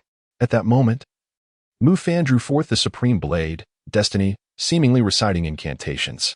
What on earth is that wretched fellow up to? Borsalino, why are you not making your move at such a critical moment? A sense of foreboding gripped Akainu's heart as he sensed an inexplicable change among the Navy soldiers surrounding him, instilling a deep apprehension within him. Given Mufan's current suspended state and his own speed, Akainu realized that he could not inflict an effective strike upon Mufan in the near term. The only one capable of countering Mufan's speed was Kizaru, who, at this moment, appeared to be merely observing the unfolding drama.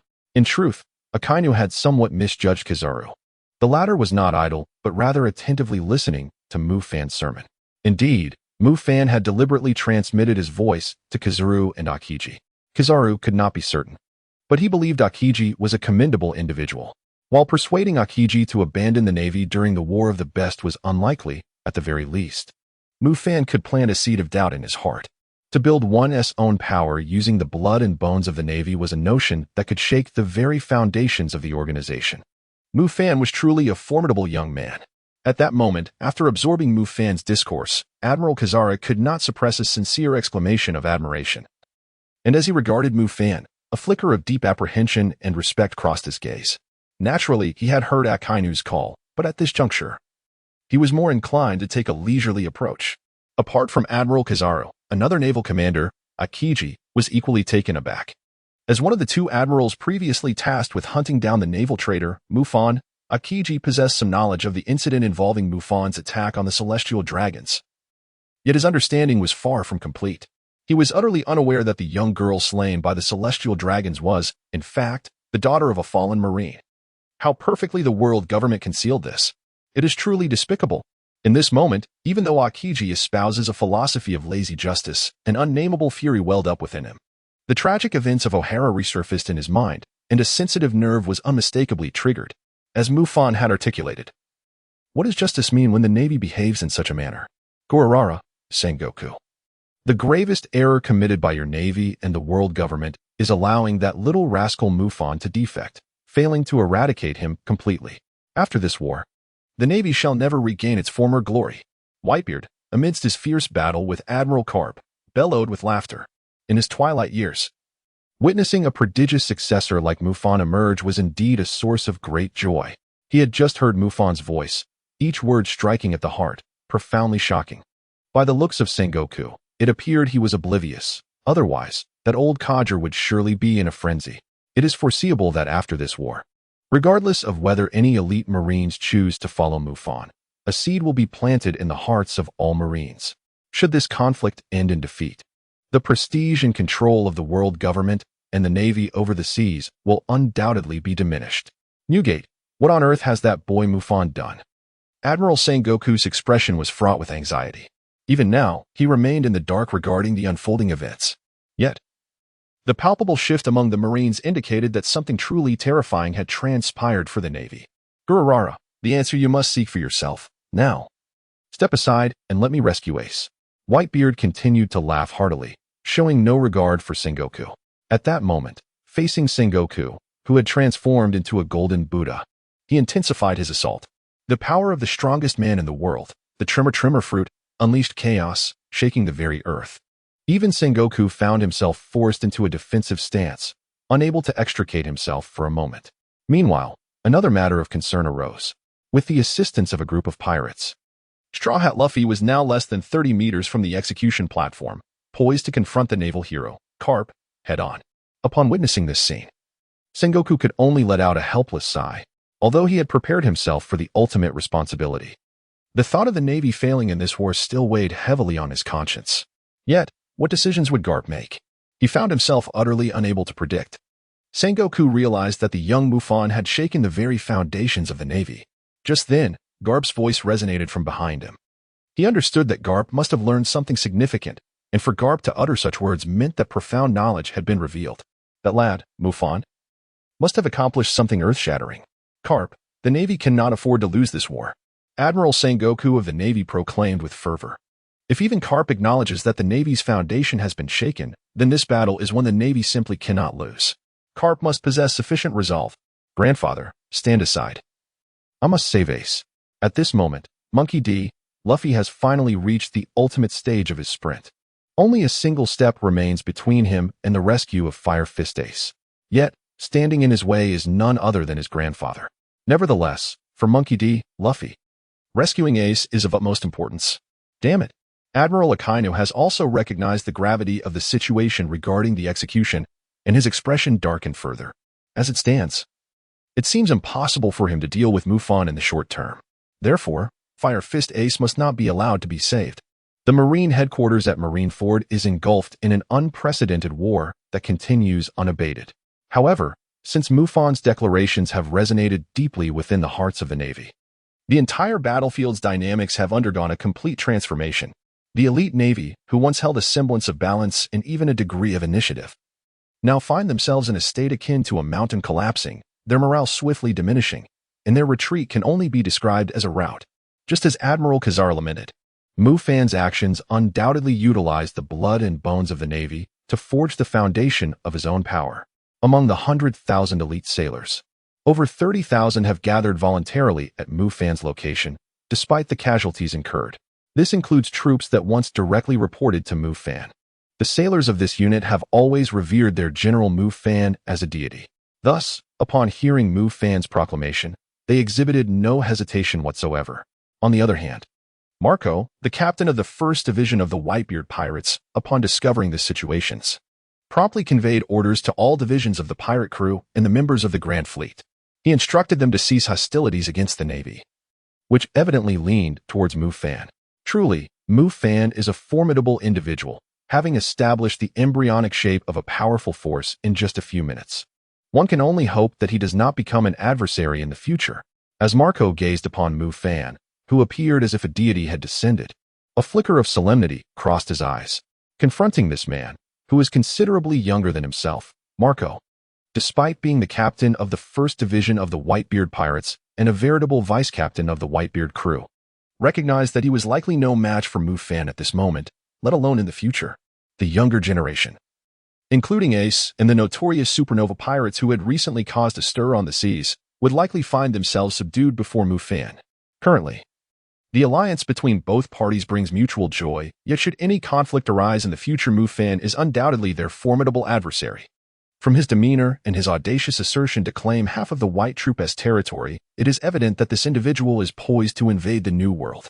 When that moment arrives, the New World will undoubtedly undergo tumultuous upheaval. Even the Whitebeard Pirates, fortified by their venerable patriarch, must prepare for the aftermath of this impending conflict. Marines, do not be swayed by Mufan's insidious words. For the sake of upholding the justice of the Navy and honoring the initial resolve that led you to join, return to your posts and continue the fight. As many Marines began to waver, gravitating towards Mufan, a loyal vice admiral of the Navy headquarters, devoted to the world government, vociferously intervened. The assembly before them consists of the Navy's elite. If even one dares to rise, there lies a chance to turn the tide. The momentum is irreversible, and moreover, you are merely a vice admiral in the grand scheme of things.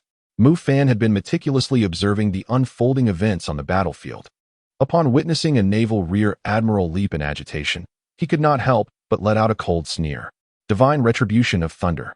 With a mere thought, a formidable pillar of azure lightning descended from the heavens. In an instant, the ground where the admiral stood was enveloped by the crackling storm, akin to a divine punishment. As the thunderstorm dissipated, all that remained was a vast, gaping ice pit, and the loquacious rear admiral had vanished without a trace. For Mufan, this was merely a minor interlude, an obstacle that could not thwart his grand design. Having resolved to directly recruit personnel from the Navy, he was determined to achieve success in one fell swoop. The Marines eligible to partake in the forthcoming decisive battle were all elite warriors. Following this confrontation, a powerful force would undoubtedly rise upon the seas, one that belonged to Mufan. Of course, the Great War was far from over. The Blackbeard Pirates and the user of the Face Fruit had yet to make their appearance. Moreover, there remained the self-proclaimed swordsman, Ranji Lu, who had vowed that their next meeting would be a matter of life and death. Alas, Mufan, your whimsical antics must be curtailed for the time being. As Mufan hovered in the air, serving as a beacon for the Marines who had pledged allegiance to him, Admiral Akiji finally made his move. Though he felt a stir of emotion, Akiji was still an admiral of the Navy. At this moment, Kizaru was on the periphery, and Akainu was hastening toward the execution platform. If he did not intervene to confront Mufan, the entire naval headquarters could be reduced to ruins by Mufan's hand. Admiral Kazan, do you not consider lending your abilities to my cause? Mufan gazed quietly at Akiji and inquired. He had been anticipating Akiji's arrival. For after Akainu abandoned his pursuit of him, the Navy was compelled to dispatch an admiral to stall him. It seemed that Kizaru had already begun to shirk his duties. For Mufan, the individual he most desired to confront was Akiji. For this would provide an opportunity to allow the seeds of change within Akiji to take root and flourish. Securing the allegiance of this admiral in the future would undoubtedly be a significant boon. After all, it would be exceedingly convenient to have a source of ice at his disposal. As for Akainu's rush to the execution platform, Mufan neither halted him nor had any desire to do so. His relationship with the Whitebeard pirates was merely one of cooperation. Whether or not Port-As could be rescued held little consequence for him. Moreover, he had already rendered considerable assistance to the Whitebeard pirates. Ah, Mufan, I am but an old sailor. In response to Mufan's words, Akiji was momentarily taken aback, his mind replaying the harrowing scene of the execution of a fallen Navy officer's daughter. His sense of justice wavered. Yet, he shook his head, suppressing the thoughts that churned within. At such a critical juncture, he could not act in a manner detrimental to the Navy. No matter, there's no rush. I comprehend your position, and you will always be welcomed here. Mufan broke into a grin. In the next moment, a flash of lightning erupted, following the yellow ape and Akainu. The battle reignites between the formidable Marine Admiral Akiji and the valiant Mufan. Meanwhile, at the execution platform, an anguished Ace, the pirate with the fire fist, cries out, "Old man, Luffy!" For at this moment, Garp and the Straw Hat Luffy stand face to face. Garp, with an expression of deep turmoil, stands as a barrier in Luffy's path. "Grandpa, step aside. I must save Ace." In that instant, the Straw Hat Luffy, embodying the power of Gear Second, recklessly charges towards his grandfather Garp, undeterred by the beatings he endured throughout his childhood. "Luffy, come forth." Garp, the hero of the Marines, shouts back, his gaze wavering yet imbued with a hint of resolve. Memories of his youth spent with Ace flood his mind, alongside the amusing antics shared between Ace and Luffy, the brothers he cherishes. He is an old Marine, yet he is also the grandfather of both Ace and Luffy. Rubber jet pistol. A thunderous roar erupts. Marine Admiral Sengoku stands in a daze, while the corners of the Yonko Whitebeard's mouth curl into a slight smile. The expression on Admiral Akainu darkens significantly. For the legendary Marine hero, Iron Fist Garp, has been sent flying by a single punch from Straw Hat Luffy, crashing beneath the execution platform. "Ace, I'm coming to save you." At this pivotal moment of the Marineford War, a Navy warship approaches from the direction of Impel Down, arriving at the port. "Hee. We should arrive just in time," cackles Blackbeard Marshal D. Teach as he and his crew land on the battlefield. After dispatching several pirates from the Whitebeard pirates fleet at the fringes, Blackbeard, with wide eyes, laughs maniacally. After planning for so long and lying in wait for decades, it is finally time to reap the fruits of our labor. A new era is on the horizon. The age of the great pirate, Blackbeard, is about to dawn. Haha. Captain, let us move. I can hardly contain my desire to engage in battle. The crew of the Blackbeard pirates, led by the formidable champion Jesus Burgess, raised their arms and erupted into boisterous laughter, exuding an air of impending carnage. Were Mufan to witness Burgess's exuberance, he would undoubtedly quip that it epitomizes the essence of being both inept and excessively playful. Meanwhile, the expressions of several crew members radiated pride and confidence, including a few ruthless pirates recently liberated from Impel Down by Blackbeard himself. Yet, among them, Shiryu of the Rain, cigar in mouth and his left hand bandaged, appeared rather sullen. After joining the Blackbeard pirates and wreaking havoc in the Infinite Hell, he had sought traces of Mufan, but to his dismay, found nothing. The thought of being a swordsman yet losing half of his left hand to a mere trash left him quite discontented. Ha, Shiryu, do not let anger consume you. Trust me, one day you shall encounter that fellow again. When that time comes, simply eliminate him. For now, come with me to undertake a grand endeavor. Let us depart. Aha! Blackbeard Marshal D. Teach proclaimed with brazen laughter, as if everything lay firmly within his grasp. At that moment, as the Blackbeard pirates made their landing at the execution platform of Marineford, Monkey D. Luffy finally stood before Port-Gas D. Ace. Gururara. Sengoku, your navy shall suffer a devastating blow this time. Edward Newgate, known as Whitebeard, laughed heartily. This was one of the most exhilarating moments of his life. He had prepared himself for the possibility of dying at Marineford. Yet he had never anticipated. The young Mufan displayed an astonishing prowess. Victory in this battle seems within reach. Newgate, do not rejoice too soon. The honor of the Navy will not be forsaken, damn it, Mufan. Fleet Admiral Sengoku was drenched in sweat, caught off guard by the current situation. Yet, was it truly his responsibility? Who could have anticipated that Mufan would be so formidable? It would not be an exaggeration to say that a single individual has the power to alter the tide of battle, significantly impacting the entire course of the war. And that old coot? Garp. With water, he truly unleashed his might. It seems he will have a heavy burden to bear after the war. Ace. I shall rescue you at once. At this moment, Monkey D. Luffy retrieved the key, intending to unlock the sea prism stone handcuffs binding Fire Fist Ace.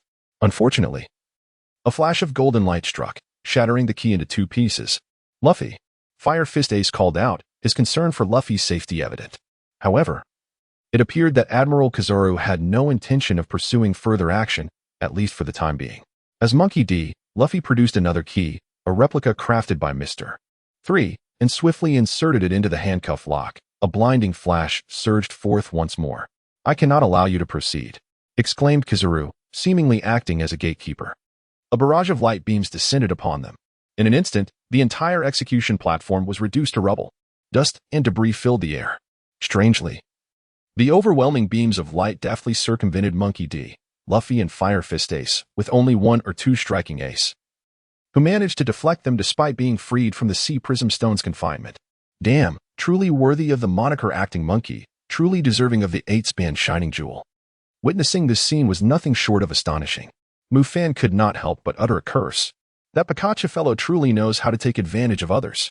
A new star with a single kick, targeting Zoro for half an hour? Ah, Mufan, when you engage in battle with me, you must not be careless. Admiral Akiji noticed Mufan's gaze was drawn away and seized the opportunity. An icy chill surged forth instantaneously. Icebound temporal capsule. Admiral Kazan. It is not I who is being careless in the face of Akiji's assault. Mufan remained calm and unhurried, as the fire element ignited instantaneously, enveloping him in crimson flames. He effortlessly thwarted Akiji's icebound spatial capsule. Before Akiji could react, thunder erupted violently.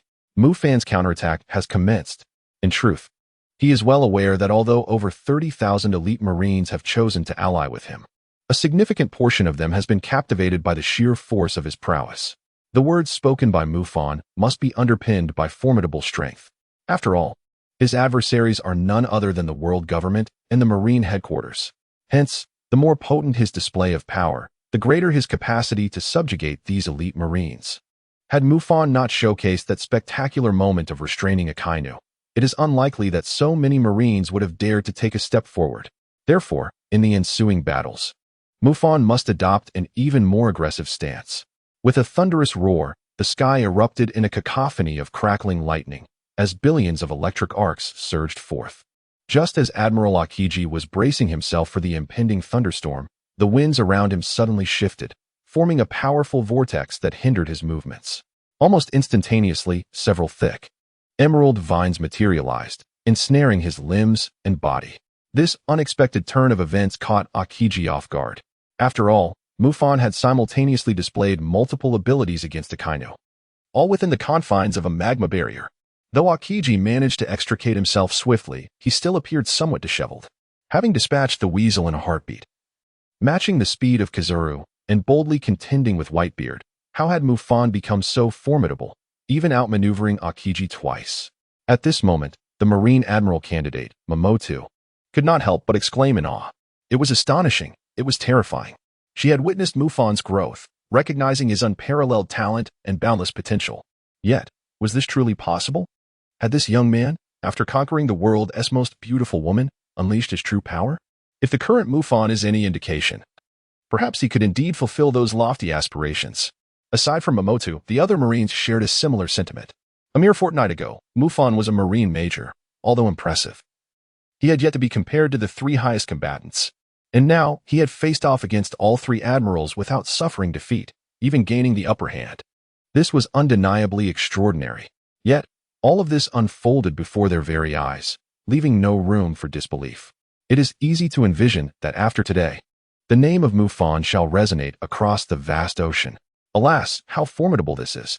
Even Akiji could not help but exclaim.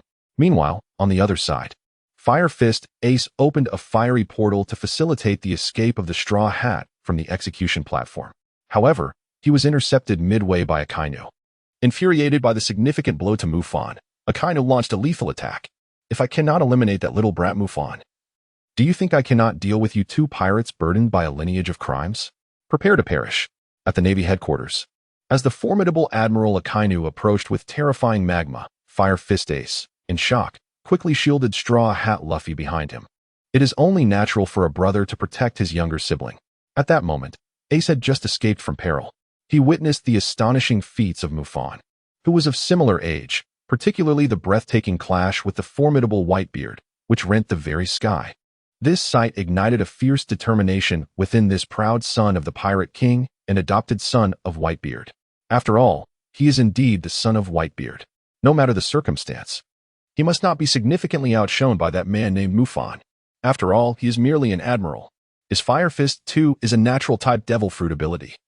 How could he not stand against an admiral? With a heart full of resolve to uphold the honor of his father Whitebeard, the Whitebeard pirates, and himself, Fire Fist Ace raised his fiery fist to confront Admiral Akainu. Ace, no. Seeing this, the recently risen Navy hero Carp exclaimed in alarm. Ace is strong, however. He is absolutely not a match for Sakazuki. Those two reckless grandsons of mine, seeking death, do they really believe they are someone of significance? At this moment, Admiral Akainu wore a disdainful expression. Did this Fire Fist truly consider himself on par with that extraordinary being, Mufan? A mere young pirate daring to confront a Navy admiral head-on, especially against him, Akainu. In the face of Ace, Akainu showed no mercy. The magma from his arms swiftly surged toward his opponent. The fierce clash of flames and magma erupted, sending smoke billowing and sparks flying. In another area of the battlefield, Mufan observed calmly. Fire Fist Ace, the captain of the 2nd Division of the Whitebeard Pirates, possesses great talent, yet his shortcomings are glaringly apparent. Such a man, if he fails to learn to adapt or lacks guidance, will inevitably face dire consequences. If he manages to survive the war at the top, perhaps he might undergo some transformation. However, that ultimately depends on his own fate. After all, given Ace's current strength and his mastery of the flame fruit, it is simply insufficient when confronted by the magma user, Admiral Akainu. Ah, my arm. As anticipated, the battlefield was soon filled with the anguished roar of Fire Fist Ace. At that moment, Ace lay prostrate on the ground, his entire left forearm having been reduced to molten remnants, the excruciating pain causing him to cry out in agony. As Mufan had predicted, the fierce clash between flames and magma ultimately culminated in the latter's triumph. While Ace's recklessness played a part, it was evident from Mufan's perspective that the quality of Ace's flames was rather mediocre, possibly due to not being fully harnessed. In the face of the fire elemental powers that Mufan commanded, Ace was rendered ineffectual. Ace! Whitebeard exclaimed in shock upon witnessing Ace's injury inflicted by Akainu. Until now, neither Ace nor the Straw Hat Luffy had truly earned the right to contend with a top-tier powerhouse like Akainu. After all, not all young individuals could possess the extraordinary capabilities of the young Mufan. Given Akainu's nature, he would undoubtedly seize this opportunity without hesitation. Ace and the Straw Hat are in peril. Newgate, I shall stand against you with my life on the line, wagering my honor as Fleet Admiral. At that moment, the Fleet Admiral Sengoku, transformed into a radiant golden Buddha, proclaimed loudly. The situation for the Navy was exceedingly precarious. The young lad, Mufan, has nearly single-handedly driven the naval forces to the brink of collapse. At this critical juncture, as the Fleet Admiral, he must rise to the occasion. At the very least, he must confront his long-standing rival, the world's strongest man. Damn you, Sengoku. Edward Newgate, known as Whitebeard, remarked coldly, his dissatisfaction palpable. Sengoku's prowess is formidable, and his physical condition surpasses that of Whitebeard by a considerable margin. Thus, it is evident that he will be unable to surpass Sengoku to rescue Ace in the short term. Moreover, time is of the essence. The reckless actions of the pirate Fire Fist Ace on the battlefield are a price you will forever remember. Therefore, let us first eliminate you, Straw Hat. After delivering a devastating blow to Fire Fist Ace, Admiral Akina swiftly moved past him. In an instant, a ferocious attack, imbued with overwhelming haki, surged towards Straw Hat Luffy. To a battle-hardened warrior like Akainu, Fire Fist Ace's strength was not to be underestimated. Executing him directly would undoubtedly require considerable effort. Furthermore, Akainu was undeniably haunted by the shadows cast by Mufan. Thus, he opted to attack where it mattered most. Regardless of Fire Fist Ace's choices, either Straw Hat or Fire Fist must perish. Ultimately, all must meet their demise, including the most heinous of them all, Mufan. Do not underestimate me, you scoundrel. As he charged towards the execution platform, Straw Hat Luffy, already physically drained, resolved to confront Akainu head-on. Yet the searing heat and overwhelming haki that enveloped him effectively sealed off all avenues of escape. Luffy, Fire Fist Ace exclaimed in shock, his form flickering as he disregarded the agony of his severed arm, recklessly lunging towards Luffy's position. At this moment, he finally comprehended the vast chasm that lay between his own strength and that of the Marine Admiral. Luffy and he were woefully outmatched by the man known as Mufan. A thunderous explosion erupted. Scalding hot magma surged chaotically, crashing to the ground and corroding it into deep craters. As the dust settled, Admiral Akainu's expression contorted in extreme distress, for his decisive strike had been thwarted by none other than an old man with white hair, a figure of immense significance, the marine hero, Iron Fist Garp. At this very moment, Akainu's countenance darkened to the utmost. What is this?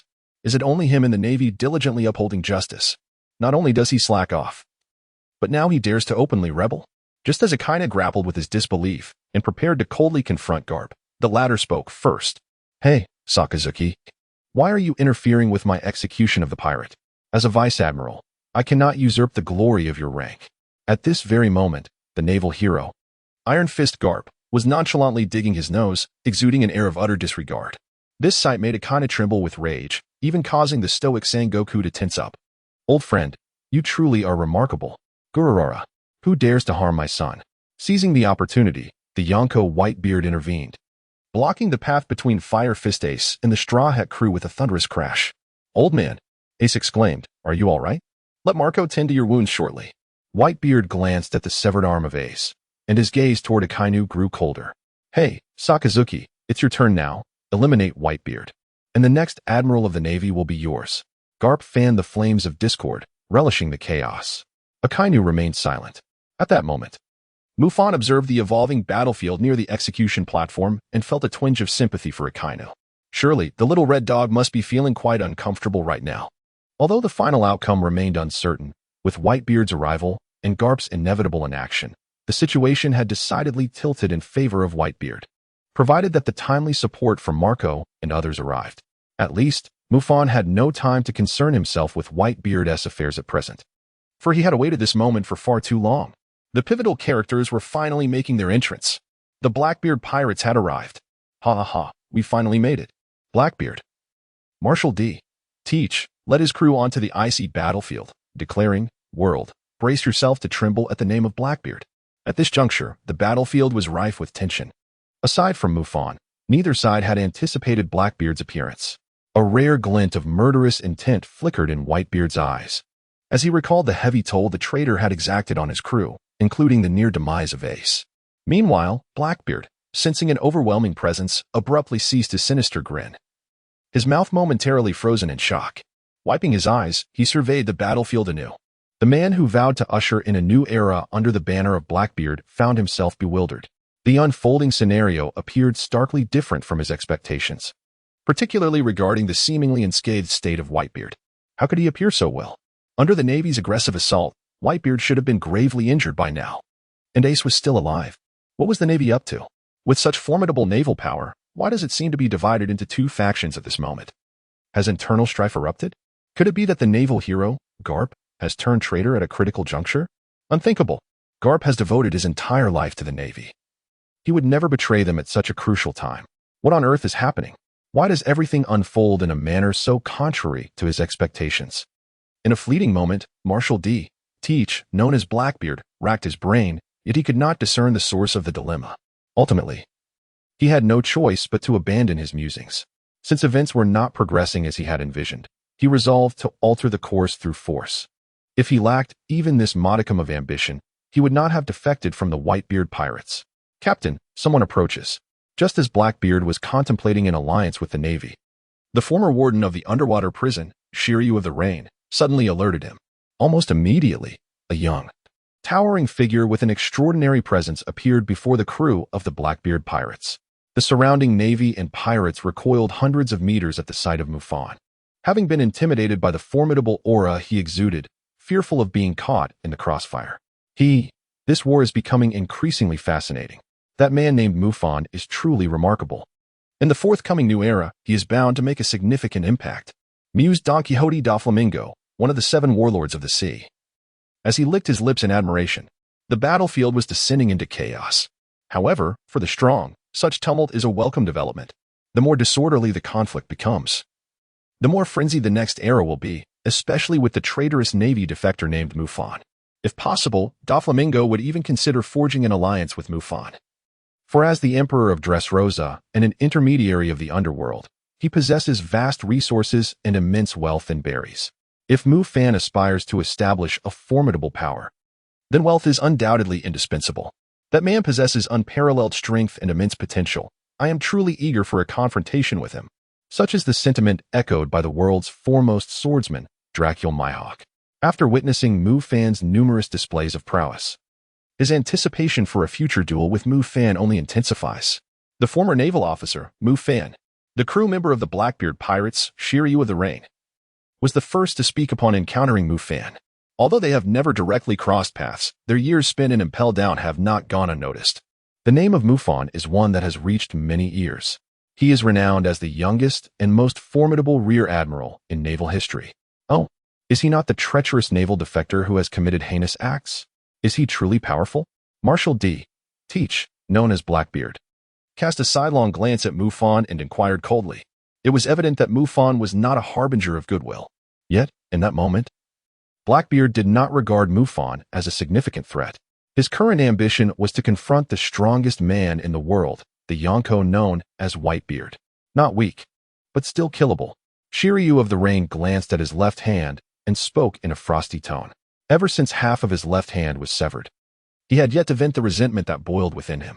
If he could slay the man touted as the strongest rear admiral in history, perhaps he could find some semblance of satisfaction. Ha ha ha, he truly is the former warden of Impel Down, the great swordsman Shiryu of the Rain. At that moment, Mufan also chuckled. Who bestowed such audacity upon Shiryu? It seemed he had indeed failed to recognize him. However, it mattered little. After all, this fellow would not live much longer. Shiryu, does your left hand still ache? Allow me to remind you of a few things. Mocking and sneering, Mufan swiftly produced the CP0 mask he had previously concealed during his identity disguise. The moment Rain Ziryu laid eyes upon the mask, his body trembled noticeably, and an overwhelming aura of resentment erupted around him, his expression darkening immensely. So, it is you. Mufan, you seek death. Unable to contain the fury boiling within, Rain Ziryu drew his renowned blade, Thunderstorm, and unleashed a powerful slash directed at Mufan, infused with rage. For a master swordsman, having a rival sever half of one's hand with a blade was, without a doubt, a profound humiliation. This grudge must be avenged, and the adversary must perish. The slash tore through the ice with an unstoppable momentum, yet, just as it came within 2 meters of Mufan, a pink figure flashed into view. With a singular elegance, the world.S unparalleled beauty, Boa Hancock, kicked the slash away with her long, exquisite legs. I shall not allow you ruffians to approach Mufan. The Pirate Empress, yearning for Mufan, had concocted a reason to draw near. Although she had made bold proclamations towards the Blackbeard pirates, her cheeks remained flushed as she discreetly observed Mufan. The man she admired was undeniably so handsome, so captivating, so resolutely strong. Ha ha ha, is this truly the world's most beautiful woman? A formidable force indeed. What an exquisite lady. Champion Baez could not help but exclaim as he beheld Hancock's breathtaking visage and her extraordinarily alluring figure. In response to his words, Mufan cast a cold glance at Baez, committing the latter's remarks to memory. The Pirate Empress, is it? There is no need to engage with her at this moment. Hey, though I know not your reasons for aiding a naval defector, Pirate Empress, step aside. We are not enemies for now, hee hee. Blackbeard Marshal D. Teach remarked with a sinister grin. Rain Ziryu advanced once more, this time even discarding his cigar. Hancock, be cautious and step back a bit. Mufan issued a solemn warning to Hancock before swiftly maneuvering past her, once again confronting Rain Shiryu. This time, my blade shall sever your head, Mufan. Tremble beneath the weight of absolute power. At this very moment, at the Marine headquarters in Marineford, the warden of Impelled Down, Rain Shiryu, unleashed a menacing proclamation directed at Mufan. The surrounding battlefield was filled with Marines and pirates who exchanged incredulous glances, as if they had just heard something utterly astonishing. Even some formidable individuals on both sides, who sensed the unfolding events through the use of observation hockey, wore expressions of bewilderment. Soon enough, a hint of mockery and anticipation emerged in the gazes of many powerful warriors. Ah, Shiryu, you truly possess remarkable courage. What a fearsome individual you are, exclaimed Admiral Kizaru, unable to restrain himself from expressing his astonishment. Other top-tier warriors cast indifferent glances towards the direction where Mufan and his companions stood. Regardless of their allegiance to the Marines or the Whitebeard pirates, the Blackbeard pirates were considered foes. Given that Shiryu had allied himself with the Blackbeard pirates and had provoked Mufan, he could hardly blame anyone else for the impending conflict. As for the possibility of Shiryu triumphing over Mufan, that was a laughable notion. Even Admiral Akainu, consumed with rage towards Mufan, would not place his hopes on Shiryu. The truth was, these two individuals were no longer on the same level of existence. After all, the young man, Mufan, proves to be quite a formidable opponent, even for the likes of him. Ha ha ha, Shiryu, conclude this battle swiftly. He is merely a treacherous naval defector. Eliminate him.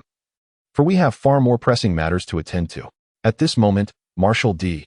Teach, known as Blackbeard, urged with a sinister grin. He sensed an unusual atmosphere surrounding him, yet paid it little heed, firmly believing that Shiryu would have no trouble dispatching such a minor adversary. Although this man, Mufan, boasted the title of the strongest rear admiral in naval history, notorious for his heinous deeds, he remained nothing more than a youth. He appeared even younger than Ace. Moreover, his crew member, Shiryu of the Rain, was the former chief warden of Impelled Down, possessing formidable swordsmanship. Ha ha ha. Go on, Shiryu. Eliminate him and sever his head. Clearly, apart from Blackbeard himself, the other members of the Blackbeard pirates exhibited unwavering confidence in Shiryu. The champion, Beggars, fervently waved his arms in encouragement. However, when Mufan cast a glance toward him, Beggars instantly fell silent, feeling an overwhelming chill. Could it be that this young man, who evidently has a connection with the world's most beautiful woman, possesses some degree of strength? Surely he is no match for Shiryu. Rest assured, it won't take long. Shiryu of the Rain scoffed, his eyes radiating an icy coldness. When he gazed at Mufan, it was as if he were looking at a corpse. In Shiryu's eyes, he had been outmaneuvered by Mufan before. Otherwise, he would not have lost half of his hand. This time, he would end it in a single decisive blow. Soon, Shiryu raised his renowned sword, Raijin, enveloped in potent haki, ready to unleash a fatal strike. Enough with the trivial chatter. Facing the unwavering confidence of Shiryu and the entire Blackbeard pirates, with a cold smirk gracing his lips, Mufan chose not to utter a word. For the more audacious his opponent appeared, the more disoriented he would soon become.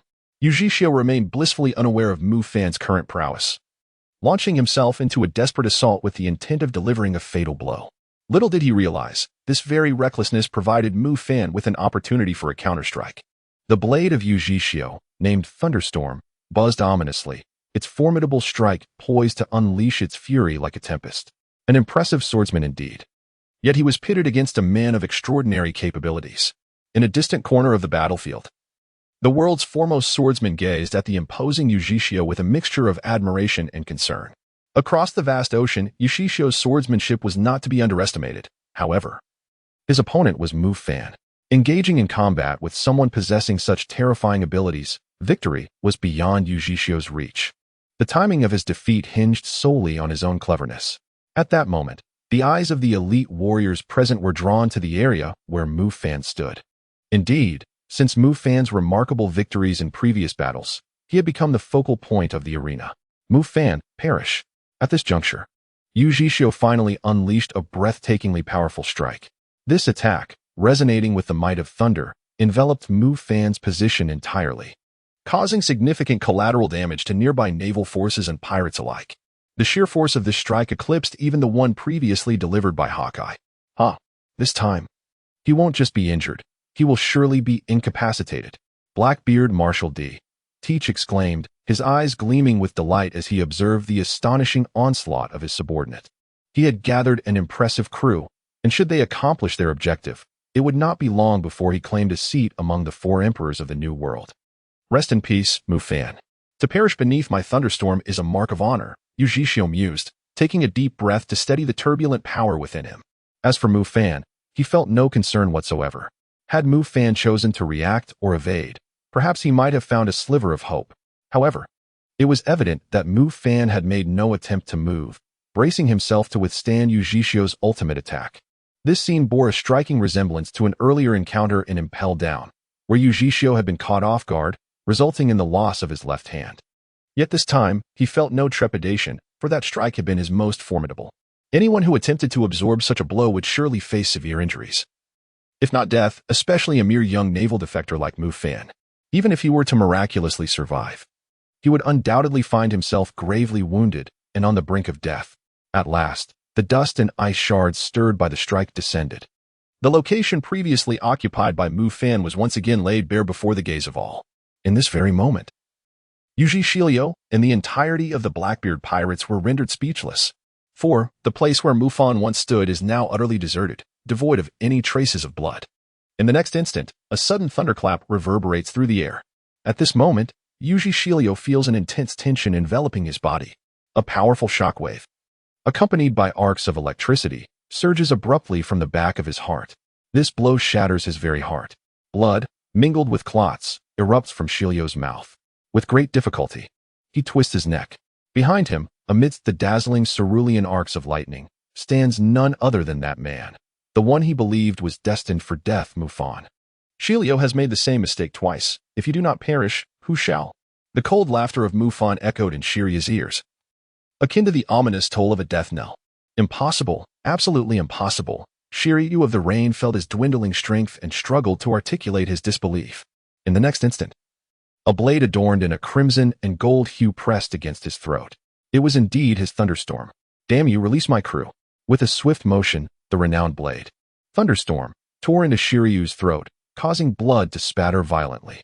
In that moment, aside from the members of the Blackbeard pirates, even the numerous powerful observers from distant locales were struck with astonishment once more. It was common knowledge that Shiryu's decision to provoke Mufan was a grave error. Shiryu was highly unlikely to be a match for Mufan. However, the distinction between not being an opponent and being swiftly dispatched is entirely different, even at his lowest. Shiryu was a formidable swordsman of exceptional prowess, a being of immense strength second only to the notorious Magellan within the vast network of the underwater prison system. To put it plainly, when compared to Shiryu, the Marine Vice Admiral, who had been swiftly eliminated by Mufan and whose fate remained uncertain, was considerably weaker. Although it is acceptable for Mufan to swiftly eliminate the formidable opponents of the Flying Squirrel, the instantaneous counterkill of Yujishio is truly astonishing. In that moment, the fierce persona of Mufan has once again risen in the minds of these individuals. The 30,000 elite naval troops who have rallied to Mufan's side were expressions of fervor, as if they envisioned the invincible dominion of their future commander. Only a select few of the most formidable warriors comprehend that Shiryu of the Rain fell victim to a disparity in information. When Shiryu deemed Mufan unworthy of being his adversary, his fate was already sealed. Although Mufan's swift defeat of Shiryu was astonishing, it nonetheless fell within the realm of reason. After all, Mufan's current strength is overwhelmingly formidable. Just his lightning-like speed alone is sufficient to exact a heavy toll on Shiryu. Furthermore, Shiryu lacks a clear understanding of Mufan's current capabilities. This display of dominance from Mufan has left the distant Pakayan in awe, exclaiming, "Is speed capable of being wielded in such a manner?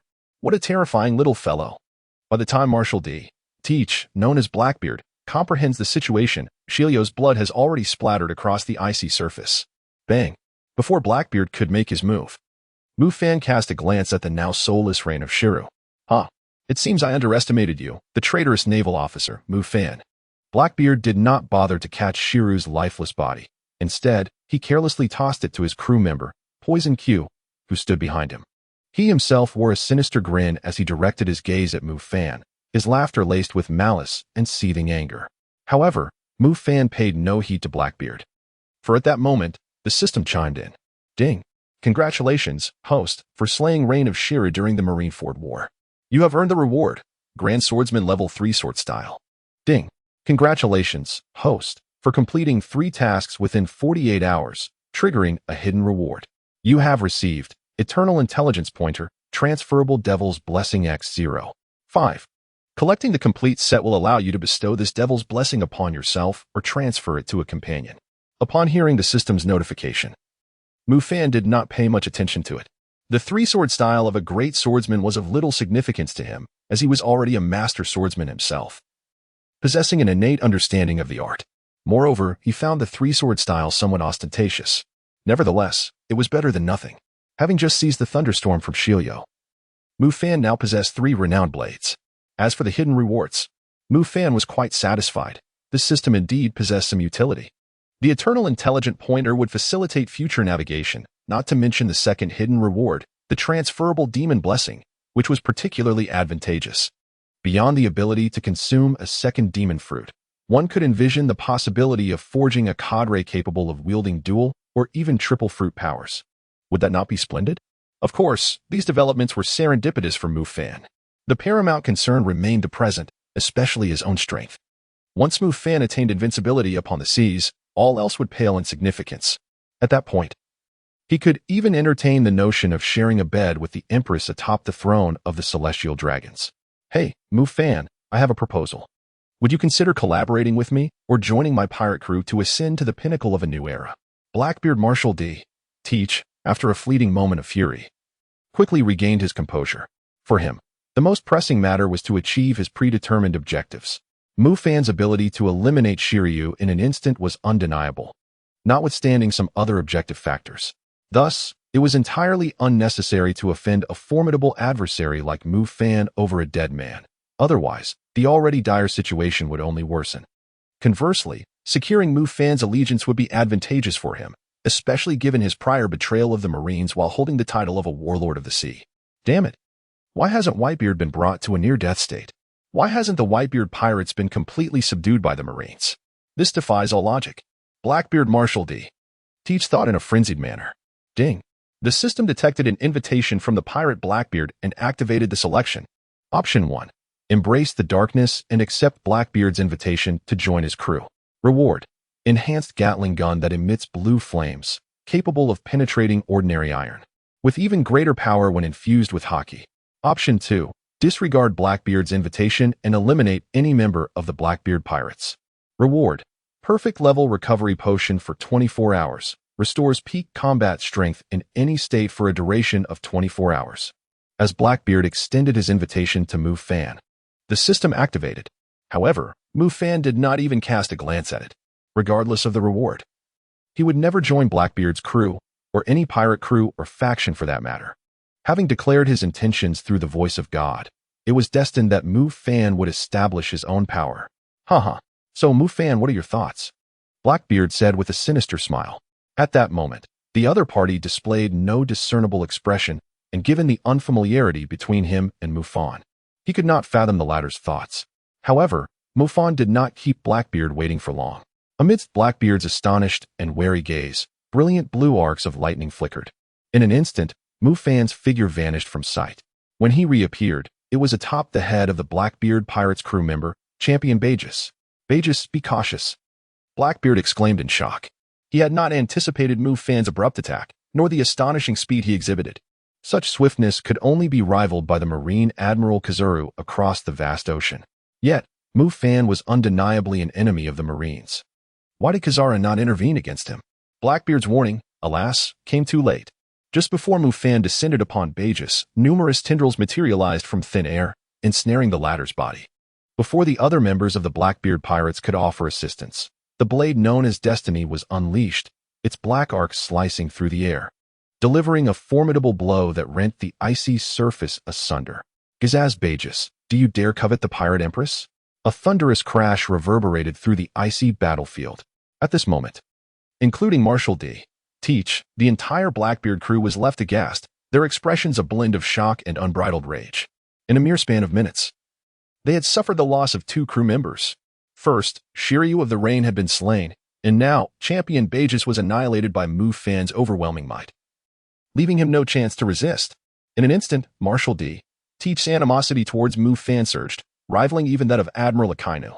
The state of the war had deviated significantly from his expectations. Without having taken any action, he had already lost 2 subordinates, a tremendous blow to Blackbeard. I bear you no grudge, yet you have slain 2 of my comrades. This enmity is now sealed, traitorous Marine, Mufan. Marshal Teach's countenance darkened like stormy waters, his gaze towards Mufan brimming with hatred. Sealed enmity? Ha ha ha, Blackbeard, your ambitions are indeed grand. Yet, at this moment, your strength falls woefully short of your aspirations. Mufan let out a cold laugh. At this moment, Blackbeard, who had not yet seized the power of the Whitebeard's tremor fruit, dared to be so arrogant? Without further ado, he eliminated the champion, Bias. Mufan unleashed a spear of thunder, hurling it towards Blackbeard. With a raucous laugh, Blackbeard exclaimed, ha ha ha, truly, as a wielder of a Logia-type devil fruit, your audacity is commendable. However, before me, all abilities are rendered futile. Mere thunder, in the face of darkness. Must bow and submit. Dark water. At that moment, Marshal Teach, known as Blackbeard, grinned malevolently. Unfazed by Mufan's thunderous onslaught, he conjured a swirling mass of darkness, effortlessly absorbing the formidable spear of lightning as if it were not but a triviality. Did you see that?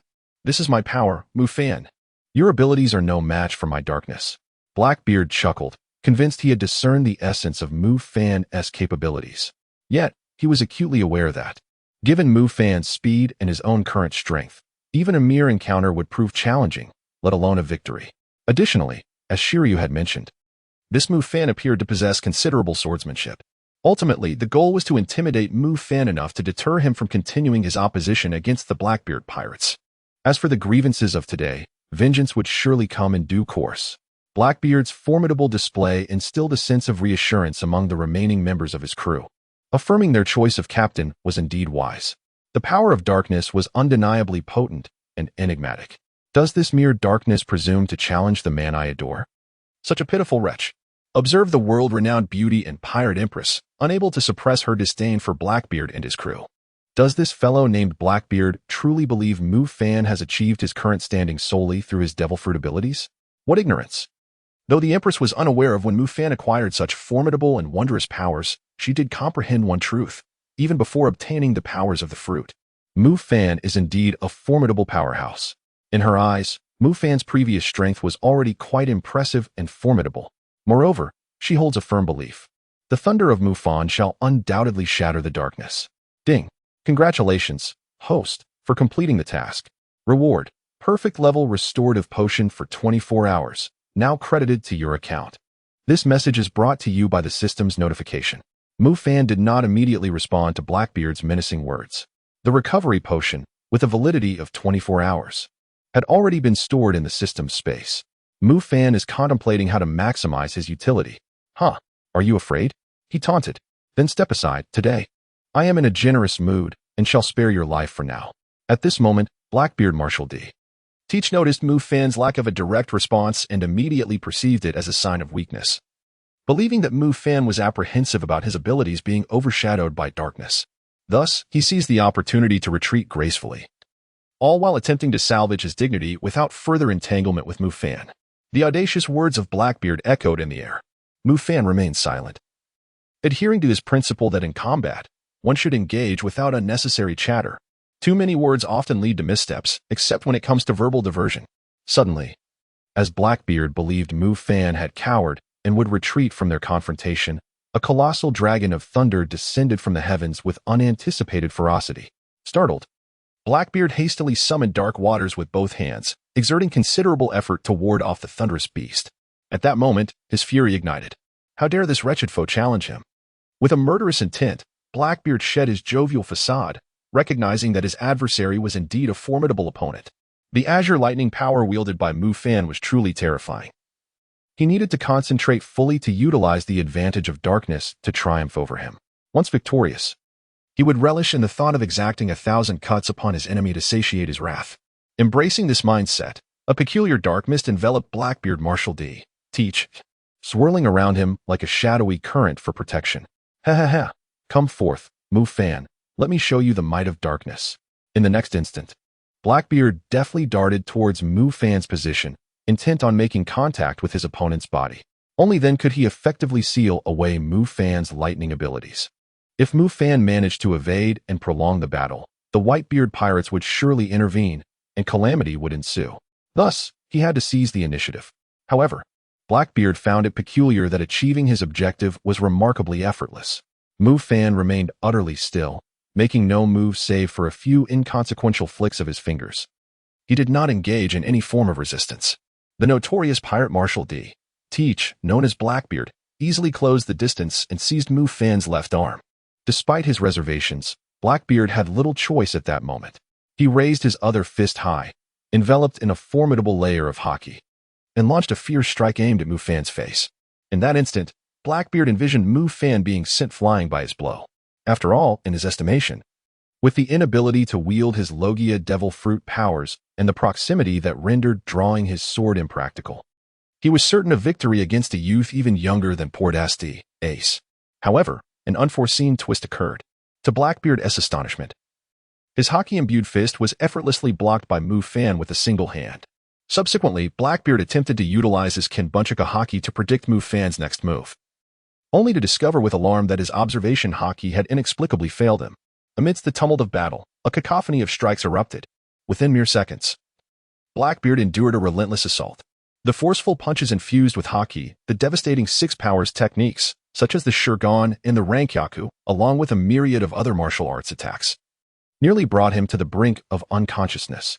Just as Mufan prepared to draw his sword, Blackbeard, in a panic, severed his own left arm in a desperate bid for survival. Help! Poison Q! Lafitte, what are you waiting for? Come save me. I'm in excruciating pain. Blackbeard cried out, retreating from Mufan while simultaneously calling to his crew nearby.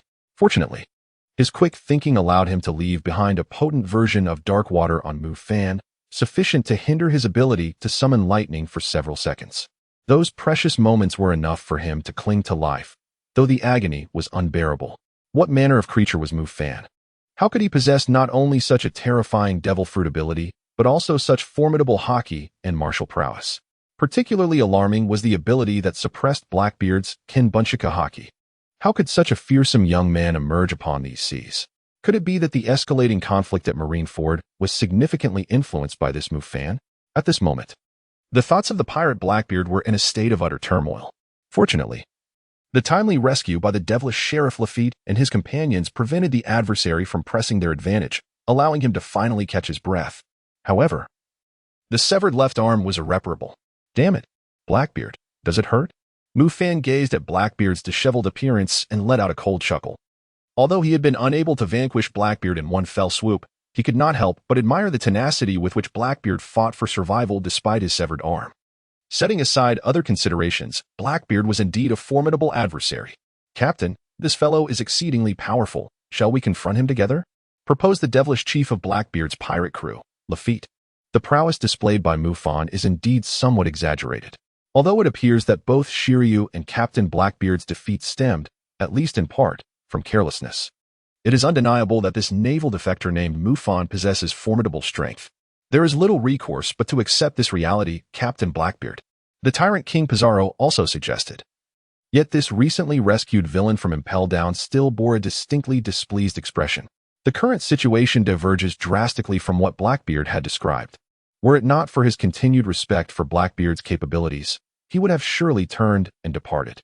Meanwhile, the other members of the Blackbeard crew remained on high alert, surrounding Mufan in a clear display of overwhelming numbers. Such shameless individuals, attempting to confront Mufan with sheer force? I, for one, shall not consent. At that moment, a striking figure with an alluring physique appeared beside Mufan. The beautiful face of Pirate Empress Boa Hancock was etched with fury. Although their numerical advantage may not genuinely pose a threat to Mufan, how could she stand idly by and watch her beloved man be besieged? She was determined to protect her cherished partner and their tempestuous love. Hancock. Mufan cast a glance at the Empress, feeling a sense of warmth within. Once this battle concludes, he is determined to treat the world's most beautiful woman with utmost care, ensuring she experiences profound happiness. The warlords of the sea. The Pirate Empress, Blackbeard Marshal D. Teach, endured intense pain as he coldly regarded the Empress. He was utterly astonished, and he was not alone in this sentiment. The other members of the Blackbeard crew were equally taken aback. After all, they were unaware of Mufan's astonishing feats of having previously battled the 4 emperors, including Whitebeard, and the 3 admirals of the Navy. The sheer display of power he exhibited at that moment, coupled with his conquest of the world's most beautiful woman, was sufficient to leave them in awe. Undoubtedly, had Blackbeard and his crew been privy to Mufan's past exploits, their astonishment would have deepened even further. At that moment, the members of the Blackbeard crew perceived, although the formidable presence of the warlord of the sea has greatly augmented the strength of the Blackbeard pirates, their resolve remains unwavering, for their collective power is not to be underestimated. In contrast, Mufan stands as a solitary figure, even with the addition of the Pirate Empress. They are merely 2 individuals. While it may be true that numbers do not always equate to strength, a larger company offers undeniable advantages. The world's preeminent swordsman, Dracul Mihawk, is indeed powerful, yet he operates as a lone wolf, compelled to ally with the Marines and take on the mantle of a warlord of the sea to maintain his freedom and avoid conflict. However, the morale of the Blackbeard crew did not endure for long. Shortly after the Pirate Empress made her appearance and issued her fierce declarations, a formidable throng of elite Marines converged upon the battlefield, numbering no fewer than 20,000. Though individual soldiers may lack strength, the sheer might of such a vast assembly is formidable, as these are the finest from the global naval forces. Unbeknownst to the Blackbeard pirates, these soldiers had shed their marine uniforms, transforming into an entirely new faction. At this moment, 2 of Mufan's most trusted subordinates, Cassie and Kai, stood at the forefront of the gathering. After fulfilling Mufan's directives, they heeded his call and returned to the battlefield to organize the defecting Marines. To their astonishment, nearly 30,000 had pledged their allegiance to Mufan. The excitement within them was palpable as they painstakingly restructured the newly allied forces. Fortunately, the attention of the senior Marine commanders remained fixated on the central conflict, allowing this portion of defectors to avoid direct assault. As the entire force assembled, Cassie took a deep breath and bellowed at the top of his lungs, awaiting orders from our commander. At this, Blackbeard Marshal D. Teach was momentarily taken aback. Wasn't Admiral Sengoku engaged in battle with Whitebeard on the other side? Who were these Marines addressing as their commander? Commander Mufan, please issue the operational directives. Cassie's voice resounded once more, followed by the thunderous chorus of thousands of Marines rallying behind him, calling for Commander Mufan. In that instant, the entire Blackbeard crew, including Marshal D. Teach, was left in utter astonishment. They had intended to overpower their opponent with sheer numbers, but it seemed Mufan had emerged from nowhere with an overwhelming force. Had he truly managed to incite a rebellion within the Marine headquarters? At this moment, Blackbeard Marshal D. Teach momentarily set aside his physical pain. His mouth opened and closed in shock, while his mind rapidly devised a plan for the next step. This had committed heinous acts and was being pursued by both the world government and the Navy headquarters. In other words, Mufan would undoubtedly never collaborate with the Navy to confront Whitebeard. Thus, he may forge an alliance with the Whitebeard pirates to oppose the Navy. The current state of warfare serves as testament to this. Furthermore, the defection of thousands of Navy soldiers adds to the turmoil. It is certain that Fleet Admiral Sengoku and Admiral Akainu harbor intense animosity towards Mufan. Given this animosity, Sengoku, Akainu, and their Navy comrades would surely not wish to see the Navy become the world's laughingstock, would they? At this very moment, the beleaguered Blackbeard, Marshal D. Teach, who finds himself cornered, exclaims with all his might. After lying in wait for decades, he had anticipated a seamless success today, but unexpectedly, Mufan emerged, utterly disrupting all of Blackbeard's schemes and leading to the loss of 2 formidable subordinates. Now, his own safety is in jeopardy. The only viable course of action is to temporarily ally with the Navy. After all, merely half a day ago, he was still a warlord of the sea. The world government likely has not yet had the chance to announce his removal from that position due to the chaos of war. Thus, should the Navy require his strength, an alliance could be forged. As it turns out, Blackbeard's gamble appears to have paid off. No sooner had he spoken than a colossal golden Buddha descended with a thunderous crash, sending shards of ice flying. It was none other than Fleet Admiral Sengoku. Sengoku, the Navy requires my strength, does it not? I can ally with you to confront Whitebeard and this Mufan fellow. What do you say? It's quite advantageous. Blackbeard, filled with a sense of triumph, shouted towards the recently arrived, solemn Sengoku. Alas, the response from Fleet Admiral Sengoku was a devastating shockwave of formidable power. The overwhelming force enveloped the entire Blackbeard pirates, causing them to vomit blood and retreat violently, ultimately being blasted out of the area. The Navy has no need to collaborate with scoundrels like you, Fleet Admiral Sengoku declared sternly. As a warlord of the sea, Blackbeard's cowardice in the face of battle and his audacity to invade the underwater prison are unforgivable. Should the Navy choose to ally with such a character, it would be a disgrace to justice. Mufan, now, I offer you another opportunity to choose. After temporarily repelling the Blackbeard pirates, Fleet Admiral Sengoku finally turned his attention to Mufan. He had instructed Akainu to take his place against Whitebeard, leaving the core battlefield to pursue his target, Mufan. The commotion stirred by Mufan has indeed been monumental, even inciting the defection of over 30,000 elite naval personnel. This represents an immense humiliation for both the world government and the naval headquarters. For the Navy, it is an especially grievous blow. From a naval admiral, he gleaned insight into Mufan's previous declaration. This young man is, without a doubt, constructing his own power using the blood and bones of the Navy. It must be said. Upon our next encounter, the performance of Mufan is truly astonishing. One cannot help but speculate. Had Mufan not slain the celestial dragons? Had he not been branded a traitor to the Navy, the current state of the Navy would undoubtedly be far superior. The old man Whitebeard would not be as audacious as he is now. However, all of this remains mere conjecture. The reality is that Mufan, the traitor of the Navy who committed heinous acts, is now the sworn enemy of the world government and the Navy. Just moments ago, the world government transmitted a new command: at all costs, execute Fire Fist Ace and Mufan. Furthermore, they stripped the Pirate Empress Boa Hancock of her title as a warlord of the sea and designated the Amazon Lily Kingdom as a priority target for annihilation. As the fleet admiral, Sengoku the Buddha would not defy the orders of the world government, yet he yearned to offer Mufan one last opportunity. If you possess any sense, Mufan, surrender now and abandon your misguided path of colluding with pirates. This is not the road you should choose. Should you awaken to this truth and persuade those influenced by you to return to the Navy, perhaps Ifa and I may still be able to assist you. Sengoku, in his golden Buddha form, radiated an aura of righteousness as he earnestly addressed Mufan. Ding. The admonition from Fleet Admiral Sengoku has been detected. Triggering options. Option 1. The return of the Navy's prodigal son. Agree to Fleet Admiral Sengoku as counsel and, as requested, facilitate the return of the soldiers who allied with the host back to the Navy. Reward: Zoan-type dog fruit, mythical beast form, heavenly wolf.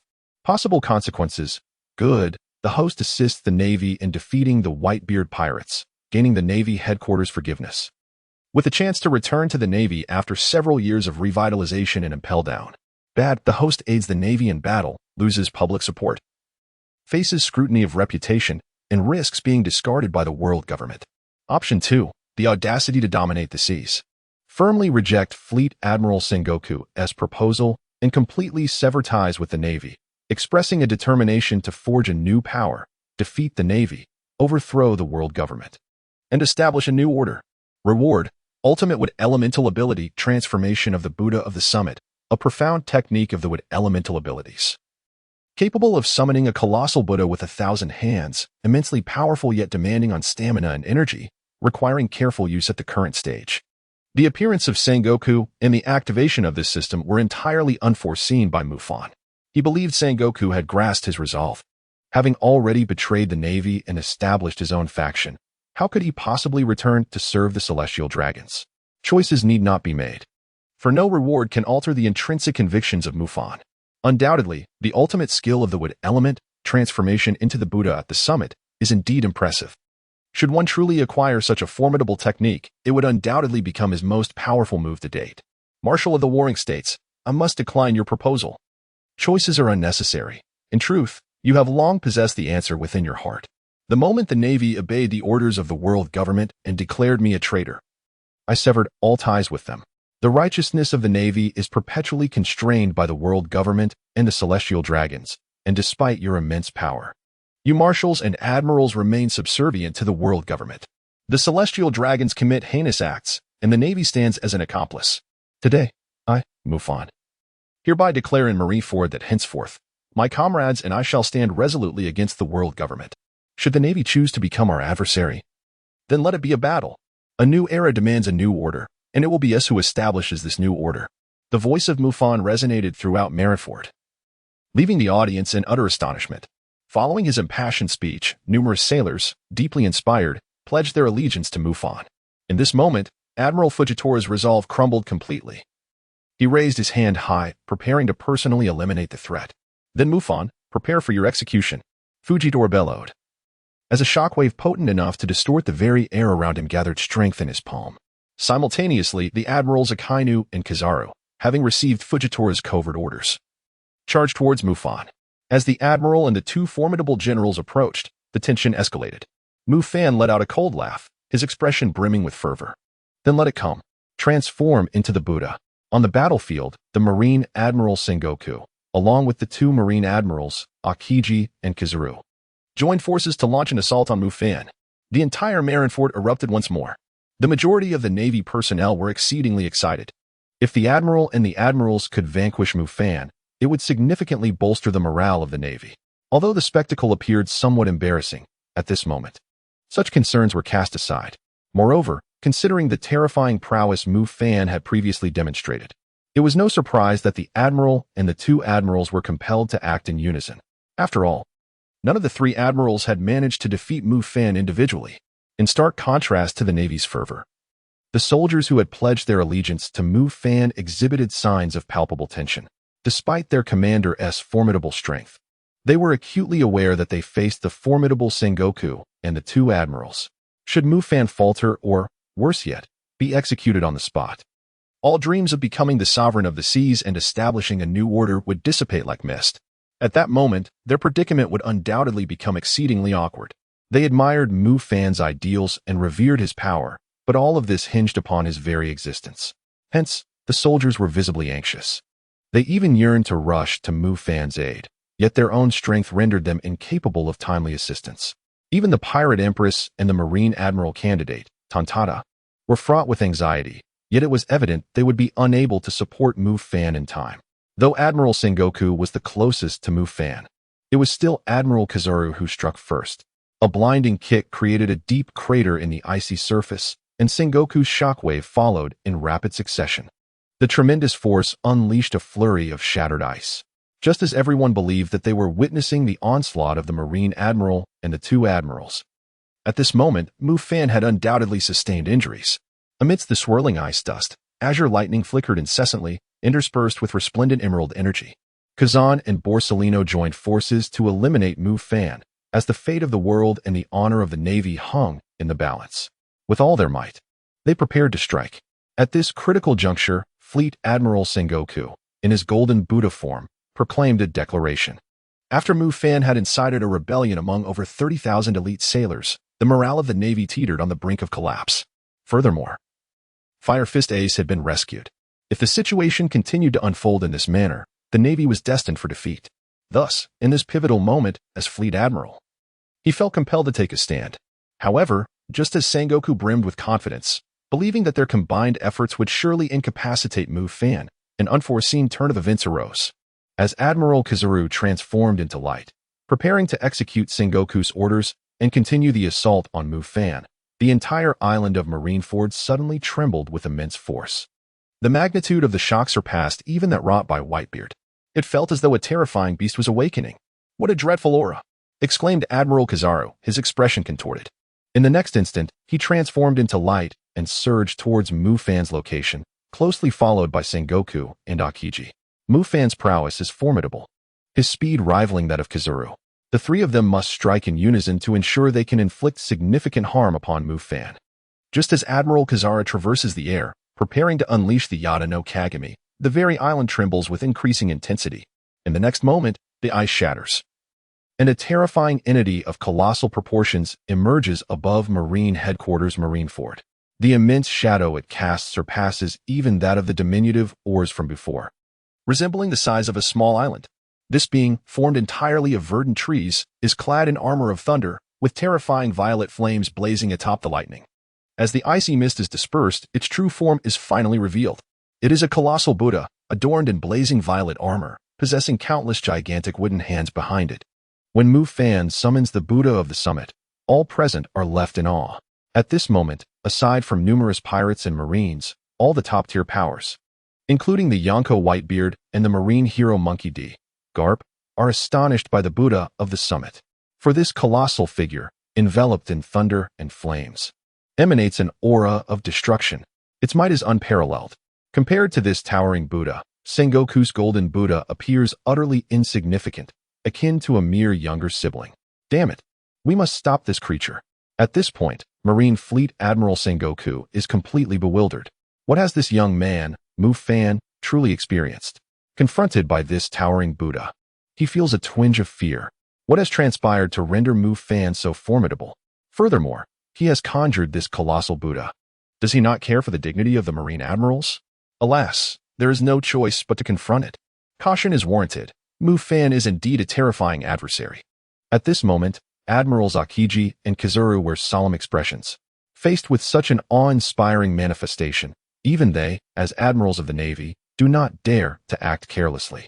And as the trio of Sengoku once again launches their assault from thousands of meters above, the tension escalates. Mufan stood atop the Buddha of Ascendancy.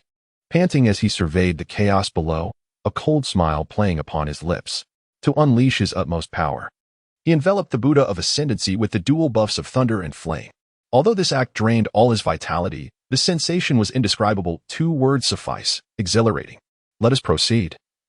Thunderfire Mandala. As Mufan launched his assault, the colossal Buddha, casting its shadow over half the island, surged forth with unyielding ferocity. Countless gigantic hands, entwined with lightning and fire, descended from the heavens in a cataclysmic onslaught. At that moment, Marineford resembled the harbinger of doom. Under the relentless and terrifying barrage of the massive Buddha's hands, even the warlords of the sea and the 2 marine admirals were obliterated amidst the overwhelming might. Even the light-speed transformation of Admiral Kizuru could only facilitate evasive maneuvers. He dared not withstand the onslaught head-on. The thunderous barrage of innumerable giant hands ravaged Marineford, reducing the once magnificent headquarters to mere ruins. All naval edifices were annihilated. The scene was utterly devastating. Having achieved his objective, the aftermath was unfathomable. Mufan swiftly dispelled the transformation into the Buddha. This technique demanded an excessive amount of energy, and given his current physical condition, continuing to endure it could potentially harm his body. Nonetheless, the crux of the matter lay in the fact that he had already achieved his strategic objective. This time, the world would be astonished by him. As the great Buddha vanished, Mufan returned to the surface, and all present cast their varied gazes upon him, some filled with astonishment, others with trepidation, some with reverence, and still others with adoration. At this moment, the world's most exquisite beauty, the Pirate Empress Boa Hancock, beheld the commanding figure of Mufan within her mesmerizing eyes. In this instant, she felt as though she were enveloped in a tempest of love. For the man she had fallen for was none other than Mufan. At this moment, she yearned profoundly to be wed to him at once. Unable to contain her excitement, the Pirate Empress Boa Hancock swiftly approached Mufan's side, exclaiming, "Not so fast. The battle is not yet over." Mufan appeared exceedingly weary as he responded. The Pirate Empress nodded obediently, and in the next moment, her unparalleled beauty transformed into a serious expression as she positioned herself to protect Mufan. At this juncture, Mufan seemed to be in a rather poor state, likely due to the immense energy expended in the previous maneuver. Henceforth, it would be her duty to safeguard Mufan. Mufan! Mufan! As the celestial Buddha atop vanished, the moment Mufan re-emerged, over 30,000 elite Marines, who had pledged their allegiance to him, resounded his name in unison. At that instant, Mufan's status was irrevocably established in their hearts. Even a number of elite Marines, who had previously remained indifferent to the prior declarations, quietly gravitated towards Mufan's ranks. His formidable performance was simply too compelling, coupled with the earlier powerful proclamations that stirred a deep yearning within them. The tides had turned. The Navy's formation and morale were on the brink of collapse. Moreover, the 3 admirals who had previously confronted Mufan, Admiral Buddha, Sengoku, stood at a distance, their bodies marred with injuries. They had expended considerable effort to evade the onslaught of myriad attacks. Upon witnessing the devastation at Marineford, Admiral Sengoku was momentarily struck with astonishment.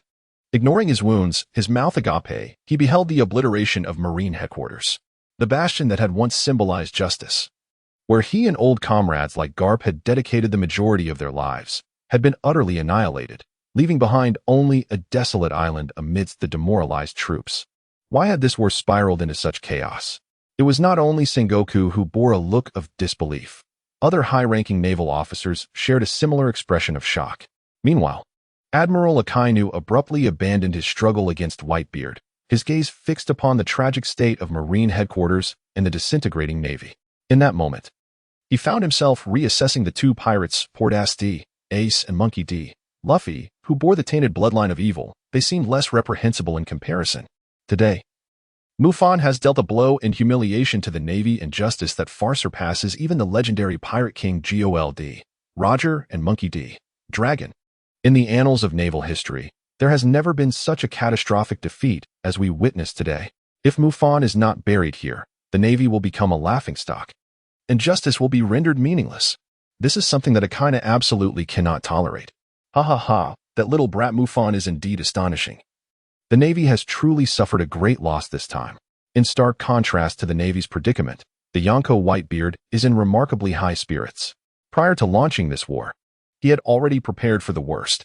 Even when reaching an agreement with Mufan, he harbored little hope, for the strength of the Navy remains formidable.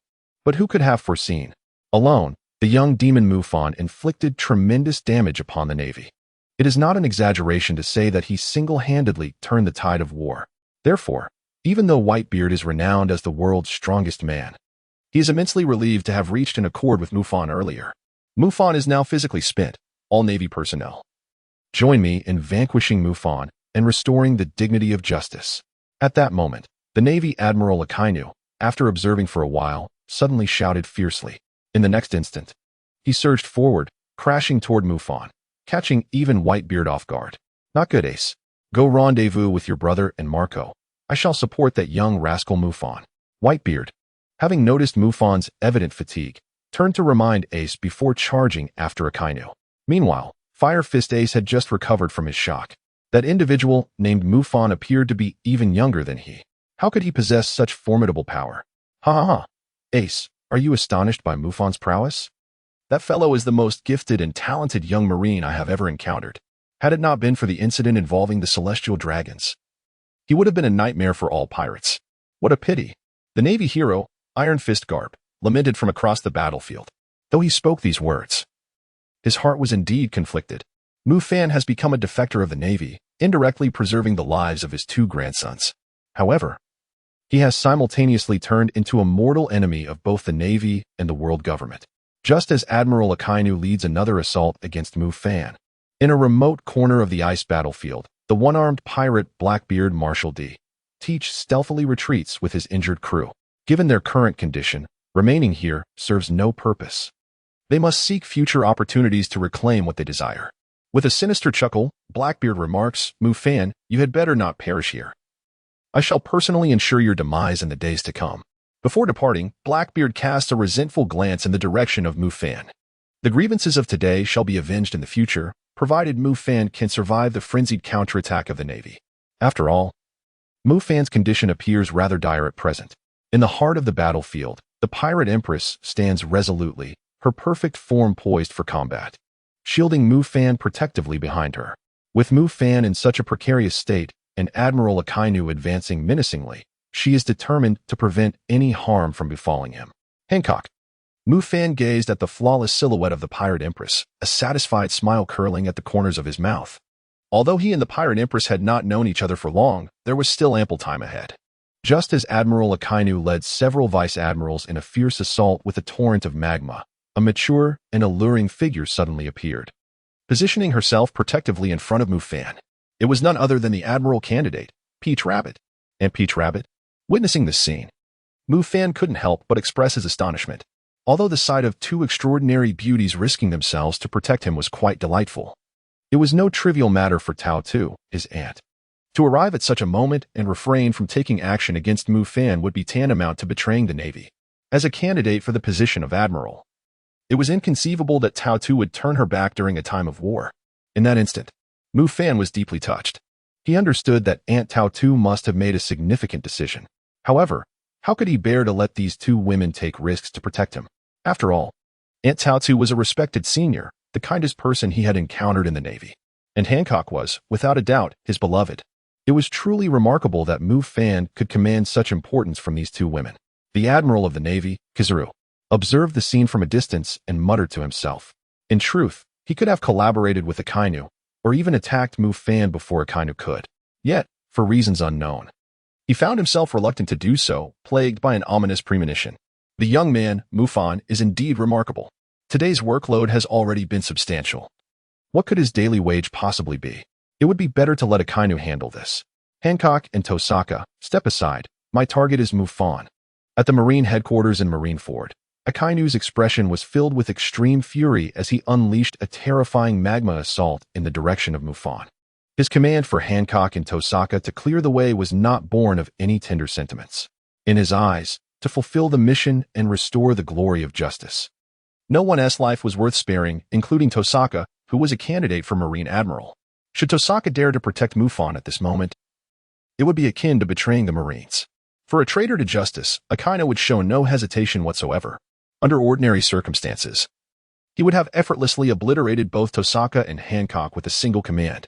However, his current actions were calculated to provoke Mufan, thereby increasing the likelihood of a direct assault on him. Neither Tosaka nor Hancock was a mere pawn. If these two women were to fight fiercely to protect him, it would not be an easy feat for Akainu to strike Mufan while he was vulnerable. Thus, he sought to provoke Mufan. Despite their relatively indifferent relationship, Akainu recognized Mufan as a young man of considerable character, who, in principle, would never allow women to risk their lives on his behalf. Moreover, one of these women was Tosaka, who had always cared for him, while the other was the world's most beautiful woman, who loved him dearly. Therefore, Akainu intentionally incited Mufan, urging him to step away from the protection offered by Tosaka and Hancock. This maneuver would grant him the greatest opportunity to severely injure, or even annihilate, Mufan. Once Mufan was dealt with, the morale of the Marines would undoubtedly be restored, and the tide of war would shift. Mufan, as Akainu's words resonated. Events began to unfold precisely as he had hoped, amidst the astonished and deeply concerned expressions of Hancock and Tosaka. Suddenly, Mufan darted past the two of them, in a state of exhaustion, to personally confront Admiral Akainu. At this moment, the Pirate Empress and Momonosuke were entirely flustered. Though they understood that Mufan was acting out of concern for their safety, his current condition made a solitary confrontation with Admiral Akainu a perilous endeavor. Almost instantaneously, the Pirate Empress and Momonosuke rushed forward to assist Mufan, only to be temporarily intercepted by several vigilant Marine Vice-Admirals. Mufan, you have indeed fallen into my trap. Though I am reluctant to admit it, you are undoubtedly the most talented young officer I have ever encountered in the Navy. Unfortunately, you have chosen to stand against justice. And from the moment you made that choice, your fate was sealed. Awaken to your reality, traitor. At this moment, Admiral Akainu's demeanor was fervent. Mufan had indeed slipped from the protection of Momonosuke and the Pirate Empress. Youthful arrogance. If only he could recover his strength for a moment. His lightning speed would surely enable him to defend himself. Yet, he seemed intent on courting death. This was a divine opportunity for glory, and Akainu was determined to cleanse the stain of shame from justice. He resolved to eradicate Mufan, the greatest scourge the Navy had ever faced. A torrential surge of magma fists rained down from Admiral Akainu, engulfing the area in a blaze of fire. At this moment, the Pirate Empress and the Reserve Admiral Momonosuke were obstructed, and Mufan's soldiers could not provide support in time. Even the formidable Whitebeard, one of the four emperors, could not dare to intervene before Akainu's onslaught descended. Surrounded by the terrifying magma, Mufan, though crackling with arcs of lightning, appeared exceedingly feeble, as if he lacked the ability to evade with his thunderous speed. At that moment, it seemed everyone present believed Mufan was doomed. After all, he had previously engaged in battles against numerous top-tier experts and had summoned a colossal Buddha to decimate the entire Marine headquarters. Such relentless combat must have severely drained his stamina. Now, with Admiral Akainu targeting him, his prospects looked grim. Go ahead, Sakazuki, strive to reclaim the Navy's honor. At this juncture, the tattered fleet Admiral Sengoku could not help but roar. Once, he held high hopes for the young Mufan, but now, Mufan has divided the Navy, even going so far as to obliterate its headquarters, trampling upon the very essence of its justice. From that pivotal moment onward, the young man named Mufan became an unequivocal adversary of the Navy. Alas, This lad is ultimately still too youthful. The Navy hero, Admiral Monkey D. Garp, gazed vacantly at the distant battlefield. The young man, who had wreaked havoc at the Navy headquarters and was destined to astonish the world, now found himself at a dead end.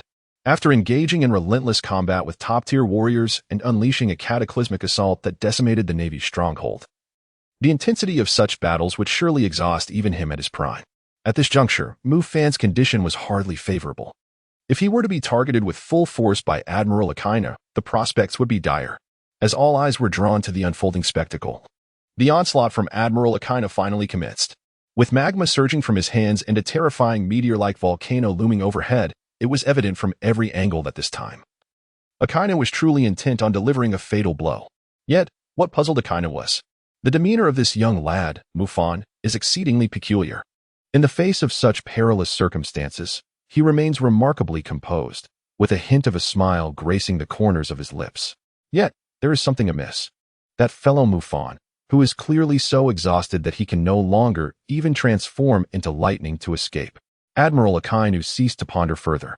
At this moment, he and Mufan were mere inches apart. What needed to be done was to completely erase this young man who instilled a sense of fear even in him.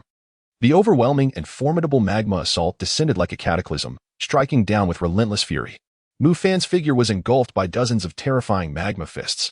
In an instant, the ice shattered and magma surged. Meanwhile, Akainu dashed through the molten torrents, intent on locating the undoubtedly injured Mufan, ready to eliminate him in one swift strike. However, to Akainu's dismay, he found no trace of Mufan whatsoever.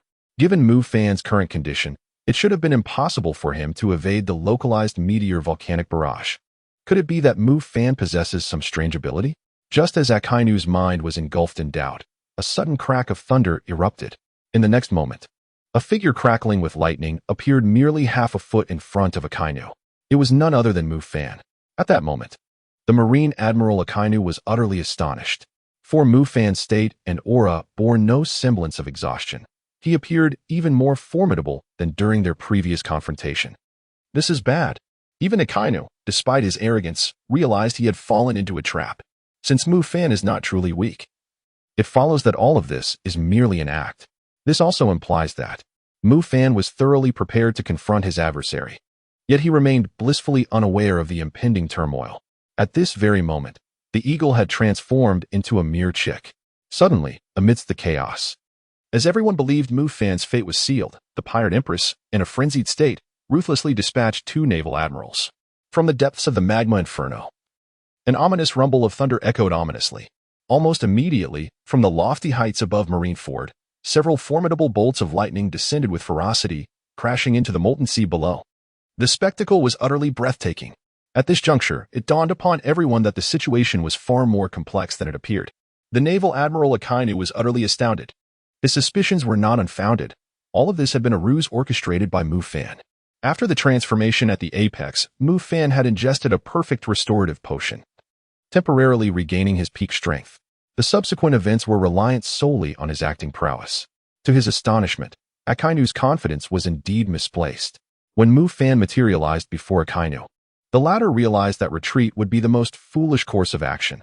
Thus, he charged directly at Mufan. Yet, he fell victim to the trap. His 2 attacks, the Hellhound and the Dogbite Red Lotus, bore no fruit, easily evaded by Mufan, who simultaneously unleashed a surge of purplish-red flames that engulfed Akainu's form. It was the first time Akainu, since consuming the magma fruit, felt the searing sensation of heat. Indeed, it was absurd. The magma was being burned.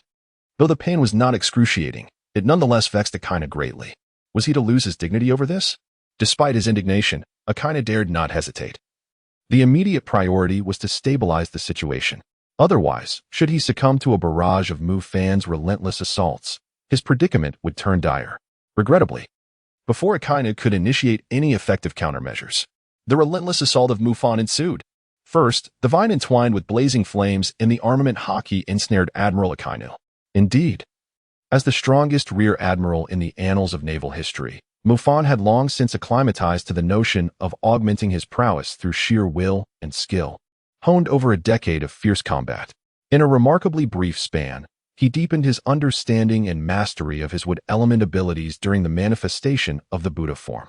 He had even succeeded in enveloping the vine he created with armament hockey, thereby maximizing the damage inflicted upon nature-type fruit users. As anticipated, the vine, now imbued with armament hockey, demonstrated a significantly enhanced effect on Akainu, although it could only restrain him for a fleeting moment in the arena of formidable adversaries. Even the briefest interval proved to be immensely crucial. What followed was Mufan's moment to shine. Bolts of thunder, as robust as they were numerous, cascaded from the heavens, striking Admiral Akainu with unrelenting precision. No matter the strength of Akainu, he could not wholly evade the onslaught, and soon he bore the marks of battle, his righteous cloak tattered by the tempestuous strikes. To Mufan's astonishment, it seemed that the relentless barrage of thunder had weakened Akainu. A diminutive wooden thorn from the vine piercing Akainu's flesh began to siphon his formidable life energy, replenishing Mufan in the process. This unexpected boon ignited a daring notion within Mufan, to vanquish the Red Dog in a single stroke. After all, there was no need for excessive speculation following this conflict. Regardless of the Navy's fate, Akainu would undoubtedly perceive him as a mortal enemy, potentially driven to madness in his pursuit. Hence, if an opportunity arose, Mufan displayed no hesitation whatsoever. However, Akainu, being an admiral of the Navy and one of the most formidable warriors upon these seas, quickly sensed that something was amiss. He forcefully endured the onslaught of thunder, violently extracting the wooden splinter embedded in his flesh. Subsequently, the magma surged within his eyes. By the time the final bolt of lightning struck, Akainu had completely freed himself from the vine's grasp and evaded the thunder. At this moment, the sea of magma had also entirely dissipated. The formidable figures of Mufan and Akainu have re-emerged into the public eye. Upon witnessing Mufan's unscathed condition, the Pirate Empress and her companions, who had been deeply concerned for his well-being, finally breathed a sigh of relief. The Empress, upon realizing that Mufan was unharmed, was filled with a mix of surprise and shyness. In the battlefield, everyone present was left in a state of utter bewilderment. Indeed, they were flabbergasted. There stood Akainu, the once menacing and powerful Marine Admiral, now clad in a tattered justice cloak, his body marred with injuries and utterly disheveled. In stark contrast, Mufan appeared at ease, his attire untouched, exuding an air of confidence with a smile that spoke volumes. The disparity was unmistakable, while the specifics of the encounter remained shrouded in mystery. The undeniable truth lay before them. Mufan's condition is remarkably splendid.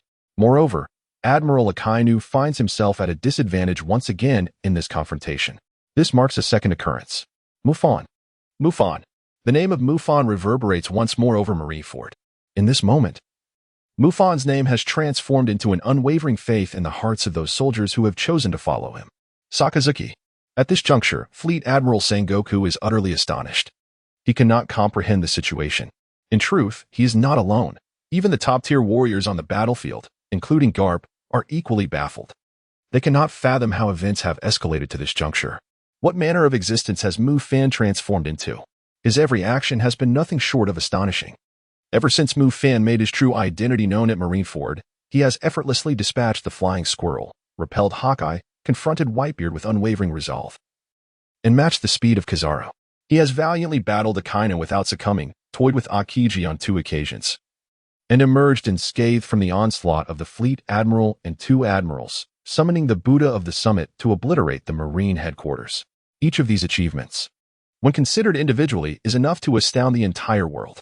Just when everyone believed that Mufan, after such relentless battles, should be utterly exhausted, Mufan has once again executed a stunning counterattack, overwhelming Admiral Akainu yet again.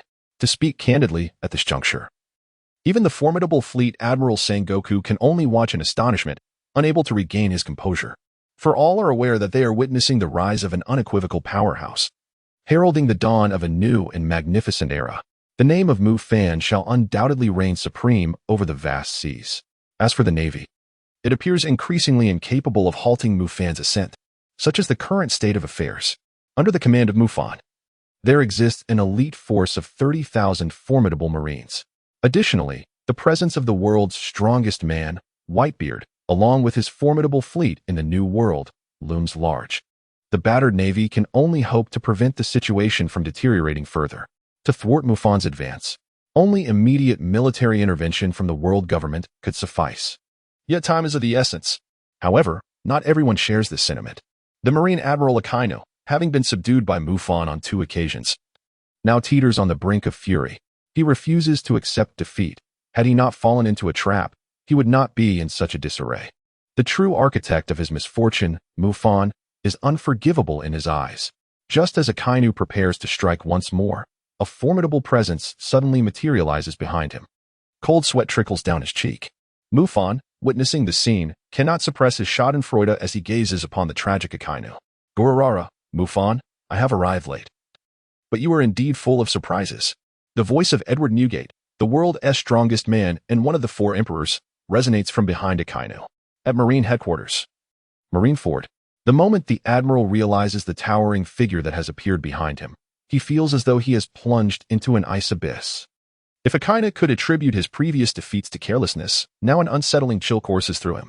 For behind him stands the world's strongest man, Whitebeard. Without hesitation. In the very next instant Whitebeard arrives, a devastating punch capable of shattering space hurtles towards Akainu's lower back. The immense force instantly rends the atmosphere, causing even the formidable Admiral to spew forth blood. Whitebeard's blow sends Akainu soaring into the sky, having just endured a heavy blow. Akainu is rendered incapable of any reactive maneuvers, plummeting swiftly after reaching the apex of his ascent. Panic flashes across Akainu's face as he realizes that an even more potent attack awaits him below. Yet, all he can do now is fortify his defenses.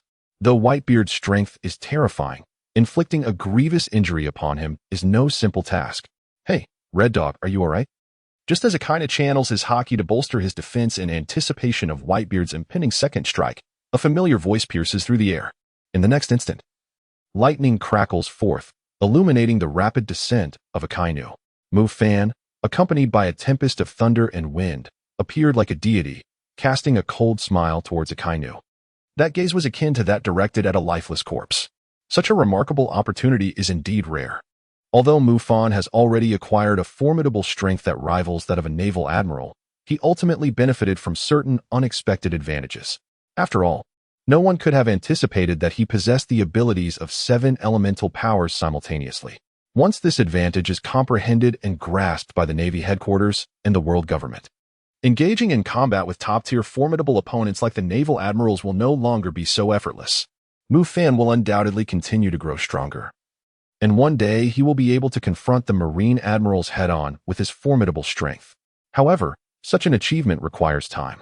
Akainu is undoubtedly a true powerhouse, willing to resort to any means in the name of his so-called absolute justice. Such an adversary is formidable. Mufan did not wish to linger. If he hesitated today, the future might see Akainu becoming a significant source of trouble. Therefore, since Whitebeard had just made his move, this was indeed an opportunity. In a mere flash, the thunderous rumble echoed. The air around Mufan crackled with the tumult of wind and thunder, while flames danced wildly. As the supreme blade, Destiny, was unsheathed, an overwhelming aura surged forth, entwining itself around the flawless blade. In this moment, even someone as formidable as Akainu felt a shiver run down his spine. For he too sensed the chilling presence of impending death. The young lad, Mufan, is about to unleash a deadly assault. Merely a fortnight ago, he was a mere rear admiral, and now he poses a grave threat of death. Despite the tumultuous shock within, Akainu dares not hesitate. Mufan's intentions have become painfully evident. He aims to breach Akainu's defenses before his descent, inflicting critical damage, and ultimately leveraging the formidable power of the Yonko, Whitebeard, to deliver a fatal strike. It is no exaggeration to assert that should Mufan achieve his strategic objective, Akainu would find himself severely wounded, if not slain, beneath the successive onslaughts of 2 titans. At that juncture, the prospect of salvaging this war, let alone continuing to fight, would be in grave jeopardy. Thus, amidst his astonishment and trepidation, Akainu must instantaneously make a decisive choice. With a thunderous roar, he invokes the one-sword style, wind, thunder, fire, divine slash. In midair, winds and thunder converge while flames blaze. Multiple formidable forces coalesce upon the Destiny, causing the blade to emit a frenzied hum. Immediately thereafter, a devastating slash erupts as Mufan brings his blade down. In an instant, the sky changes hue, and the tempestuous forces of wind and thunder surge forth. Confronted with such a potent strike, Akainu is drenched in cold sweat. He can no longer afford to consider anything else, mustering every ounce of strength to evade that overwhelming blow. Given the aerial nature of the confrontation and the recent impact from Whitebeard, despite Akainu's desperate attempts to evade, He ultimately fails to completely escape Mufan's divine slash. In a flash, the powerful strike, akin to a resplendent comet, streaks across the sky, vanishing into the highest heavens. At that moment, an arm clad in a crimson sleeve is hurled through the air, after Akainu had severed half of Fire Fist Ace's arm. He too finds himself losing an arm. Enduring excruciating pain, Akainu attempts to utilize the turbulent air generated by the slash to alter his trajectory, desperately trying to evade the ever-watchful gaze of the Yonko, Whitebeard, below. Alas, as his figure shifts several meters, a deafening crack of thunder echoes. Mufan's silhouette once again materialized above him at an angle, and destiny lay in wait, poised for action. "Mufan!" roared Admiral Akainu, his eyes wide with disbelief. At this moment, he truly felt a twinge of fear towards this young man. A freak, an unequivocal freak. Buzzing, the one-sword style, wind, thunder, fire, divine slash. Mufan clearly had no intention of engaging in idle chatter with Akainu. The god-slaying slash was once again gathering momentum, and this time, Akainu would undoubtedly be unable to evade it. When the time came, Whitebeard would deliver another devastating strike, ensuring that even if Akainu did not perish, he would be rendered incapable of standing for the remainder of his life.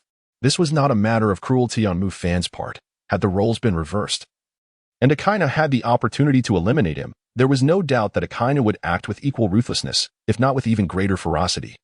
Just as Mufan's assault surged forth, poised to cooperate with Whitebeard to vanquish the Marine Admiral Akainu, a beam of light, swift beyond measure, materialized in an instant.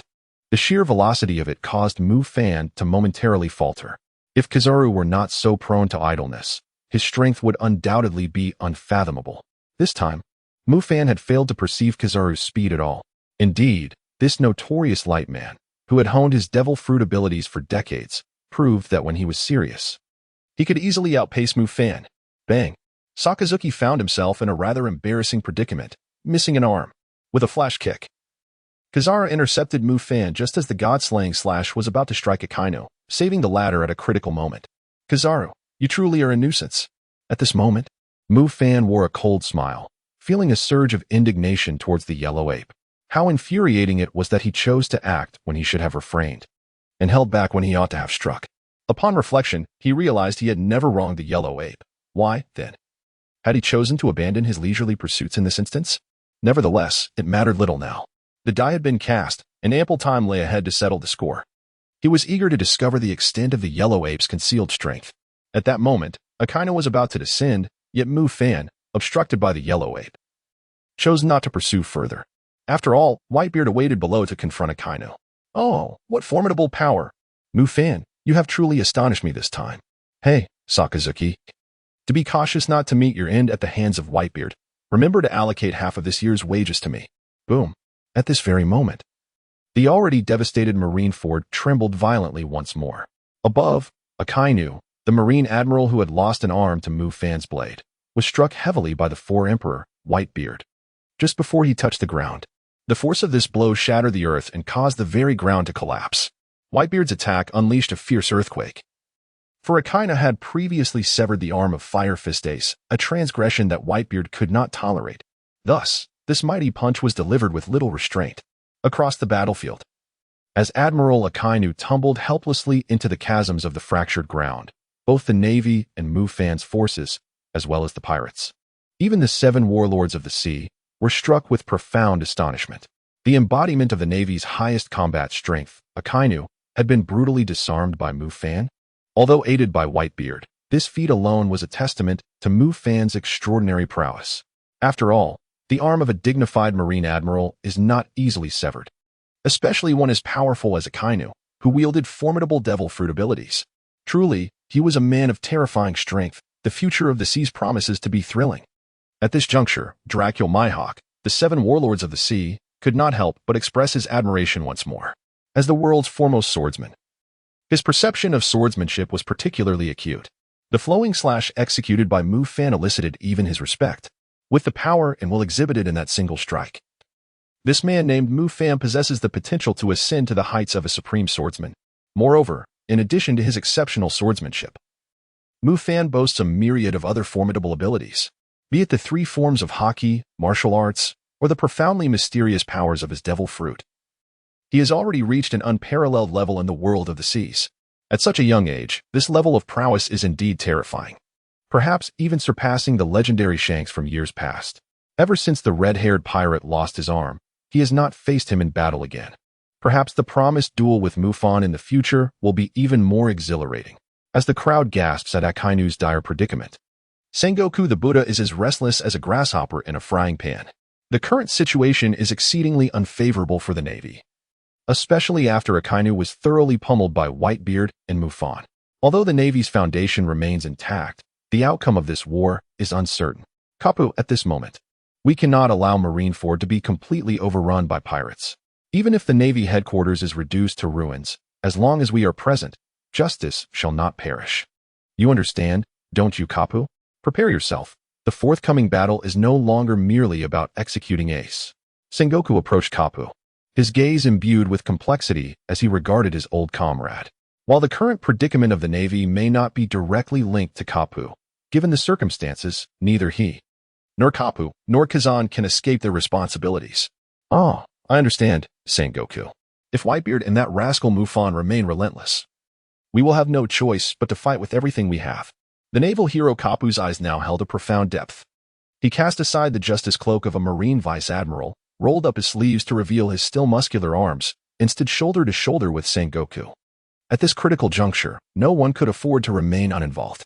Since the onset of the war, particularly after Mufan had lured away over 30,000 sailors, the Navy has been at a disadvantage. However, this does not imply that the Navy will suffer a dismal defeat and be left prostrate. After all, aside from the Navy headquarters, there are numerous branch bases and mini-forces that did not participate in the Paramount War. Of course, at this moment, those forces are out of reach. The immediate priority is to repel the invading enemies. Even with the current comparison of strength, the Navy may not necessarily be at a disadvantage, especially now that the naval hero, Iron Fist Kapu, has decided to engage seriously in the battle. Yellow Monkey, come with me.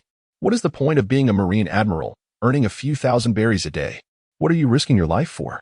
Meanwhile, in the lofty heights, Mufan discerned a subtle shift in the morale of the naval forces. After the arrival of Fleet Admiral Sengoku and Vice Admiral Garp onto the battlefield, the soldiers exhibited a palpable spirit of defiance against death. As the battle progressed, the outcome became increasingly uncertain. After all, only he and Whitebeard were capable of bearing the brunt of the conflict. The rest, including the likes of Little Mac, still lagged behind when faced with formidable adversaries of the admiral rank. Furthermore, for him, the spoils of this war had already proven to be abundantly rewarding. The pressing matter now is how to ensure a safe retreat with Hancock and the gathered 30,000 subordinates. However, before disengaging from the battle with Kizaru, Mufan suddenly felt the urge to have a heartfelt conversation with Kizaru. Kizaru, I offer you 10 times your current salary. What do you think? Please give it some thought. While engaging in battle, Mufan continued to entice him. Such a generous proposition. Kizaru replied, feigning astonishment. 100 times the salary, paid daily, with an initial bonus of 10 billion berries. Upon hearing the mention of a 100-fold salary, Kizaru paused momentarily, as Mufan's sincere offer was laid forth. Even the Marine Admiral Kizaru appeared momentarily taken aback. The proposal was undeniably alluring. After all, in this world, lacking strength might be inconsequential. But being devoid of berries was quite another matter, particularly for those who harbor a sense of justice. One cannot resort to the same ruthless methods as pirates, can they? Thus, Mufan's offer was indeed astonishing. Even Kizaru found himself momentarily speechless.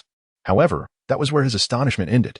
Setting aside everything else, Kizaru could almost certainly deduce that this young man before him was merely boasting. Given Kizaru's understanding of Mufan, he knew that the latter would never engage in thievery or pillaging. Moreover, even if he did, how much could he possibly seize? As for Mufan's financial resources, it was laughable. The amount of berries Mufan could accumulate over a decade in the Navy paled in comparison to what a Marine Admiral could earn in just a year. Even if the Pirate Empress had gone mad and bestowed the entirety of the Amazon Lily Kingdom upon Mufan, it would still not suffice to pay Kizaru as 100-fold salary. This lad Mufan truly possesses a remarkable talent for boasting. If you choose silence, then you shall find no further opportunity. Mufan let out a cold laugh, having already provided his opportunity. He hoped that Yellow Ape would not come to regret it. As his voice echoed, Mufan unleashed a lightning spear to restrain Yellow Ape. In the blink of an eye, he returned to the battlefield. At this moment, The formidable duo of the Warlord of Buddha and Iron Fist Carp had joined the fray, necessitating a strategic discussion with Whitebeard. Meanwhile, at the icy fringes of Marineford, a tumultuous upheaval erupted amidst the bloody clash between the Marines and the pirates of Whitebeard's fleet. Another pirate crew had landed on Marineford, bearing an overwhelming presence that far surpassed the previously fleeing Blackbeard pirates. Like the Blackbeard crew, this new band from the New World was taken aback upon their arrival, as the current circumstances were entirely different from what they had anticipated. The cries of "For Emperors! For Emperors!" filled the air as yet another emperor made his entrance. At the periphery of the battlefield in Marineford, when the red-haired pirates appeared, the astonished shouts from the Marines reverberated throughout the arena, capturing everyone's attention. After all, this crew stood on par with the Whitebeard pirates, a true force among the four emperors of the New World. At this moment, the Marines were particularly shaken and apprehensive due to Mufan's extraordinary performance. The situation for the Marines was exceedingly dire. Even with the legendary hero Carp and the fleet admiral of the Marines, the Warlord of Buddha, entering the fray, they could merely prevent further deterioration. However, if another emperor's crew were to join the conflict against the Marines at this juncture, there would be no doubt that the Marines would suffer a devastating blow.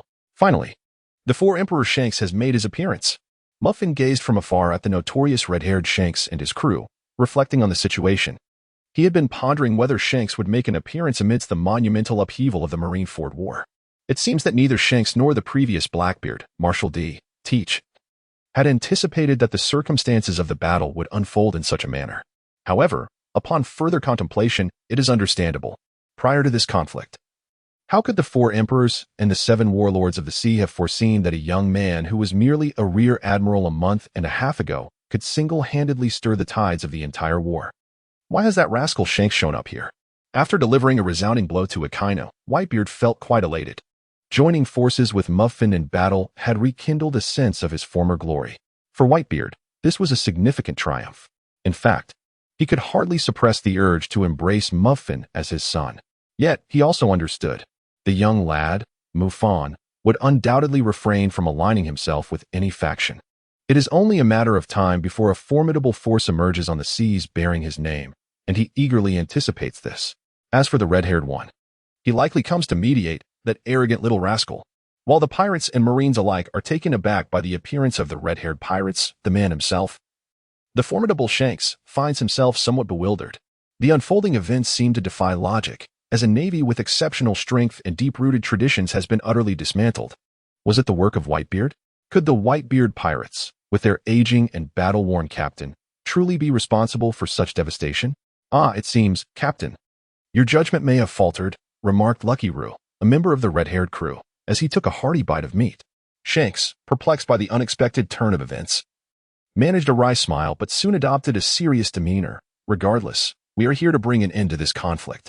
With the arrival of the red-haired pirates, it was evident that the tide of the war had shifted.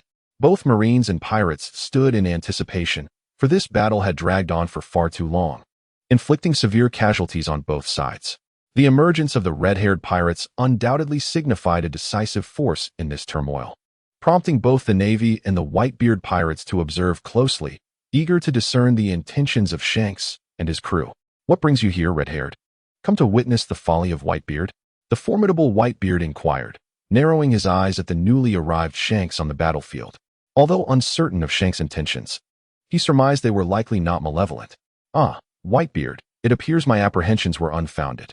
I never anticipated the war would escalate to this extent. Was it you who ravaged the naval headquarters? Shanks immediately queried, clearly skeptical that the Whitebeard pirates alone could have inflicted such chaos upon the Navy. As he traversed the battlefield, he was astonished to discover that the Navy seemed to be fracturing. Nearly half of the elite Marines appeared to have abandoned their ranks. This revelation struck Shanks with profound astonishment. If Whitebeard had indeed showcased his enduring might by rescuing poor Ace and obliterating the Navy headquarters, there remained a sliver of possibility. However, the division within the Navy, which led to their weakened state, was an achievement far beyond Whitebeard's reach. There was undoubtedly more to this tale. Where are you headed, Dracula Myhawk? As the red-haired pirate and Whitebeard engaged in conversation, a Navy admiral suddenly interjected with a loud proclamation. With the arrival of the red-haired, the war is nearing its conclusion. This time, I have only committed to confronting the four emperors, Whitebeard. There is no clause regarding a confrontation with the red-haired, so it is time to withdraw. At that moment, Dracul Mihawk sheathed his supreme sword, Knight, and turned away, departing from the Navy's ranks. Before leaving Marineford, the world's greatest swordsman made a deliberate stop at the location of Mufan. Mufan, do not forget our promised duel. You may visit me at Kurakan Island at any time. I hope that by then, your swordsmanship has grown even stronger. With his piercing yellow eyes fixed on Mufan, Mihawk's gaze concealed a hint of fervor. In truth, he yearned for a duel with Mufan at that very moment, yet it was clear that the timing was not ripe. Kurakan Island? Very well, when the time comes. My blade shall instill fear within you, Mihawk. After hearing Hawkeye's words, Mufan was momentarily taken aback before nodding in acknowledgement. Krigana Island, if I recall correctly, is where Rorano Azaro and the Ghost Princess Perona of the Straw Hat crew are currently located. The mention of the Ghost Princess Perona, a peculiar individual endowed with extraordinary abilities, elicited a response from Mufan. Upon receiving Mufan's confirmation, the world's greatest swordsman, Hawkeye, turned to leave. His piercing gaze lingering, he resolved to thoroughly challenge Mufan's swordsmanship when the time came. This young man certainly exhibited an audacious demeanor. The blade that instilled fear in him had yet to emerge upon these seas. Could it be that man? Considering the high regard you hold him in, he must indeed be an exceptional individual. At that moment, Shanks, the red-haired pirate, turned his attention to Mufan after hearing Whitebeard extol him. He chanced upon the scene of Hawkeye conversing with Mufan, which inevitably heightened his interest in the young man. Although Whitebeard did not explicitly state it, it was evident that this once-renowned young man, who was hailed as the strongest vice-admiral in naval history, had undoubtedly made a significant impact on the war. Coupled with Hawkeye's conduct, it was clear that Hawkeye was not one to engage in idle chatter with just anyone. Shanks, what exactly brings you here? Oh, I am here to put an end to this war. At this moment, the once sacred island of Marineford, a symbol of naval justice, lay in ruins due to an unprecedented conflict. The battlefield was strewn with the bodies of fallen soldiers and pirates, blood saturating the frozen ground. As Shanks' declaration reverberated across the battlefield, a palpable tension enveloped the combatants. After prolonged and fierce clashes, both the Marines and ordinary pirates found themselves utterly exhausted. Yet, they understood that the power to determine the war's conclusion did not rest in their hands. For the lowly soldiers, war was a relentless meat grinder. Whitebeard, Fleet Admiral Sengoku, I implore you both to grant me this favor. Let us end this war. Continuing this fight will only yield further senseless casualties. At that moment, the gaze of the red-haired pirate was cold and resolute. Though he spoke of favors, the implication was unmistakable. Should anyone refuse, they would unite with another to obliterate you. As these words were uttered, both the formidable Whitebeard and the illustrious Sengoku, supreme commanders of their respective factions, fell into a profound silence. Shanks made a compelling point. The impending conflict would bear no significance for either side. At that moment, Mufan gazed at the unfolding scene and couldn't help but chuckle softly.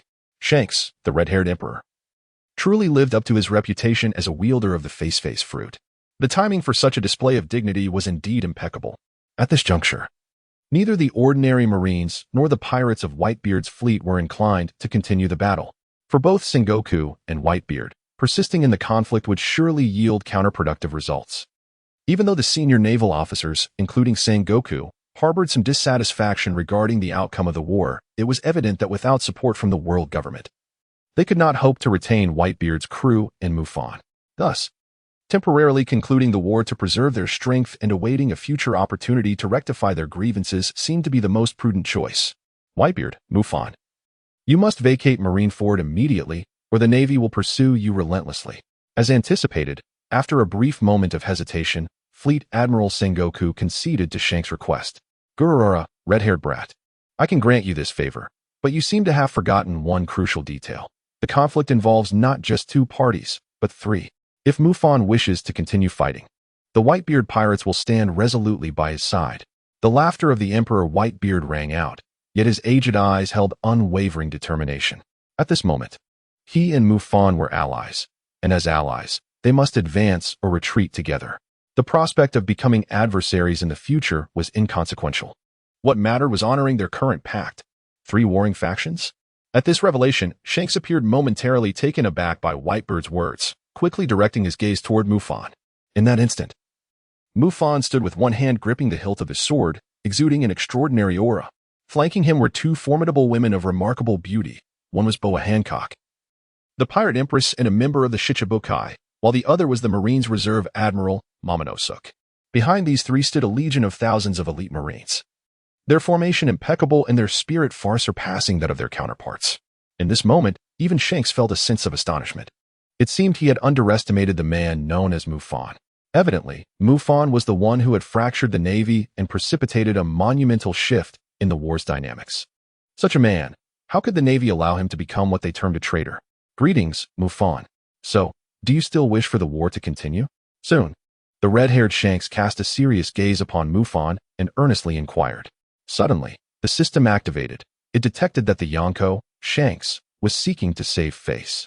The options presented were as follows. Option 1. Reject the proposal of the Yonko, Shanks, refusing to grant him any dignity, and continue the war. Engaging in a deadly confrontation with the Navy. Reward. Perfect level Navy 6 techniques. Option 2. Agree to Shanks' proposal, granting him the courtesy of saving face, and swiftly lead the main force away from Marineford. Reward. 1 SSS-class warship. Just as Shanks was about to ask Mufan, the system triggered. Mufan, however, paid little heed to this. He held no profound hatred towards the Navy. Once he achieved his objectives, there was no necessity to prolong the conflict. Furthermore, delay could invite unforeseen changes, and he aimed to safely escort the 30,000 elite Marines who had pledged allegiance to him in order to establish his own force.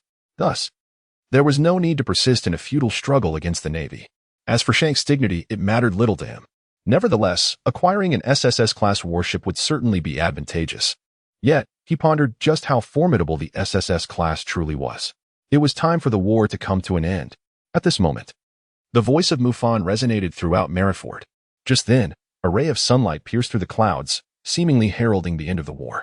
Amidst the ruins, the severely injured Admiral Akainu, who had painstakingly crawled out from the fissures of the earth, finally succumbed to unconsciousness at this moment.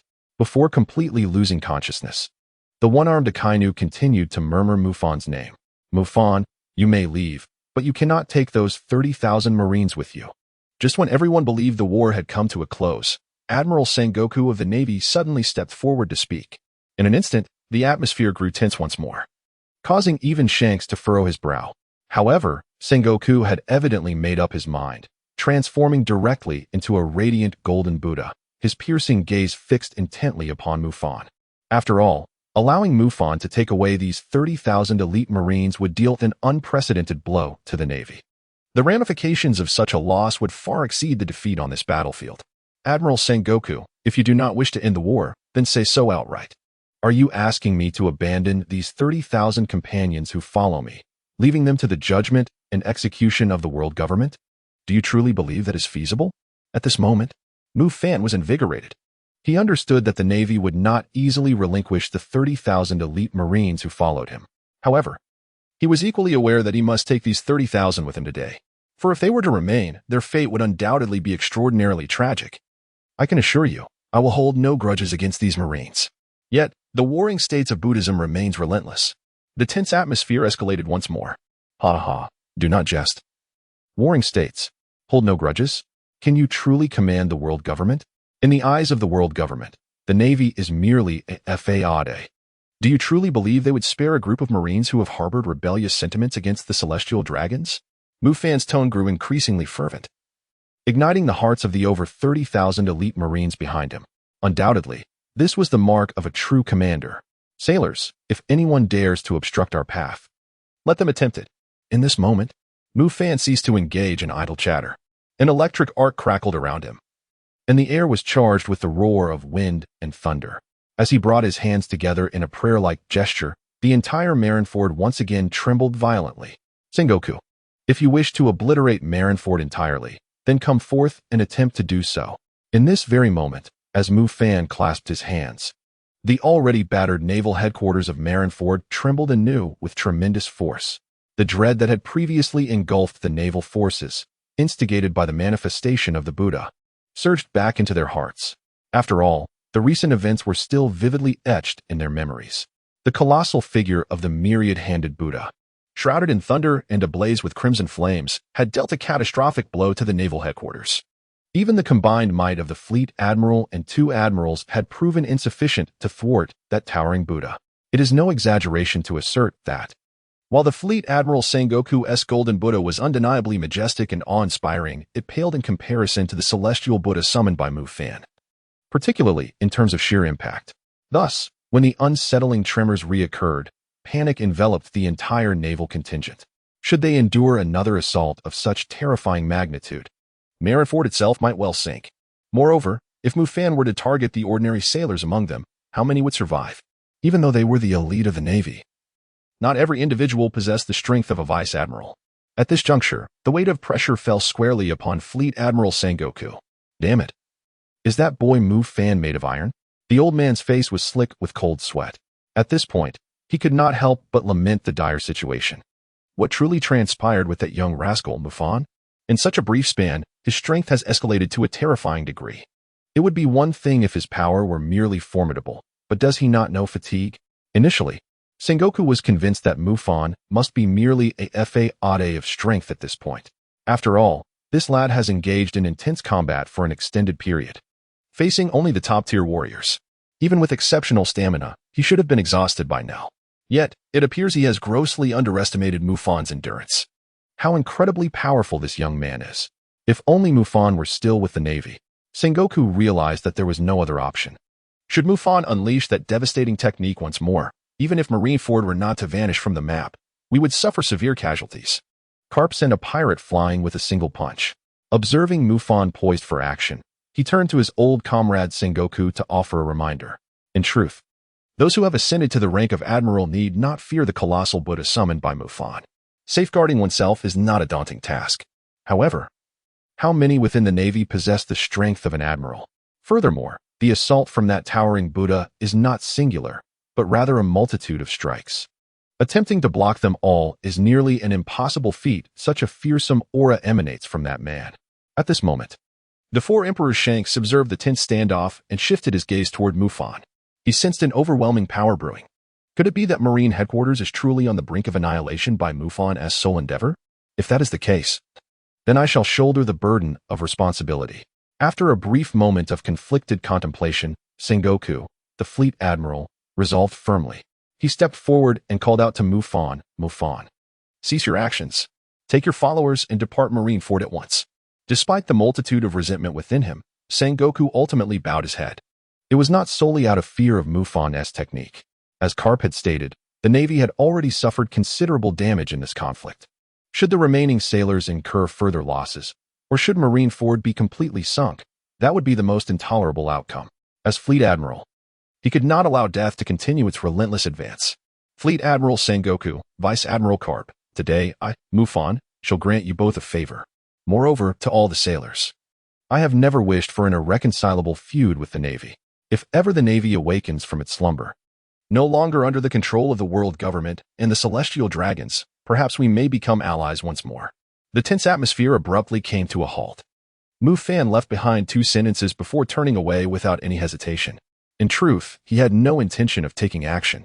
The transformation into a Buddha was highly taxing on one's stamina. Now, without any restorative potions, further overexertion would lead to perilous consequences. Ding. A gentle reminder, please do not underestimate the system. Although the host is quite formidable, products of the system are undoubtedly of exquisite quality. The true purpose of the 24-hour perfect recovery potion is to maintain one in peak condition for a full day without any depletion. Upon hearing the system's notification, Mufan was momentarily taken aback. No wonder he had not felt any fatigue. It seemed this system possessed a touch of pride. Nevertheless, it remained merely an auxiliary tool. While he was aware that he would not incur any combat exhaustion at this moment, Mufan had no intention of continuing the battle. The war was over. As for the remaining efficacy of the potion, it could serve other purposes, if his memory served him correctly. Mufan and the world's most beautiful woman are on the brink of an epic battle, yet to commence. The remaining potency of the medicine is perfectly timed to unleash an endless barrage for a limited duration. Delightful. Ding. Congratulations, host, on accomplishing the mission during the Paramount War, which has astonished the world. According to system detection, your infamy is spreading across the globe at a geometric rate. You have been rewarded with the Zoan-type devil fruit, mythical beast, in the form of Kuanping, in an infinite system space. Delightful. Ding. Congratulations, host. On completing the task of giving red-haired Shanks some face and promptly leading the large force away from Marineford, reward, an SSS-class battleship. The Zoan-type Devil Fruit, mythical beast, in the form of Kuanping and the SSS-class naval battleship have been stored in the system space. Delightful, as the system notifications continue to chime. Even Mufan cannot help but feel immense joy within. After all, these are some truly extraordinary rewards. All right, I admit, you do have some utility, system. Mufan responded to the system in his heart. This was his first initiative to engage in dialogue with the system. System, Mufan exclaimed. The system responded, thank you for the compliment, host. As Mufan turned to depart, over 30,000 elite naval personnel, having severed ties with the Navy, promptly mobilized. Following in his footsteps and marching majestically towards the edge of the port, there awaited several top-tier naval warships, meticulously prepared in advance by Cassie and Kate. With the position of commander, Mufan strides alongside the four emperors, Whitebeard and red-haired Shanks. This scene provokes a deep sense of frustration among the admirals of the Navy. Yet they find themselves powerless to intervene, merely spectating. However, he arrived alone and departs with a legion of 1,000 soldiers, all of whom were once the elite of the Navy. This spectacle is truly astonishing. It is evident that from this moment forth, the name of Mufan shall resound throughout the vast ocean. Soon, a brand new force shall rise swiftly, as the Whitebeard pirates, the red-haired pirates, and the troops loyal to Mufan embark on their vessels. The Navy watches as these three factions gradually depart from Marine headquarters, Marineford. Thus, the war at the summit comes to a close. In the waters outside the Gate of Justice at the former Judicial Island, 8 formidable Navy warships glide through the sea in succession. The ships are aligned, exuding an imposing grandeur. At the forefront of this naval fleet, upon the leading warship, alone, Mufan stood resolutely against the wind, gripping the hilt of the Destiny blade with one hand. Once he confirmed that the world government and the Navy headquarters were not taking any further actions and successfully departed from the waters of Judicial Island, he finally felt a sense of relief. The Navy headquarters would likely lack the capacity to instigate any trouble in the near future. However, this did not imply that the world government would adopt a similar stance. After all, Mufan had caused an unprecedented uproar, following the conclusion of the Paramount War, coupled with the previous heinous incident involving the ruthless slaying of celestial dragons and Mufan's astounding achievements during the war. It was highly probable that news would spread rapidly across the globe.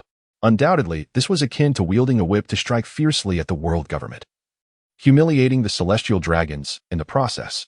Therefore, it was certain that the world government would not let this matter rest lightly.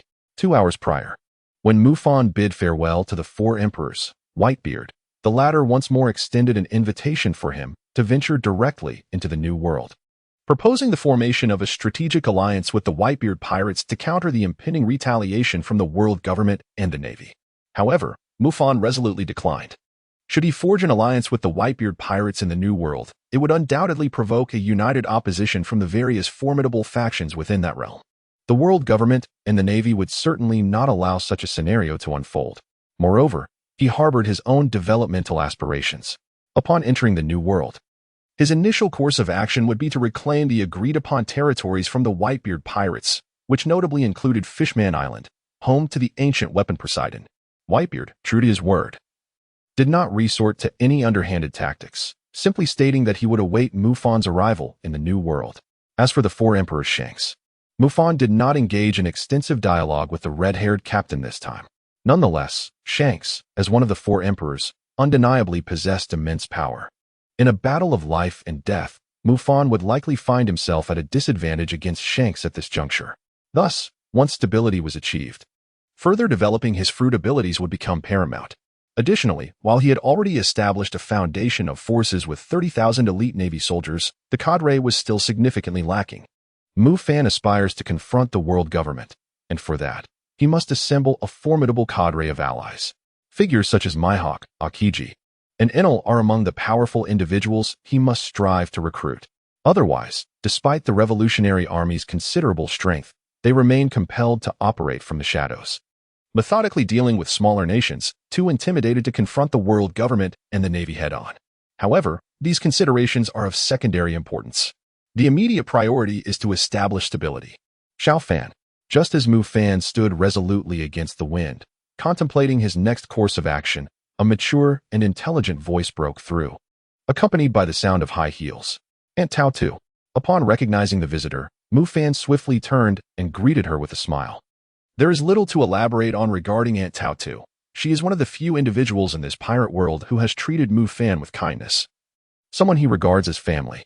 During the Marineford War, she almost unhesitatingly betrayed the Navy to protect him, and even after the conflict concluded, she steadfastly declined the entreaties of Sengoku and Garp, resolutely choosing to follow him away from Marineford. It is worth noting that while he showcased remarkable prowess during the Marineford War, single-handedly altering the tide of battle, the Navy's most formidable adversary remains the Whitebeard pirates. Despite his impressive personal strength, he is still not on par with the deeply entrenched Navy, especially as a conflict with the world government and the Navy seems inevitable. Aunt Tao Tu's choice to stand by him is, in itself, a testament to her loyalty and affection. Ha ha ha, you little rascal. When I first met you, you were just a mere child. Now, you have grown into a formidable man. At this moment, still draped in the cloak of a Navy Vice Admiral, Tao Tu gazed upon the tall and imposing Mufan with admiration and astonishment. His performance during the Marineford War had truly taken her by surprise, evoking memories of a decade past when she was merely a distinguished Navy major. At that time, Mufan was an inconspicuous Navy aide, engaged in mundane logistical tasks. Yet he devoted every spare moment to rigorously training in martial arts and swordsmanship. After observing him for several days, she was moved by the resolute young boy and not only took it upon herself to teach him swordsmanship but also recommended him to the Naval Academy, where he became one of Zephy's most prized students. Yet, who could have predicted? After graduating from the Naval Academy, young Mufan has, in merely 3 years, attained his current stature. Today, his performance in Marineford was nothing short of that of a naval admiral. Naturally, Tao Tu was exceedingly delighted. As for the betrayal of the Navy, there was little to be done. The choice had been made. Henceforth, she would devote herself to assisting Mufan in promoting a new order and ascending to the pinnacle of the world. All credit goes to Aunt Tao Tu's excellent teachings. Hehe. In the presence of Tao Tuesday, Mufan smiled with rare humility. For this recognition from a senior brought him considerable joy. What are your plans moving forward? To survive under the scrutiny of the world government and the Navy headquarters. Your current strength is insufficient. I plan to return to the branch base and bring my entire force out. After a brief exchange of pleasantries, Peach Rabbit shifted to serious matters. As a former candidate for Admiral, she was acutely aware of the formidable power wielded by the Navy and the world government. Therefore, if Mufan aspired to forge a force capable of surviving under threat and even challenging the world government, he must achieve rapid and substantial development in the shortest time possible. Having operated within her branch base for many years, she possessed a solid foundation that could effectively support Mufan. Return to the branch base? No, Peach Rabbit, that would be too perilous.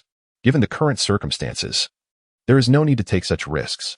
Upon hearing this, Mufan furrowed his brows and shook his head. The current situation is exceedingly tense. The Navy has suffered a significant defeat and will undoubtedly be more vigilant. He cannot allow Aunt Tao Tu to put herself in jeopardy. Rest assured, I am fine. What? Do you regard Aunt as some sort of weakling? In the end, Mufan was unable to stop Peach Rabbit, who, after leaving behind a life paper and a telephone book, set sail with 1,000 soldiers back to the New World. However, as Peach Rabbit asserted, she is not a weakling and should encounter no difficulties. She will be fine.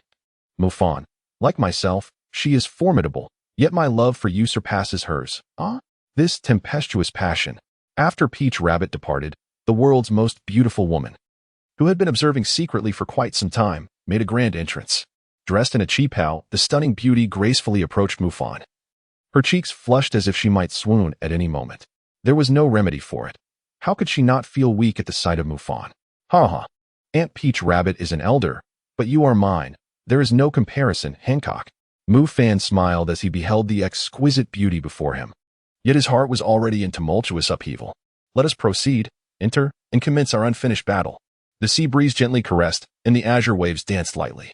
The sky gradually descended, as the setting sun cast a warm, delightful hue upon the deck of the warship, a rich and soothing shade of gold. Mufan issued a command for his troops to rest. Having endured an unprecedentedly fierce battle at the forefront, all soldiers are in dire need of respite. Indeed, Mufan felt no need for hesitation. After ensuring that Kai and Cassie were on high alert, He escorted the world's most beautiful woman back to the cabin. Mufan's heart fluttered with trepidation.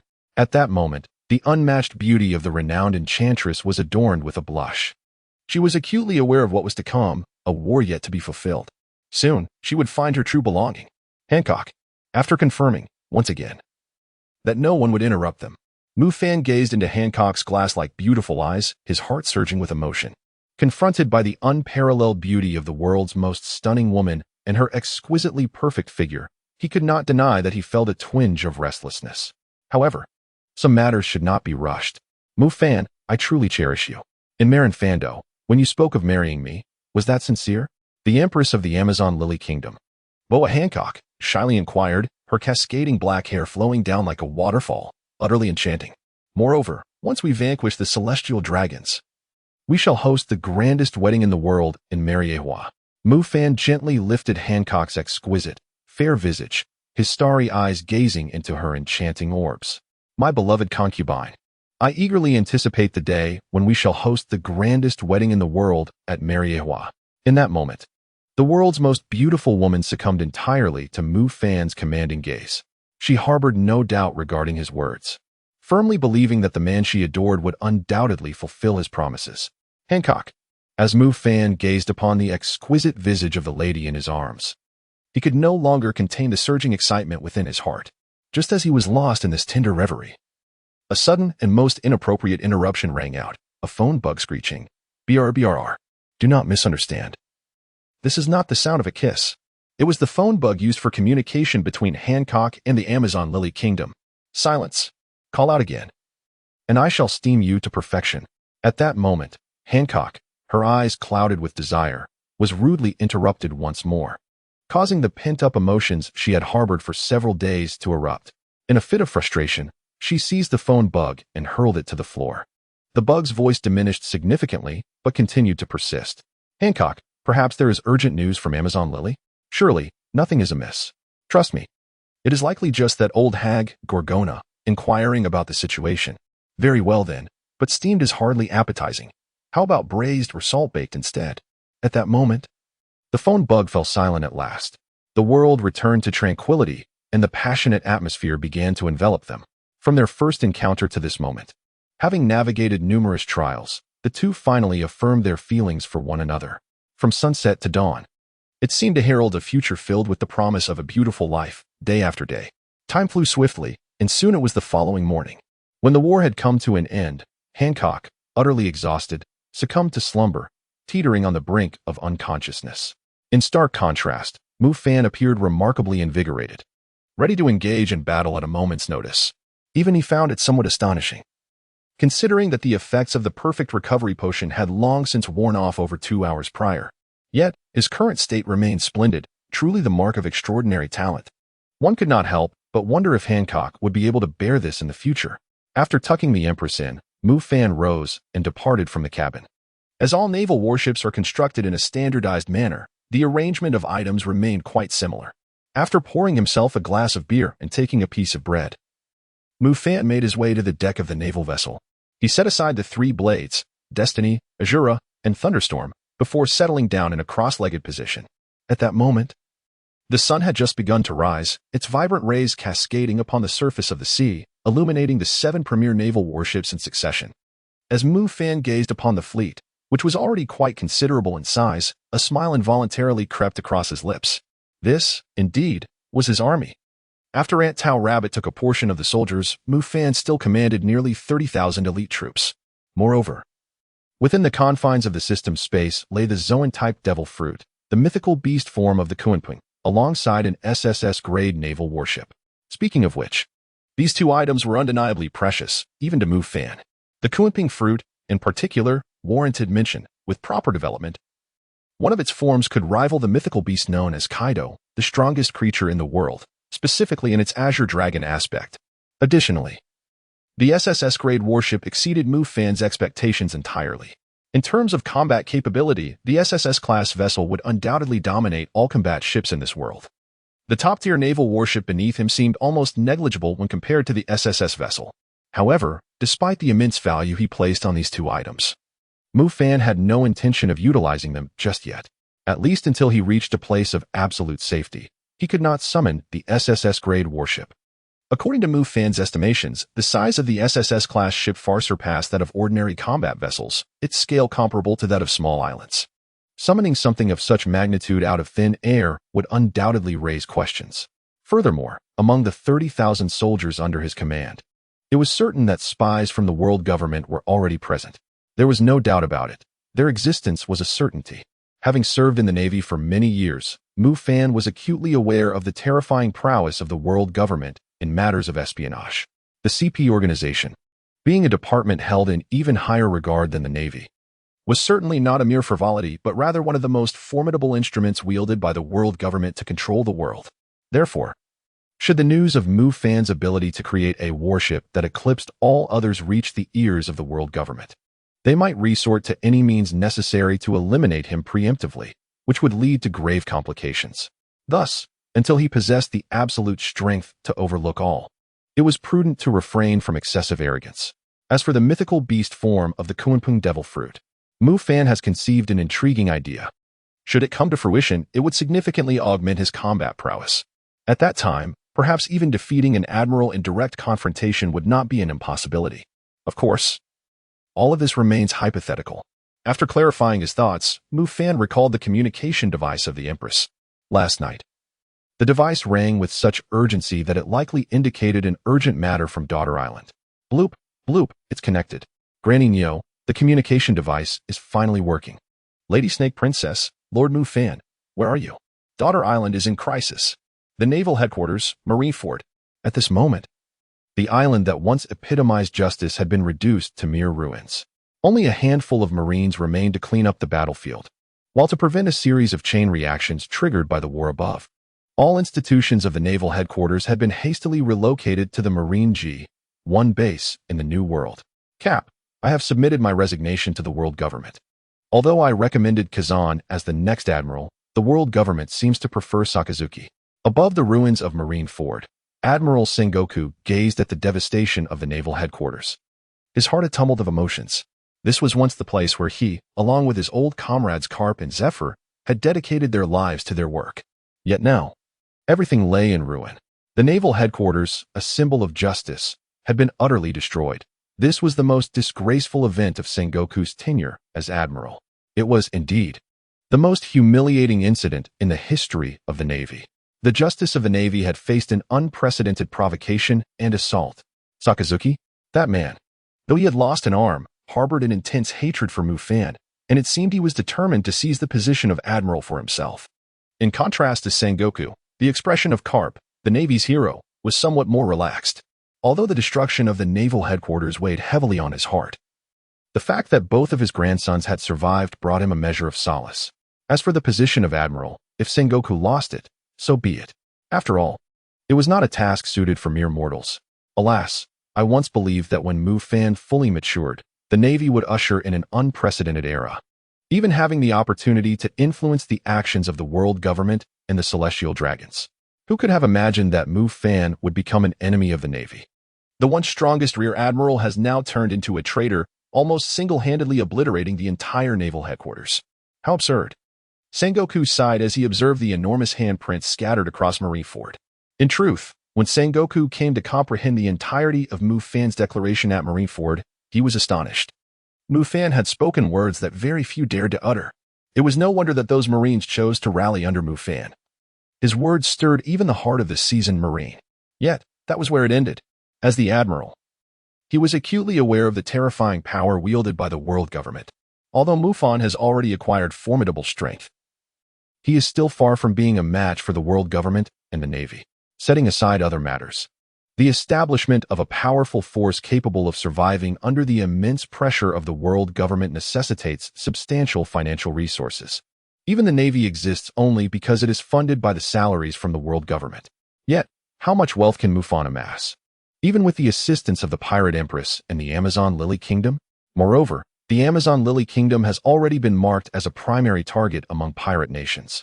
Therefore, despite Mufan's significant personal prowess and the loyalty of 30,000 elite sailors, how long can he sustain his position if he cannot even disburse military salaries?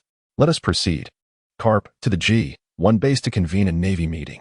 The world government has ordered us to discuss the bounties on notorious pirates such as Mufan, Blackbeard Marshal D, Teach, Fire Fist Ace, and Straw Hat Luffy. What? Sengoku, are you mistaken? That brat Luffy is hardly worthy of being compared to Mufan. Spare me the nonsense, damn it, Carp. If it weren't for your leniency, the Navy wouldn't have suffered such a catastrophic defeat in this war. At this moment, within the city that governs the highest authority in the world, the five elders are engaged in a significant discussion in their conference room. The immediate priority is to ascertain the capabilities of the young man named Mufan and report back to our superiors, as they are quite incensed by the happenings in Marineford. Those useless Navy fools have suffered such a devastating defeat. There is no need to panic. Operations against the Amazon Lily Kingdom have already commenced, without substantial financial backing. That wretched brat Mufan will not amount to much in the near term. We have plenty of time to deal with him. Sengoku's resignation has already been submitted by Kong. There are two candidates for the next Marine Admiral, Akainu and Akiji. Who becomes the Admiral is of little consequence. The seas have been tumultuous lately, and it is time for a thorough cleansing, with a meeting among the five elders setting the tone. A storm that will engulf the entire ocean is on the verge of breaking. On the Grand Line, the Amazon Lily Kingdom, once a secluded daughter's island, now finds itself in chaos. The sounds of explosions and clashes fill the air. The warrior tribe of 9 Snakes is enduring an unprecedented catastrophe. The kingdom's treasury and locations housing valuable artifacts have become primary battlegrounds. Where are the Snake Princess and Mufan? Damn it, I knew it. That brat Mufan is nothing but a colossal disaster for the kingdom, and it seems my fears have indeed come to pass. At this moment, Granny Nyo was commanding the royal guard in battle while anxiously inquiring of Daisy Margaret beside her. Not long ago, after much effort, they finally managed to contact Mufan and the Empress, yet both remained unresponsive. The situation on Daughter Island had become increasingly dire. Just last night, a large contingent of the CP organization suddenly infiltrated the kingdom, led by a group of CP0 agents, launching assaults on all significant strongholds of the Amazon Lily Kingdom. Thus far, the kingdom had suffered immense damage and losses, while the Serpent Princess, the reigning Empress, remained utterly silent. However, the world government would never initiate a sudden attack on Amazon Lily without reason. The emergence of such circumstances could only point to one explanation. The Serpent Princess had lost her status as one of the 7 warlords of the sea and had incurred the resentment of the world government. This could only be attributed to Mufan. Consequently, Granny Nyo wasted no time in attributing all blame to him. Lamenting her failure to vehemently dissuade the Serpent Princess from her affections toward Mufan. Like a tempestuous romance, it was the most exquisite poison for the Empress of Amazon Lily. This time, Mufan's lethal influence threatened to obliterate the entire kingdom. On a highland of Daughter Island, the CP0 squad leader in charge of the operation was observing the situation. Captain, all targets within the Amazon Lily Kingdom have been nearly annihilated. We should leave promptly. If the Pirate Empress and Mufan return and corner us, our situation could become precarious. Mufan, that young naval renegade, is he truly as formidable as the intelligence suggests? Did he really manage to sever Akainu's arm? At this moment, the CP0 squad leader narrowed his eyes. He was not questioning the authenticity of the intelligence. The information that reached them was highly credible. However, this particular situation was indeed perplexing. The name of Mufan is formidable. Prior to this, although he was hailed as the strongest rear admiral in history, he was certainly not as terrifying as he is now. According to intelligence from within the CP organization, during the recently concluded Marineford War, which ended in a defeat for the Navy, in the midst of war, Mufan has engaged in numerous battles against formidable naval adversaries, even causing Admiral Akainu Sakazuki to lose an arm and obliterating the entire naval headquarters. Current intelligence regarding Mufan states, he possesses mastery over more than 3 natural abilities, is a swordsman of such caliber that he has garnered the respect of the legendary Hawkeye, wields the 3 forms of Haki, and boasts extraordinary physical prowess, with combat strength potentially rivaling that of an admiral. Such assessments are utterly preposterous. As a young individual, the extent of these formidable abilities seems almost superhuman. Nevertheless, despite his internal doubts, the captain of CP0 remains vigilant. After all, intelligence concerning individuals of this caliber is seldom erroneous. Thus far, the mission is nearing completion, with the critical facilities and vaults of Amazon Lily having been almost entirely decimated. This kingdom is now bankrupt. All that remains is to withdraw safely, and the mission shall be deemed a resounding success. Regrettably, he will not have the opportunity to witness Mufan's prowess firsthand, nor ascertain the truth behind his formidable reputation. He relayed the command to cease hostilities with the women of the Kuja tribe and instructed personnel at various task locations to disengage promptly. Furthermore, he ordered the capture of additional prisoners, as the noble gods seemed to have a penchant for enslaving the women of the Kuja tribe. The CP0 captain announced the next course of action. However, before he could initiate his own withdrawal, a subordinate suddenly dashed in from the distance. "Captain, we have a situation. A fleet of 7 top-tier naval warships has arrived from the open sea. Is the Navy here to assist us? This is strange. Such a straightforward task should not necessitate naval intervention," the CP0 member pondered. The ordinary CP0 operatives were unaware of the latest mission intelligence and assumed it was merely naval reinforcements. At that moment, the captain of CP0, responsible for this mission, was momentarily stunned, cold sweat breaking out across his body. Having just endured the devastating defeat of the Marineford War, how could the naval headquarters, preoccupied with its own affairs, possibly dispatch a fleet of 7 top-tier warships to their aid? Moreover, according to the intelligence received, as Mufan and the Pirate Empress, along with 30,000 traitorous Navy personnel, departed from Marineford, it appeared they had seized several top-tier naval warships. Could it be? Without a moment's hesitation, the captain of CP0 intended to issue an immediate retreat order. However, before he could utter a word, another piece of information arrived. The fleet, composed of 7 elite warships, had already secured all crucial maritime routes, effectively blocking the CP organization's escape path. Cursed be it, even the Navy's premier warships could navigate through the calm belt with ease. The situation was dire. Orders were to be dispatched to capture hostages at all costs, thereby increasing their leverage. Now, the highest command of Amazon Lily is that old crone. Isn't it? I shall confront her. Captain, is it truly necessary to be so anxious? Do not underestimate the enemy. They are the former warlord of the sea, the Pirate Empress, and Mufan, the traitorous admiral who devastated the Navy headquarters.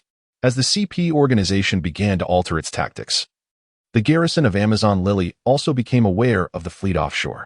Upon receiving this news, old Neo was startled, nearly leaping 3 feet in shock. The expressions of Margaret and the female warriors of the Royal Guard were imbued with a sense of tragic resolve, a fierce determination to fight for the kingdom's preservation. It seems inevitable that the kingdom cannot escape this calamity. May the Snake Empress return swiftly to prevent the complete annihilation of our realm. Margaret, relay the message. Except for the 9 snake pirates and the Royal Guard, all citizens must arm themselves and prepare to face the invaders. Old Neo quickly composed herself, meticulously recalibrating their strategy. Yet, beneath this composed exterior lay a heart burdened with anxiety and sorrow. A formation of 7 elite naval warships unleashing a massacre command could hardly be trifled with. Not to mention the numerous CP agents who had already ravaged vital locations throughout Amazon Lily. What exactly had the Empress and Mufan done? Or perhaps, due to Mufan's heinous past deeds, the world government has resolved to obliterate the entire Amazon Lily kingdom upon discovering its sheltering of him. Old Neo dared not dwell further on such thoughts, though her heart brimmed with loathing for Mufan and the Pirate Empress, who disregarded the kingdom's fate. The present moment was one of life and death. Dark clouds are gathering. Warriors of 9 Snake, seize your swords and defend this nation. The Empress, Lady Snake, shall return to support us soon. At this moment, old Neo gazed at the suddenly amassed ominous clouds, a resolute glint flashing across her weathered face. And she issued the command for a decisive battle. At her age, why is she still risking her life so fiercely? At that moment, the leader of CP0 harnessed the speed advantage of the 6 styles, swiftly arriving before Granny Nyan and her companions.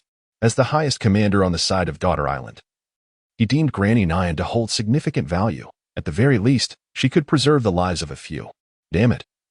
How did Mufan and the Pirate Empress return so quickly? Cursed be it, the women of the Snake Princess tribe are formidable, causing their mission to be delayed until now. I have wronged this kingdom in the past. Today, I shall not repeat the same mistake. I will stand with Amazon Lily, come what may. At this moment, Granny Nyan Giroliosa wore a grave expression as she raised her cane, facing the formidable adversary without a trace of fear. Oh, then let me incapacitate you first. The CP0 leader sneered, extending a finger. With a swift motion, a projectile shot forth, aimed directly at Granny Nyan. Granny 9, watch out. Daisy Margaret, sensing the imminent danger, leaped forward to intercept. Though Margaret managed to deflect the projectile with her sword, the immense force still propelled her backward several steps, a strand of golden hair severed in the process. Such a stunningly fierce warrior, the divine must surely favor you. The CP0 leader, hidden behind his mask, admired Daisy's youthful beauty, resolving to take this female warrior back as a slave for the supreme beings. Just as the CP0 leader intended to knock out Margaret and seize Granny 9 as a hostage, a sudden rumble echoed through the air. Thunder cracked. What does your god desire? In the Grand Line, Amazon Lily Kingdom, the skies above Daughter Island darkened as winds and thunder converged. Within the swirling storm clouds, lightning danced, the booming sound reverberating relentlessly, enveloping the entire island. As the leader of CP0 prepared to strike, a voice accompanied by thunder rendered his body rigid in place. What does your god desire? Those few words, accompanied by a deafening crack of thunder, plunged the CP0 leader's heart into despair. He still wished to fight fiercely, hoping to capture either Daisy or Granny 9 as leverage.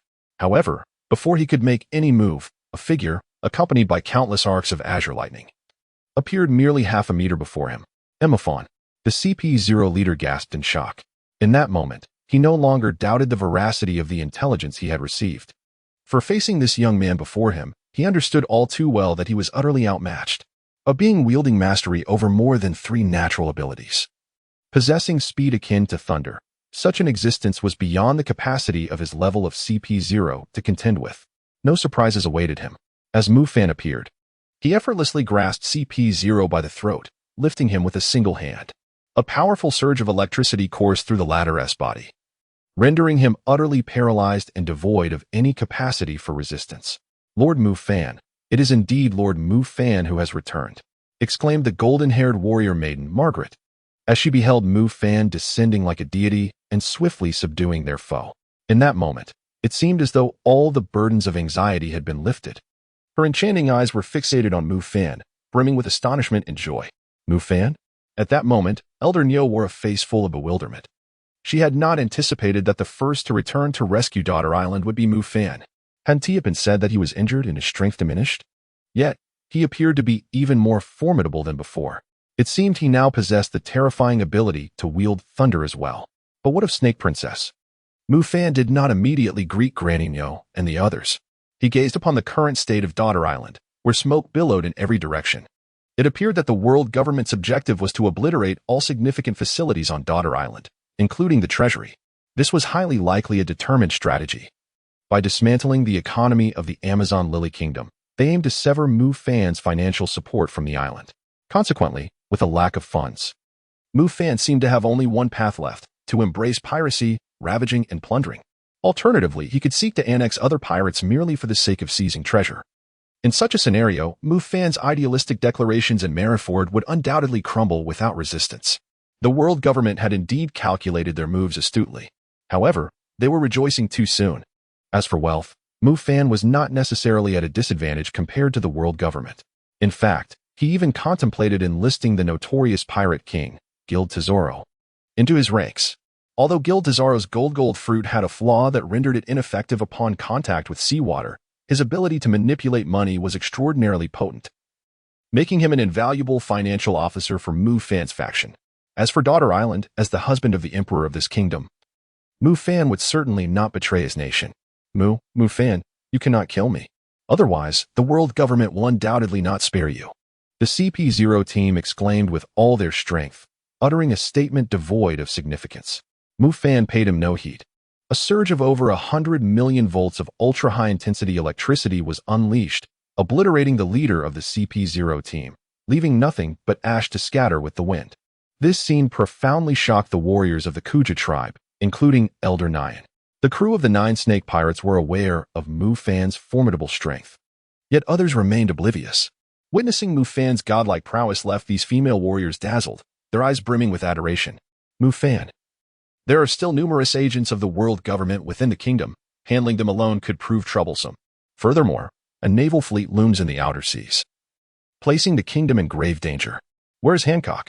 Why hasn't she returned with you? Elder Nyan maintained her clarity of mind. Although the leader dispatched by the world government had been vanquished, a substantial number of invaders still remained within the kingdom.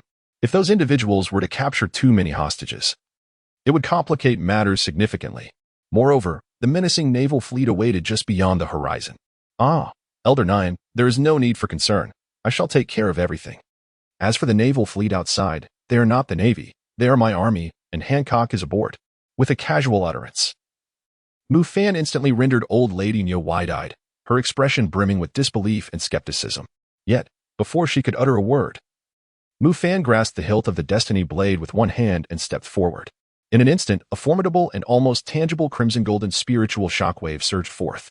In that fleeting moment, it enveloped the entirety of the Amazon Lily Kingdom. At this juncture, the conqueror's haki of Mufan swept across the island.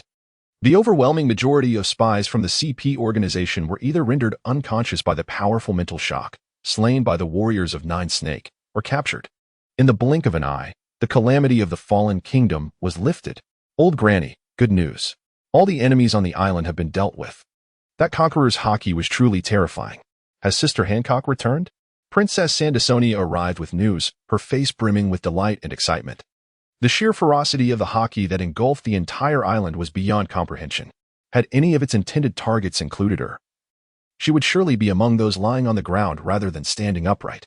The magnitude of this conqueror's haki had evidently surpassed the current understanding of the Nine Snake pirates. Upon seeing Mufan, Sandasonia grasped the situation immediately.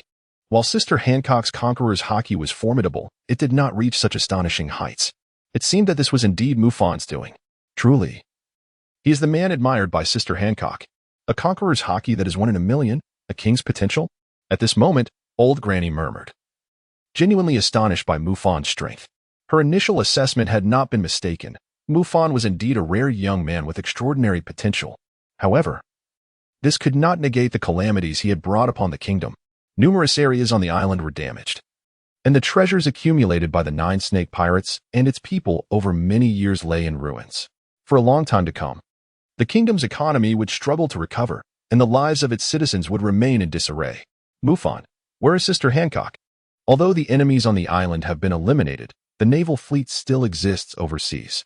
Please lead the Nine Snake pirates to defend Sister Hancock's kingdom. Princess Sandasonia inquired earnestly. This represented not only her own sentiments but also the acknowledgement of Mufan as the Emperor's consort by the entire Nine Snake pirates. Do not worry, Lady Sandasonia. Daisy Margaret interjected. Lord Mufan has stated that the Empress is aboard the naval fleet, and that fleet is under Lord Mufan's command. These words struck Sandasonia like a thunderbolt. Within the palace of Daughter Island, when Hancock returned and discovered the near-total destruction of vital facilities across the island, the fury of this Pirate Empress ignited a desire for war against the world government. Despite the efforts of Old Granny and others to dissuade her, they could not quell the wrath of the Empress. However, once Mufan had temporarily settled the fleet and returned to the palace, Hancock transformed instantly into a docile and compliant presence. She readily agreed to Mufan's suggestion of careful deliberation. This shift left Old Granny and the others astounded. How was it that their Empress seemed to exhibit such unwavering compliance and gentleness towards Mufan? In response, Mufan remarked that it was a trivial matter. Since last night, having fought tirelessly until the early hours, he gained a profound and multifaceted understanding. Mufan has completely conquered the entirety of the Pirate Empress's body and spirit, leaving him with ample reserves of strength. Granny Nyo, I recall that to the east of Amazon Lily, within the Windless Zone, there lies an uninhabited island that appears to belong to Amazon Lily, does it not? After soothing Hancock's emotions, in the palace, Mufan, Hancock, Granny Nyo, the principal officers of the Nine Snake Pirates, the captain of the Royal Guard, and several key officials of the Amazon Lily Kingdom convened to deliberate matters of importance. This scenario once again evoked in Mufan a sensation akin to that of Tang Sung in the Kingdom of Women, for the gazes directed at him by Daisy and the others were undeniably fervent. Originally, Granny Nyo held no rightful place at this assembly. Yet, during the recent calamity, she had played a pivotal role in averting disaster. Thus, upon Mufan's recommendation, the Pirate Empress appointed Granny Nyo as the chief executive officer of the Amazon Lily Kingdom. Mufan's decision was also a consideration for future endeavors.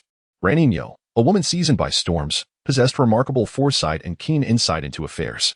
It was evident that in the future, the Daughter Island would inevitably become a vital component of Mufan's dominion. The Empress was to remain by his side, making it prudent for Granny Nyo to oversee the Daughter Island. Indeed, that uninhabited isle was a mere subsidiary of Daughter Island, previously deemed of little use. However, it seemed likely that the citizens would soon rely on that island for hunting to sustain themselves. What intentions did Granny Nyo harbor for that isle? Her tone was less than amiable, as she still harbored some ire towards Mufan regarding the kingdom's recent assault. Moreover, she pondered how Mufan had managed to assemble a fleet, yet the consumption of resources and soldiers would surely depend on Daughter Island, wouldn't it? How much wealth could a former naval rear admiral amass? And certainly, future conflicts with the world government and the Navy headquarters loomed ahead. Was this not akin to pushing Daughter Island into a greater abyss? Nonetheless, despite her thoughts, Granny Nyo understood that for now, aligning with Mufan was the only viable course for Daughter Island. Furthermore, with the extravagant Pirate Empress, Snake Princess, present, her complaints were all she could afford. Gloriosa, mind your tone. Mufan is my husband and the ruler of the kingdom. Should you dare to show disrespect to my husband again, I shall certainly cast you out through the window. Upon hearing Granny Nyo's audacious remarks towards Mufan, the Pirate Empress was immediately displeased. With her long, fair, and exquisite legs resting upon the table, she threatened, Hancock. Observing the situation, Mufan merely called her name softly, signaling her to remain calm, which she then did. Granny Nyo, I am aware that the kingdom's economy has suffered severe devastation, with treasures amassed over the years laid to waste. However, to me, money is but a fleeting cloud, and the losses incurred by Daughter Island shall be compensated 1,000-fold within 3 days, as a token of my betrothal gift to Hancock. Mufan spoke the most astonishing words in the most unassuming tone, leaving everyone present in a state of utter astonishment, struggling to comprehend the gravity of the moment. Even the unparalleled beauty of Hancock was marred by a look of confusion. According to Hancock's understanding, Mufan's pockets seemed devoid of even a single belly. Among the entire fleet accompanying Mufan, only the oddly coiffed watermelon-headed man held a pure gold table, which could fetch a modest sum. Yet, that amount was far from sufficient to bridge the economic void of Amazon Lily, let alone multiply it 100-fold or 1,000-fold. Of course, Hancock was merely perplexed, not doubtful. On the contrary, she held unwavering faith in Mufan. He had never once disappointed her. Instead, he had continuously astonished her.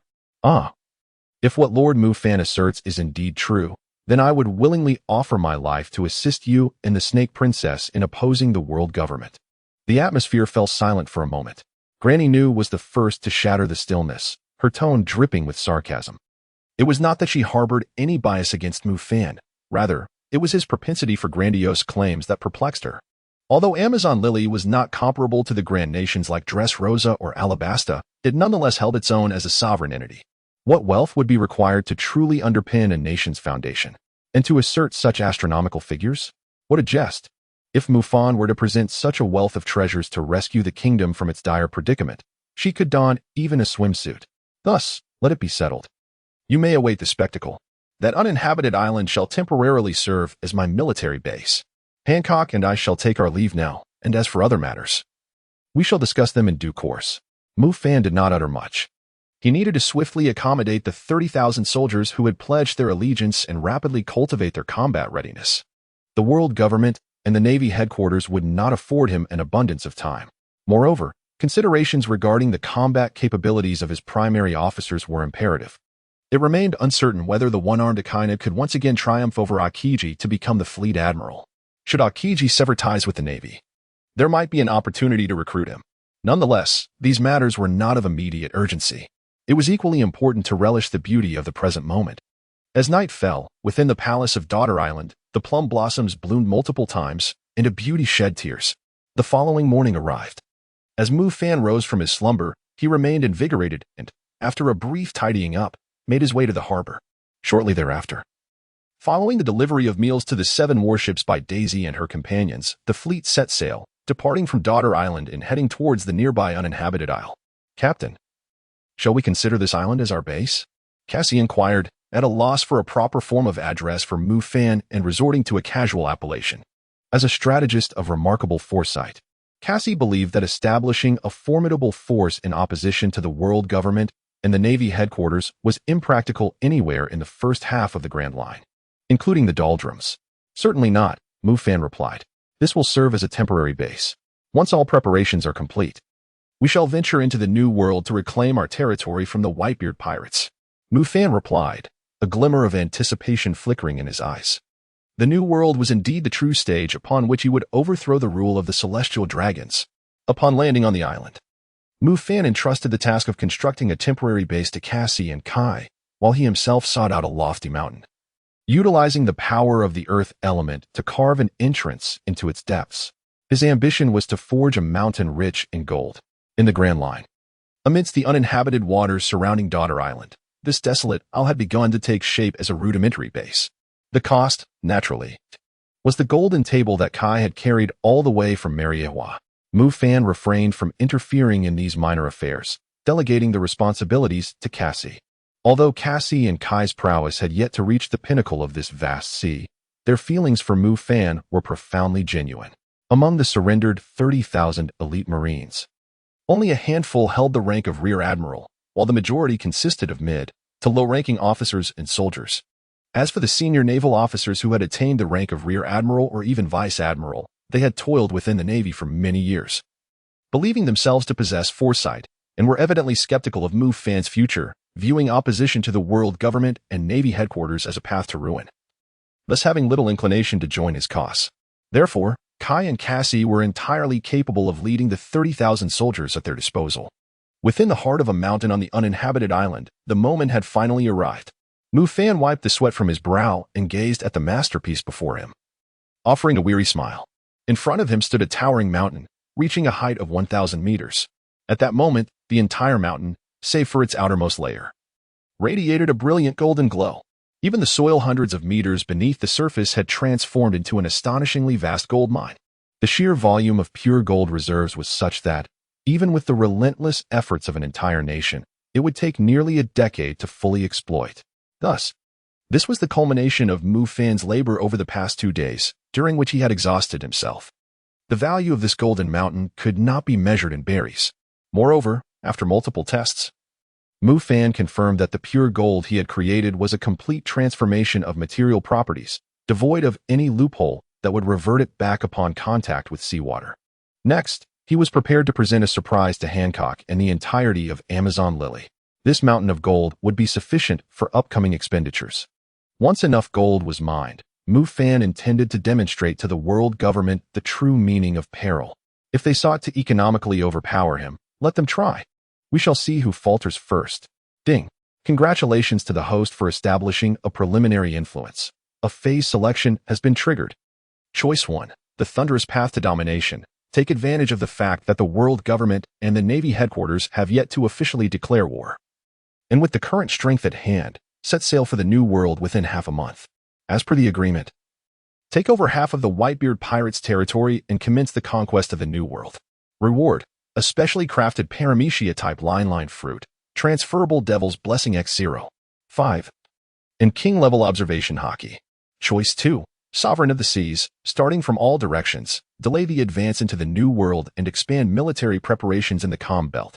Simultaneously conduct a massive conscription alongside the Navy headquarters to attract personnel and further enlarge the scale of influence, ultimately forming a dominant force in the first half of the Grand Line that can withstand the Navy while controlling the seas. Reward. A Zoan-type bird fruit. Mythical beast form of the Thunderbird, transferable Devil's Blessing X0. 5. And elite training methods for the Navy's 6 styles. Choice 3. A powerful force that shocks the world. Delay the advance into the New World and establish a formidable team of leaders before the world government and Navy headquarters launch a war against the host.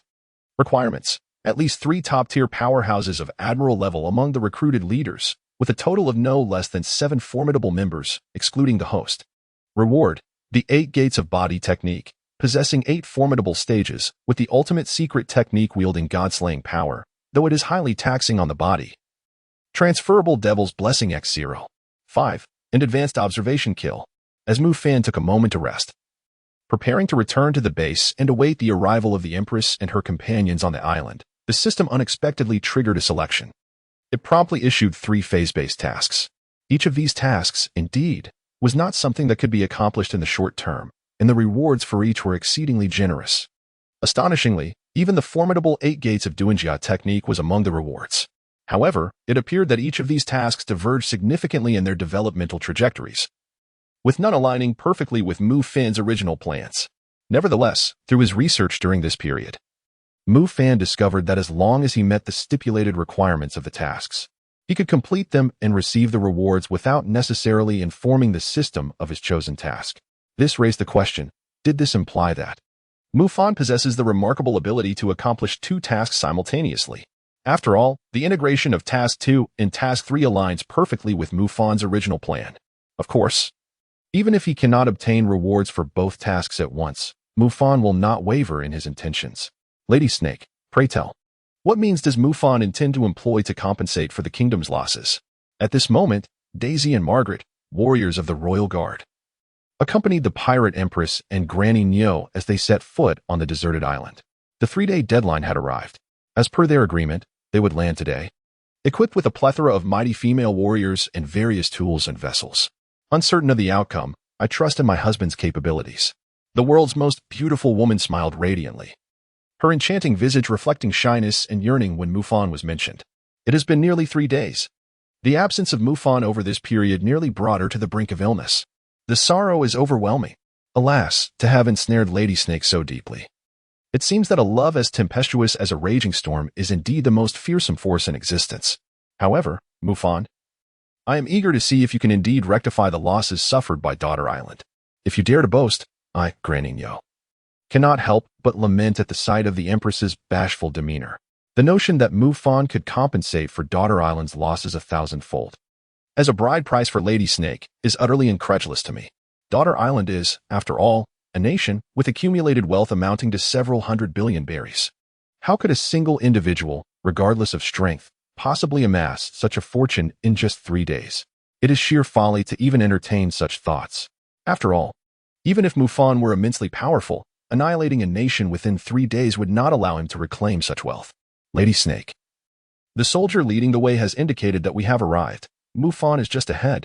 After approximately an hour of travel through a pristine jungle, the Empress and her entourage finally reached the foothills of a mountain. At that moment, Mufan was seen with his eyes closed, seemingly recuperating his strength.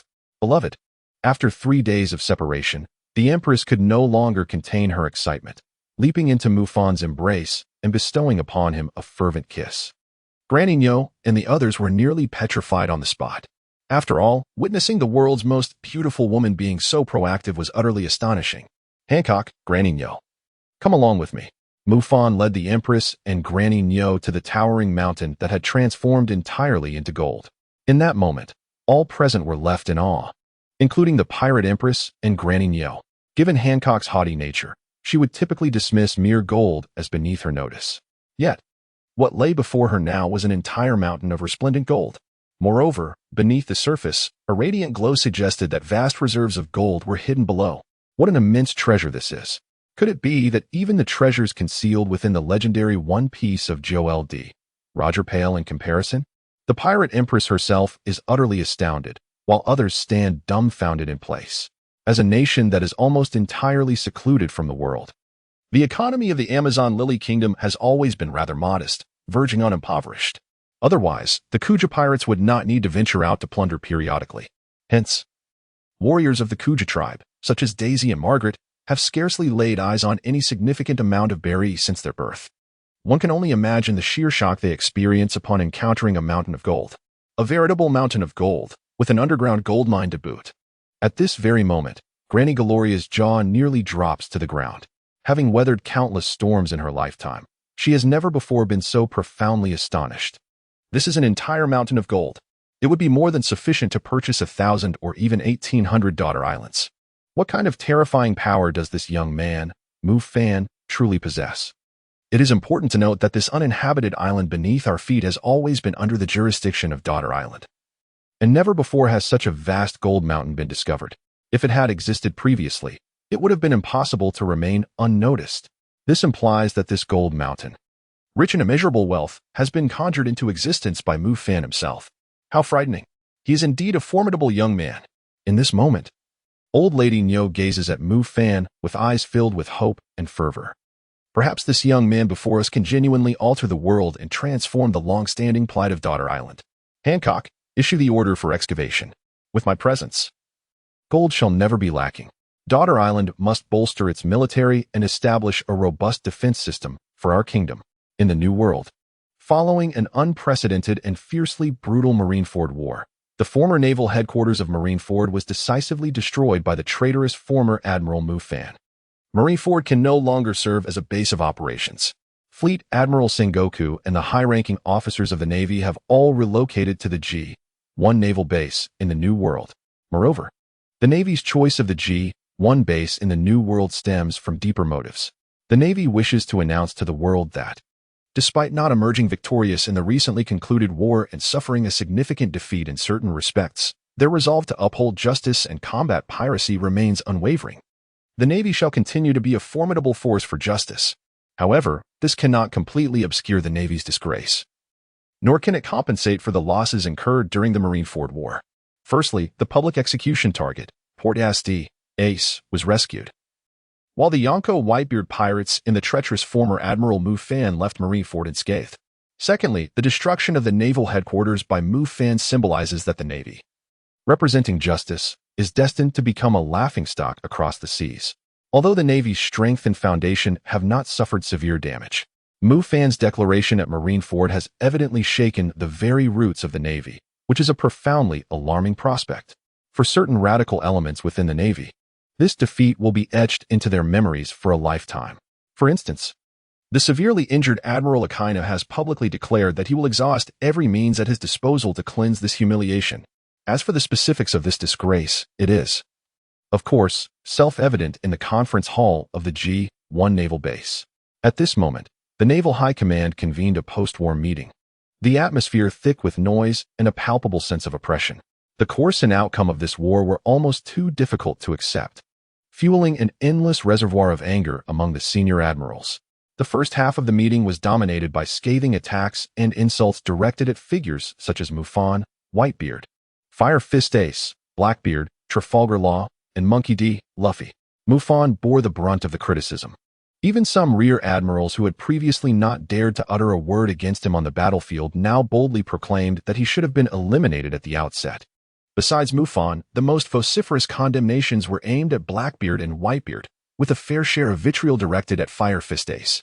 Trafalgar Law, owing to his relatively good standing within the Navy, faced fewer rebukes, while the derision aimed at Monkey D. Luffy was notably diminished. This was largely due to the presence of the naval hero, Iron Fist Carp, who was casually enjoying rice crackers at the meeting. Silence. Since we have already suffered defeat in this war, do you not feel ashamed to lay blame on the enemy? You all criticize Mufan. If any of you esteemed predecessors had been able to prevent him from committing such heinous acts, how dire would the Navy's plight have been during the Marineford War? With the atmosphere spiraling further out of control, Fleet Admiral Sengoku chastised them with an unusually stern demeanor. He understood that he bore responsibility for the war's failure, but the immediate priority was to quell the internal turmoil within the Navy. Otherwise, should Mufan's declarations in Marineford reach the ears of seamen across the globe, the Navy's credibility would suffer a severe blow. In accordance with the orders from the world government, we must establish bounties on several key criminals from the Marineford War, including Mufan. Sengoku continued. Besides the war's debriefing, the world government had also assigned tasks to the Navy. In truth, the imposition of bounties was not necessarily a task for the Navy. It was typically the purview of the CP organization or relevant departments of the world government. However, the world government's insistence on involving the Navy was a clear reprimand, compelling them to clean up the mess they had created, particularly regarding Mufan, who had shocked the world as the strongest rear admiral in naval history. After an entire day of efforts, Amazon Lily effortlessly recovered from the losses incurred during the CP organization's attack. By evening, a grand banquet was held on Amazon Lily, lavishly providing sumptuous food and drink for the troops from the uninhabited island. The 30,000 soldiers who chose to follow Mufan witnessed shiploads of gold being unloaded before their very eyes. Each of them felt a sense of relief, convinced they had made the right choice. For Mufan declared that all who followed him would receive a tenfold increase in their wages. In other words, what were once ordinary sailors would now earn salaries equivalent to that of a rear admiral. Who could resist such an offer? At the banquet, as Mufan indulged in delectable cuisine and sipped on beer, he found a semblance of relaxation and entertainment. However, at that moment, Daisy Marguerite brought forth the freshly delivered newspaper. The headline on the front page was none other than Mufan himself, just a day after the conclusion of the war. A shocking article penned and released by Morgans, the president of the World News Agency, and one of the sovereigns of the underworld, sent ripples of astonishment across the globe. The unprecedented and harrowing conflict that transpired at the Navy headquarters in Marineford was largely unfamiliar to many around the world, who had merely caught wind of rumors. Yet, this monumental report issued by Morgans meticulously detailed numerous facets of the event, naturally including the naval defector Mufan, as well as other prominent figures such as Monkey D. Luffy and world.As, who had recently captured public attention. Unsurprisingly, Mufan graces the front page of this edition of the Grand News. His formidable presence emblazoned across the newspaper. Below, a section chronicles Mufan's remarkable confrontations with the 4 emperors, the Admiral of the Navy, and the 3 Admirals, highlighting his extraordinary feats that singularly altered the tide of battle. Each of these accomplishments, when considered individually, has the power to astonish the world, instantly elevating Mufan's name to prominence throughout the Grand Line. Countless bounty hunters, upon witnessing the news, expressed their relief while vehemently denouncing the world government. The previously issued bounty notice had claimed Mufan was gravely injured and incapacitated. Yet, the astonishing feats he achieved at Marineford reveal a different narrative. Fortunately, they had not managed to locate Mufan. Otherwise, instead of claiming a bounty, they might have become mere ashes by now. In addition to the shockwaves generated by Mufan's achievements during the Paramount War, the latest bounty announcements published in the Grand News have also captured the attention of various factions and reverberated across the globe. The new bounty for Monkey D. Luffy has surged by 100 million, reaching 400 million berries, firmly establishing him as the unrivaled leader among the supernovas. world.As, having been revealed as the son of the Pirate King, saw his bounty skyrocket past 1 billion berries. Given Ace's formidable strength, this bounty is well-deserved, as he surely surpasses the likes of Jack, the drought-causing subordinate of the 4 Emperor Kaido. Other figures, such as Marshal D. Teach, whose actions have wrought considerable chaos, have seen their bounties escalate to 1,800 million berries. Nevertheless, these individuals have failed to create substantial waves. The most astonishing revelation, however, is the bounty placed on one of the world's most notorious criminals, Tian Shu Mufan, amounting to 3,800 million berries. The headline reads, "The Navy's traitor destroys Marineford, takes away 30,000 elite Marines, commits atrocities once again. A new sovereign of the seas emerges." Morgans, how intriguing. Mufan gazed at the latest newspaper in his hands. The content aligned closely with his previous conjectures. The bounty of 3.5 billion berries was hardly considered exorbitant. After all, his actions transcended merely defeating a few formidable Navy adversaries and altering the course of the war. The crux of the matter lay in his declaration issued at Navy headquarters, from which he extracted over 30,000 elite sailors, thereby undermining the very foundation of the Navy. Furthermore, he single-handedly obliterated Marineford. Such feats had never been accomplished by anyone in the past. Even the legendary figures of the previous era, such as Pirate King Roger, Gold Lion Shiki, and Whitebeard, had never inflicted such devastating harm upon the Navy and the world government. What Mufan had not anticipated was the designation of his bounty. He had originally presumed that the world government would bestow upon him a derogatory title such as Fiend, Demon, Evil Spirit, God Layer, or Malignant Deity to provoke him and subtly manipulate public opinion. However, it appears that Morgans, the president of the World News Agency, did not heed the world government's directives. Instead, he conferred upon him the auspicious bounty title of Celestial Pivot. Though such a designation may not hold paramount significance, possessing an affirmative and formidable moniker ultimately proves advantageous. When the time comes for conscription, it will aid in establishing a more favorable image. Thus, it seems Morgans, this purveyor of sensationalism, possesses a modicum of professional integrity, albeit limited. The incident involving the slaying of the celestial dragons by Mufan remains shrouded in secrecy, circulating only within a limited sphere and failing to make headlines in global news, thereby diminishing its veracity. After all, in the contemporary world of pirates, who would dare to believe that someone would possess the audacity to kill the exalted celestial dragons? Mufan, your bounty has reached an astonishing 3.5 billion berries. Such a staggering figure indeed, yet your title, Celestial Pivot, exudes an undeniable grandeur. After a prolonged period of astonishment, the 9 snake warriors, including Daisy and Margaret, have finally regained their composure. It is simply too astonishing to comprehend. Just a few days prior, when Mufan arrived on Amazon Lily, he was alone, even bearing the bounty of a traitorous Navy officer sought by the world government. At that time, Many citizens of the kingdom believed that Mufan would become the consort of the Snake Princess, living off her bounty as a son-in-law of the kingdom. Yet now, who could have anticipated such a transformation in the span of mere days? The name of Mufan has resonated throughout the world. Upon returning to Daughter Island, he was met with a formidable fleet and an abundance of gold. Even the bounty had reached a staggering 3.58 billion berries, earning him the title of the new Emperor of the Seas in the headlines. Such a monumental transformation left the inexperienced female warriors of the Nine Snake tribe utterly astounded. Among them, several fiery beauties gazed at Mufan with barely contained admiration. After all, who could resist a man so powerful and striking? If not for the presence of the Snake Princess, they might have succumbed to their impulses and rushed to forge a connection with him. The moniker Heavenly Pivot carries a daunting weight. Throughout the banquet, only the expression of Old Granny remained serious. She had naturally acknowledged Mufan's significance and believed that he could become one of the strongest entities upon the seas in the future. However, this potential hinges on one crucial condition: Mufan and his faction must continue to thrive under the immense pressure from the world government and the Navy headquarters. This journey will be fraught with challenges. Even possessing a vast fortune of gold cannot truly contend with the world government, which wields control over the entire world.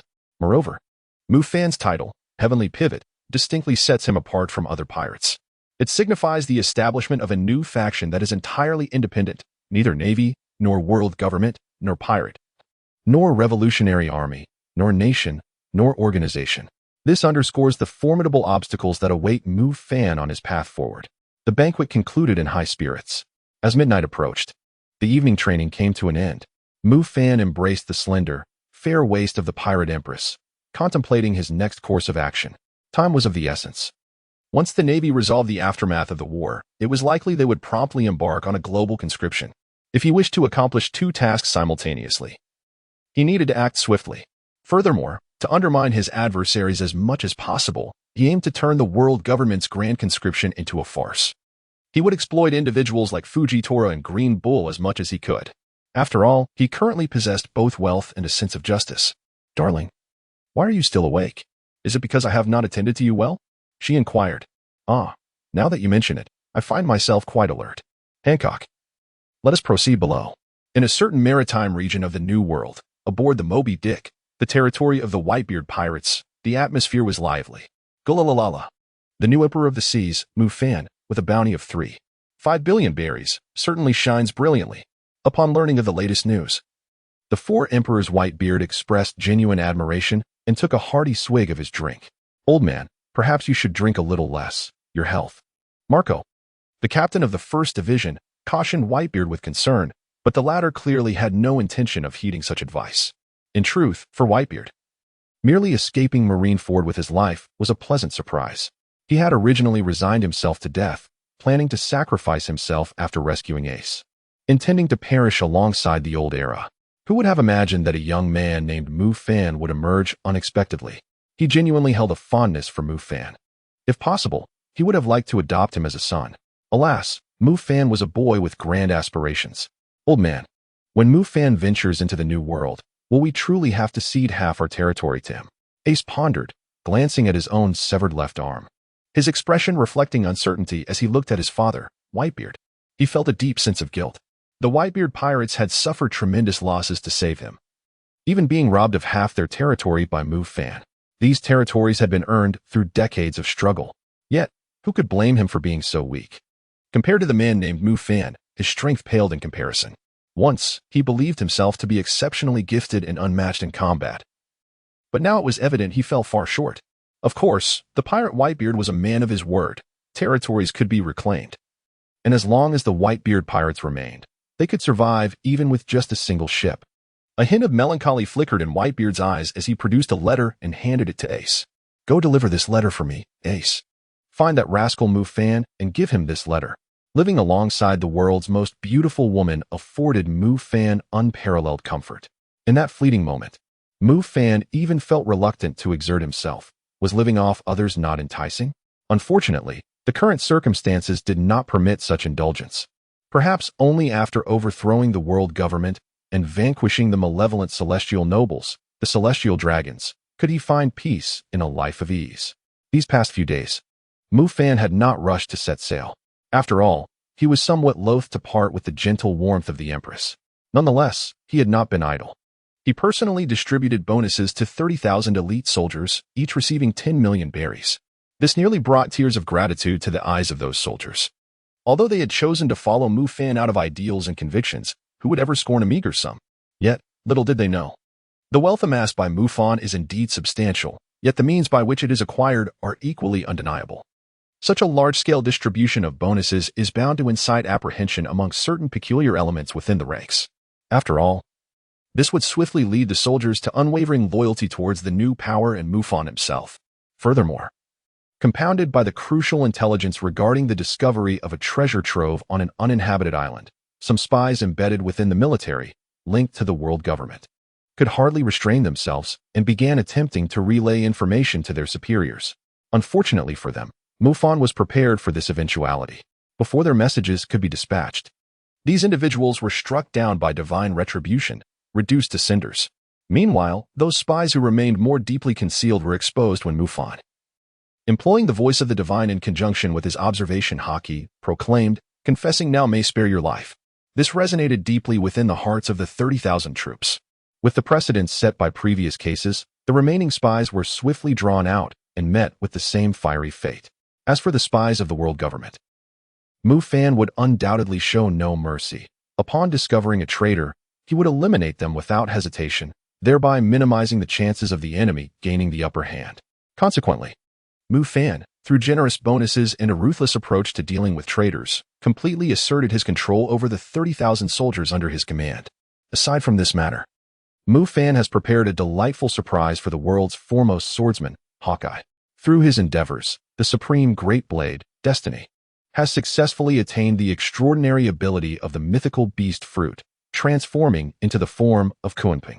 Now, Destiny has transcended the mere concept of a blade and has become Mufan's true combat companion, possessing the formidable powers of the mythical beast fruit. The supreme great blade is an entity even the world's greatest swordsman, Hawkeye, has never encountered. It seems that Destiny has sensed its master's intentions, as it vibrated in perfect harmony, emanating a powerful aura that firmly subdued both the Azura and Thunderstorm bound together. The only reward that Mufan has yet to utilize is the SSS-class battleship.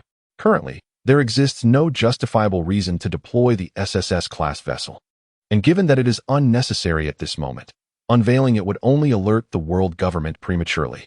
Instead, how much more intriguing it would be to reveal the SSS-class battleship unexpectedly when the time comes, leaving the world in astonishment. My Lord Mufan, a new newspaper has arrived. On Daughter Island, within the royal palace. In recent days, Mufan has instructed Daisy to keep an eye on the newspapers and bring him any new editions. Sure enough, Margaret, a soldier of the Kingdom's Guard, has presented the newspaper to Mufan, resembling a diligent little secretary. Thank you, Daisy. Mufan smiled as he took the newspaper. But the delicate face of Daisy opposite him suddenly flushed with a deep crimson. Lord Mufan is truly gentle. He has grown accustomed to such scenes. He always feels that the female warriors of Amazon Lily regard him with somewhat peculiar gazes. Without Hancock by his side, they appear as though they might leap upon him at any moment. Indeed, the repression of desires can be quite terrifying. A man in Amazon Lily is, to some extent, in peril. It is understandable that the monk Tang Sung would refrain from lingering too long in the kingdom of women. 3D2Y? That lad Luffy actually ventured back to Mariewa once more? Could it be that the legendary first mate of the Pirate King, Rayleigh, is the clandestine force aiding Luffy? Mufan gazed upon the latest newspaper, finally encountering the news he had longed to see. The outcome of the Marineford War had been irrevocably altered by his presence. Straw Hat Luffy had been spared the anguish of losing a brother. Yet, Luffy must have come to realize the chasm that exists between him and true powerhouses. Consequently, Mufan found himself uncertain about the choices Luffy might make. Would he rally his comrades and set sail anew, or would he adhere to the original plan, training for 2 years before unleashing his potential? This latest news provided Mufan with clarity. 3D2Y. The Straw Hat Pirates were to embark on a 2-year refresher course. However, this was not an instance of Mufan overestimating himself. 2 years. Would the world still have a place for the rise of the Straw Hat Pirates after such a span? In Mufan's grand design, within those 2 years, even without confronting the world government, they must become the preeminent force in the New World. What could the Straw Hat Pirates achieve by then? Lord Mufan, A messenger has arrived, seemingly from the Whitebeard pirates of the New World. Ding. Detection confirmed that the commander of the Whitebeard Pirates 2nd Division, world.As, Ace, was here to deliver a message. Choices initiated. Choice 1. Attempt to invite world.As, Ace to join our ranks. Reward, a small, high-speed submarine, a super-powered submarine capable of remarkable speed in stealth mode. Choice 2. Inquire about the status of the pirate Whitebeard through world.As, Ace, and send a message to Whitebeard via him. Within 6 months, the host will acquire Fishman Island as a forward base for entering the New World.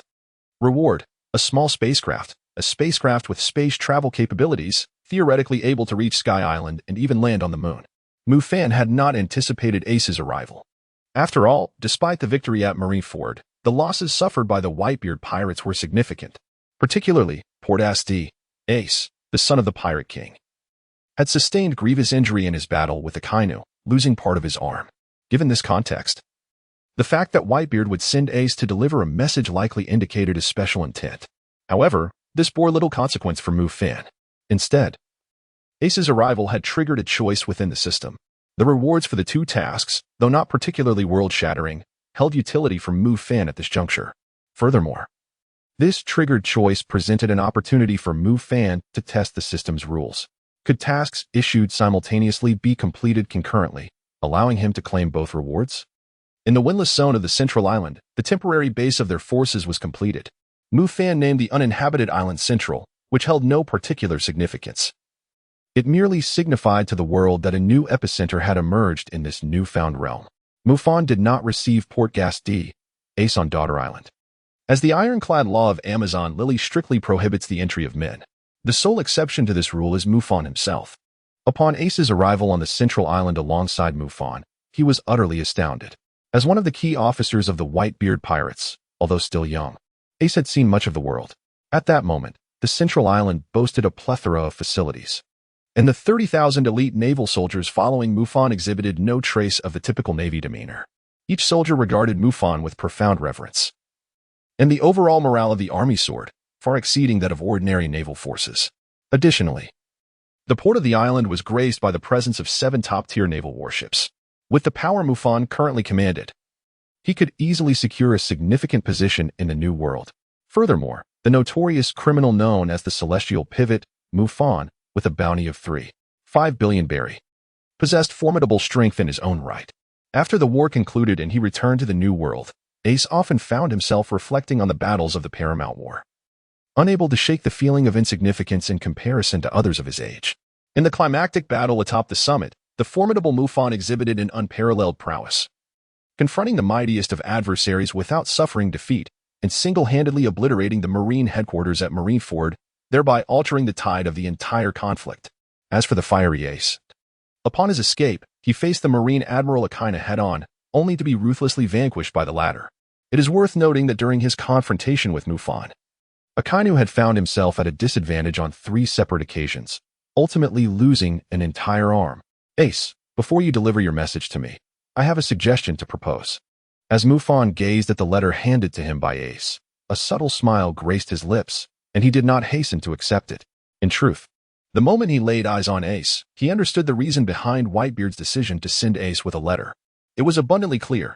The aftermath of the Marineford War had left the son of the Pirate King somewhat melancholic, and Whitebeard sought to provoke Ace, hoping to rekindle the courage within him to forge ahead. However, this matter held no significance for Mufan. Furthermore, if Ace could not overcome the turmoil within his own heart, he would hardly be worthy of the title of a true strongman. Ah, go on, Mufan. Ace, cloaked in a long coat with his arms enveloped within its fabric, temporarily retracted the letter, casting a puzzled glance towards Mufan. To Ace, Mufan was not so much a friend, yet in a certain sense, he was a benefactor to both him and the entire Whitebeard pirates. Of course, this was contingent upon disregarding half of the territory held by the Whitebeard pirates in the New World. Nonetheless, Ace was no child. Without that territory, what reason would Mufan have to assist them? Actually, it is of little consequence. I wish to extend an invitation to you to join my forces. Mufan gazed into the distant sea, pondering that the naval headquarters must have completed its aftermath preparations and be ready to commence the grand conscription for the world. It was time for him to set sail as well. As for Ace's response, it was predictable. I'm sorry, I could never betray Dad. I will wholeheartedly support him and become the Pirate King. Ace's answer was utterly unsurprising. Ding. Congratulations, host, on completing the task and receiving the reward, a compact high-speed submarine. Now stored in the system space. Upon hearing the system's notification, Mufan smiled, pleased to have secured a reward. Ah, I almost forgot about your bond with Uncle Whitebeard. Now, hand me the letter. Mufan did not extend another invitation to Ace. His initial intention was solely to fulfill a mission. The current Fire Fist Ace, indeed, does not meet the criteria to become one of his subordinates. Upon receiving the letter, Mufan opened it in front of Ace without any hint of surprise. The first line of the letter read, Young Mufan, is there truly no chance for you to become my son and join our family? Truly, a master of adoption. The subsequent content was much more conventional. The Yonko Whitebeard expressed his unwavering resolve to keep his promises. He also indicated that he would strive to maintain his territory until Mufan advanced into the New World, but if it became impossible to hold on, there would be no other recourse. Finally, Whitebeard requested Mufan to motivate Ace, encouraging him to regain his fighting spirit swiftly. Ace. Just now you mentioned wanting to make Whitebeard what kind of king? As Mufan folded the letter away, he gripped the hilt of the Destiny blade with one hand, casting a cold gaze toward Ace. Of course, the Pirate King. What do you mean, Mufan? In response to Mufan's sudden change in demeanor, Fire Fist Ace visibly tensed, adopting a stance ready to retaliate. With a sigh, a rumble echoed as a surge of tens of millions of volts of electricity, combined with the power of the earth element, ensnared him. In the blink of an eye, before Fire Fist Ace could react, he found himself pinned beneath Mufan's foot. The unparalleled blade, one of the 12 crafts of the supreme great blade, Destiny, pressed menacingly against Ace's throat. In the face of overwhelming strength and unexpected circumstances, Fire Fist Ace was utterly powerless against Mufan's restraint. Fire Fist Ace, widen your eyes and observe. You cannot even safeguard your own life, yet you wish to nominate someone as king? In the Windless Zone, on Central Island, the scene unfolded. Mufan stood triumphantly over Ace, his fiery fist pressing down upon the latter, while the blade of destiny rested menacingly against Ace's throat, his tone laced with playful mockery. Release me. You launched a surprise attack. In a fair confrontation, I would never be defeated so swiftly. Ace protested vehemently, struggling with all his might. Yet, he found himself ensnared by 3 elemental forces, compounded by an overwhelming aura of dominance and the menacing threat of razor-sharp blade energy, rendering him utterly incapable of breaking free from Mufan's grasp. Even the transformation into elemental form eluded him. A surprise attack? Mufan mused, dismissing the notion. I have little desire to engage you further. Ask yourself, how long could you withstand me in a direct clash? Mufan smiled. He did not intend to target Ace deliberately, since Whitebeard had specifically instructed him to give Ace a wake-up call. Offering assistance seemed appropriate. Ace, burdened with an overwhelming weight of responsibilities and convictions he held dear, had developed an excessively rigid temperament. However, such rigidity can lead to fracture, and he lacked the tenacity and fortuitousness of that fellow Luffy. You. Upon hearing Mufan's words, Ace was momentarily taken aback, finding himself at a loss for a rebuttal. Indeed, even in a direct confrontation, how long could he withstand Mufan's prowess? Over the years at sea, Ace had established his own pirate crew, received invitations from the warlords of the sea, and ultimately joined the Whitebeard pirates, facing numerous formidable adversaries along the way. Yet among all those foes, none could compare to the man before him. At such a young age, single-handedly dismantling the Navy headquarters, shaking the very foundations of the Navy, and openly opposing the world government. Rumor had it that he even slaughtered the celestial dragons. This was indeed the first time Ace encountered such a ruthless individual. While Ace held a sense of pride within him, he could not deny the truth. This pride paled in comparison to Mufan's might. Although they were of the same age, the disparity was simply too vast. As Mufan had pointed out, Ace lacked even the ability to preserve his own life. How could he aspire to challenge others or claim a throne? What was the current state of Uncle Whitebeard's health?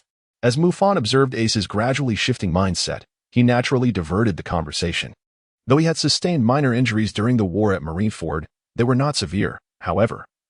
The multitude of old wounds on his father's body made him fear that he could not withstand many more battles. Ace, now devoid of struggle, lay there like a piece of meat, allowing Mufan to speak and act as he pleased. It is understood that the era of Whitebeard has passed. Ace never aspired to become the Pirate King, as that was never his ambition. On the contrary, he valued something far more than his own life. He cherished you. Fire Fist Ace. Mufan's words struck Ace's heart like a thunderclap, causing his pupils to continuously contract and release.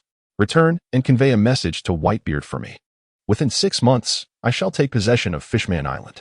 When the time comes, I hope it will be you who facilitates the handover, Ace. Mufan uttered his final words before releasing Ace. The next time we meet, I shall overcome you. After a brief moment of silence, a familiar confidence returned to Ace's face. Having made his bold declaration, he leaped off the island and departed. Mufan gazed at Ace's retreating figure, shaking his head in resignation.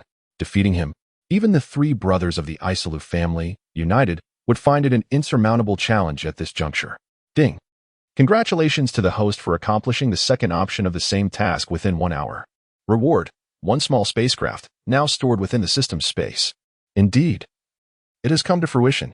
Listening to the system's notification sound, Mufan could not help but feel a surge of joy within. He had not anticipated that this bug could indeed be exploited, though it seemed there was a 1-hour limitation. After bidding farewell to Ace, Mufan did not hasten to return to Daughter Island to seek the Empress. He was about to embark on a voyage, needing to confer a few matters with Kashi and Kai. Once he had given his instructions, Mufan returned to Daughter Island. Before setting sail, the most pressing task was, of course, to engage in a fierce battle with Hancock for 3 days and nights. This time, Mufan intended to act alone, for this was no mere recreational outing. It remained uncertain whether the world government and the Navy headquarters had prepared any targeted maneuvers. His actions could not afford to attract undue attention, and both Daughter Island and Central Island required steadfast guardianship. In particular, Daughter Island, having struck gold, was rapidly developing and necessitated a vigilant overseer. The Empress was the optimal and singular choice. Should any issues arise, Mufan's swiftness, coupled with the existence of his high-speed submarine, would ensure his rapid return. 3 days later, at the harbor of Daughter Island, the world's most beautiful Pirate Empress, supported by Daisy Margaret, gazed with tear-filled eyes at the departing figure of Mufan. She could not help but feel an overwhelming sense of reluctance. However, her extraordinary legs could no longer bear the strain.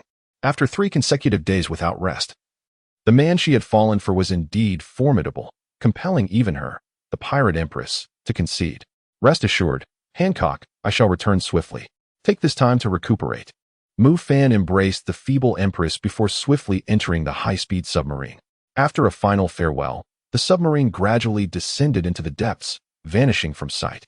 It took a while before the Empress, with reluctance, prepared to return to the palace. Lady Snake, are you unwell? Should we call Granny Nyo for a checkup? Unwell? How could I possibly be ill? Then why have the sisters in the guard been saying that your cries have not ceased for the past 3 days and nights? In the windless zone, in just a fleeting moment, Mufan piloted the high-speed submarine, departing the windless region beneath 1,000 meters of sea from Daughter Island. The speed of this submarine astonished Mufan. Although it could not compare to the terrifying velocity he shared with Kazuru, it was certainly no slouch, far exceeding the typical speed of the 6-style Chafe. Once out of the windless zone, Mufan did not hasten to proceed. Instead, he utilized the periscope equipped on the submarine to survey the surface of the ocean. Indeed, he spotted spies from the world government CP organization. This was one of the reasons Mufan had chosen to travel by submarine. Striking unexpectedly and seizing the initiative was crucial. The world government was eager to ascertain his full capabilities, but Mufan was determined to thwart their intentions. This expedition to recruit powerful subordinates was not meant to create a significant stir. Ideally, he wished for the world government and the Navy headquarters to remain oblivious, or at least slow to react. That would heighten the element of surprise. As for the first target for recruitment, Mufan has already made up his mind. Naturally, it is the world's foremost swordsman, Dracul Mihawk. The title of Warlord of the Sea will not be retained for much longer. This man, who cherishes freedom and once bore the bounty title of Marine Hunter, is indeed a formidable contender. With the addition of Mihawk, the foundation of our power grows ever more robust. As for the selection of other officers, Mufan has already devised a plan. For certain reasons, he needs to borrow a member from the Straw Hat Pirates for 2 years. As Mufan sets sail alone, embarking on his journey, the latest newspaper swiftly spreads across the globe. At this moment, the scattered members of the Straw Hat Pirates, present in various corners of the world, also come across the contents of the newspaper, grasping the profound implications conveyed by their captain, Monkey D. Luffy. The Straw Hat Pirates, Zoro, Nami, Sanji, Usopp, Robin, Chopper, Brook, and Frankie have all learned of the harrowing war that transpired at Marineford through the breaking news, although they know that Luffy has safely departed from Marineford. Zoro and the others are still eager to reunite with him. However, the latest edition of the newspaper reveals Luffy, alongside the Dark King Rayleigh, ringing the bells 18 times at the now-ruined Marineford, transmitting the message, 3D2Y, for the sake of their dreams and the bonds between comrades. The Straw Hats each embark on their own journey to grow stronger. According to their agreement, 2 years later, they shall once again set sail toward the New World. Yet, by that time, the fate of the pirates in the New World remains uncertain. In a revolutionary army base located in the northern part of the East Blue, a squad leader excitedly addresses Miss Robin, saying, "Your presence here will undoubtedly be of immense assistance to us." The beautiful and intelligent Nico Robin, known as the devil child of the pirates, holds significant meaning for the Revolutionary Army. At this moment, Robin cradles a cup of rich coffee, 2 newspapers resting on her elegant legs. She gazes at the headlines of the breaking news and the announcement of Luffy's 3D2Y, then lifts her gaze toward the distant sea. 3D2Y. I trust everyone has received the news. Mufan has indeed declared open enmity against the world government and the Navy. However, if it's him, perhaps it is truly possible. On the Grand Line, at the territory of Dracul Mihawk, the world's greatest swordsman, on Kuraikan Island, within the lone ancient castle, Zoro kneels earnestly, his head bowed in a loud thud before Mihawk. Upon returning from Marineford, Mihawk quickly sensed Zoro's presence, who had already engaged in several duels with the island's guerrillas. "Please teach me swordsmanship, Mihawk." Roronoa Zoro, gritting his teeth, has finally made up his mind to grow stronger. In this world, the man before him represents the fastest path to power. "Roronoa, have you truly requested your enemy to teach you swordsmanship?" "Unashamedly, leave at once. You tiresome fellow. It seems I have overestimated you." The piercing gaze of Hawkeye remained unwavering, his tone exceedingly blunt. Once upon a time, this young man appeared to possess the potential to become an unparalleled powerhouse in the future. Yet, that potential was merely a glimmer. Presently, Roronoa, much like the Straw Hat Boy, has yet to achieve a level of mastery. In comparison to that man, both the Straw Hat and Zoro fall woefully short. The mere thought of that man ignites anticipation within Hawkeye. With a bounty recently announced at 3.5 billion, the so-called new Emperor of the Seas, Tianshu Mufan. When will he come to challenge him? "Roronoa, your current actions only serve to accentuate your weaknesses." Hawkeye continued to gaze coldly at Zoro beneath him. This instilled a sense of dread in Perona, the ghost princess, who floated nearby with her wine-red umbrella. How terrifying this yellow-eyed man is.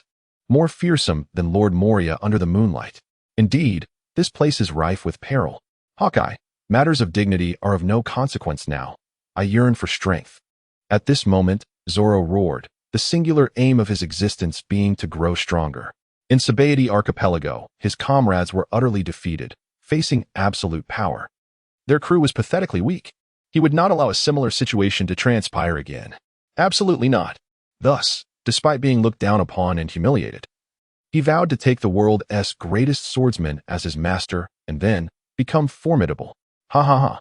A coward who was defeated by a baboon and returned as if nothing had happened. "There is nothing I can impart to you. I have already vanquished the baboons." Zoro's resolute words echoed throughout the ancient castle, much like his blood, which stained various corners of the island. The reason? He had lost his way, straying into many wrong places. At that moment, upon hearing that Zoro had defeated the baboons on the island, Hawkeye was slightly taken aback. How could Roronoa, in his current state, manage to defeat those formidable baboons? "Hawkeye, before me, only your head remains. Yet I am not foolish enough to believe I can conquer you." Zoro lifted his head, meeting the sharp gaze of Hawkeye without the slightest hint of intimidation. "It is utterly incomprehensible. If you consider me your enemy, why then do you humbly seek my swordsmanship? For what purpose? For my comrades, and to surpass you. Ha! To personally train a swordsman who aims to take your head? What a peculiar and utterly foolish man you are. Comrades are indeed the greatest motivation for your growth, you foolish man." The world's greatest swordsman, Hawkeye, chuckled. How splendid. A new era is truly captivating. The youth of today have risen upon the seas, under the leadership of Mufan. A new generation may indeed alter the very fabric of the world. Having made up his mind, Hawkeye swiftly directed his gaze towards the specter princess, Perona, who was merely a bystander. The darkly enchanting girl appeared startled, her instinct to flee thwarted by the intensity of Hawkeye's gaze. "Hey, Spectre girl, please tend to his wounds," Hawkeye commanded with unflinching authority. "Do not issue commands to me," Perona retorted, her indignation palpable. Yet, it seemed no one was inclined to heed her protests. "Roronoa, once you have recovered, commence your training. Damn it, you lot only know how to order people around. Hey, green algae head, hurry and get to my room." Perona, exasperated, had no choice but to grasp Zoro and floated towards the dwelling. "Hey, you brute, be gentle." "Negative, Spectre. I apologize, I am but a maggot." The world's foremost swordsman, Hawkeye, felt a throbbing headache take hold amidst the lively scene. It appeared that tranquility would not grace this place for the foreseeable future. Just as Hawkeye prepared to indulge in another drink, he sensed something amiss. A battle seemed to be unfolding on the island. Sure enough, a terrifying rumble of thunder echoed through the air. In that moment, the expression of the world's greatest swordsman transformed into one of profound excitement. He had not anticipated this arrival would come so swiftly. "Hey, Hawkeye, what is happening? You've disturbed this princess," Perona exclaimed, incredulity in her tone. Could there truly be someone daring enough to challenge the warlord of the sea, Hawkeye, on his own island? In the Grand Line, at Kuraika Island, the moment the thunderous roar reverberated, both Princess Perona and the roughly bandaged Roronoa Zoro could not help but emerge to inquire about the commotion. Although the island was shrouded in gloom, today's weather was splendid, devoid of clouds. Lightning could not simply manifest out of thin air. Moreover, the thunder they had just heard was unmistakably not the product of a natural storm, for the intensity of a typical thunderstorm would not yield such a deafening sound. Zoro's expression shifted to one of astonishment. That thunder had an oddly familiar resonance. Could it be? No way. Wasn't he that individual defeated by Luffy and sent to the moon? Impossible, absolutely impossible. You too, if you are intrigued, feel free to join me for a closer look. The world's greatest swordsman, Mihawk, offered without elaboration. He understood that Mufan had undoubtedly arrived on the island. He never expected that this remarkably powerful young man would place such significance on his commitments. Reflecting on Mufan's valiant performance during the Marineford War, it became evident that he was a man of unwavering reliability. Dressed impeccably, Hawkeye sheathed the formidable black blade, Knight, one of the 12 supreme blades, behind his back and promptly exited the door. "Do you feel a surge of excitement?" At that moment, Hawkeye gazed at the inexplicably humming black blade, unable to suppress his admiration. During the war on the top, he had sensed an unparalleled aura and will emanating from Mufan's swordsmanship, even devoid of any other abilities. Mufan's swordplay alone was sufficient to earn his respect. Could there be a rival capable of igniting such enthusiasm in Hawkeye? Come, let us discover. Zoro, noticing Hawkeye's unusual emotions, felt a thrill rise within him. What manner of adversary could command such regard from Hawkeye? TCH, how dull you men are. Let us merely take a cursory glance. Meanwhile, in the primitive forest surrounding the island of Clay Cana, an expansive woodland had been ravaged, with a tenth of it obliterated by a colossal thunder dragon. Scattered around lay a host of stunned baboons. Mufan stood resolutely, observing the menacing baboon leader across from him, while awaiting Hawkeye's arrival. Upon landing on the island, Mufan had initially intended to pay a polite visit to Hawkeye. However, he was promptly targeted by this troop of baboons, who perhaps mistook him for an intruder. In any case, exasperated by the baboons, Mufan unleashed a bolt of thunder, incapacitating most of them, simultaneously serving as a greeting to Hawkeye. Yet, to Mufan's bemusement, before Hawkeye could appear, another group of baboons emerged, among them one particularly large individual, bearing a replica of the Black Blade, Knight. Surely, this must be the baboon leader attempting to emulate Hawkeye's swordsmanship. Mufan did not rush to act, for he had sensed that the renowned swordsman, Hawkeye, was hastening to his side. Meanwhile, the baboon leader opposite him seemed acutely aware of the formidable challenge Mufan posed, especially considering the numerous defeated subordinates strewn around. On Claykana Island, apart from Hawkeye, this marked the first instance of the baboon leader displaying such caution. At long last, after a brief standoff, the world's foremost swordsman, Dracul Mihawk, arrived. Mufan, you have come. Hawkeye's gaze was piercing as he regarded the young man before him, now exuding an even more striking presence. An exhilarating wave of anticipation surged within him. It had been far too long since he had engaged in a truly exhilarating duel since the loss of his red-haired companion's arm. Undoubtedly, this young man before him would provide the thrilling confrontation he craved. Ah, Hawkeye, it has been quite a few days. I have come to fulfill our agreement. However, Before we commence, allow me to first dispatch the baboon opposite us with my swordsmanship. This will also serve to prepare you mentally. Mufan nodded to Eagle Eye, then continued, although he intended to engage in a duel with Eagle Eye solely through swordsmanship. It is important to note that the current destiny encompasses far more than just the Supreme Blade. This is to preempt any potential accusations of employing underhanded tactics in the future. However, Mufan felt compelled to remind the world-renowned swordsman before him to prepare mentally. If that is the case, Mufan, you too should brace yourself. The baboon leader has been emulating my swordsmanship for many years, and it is unlikely that you can effortlessly resolve this matter with mere swordplay in a short span of time. Eagle Eye's gaze shifted, though he was uncertain of Mufan's intentions. Nonetheless, this was his territory, and he could not permit Mufan to be overly arrogant. This individual is Mufan. The headline news, a singular force who single-handedly dismantled one of the most notorious criminals in the world, the notorious celestial Mufan, with a bounty of 3.5 billion berries. At this moment, Princess Perona and Zoro hastily arrived. Almost simultaneously, they recognized Mufan's identity. After all, during these recent days at sea, the name of Mufan has resounded far and wide, indeed echoing throughout the world. This individual is a notorious criminal with a staggering bounty of 3.5 billion berries. Is this the very Mufan who assisted Luffy in rescuing Port-Gas-d'Ace? Truly, he is a formidable figure. At this moment, Zoro gazes at the imposing presence of Mufan, unable to suppress his admiration. According to reports from the Grand News, this Mufan is capable of engaging in combat with marine admirals without faltering. He is renowned as one of the 12 supernovas. In the past, the 12 supernovas were dispatched by Admiral Kazara with a mere kick. Fortunately, he possesses a modicum of luck. Otherwise, the outcome could have been dire. My hawk, I appreciate your warning, but how much of your swordsmanship can this baboon leader truly absorb? With my own swordsmanship, why is it that I cannot secure victory in such a short span of time? Mufan responded to Hawkeye with a smile. While seeking to recruit Hawkeye as a companion, there was no need for excessive politeness. True strength recognizes strength. As long as one possesses sufficient power and shares similar aspirations, the challenge of attracting formidable allies is not daunting. Then give it a try. I shall await your efforts. Hawkeye nodded in agreement, choosing not to elaborate further. Given Mufan's prowess, it would be effortless for him to swiftly deal with the baboon leader. However, relying solely on swordsmanship might lead to a slight delay. Though it would not deplete his energy significantly, nor would it affect the ensuing duel between him and Mufan. With a fierce roar, the baboon leader seemed to express its indignation at being underestimated. Simultaneously, another baboon wielding 3 swords emerged from behind, clearly intending to assist the leader in confronting Mufan. Observing this, Zoro's expression darkened. The 3-sword baboon was evidently emulating him. Such a level of combat was beyond his own bravery, yet this baboon was quite reckless. Nevertheless, if that man named Mufan were to rely solely on swordsmanship and martial arts, the combination of a baboon leader mimicking Hawkeye and a baboon imitating him should be able to endure for a while, shouldn't they? Hey, green algae head.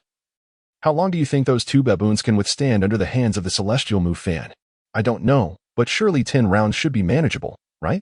On the Grand Line, at Kralaga Island, Zoro observed the tense standoff between both parties, scrutinizing the man with a staggering bounty of 3.58 billion. He appeared to be around the same age as Zoro. Could it truly be, as the newspapers reported, that he could contend with the admirals of the Navy? Furthermore, according to the latest news, this Mufan single-handedly obliterated the Navy's headquarters at Marineford. Yet, without witnessing it firsthand, Zoro found it hard to fathom the extent of Mufan's strength. Still, no matter how powerful he was, facing the baboon leader who had emulated the world's greatest swordsman for years, alongside a baboon that mirrored his own combat style, one would think they could at least engage Mufan for several rounds, especially since Mufan had declared he would not employ his devil fruit abilities. This man certainly exuded an intimidating aura. Meanwhile, the ghostly Princess Perona floated about with her crimson umbrella above Zoro, her peculiar large eyes fixated on the striking figure of Mufan in the distance, causing a shiver to run down her spine. Upon her arrival, it seemed that the celestial Mufan had cast a glance in her direction, which was quite unsettling. Ding. Selection triggered. Option 1. Engage in battle with the baboon leader and the combat baboon while conserving strength, aiming for at least 10 rounds before determining the victor. Reward: Baboon Puppets X2. The host will receive 2 baboon puppets, each comparable in strength to the baboon leader and the 3-sword combat baboon. Choose option 2. Eliminate the baboon leader and the battle baboons within a single turn while attempting to bring the island of Krycona to the brink of destruction, thereby instilling fear in the ghost princess, Perona. Reward: skill. Soul immunity grants immunity to all soul-related attacks, unless the assailant's strength vastly surpasses that of the host. Just as Mufan was preparing to strike and deal with the 2 baboons before him, the system suddenly activated. Upon hearing the details of the task, Mufan paid a moment's attention. How intriguing. The skill, soul immunity, is quite fascinating. Encountering the 4 emperors, particularly Big Mom, will surely be an exhilarating experience. After all, even Big Mom cannot be said to surpass Mufan in absolute strength. As for attempting to obliterate an island, that certainly piques one's interest. Mufan, what are you hesitating for? Do not delay too long, our duel awaits. Noticing Mufan's apparent indecision, Hawkeye took the initiative to inquire. Furthermore, he could not shake off an unsettling premonition that had suddenly arisen within him. He hoped it was merely a figment of his imagination. It's nothing. It won't take long, Hawkeye. Mufan's lips curled into a barely perceptible smile. He swiftly drew the formidable blade, Destiny, from his waist. The moment Destiny was unsheathed, an extraordinarily powerful aura surged forth, causing the very air around to resonate with a hum. This is... Eagle Eye squinted sharply upon witnessing the commotion caused by Destiny's emergence. It appeared that the renowned sword, now gripped by Mufan, bore an almost imperceptible difference compared to its previous state during the War of the Summit. As Mufan unsheathed Destiny, the baboon leader and the 3-sword-style combat baboon visibly sensed a wave of unease. In a bid to seize the initiative, the 2 baboons launched a coordinated assault on Mufan. The baboon leader, wielding a white long sword strikingly similar to the Black Blade, Knight, was the first to execute a powerful slash aimed at Mufan. Having emulated the world's greatest swordsman for many years, the baboon leader's strike radiated immense force.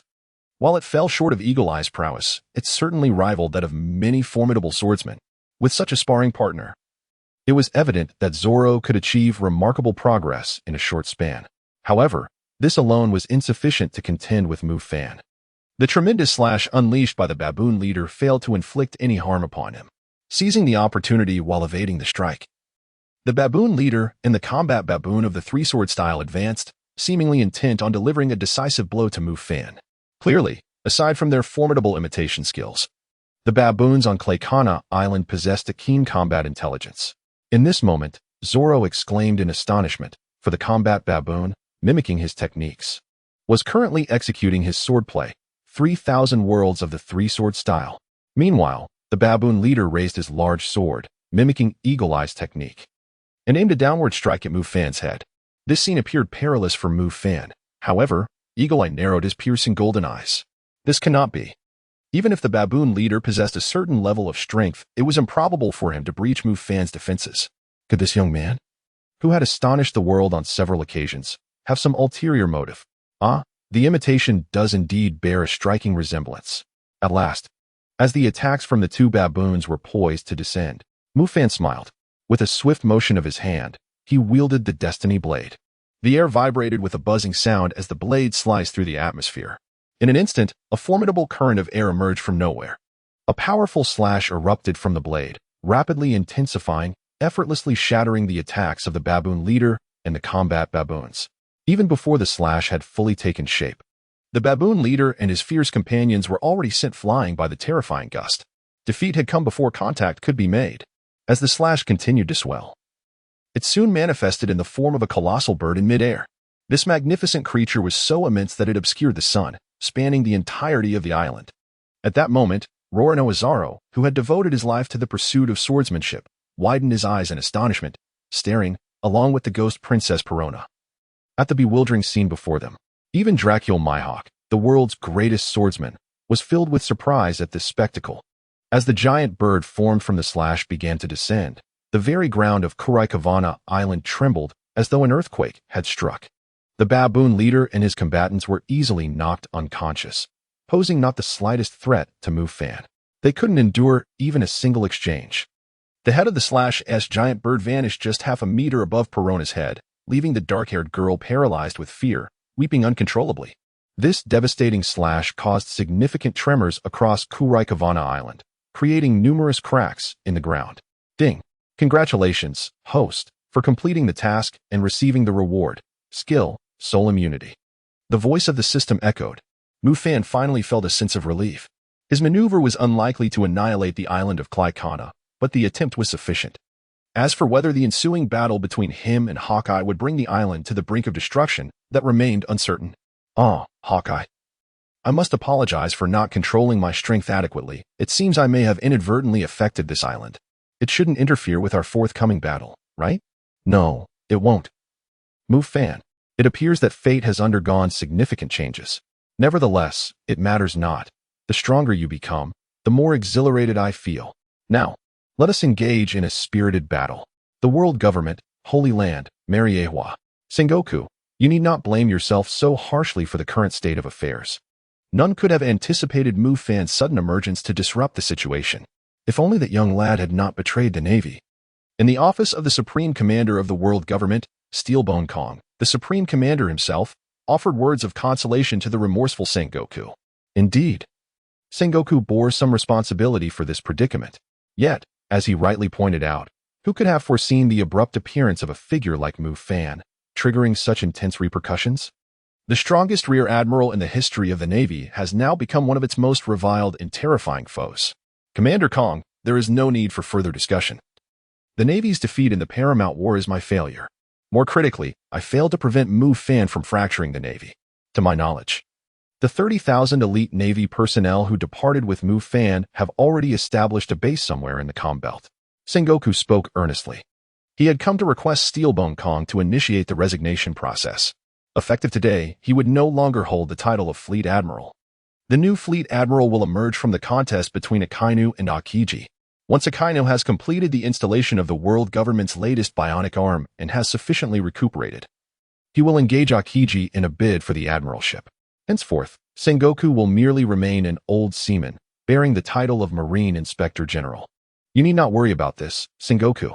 The world government has already taken action. The economic system of the Amazon Lily Kingdom has been completely obliterated. The Gorosei have also issued a series of measures to economically besiege Amazon Lily. That young rascal Mufan will not be able to frolic for much longer. Steelbone Kong's gaze was profound and contemplative.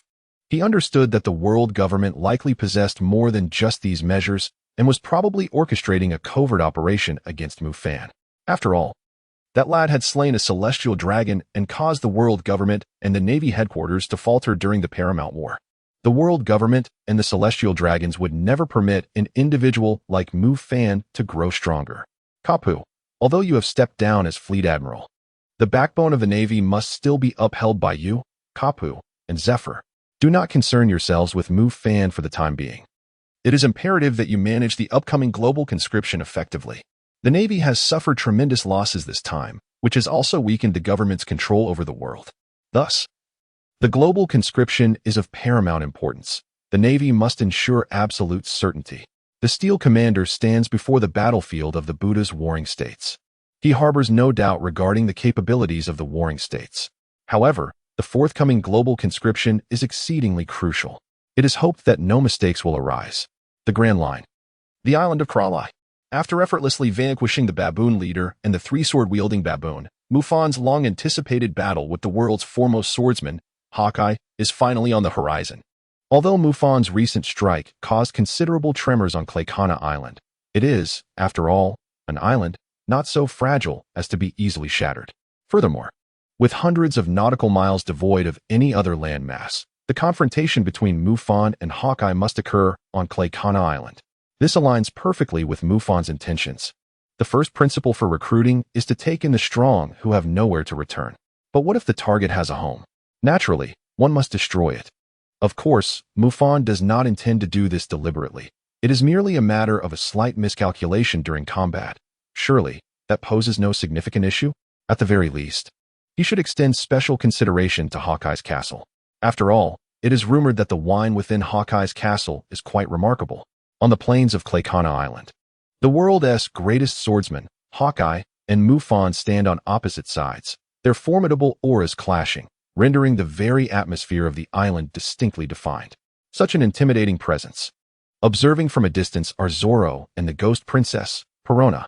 Zoro yearns to witness the battle up close. Yet his current injuries and inadequate strength prevent him from doing so. He risks being caught in the crossfire otherwise. The thought that he, an aspiring swordsman aiming to rival the world.S strongest, cannot even approach the confrontation leaves him feeling disheartened.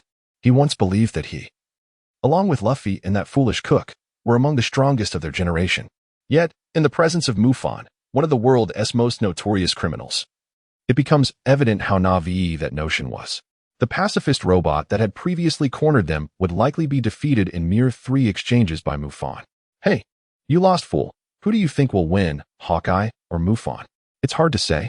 If we solely consider swordsmanship, Hawkeye would certainly prevail, but in a life-and-death struggle, who knows? At this moment, neither Mufan nor Hawkeye has the luxury to acknowledge the 2 spectators in the distance. After a series of tentative exchanges, the battle is poised to erupt. Mufan, is this to be a duel of swords? Despite having a sense of the situation, Hawkeye cannot help but inquire once more. This is not out of fear of Mufan's full power. Rather, once confirmed, he need not remain vigilant against any potential use of fruit abilities during the fight. After all, Mufan's previous exploits at Marineford are still fresh in his mind. Those powerful and enigmatic abilities demand utmost caution, lest one, like Admiral Akainu, be repeatedly outmaneuvered by Mufan and ultimately lose an arm.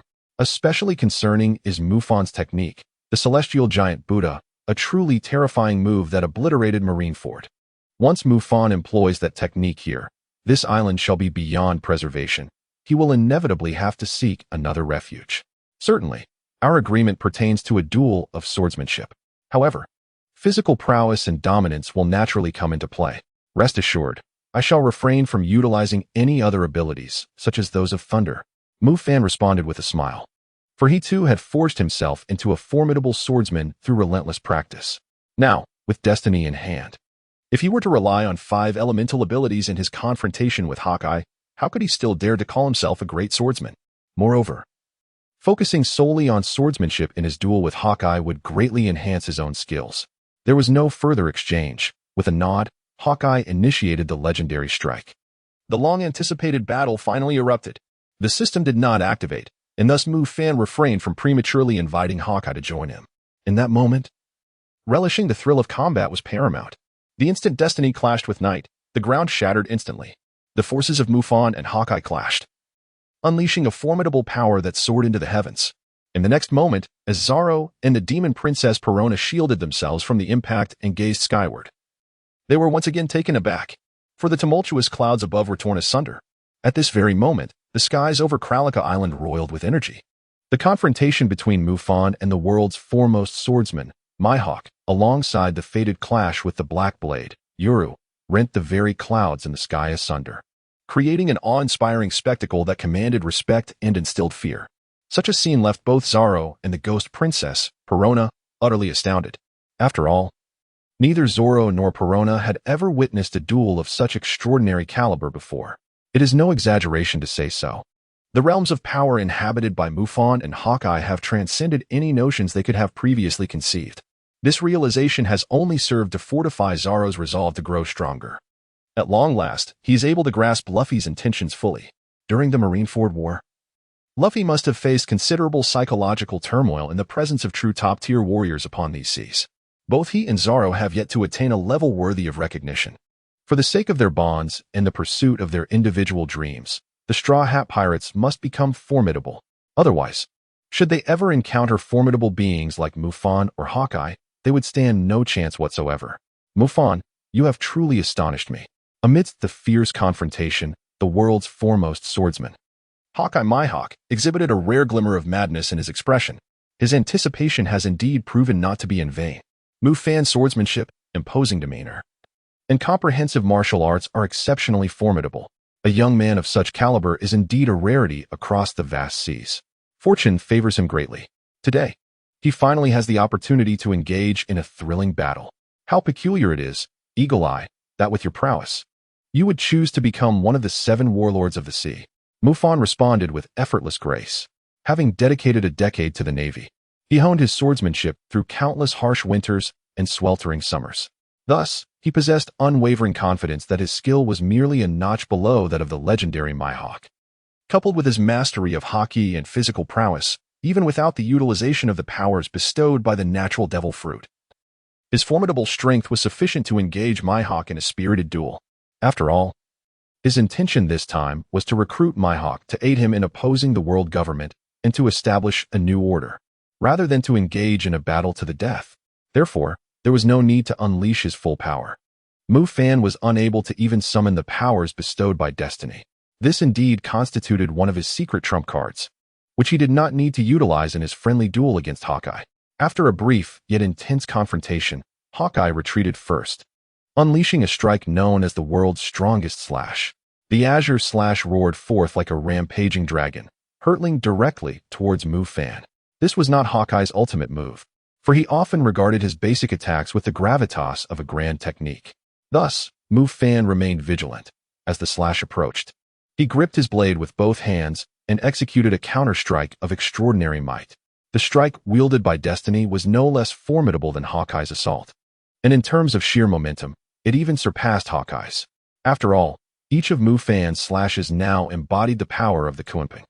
This was even without destiny deliberately activating any abilities. Therefore, despite Hawkeye's claim to the title of world's strongest slash, his attack was effortlessly intercepted by Mufan's blow. The great pung-shaped strike still had enough force to continue its onslaught towards Hawkeye, only to be dispersed by the latter's horizontal blade. This seemingly simple clash of strikes left Zoro momentarily astounded. He couldn't help but feel a sense of awe. Were the ordinary slashes of these two truly so powerful? Although Zoro held a certain confidence in his own swordsmanship and current skill level, he had to concede that even his most potent techniques could hardly be compared to either of those recent strikes. It was important to remember that these were merely the basic slashes of the two formidable adversaries before him. It was terrifying to think that there existed swordsmen on this vast ocean capable of such strength. Hey, you green-haired idiot. It seems that both of these individuals are considerably stronger than you. How can you, in your state, dare to call yourself a swordsman? Princess Perona, the ghost princess, noticed Zoro's evident dismay and, feeling mischievous, couldn't resist adding fuel to the fire. This has nothing to do with you. Believe it or not, I'll cut you down. You foul woman. Zoro, already feeling crushed, was further provoked by Perona's taunt, and in a moment of frustration, he bared his teeth and shouted, "Oh, you're quite impressive. I'm so scared, negative ghost." Perona sneered at Zoro, relishing the sight of his ineptitude and despair. How amusing it was. Subsequently, a wave of negative energy swept through Zoro's chest. "I'm sorry, I was wrong. I am a pig. Please forgive me," he lamented, laughter bubbling forth from Perona. How delightful. Princess Mononoke, Perona, observed Zoro sprawled on the ground, enveloped in a state of despondency, and gleefully flitted about. Soon, her gaze shifted towards the fierce confrontation between Mihawk and Mufan. She wondered if her negative spirits could possibly contend with these formidable adversaries. She dared not approach Mihawk. After all, the mere intensity of his piercing yellow eyes rendered her motionless with fear. However, the negative spirits might prove somewhat effective against Mufan. He appeared so youthful, suggesting that his mindset had yet to reach an extreme level of confidence. With such formidable strength, he could not possibly embody the same profound negativity as that detestable long-nosed individual. She resolved to seize the opportunity to test her powers. If her negative spirits could induce despair in Mufan, one of the world's most notorious criminals with a bounty of 3.5 billion berries, it would surely be an exhilarating experience. The clash between Mufan and Mihawk rages on. Although Mihawk possesses superior swordsmanship, Mufan's mastery of the three-color haki and various martial arts, coupled with the formidable ability of Kenbunshiku, prevents the world's greatest swordsman from maintaining a decisive advantage.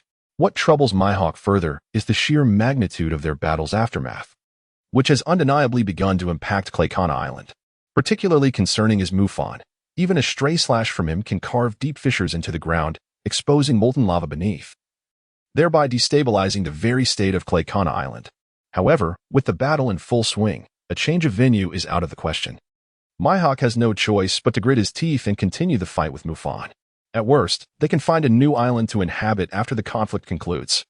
The battle between Mufan and Hawkeye endured for a day and a night.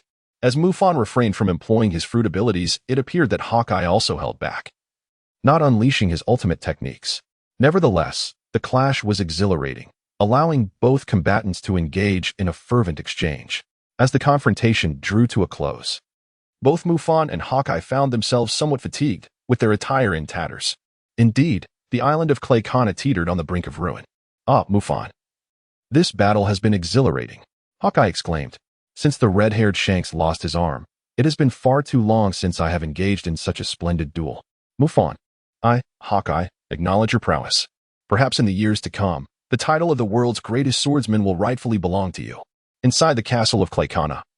Despite the island's imminent collapse, it was not in immediate peril. After all, Mufan had merely crafted a few volcanoes by hand.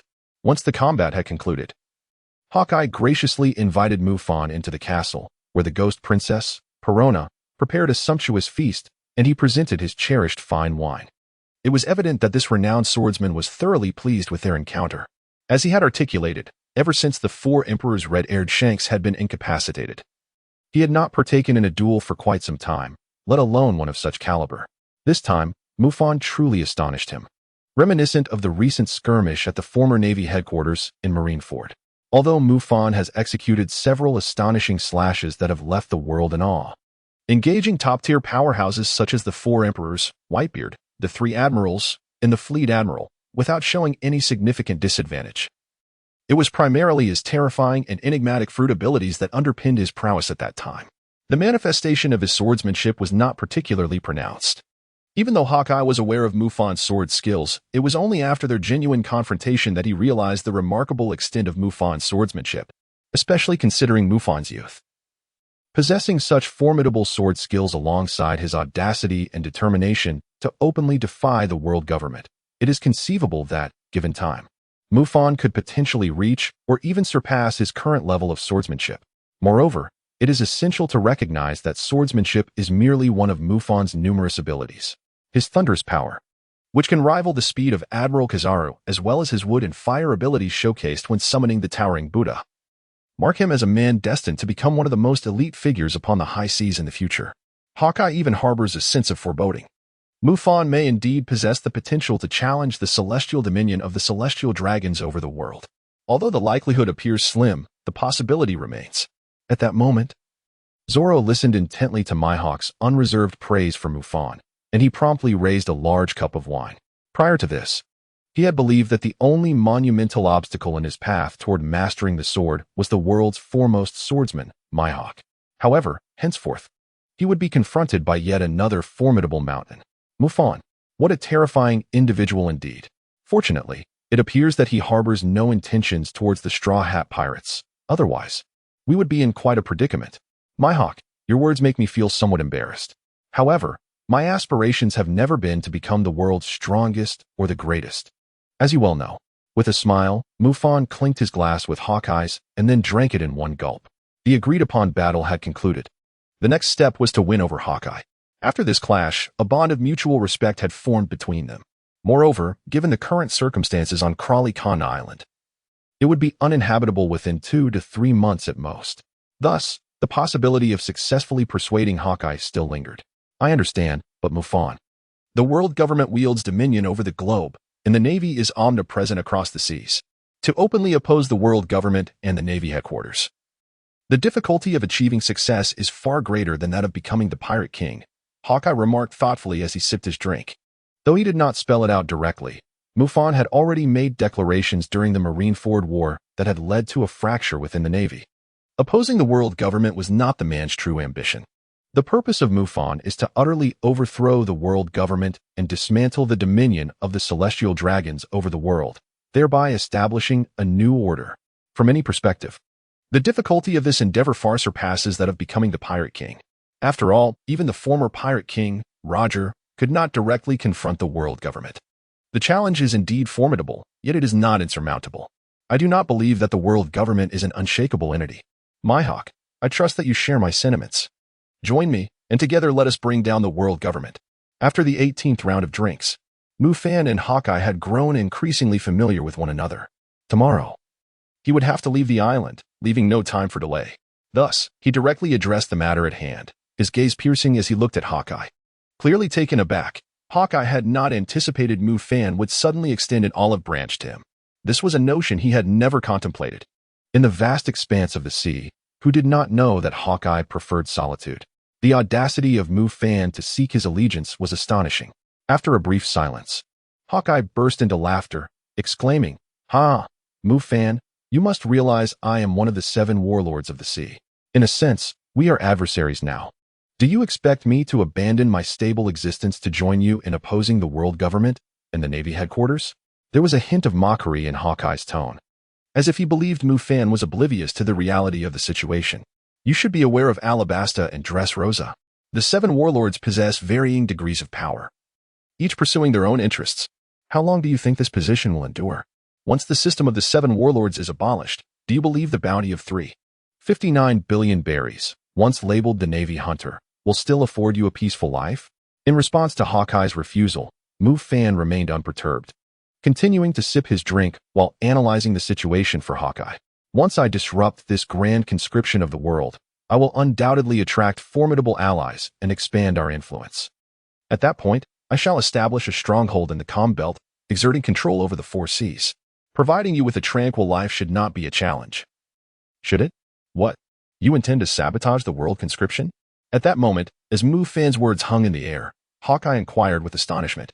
After receiving Mufan's affirmative response and some details of the plan, he was left in shock. Good heavens. The strongest rear admiral in Navy history is about to become the greatest fool in naval history, isn't he? If everything unfolds as Mufan envisions, the Navy will likely lose far more than just the grand conscription. How about it, Hawkeye? I forgot to mention, the rewards here are substantial. If you join, you will be one of the 3 primary executives. The compensation? A bounty of 10 tons of gold, with a salary 10 times that of a Navy admiral. Additionally, I possess a considerable collection of wines, undoubtedly ones you have yet to taste. After Mufan painted this grand vision, Hawkeye ultimately relented, agreeing to the terms set forth. As long as Mufan successfully disrupts the global conscription, Hawkeye will join the faction as a cadre. Although direct recruitment was not achieved, this outcome aligns with Mufan's favorable expectations. After all, this is none other than the world.'s foremost swordsman, Dracul Mihawk. Princess Perona, the Ghost Princess. I wonder if you would be interested in joining us.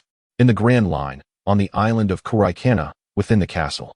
After concluding his conversation with Hawkeye and securing the latter's agreement, Mufan unexpectedly turned his gaze toward the Ghost Princess, Perona, inquiring about her thoughts.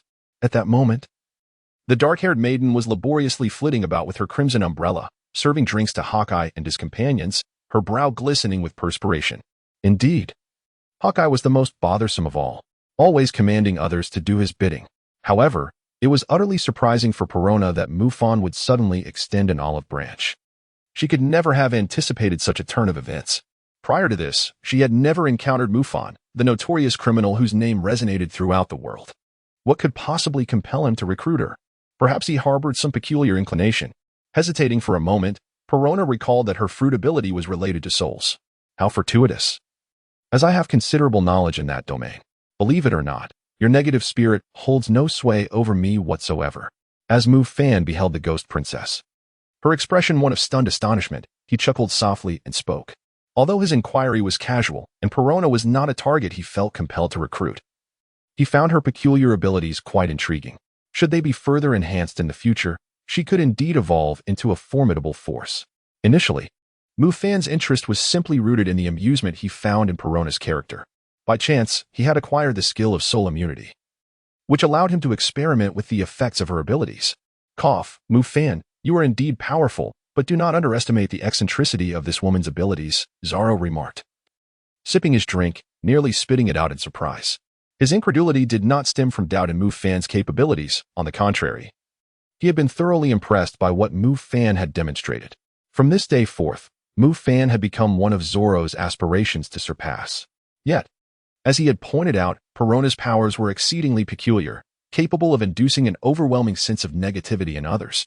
Aside from Usopp, he had not encountered anyone else who could evade its effects. Though in the presence of formidable individuals such as Mufan or Mihawk, Perona would hardly have the opportunity to employ her negative ghost. This did not imply that the negative ghost would be ineffective against Mufan. Ha ha ha. Say whatever you wish.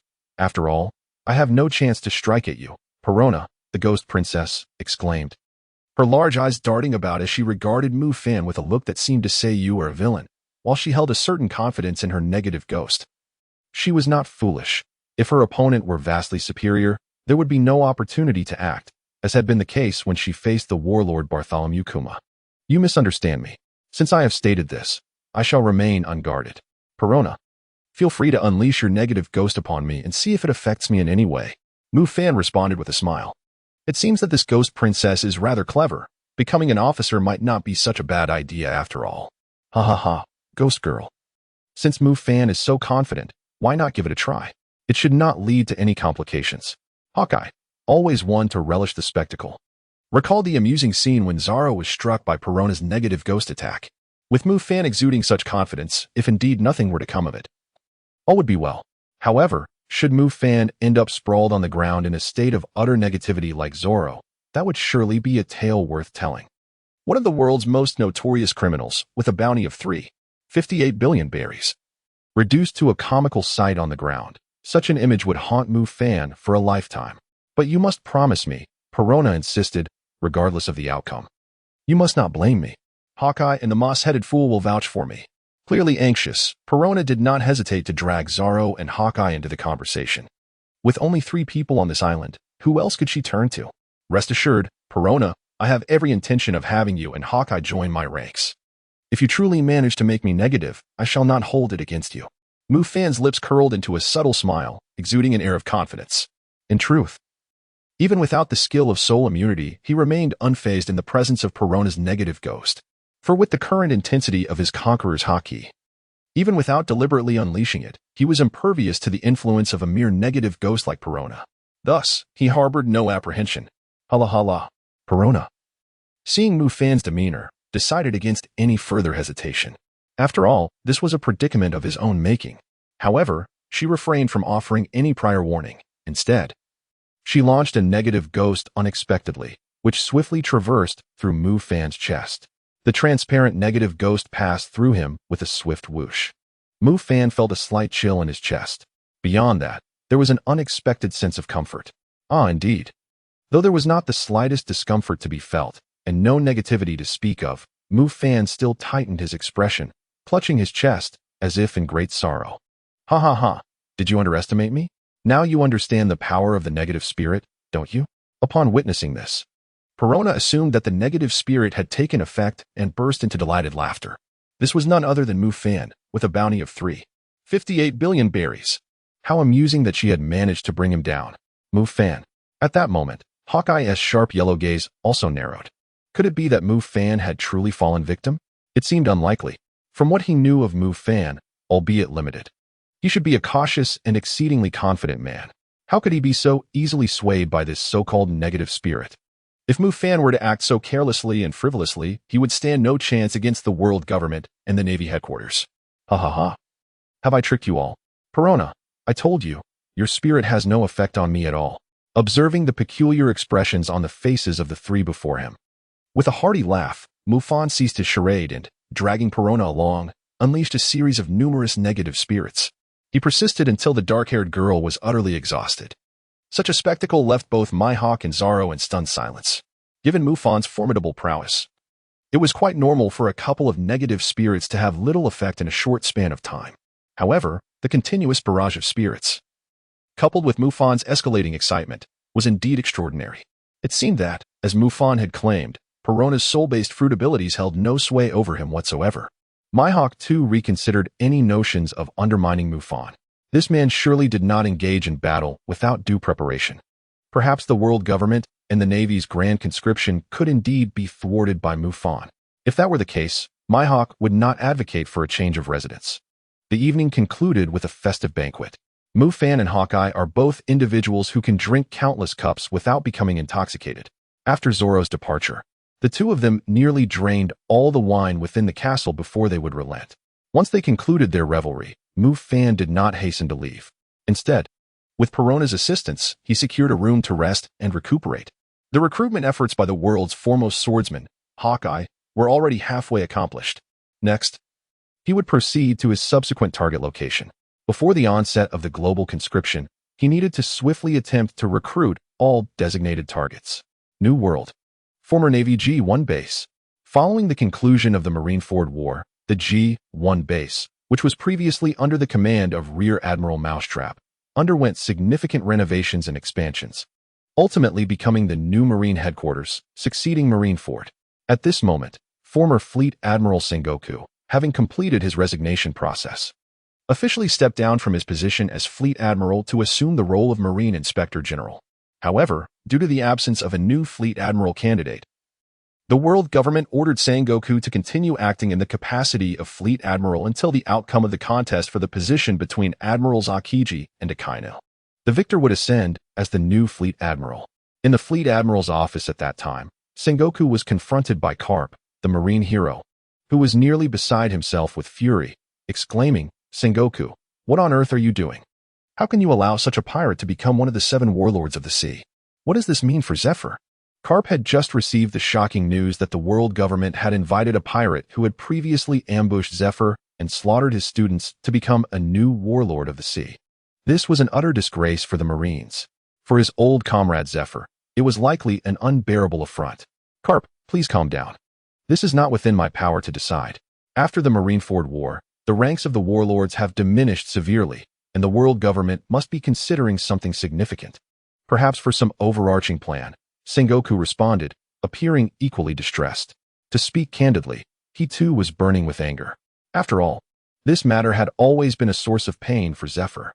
Should Zephyr become aware of this development, he would likely no longer remain with the Marine ranks. For the Navy, which had just endured the impact of the Mufan declaration, this was undoubtedly a substantial shock. Did the world government truly disregard the lives of the Marines? Humph, those rusted-brained celestial dragons. I'm heading back to the East Blue. This mess is yours to manage, Sengoku. Carp could no longer endure the situation. He found himself strangely agreeing with some of Mufan's assertions made during the Marineford War. Certainly, most pirates are despicable. But what justice can the Navy claim when it is constantly constrained? Carp, wait. We still do not know how Zephyr will react.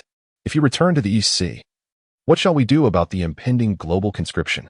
Upon seeing Carp turn to leave, Sengoku hastily interjected to prevent him. After all, he had not yet fully relinquished his position as Fleet Admiral. The responsibilities he bore could not simply be cast aside. It was truly exhausting. Wasn't he there still Akainu?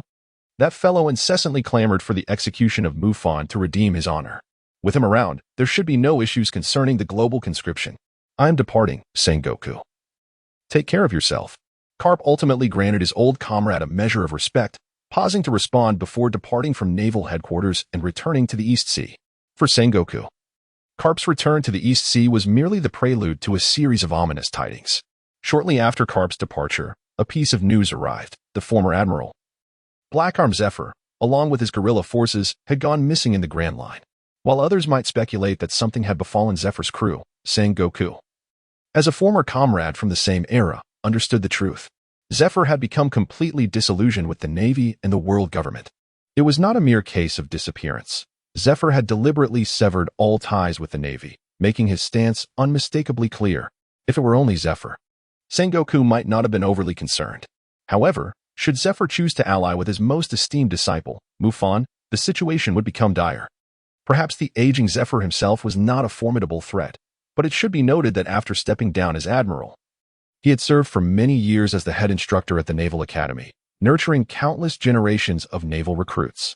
It is no exaggeration to say that throughout the Navy, Zephyr's disciples were ubiquitous, a veritable garden of talent. Aside from Mufan, many of the current admirals, a significant number of vice admirals within the naval headquarters, as well as numerous elite personnel, were all students of Zephyr. This implies that Zephyr's influence within the Navy was hardly diminished, rivaling that of the former Fleet Admiral. Now the Inspector General. Should Zephyr choose to assist Mufan, it would undoubtedly have a profound impact on the Navy, simultaneously bolstering Mufan's momentum in a short time. If handled adeptly, with Mufan's declaration combined with Zephyr's charisma and prestige, one could only imagine how many within the Navy might choose to rally to Mufan's cause. This was, without a doubt, a terrifying prospect. Bring forth Kazan and Akainu immediately. Akainu should be well enough to fight by now. Let them engage in battle at Punkhazard today. After a painful deliberation, Sengoku swiftly issued his orders. He harbored a strong premonition that the Navy was about to face significant challenges in the near future. Having relinquished the title of Fleet Admiral, he hoped for the swift emergence of a new leader to take the helm. Kapu has returned to the East Blue. while Zephyr has vanished. It seems he should return home to tend to the goats. The impending global conscription will be a dilemma for the newly appointed admiral to grapple with, in a certain maritime region of the Grand Line. At a naval outpost now abandoned for a short while, Mufan gazed at the desolate sight and let out a soft sigh. It appears he has arrived a moment too late. He did not anticipate that teacher Zephyr would act with such swiftness. This time, it is evident that he has become utterly disillusioned with the Navy. Mufan had expected that teacher Zephyr would at least devise a plan. But he was caught off guard by the rapidity of his actions, which left him empty-handed. Teacher Zephyr is a crucial element in Mufan's forthcoming mission. Given Zephyr's esteemed reputation within the Navy, not only could he stir the global conscription, but he could also further fragment the Navy and rally tens of thousands of elite troops without difficulty. After all, in the original storyline, upon leaving the Navy, Zephyr established a new naval force.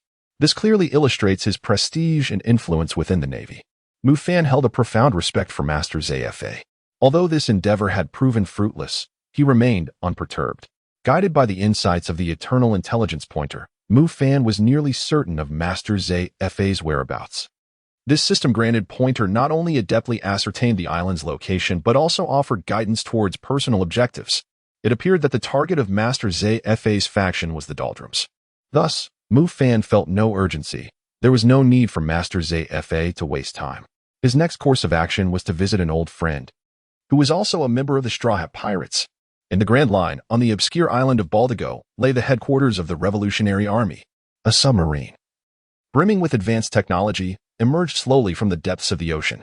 In the next instant, flashes of lightning illuminated the scene. Mufan appeared atop the submarine, gazing at the vast island before him.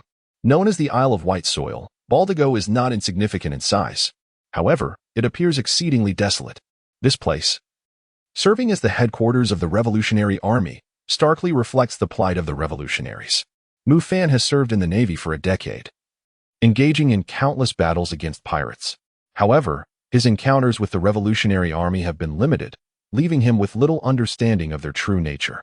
Although the Revolutionary Army has been heralded as the sole organization capable of toppling the world government, the current circumstances suggest that it would be nothing short of folly for them to challenge the might of both the world government and the Navy headquarters with their own relatively modest strength. Among the ranks of the Revolutionary Army, apart from their enigmatic leader Monkey D. Dragon, the rest of the commanders appear to lack formidable prowess. Of course, this assessment is made from a high-level perspective, and it does not dismiss the possibility of the Revolutionary Army harboring some terrifying hidden forces. Nevertheless, based on their current publicly acknowledged strength, the Revolutionary Army remains far from being a match for the world government. Over the years, they have gradually expanded their influence, primarily through the support of smaller nations. It is often said that the enemy of my enemy is my friend. Mufan's arrival at the Revolutionary Army was not solely to seek out an old friend. He also harbored intentions of fostering a strong relationship and potentially establishing a collaboration with them. The depth of the world government's power is unfathomable, as evidenced by the five elders' demeanor towards the Navy. It is certain that the world government possesses even greater strength. Although Mufan possesses a formidable system and is undoubtedly a powerful individual, he is yet to reach the level where he can single-handedly dominate the entire world. Therefore, in addition to recruiting formidable subordinates, forging alliances with powerful allies is also a necessary strategy.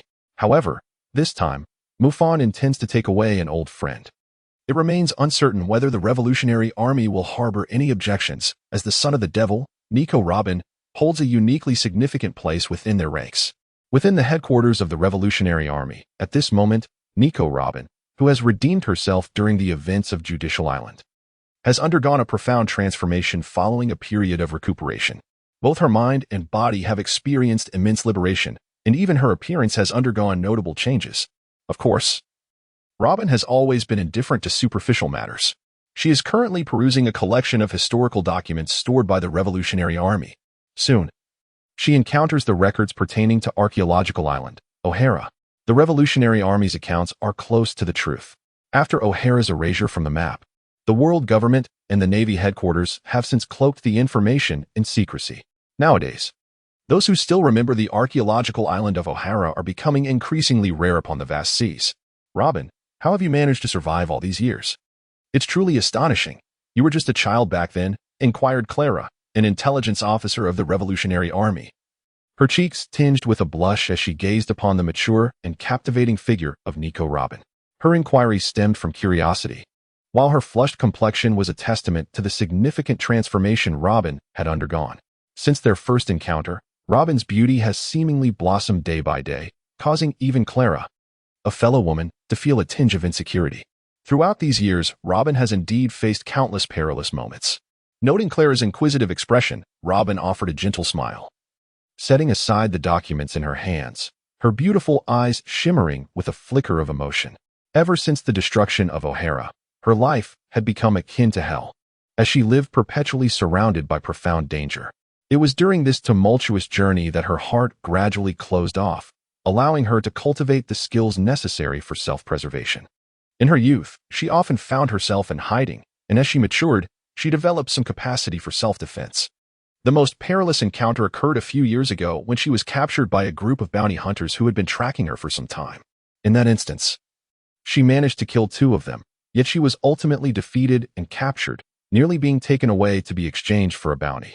As Robin recounted the memories she had long kept hidden, Clara found it peculiar that, despite the pain associated with these recollections, Robin appeared to bear no psychological scars.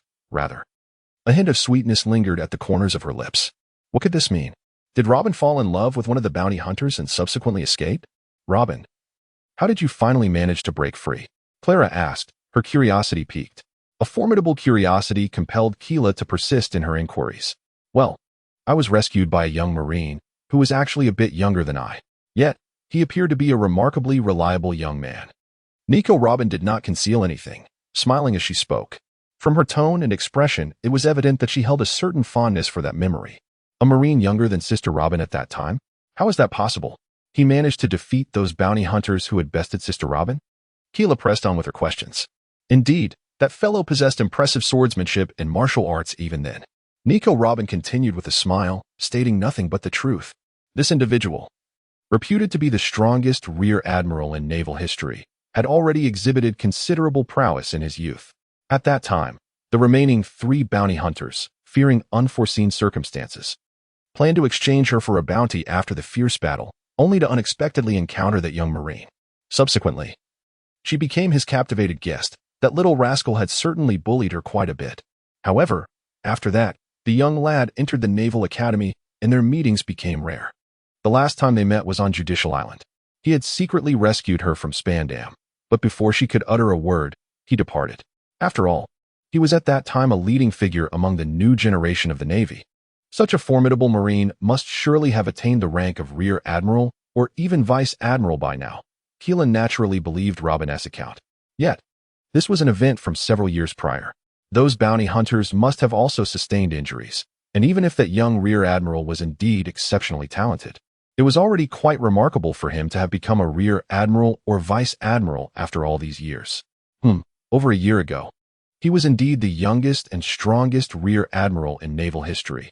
Nico Robin revealed without any hesitation, directly disclosing the identity of her old acquaintance. Oh, the strongest Rear Admiral in naval history? Why does that sound so familiar? Keela exclaimed in surprise upon hearing Robin's words, only to suddenly fall into a stupor. Sister Robin, the person you mentioned couldn't possibly be the traitorous Marine who destroyed Marineford, one of the world.S most notorious criminals with a bounty of 3.58 billion berries. Could it be Tianch Mufan? Indeed, the young Marine who rescued me was Mufan. At that moment, Nico Robin's cultured and graceful voice confirmed Muffan's identity. Keela, an intelligence officer of the Revolutionary Army, was taken aback, her demeanor slightly dazed. Being in the intelligence field, she was well versed in the myriad of information regarding the seas. Before the Great War at Marineford transpired, Mufan has already become a paragon of the Revolutionary Army's intelligence system, a distinguished elite of the Navy. At that time, he was no longer an ordinary individual. Moreover, during the war at the top, Mufan's various performances left the world in awe. According to detailed intelligence, the former Navy headquarters at Marineford was demolished by one of Mufan's assaults. He is one of the world's most notorious criminals, with a bounty of 3.5 billion berries. Based solely on the prowess Mufan has displayed, it appears that only the leader of the Revolutionary Army could possibly match him. Even Sabo might not stand a chance against Mufan. It is astonishing that Robin has a prior acquaintance with such a person. This information must be swiftly conveyed to Chief Dragon and Sabo. After all, Mufan is currently one of the most loathed adversaries of the world government and the Navy. Perhaps the Revolutionary Army could forge an alliance with Mufan? Robin, to my knowledge, Mufan has established a faction in the Calm Belt, commanding a legion of 30,000 former elite Navy personnel. Do you still have contact with him? Clara was notably exhilarated at this moment. As an intelligence officer of the Revolutionary Army, the prospect of securing a formidable potential ally is undoubtedly a fortuitous opportunity. Moreover, judging by Robin's demeanor while recounting their past, their relationship must have been quite amicable. Typically, only when discussing the members of the Straw Hat Pirates does Robin's expression undergo such a change. The Calm Belt. It seems the rumors are indeed true. It has been a considerable time since we last communicated with that fellow. Upon hearing Clara's words, a flicker of intrigue passed through Robin's beautiful eyes. She then rose, her tall and graceful figure standing proudly as she gazed towards the distant sea. As an intelligence officer of the Revolutionary Army, Clara's accuracy is highly regarded. If Mufan has indeed established a new power in the Calm Belt, then the rumors of the world's most beautiful woman being conquered must also hold truth. That fellow, Mufan, truly possesses remarkable abilities. He has even managed to conquer the world's most beautiful woman, the proud Empress of the Sea.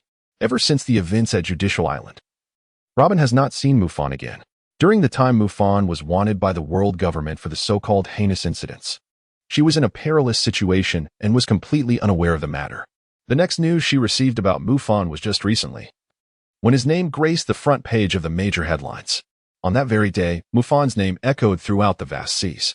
When she learned of this, Robin was not particularly surprised.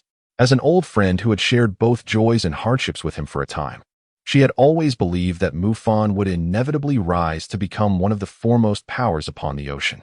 However, she did not anticipate that he would ultimately choose not to become an admiral or the fleet admiral of the Navy, but rather to stand in opposition to the world government and the Navy headquarters.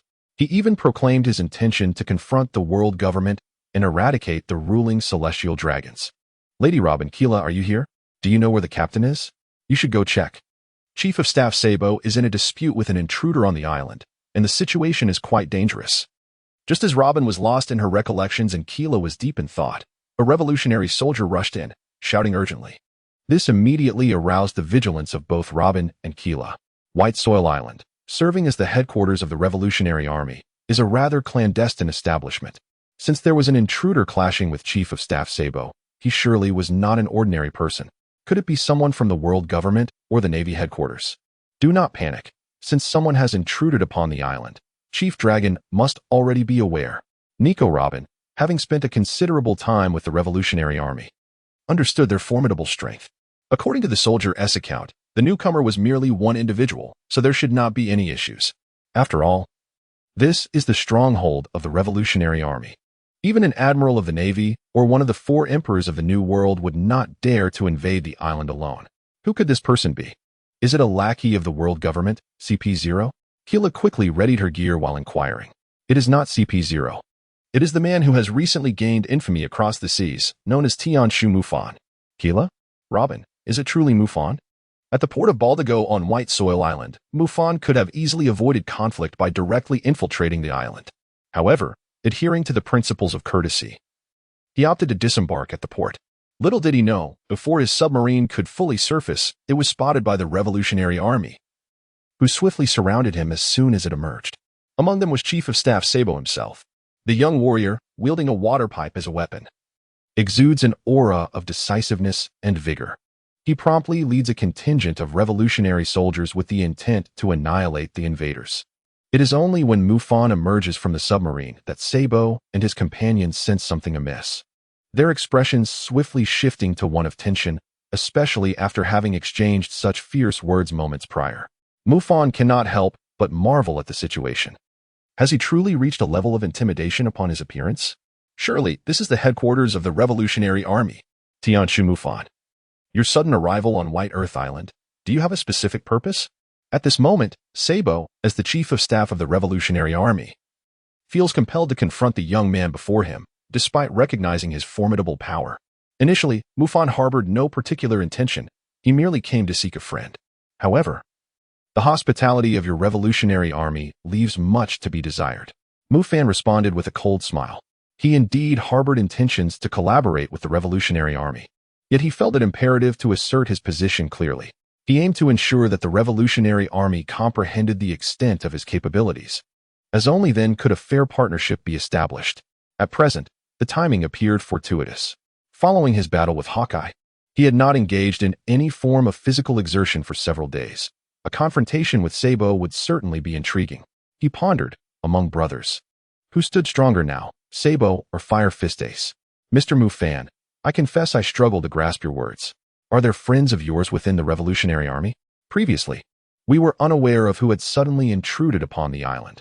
If we have caused any offense, I kindly ask you not to take it to heart. In response to Mufan's icy remarks, Sabo, rather than reacting with hostility, chose to extend a rational apology. His action was motivated by the undeniable strength of the man before him, which commanded his respect and warranted an apology. It was no wonder he had ascended to such a prominent position within the Revolutionary Army at such a young age. Mufan smiled. On the surface, Sabo appeared to be considerably more mature than Ace. As for their strengths, that remained unknown. Is it really you, Mufan? Came a mature and intelligent female voice. The tense atmosphere at the port of White Earth Island instantly dissipated. Ah, Robin, it has been a long time. Mufan stood against the wind, greeting the hurriedly approaching Robin with a smile. Despite having mentally prepared himself for this encounter, Mufan could not help but feel a degree of astonishment. Merely a few months had passed since the Judicial Island incident, yet Robin had undergone an extraordinary transformation. She was both larger and fairer. Back when he learned of Robin's capture by CP9, he had infiltrated Judicial Island and dealt a severe beating to that scoundrel Spandam. After that, they had not crossed paths until now. It truly is you. At this moment, the devil child Nico Robin gazed upon the remarkable young man before her, her beautiful eyes sparkling with wonder. For her, before encountering the members of the Straw Hat Pirates, this man had been her sole trusted friend. The time spent with Mufan, wandering the vast ocean, represented one of the few bright spots in her heart.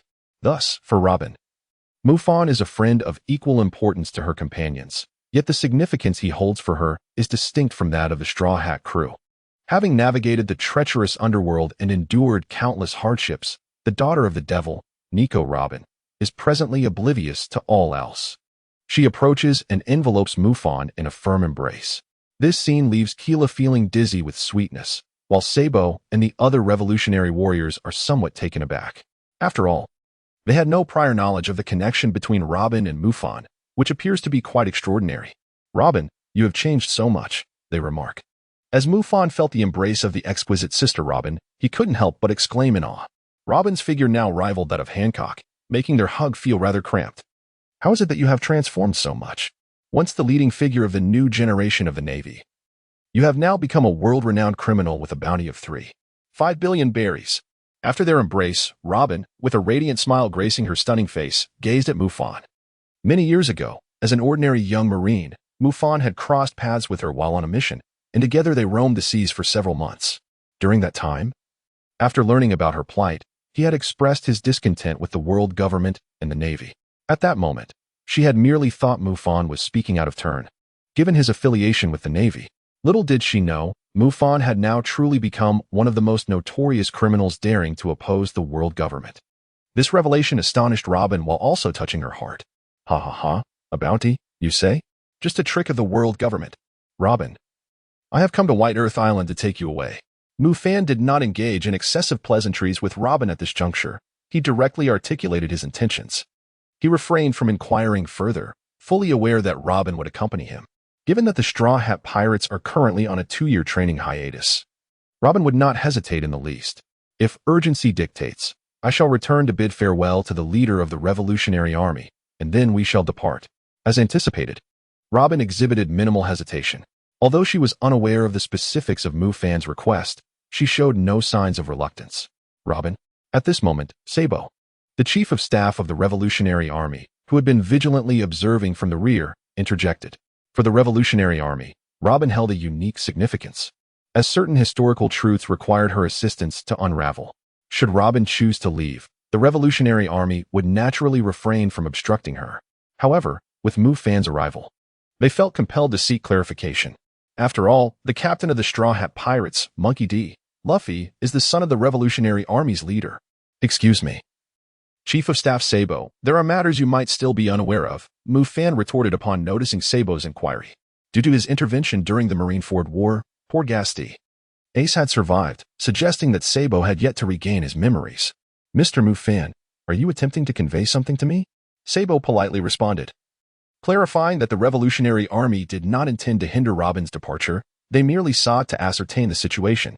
In the presence of Mufan, a formidable figure whose reputation echoed throughout the Grand Line, Sabo, representing the entire Revolutionary Army, felt the need to exercise utmost caution to avert any unnecessary complications. Indeed, you are quite prudent. Robin, please gather your belongings while I converse with Chief of Staff Sabo. Mufan did not directly respond to Sabo's inquiry. Instead, he proposed something to Robin, who nodded and swiftly returned to the island to make preparations. Robin harbored no concerns regarding the situation at hand. For if Mufan were to harbor any hostility towards the Revolutionary Army, the atmosphere would undoubtedly be vastly different. Furthermore, it would not have been so effortlessly discerned by the members of the Revolutionary Army. Mr. Mufan, if you have anything to say, please do so. Sabo inquired with a notably vigilant demeanor after Robin's departure. Currently, Mufan struck him as rather peculiar. There was neither malice nor goodwill emanating from him. And just as Sabo sensed, the atmosphere was indeed ambiguous. Mufan's perception of the Revolutionary Army is rather mundane, ever since the moment he set foot on the island. As Muffan's observation hockey unfurled, he made no effort to suppress his voice or presence. This was, after all, White Soil Island, the stronghold of the Revolutionary Army. The very place where the leader, Monkey Dragon, resided. Given the prowess of Luffy's father, it was inconceivable that he was unaware of Muffan's arrival. In fact, just moments ago, Mufan had sensed a subtle aura. From his perception, it was evident that the individual in question was a formidable opponent. The identity was already quite clear. While such cautious behavior was understandable, the method of covertly observing without revealing oneself left Mufan with a hint of displeasure. What exactly did the leader of the Revolutionary Army, the so-called most notorious criminal in the world, Monkey Dragon, wish to ascertain? Mr. Mufan? Sabo remarked, noting Muffan's contemplative demeanor, which led him to deduce the situation. Simultaneously, he felt a deep sense of astonishment. The strength of Mufan was indeed remarkable. He had even detected the leader who was observing from the shadows. Ah, Sabo. It's nothing particularly special, but there is one matter that you may not have recalled. You were once sworn brothers with two notable figures, Port-Gas-D'Ace, the 2nd Division commander of the Whitebeard Pirates, and Monkey Luffy. Mufan had no desire to engage in idle chatter with Sabo, so he spoke directly. Upon hearing the names Ace and Luffy, Sabo was struck as if by lightning. Ace, Luffy, Ace, Luffy. Fragments of memories began to resurface from the depths of his mind. In an instant, Sabo collapsed onto the ground, cradling his head in shock and disbelief. However, Mufan paid no heed to Sabo's reaction. His gaze swept across the interior of White Earth Island, lingering towards the east. Will the leader of the Revolutionary Army not show himself? Shortly after Mufan's voice echoed, a sudden tempest arose at the port of White Earth Island. The fierce winds even caused the submarines above the surface to sway tumultuously. The sea roiled with surging waves. Mufan extended his palm, feeling the cutting force of the wind surrounding him, and internally acknowledged that it was indeed an ability related to the wind element. Although it was evident that his own wind element prowess paled in comparison to that of Luffy's father, whose fruit ability had been developed to a profound extent. In terms of wind elemental capabilities alone, Mufan surmised he would be effortlessly subdued. After all, his primary focus in elemental mastery was the lightning element, followed by wood, fire, and metal elements, with wind, earth, and water elements being his least developed. However, it was precisely because Mufan was the divine master of the 7 elemental powers that he held a considerable advantage when confronted with lower-tier abilities of the same nature. Before long, a cerulean whirlwind surged towards him. The leader of the Revolutionary Army, cloaked in a deep green overcoat, gracefully descended from the tempest, landing steadily beside Mufan and Sabo. Riding the whirlwind, Mufan mused, "Is this Revolutionary Army leader showcasing the might of his faction to me?" In truth, he had overthought the situation. Dragon had merely revealed himself upon being discovered, swiftly making his way to the port. Notably, Dragon appeared somewhat astonished by Mufan's presence. For such a remarkable young man was indeed a rarity. Even Sabo could not be compared to him. Is everything all right with Sabo? After arriving, Monkey Dragon first inquired about Sabo's well-being, and upon receiving an assurance that all was well, he immediately turned his attention to Mufan. Mufan. You are indeed a formidable individual. I have heard my father speak of you on numerous occasions. Vice Admiral Garp, you say? Luffy has mentioned you as well. Mufan chuckled in response, yet his heart was filled with uncertainty and astonishment. Monkey D. Dragon, as the leader of the Revolutionary Army, is considered the most notorious criminal in the world. For many years, he has been a primary target for the world government and the Marine headquarters. However, various circumstances suggest that Vice Admiral Garp seems to maintain a rather close connection with Monkey D. Dragon. Though they are father and son, this bond is indeed unusual. Could it be that Vice Admiral Garp is concealing something? Ha ha ha, the Navy's loss of you is truly significant, yet it appears to be the will of fate. This world yearns for freedom, not the tyrannical rule of the celestial dragons. Mufan, upon arriving at White Earth Island, aside from seeking Nico Robin, do you have any other intentions? Monkey D. Dragon responded with a smile. His voice, though raspy, was undeniably captivating. Upon listening, Mufan felt a profound resonance of thought. No wonder Long was able to establish such a vast organization as the Revolutionary Army. However, it seemed that there was still a slight disparity when compared to the might of his divine voice. Ding! The inquiry from the leader of the Revolutionary Army has been detected, prompting a selection.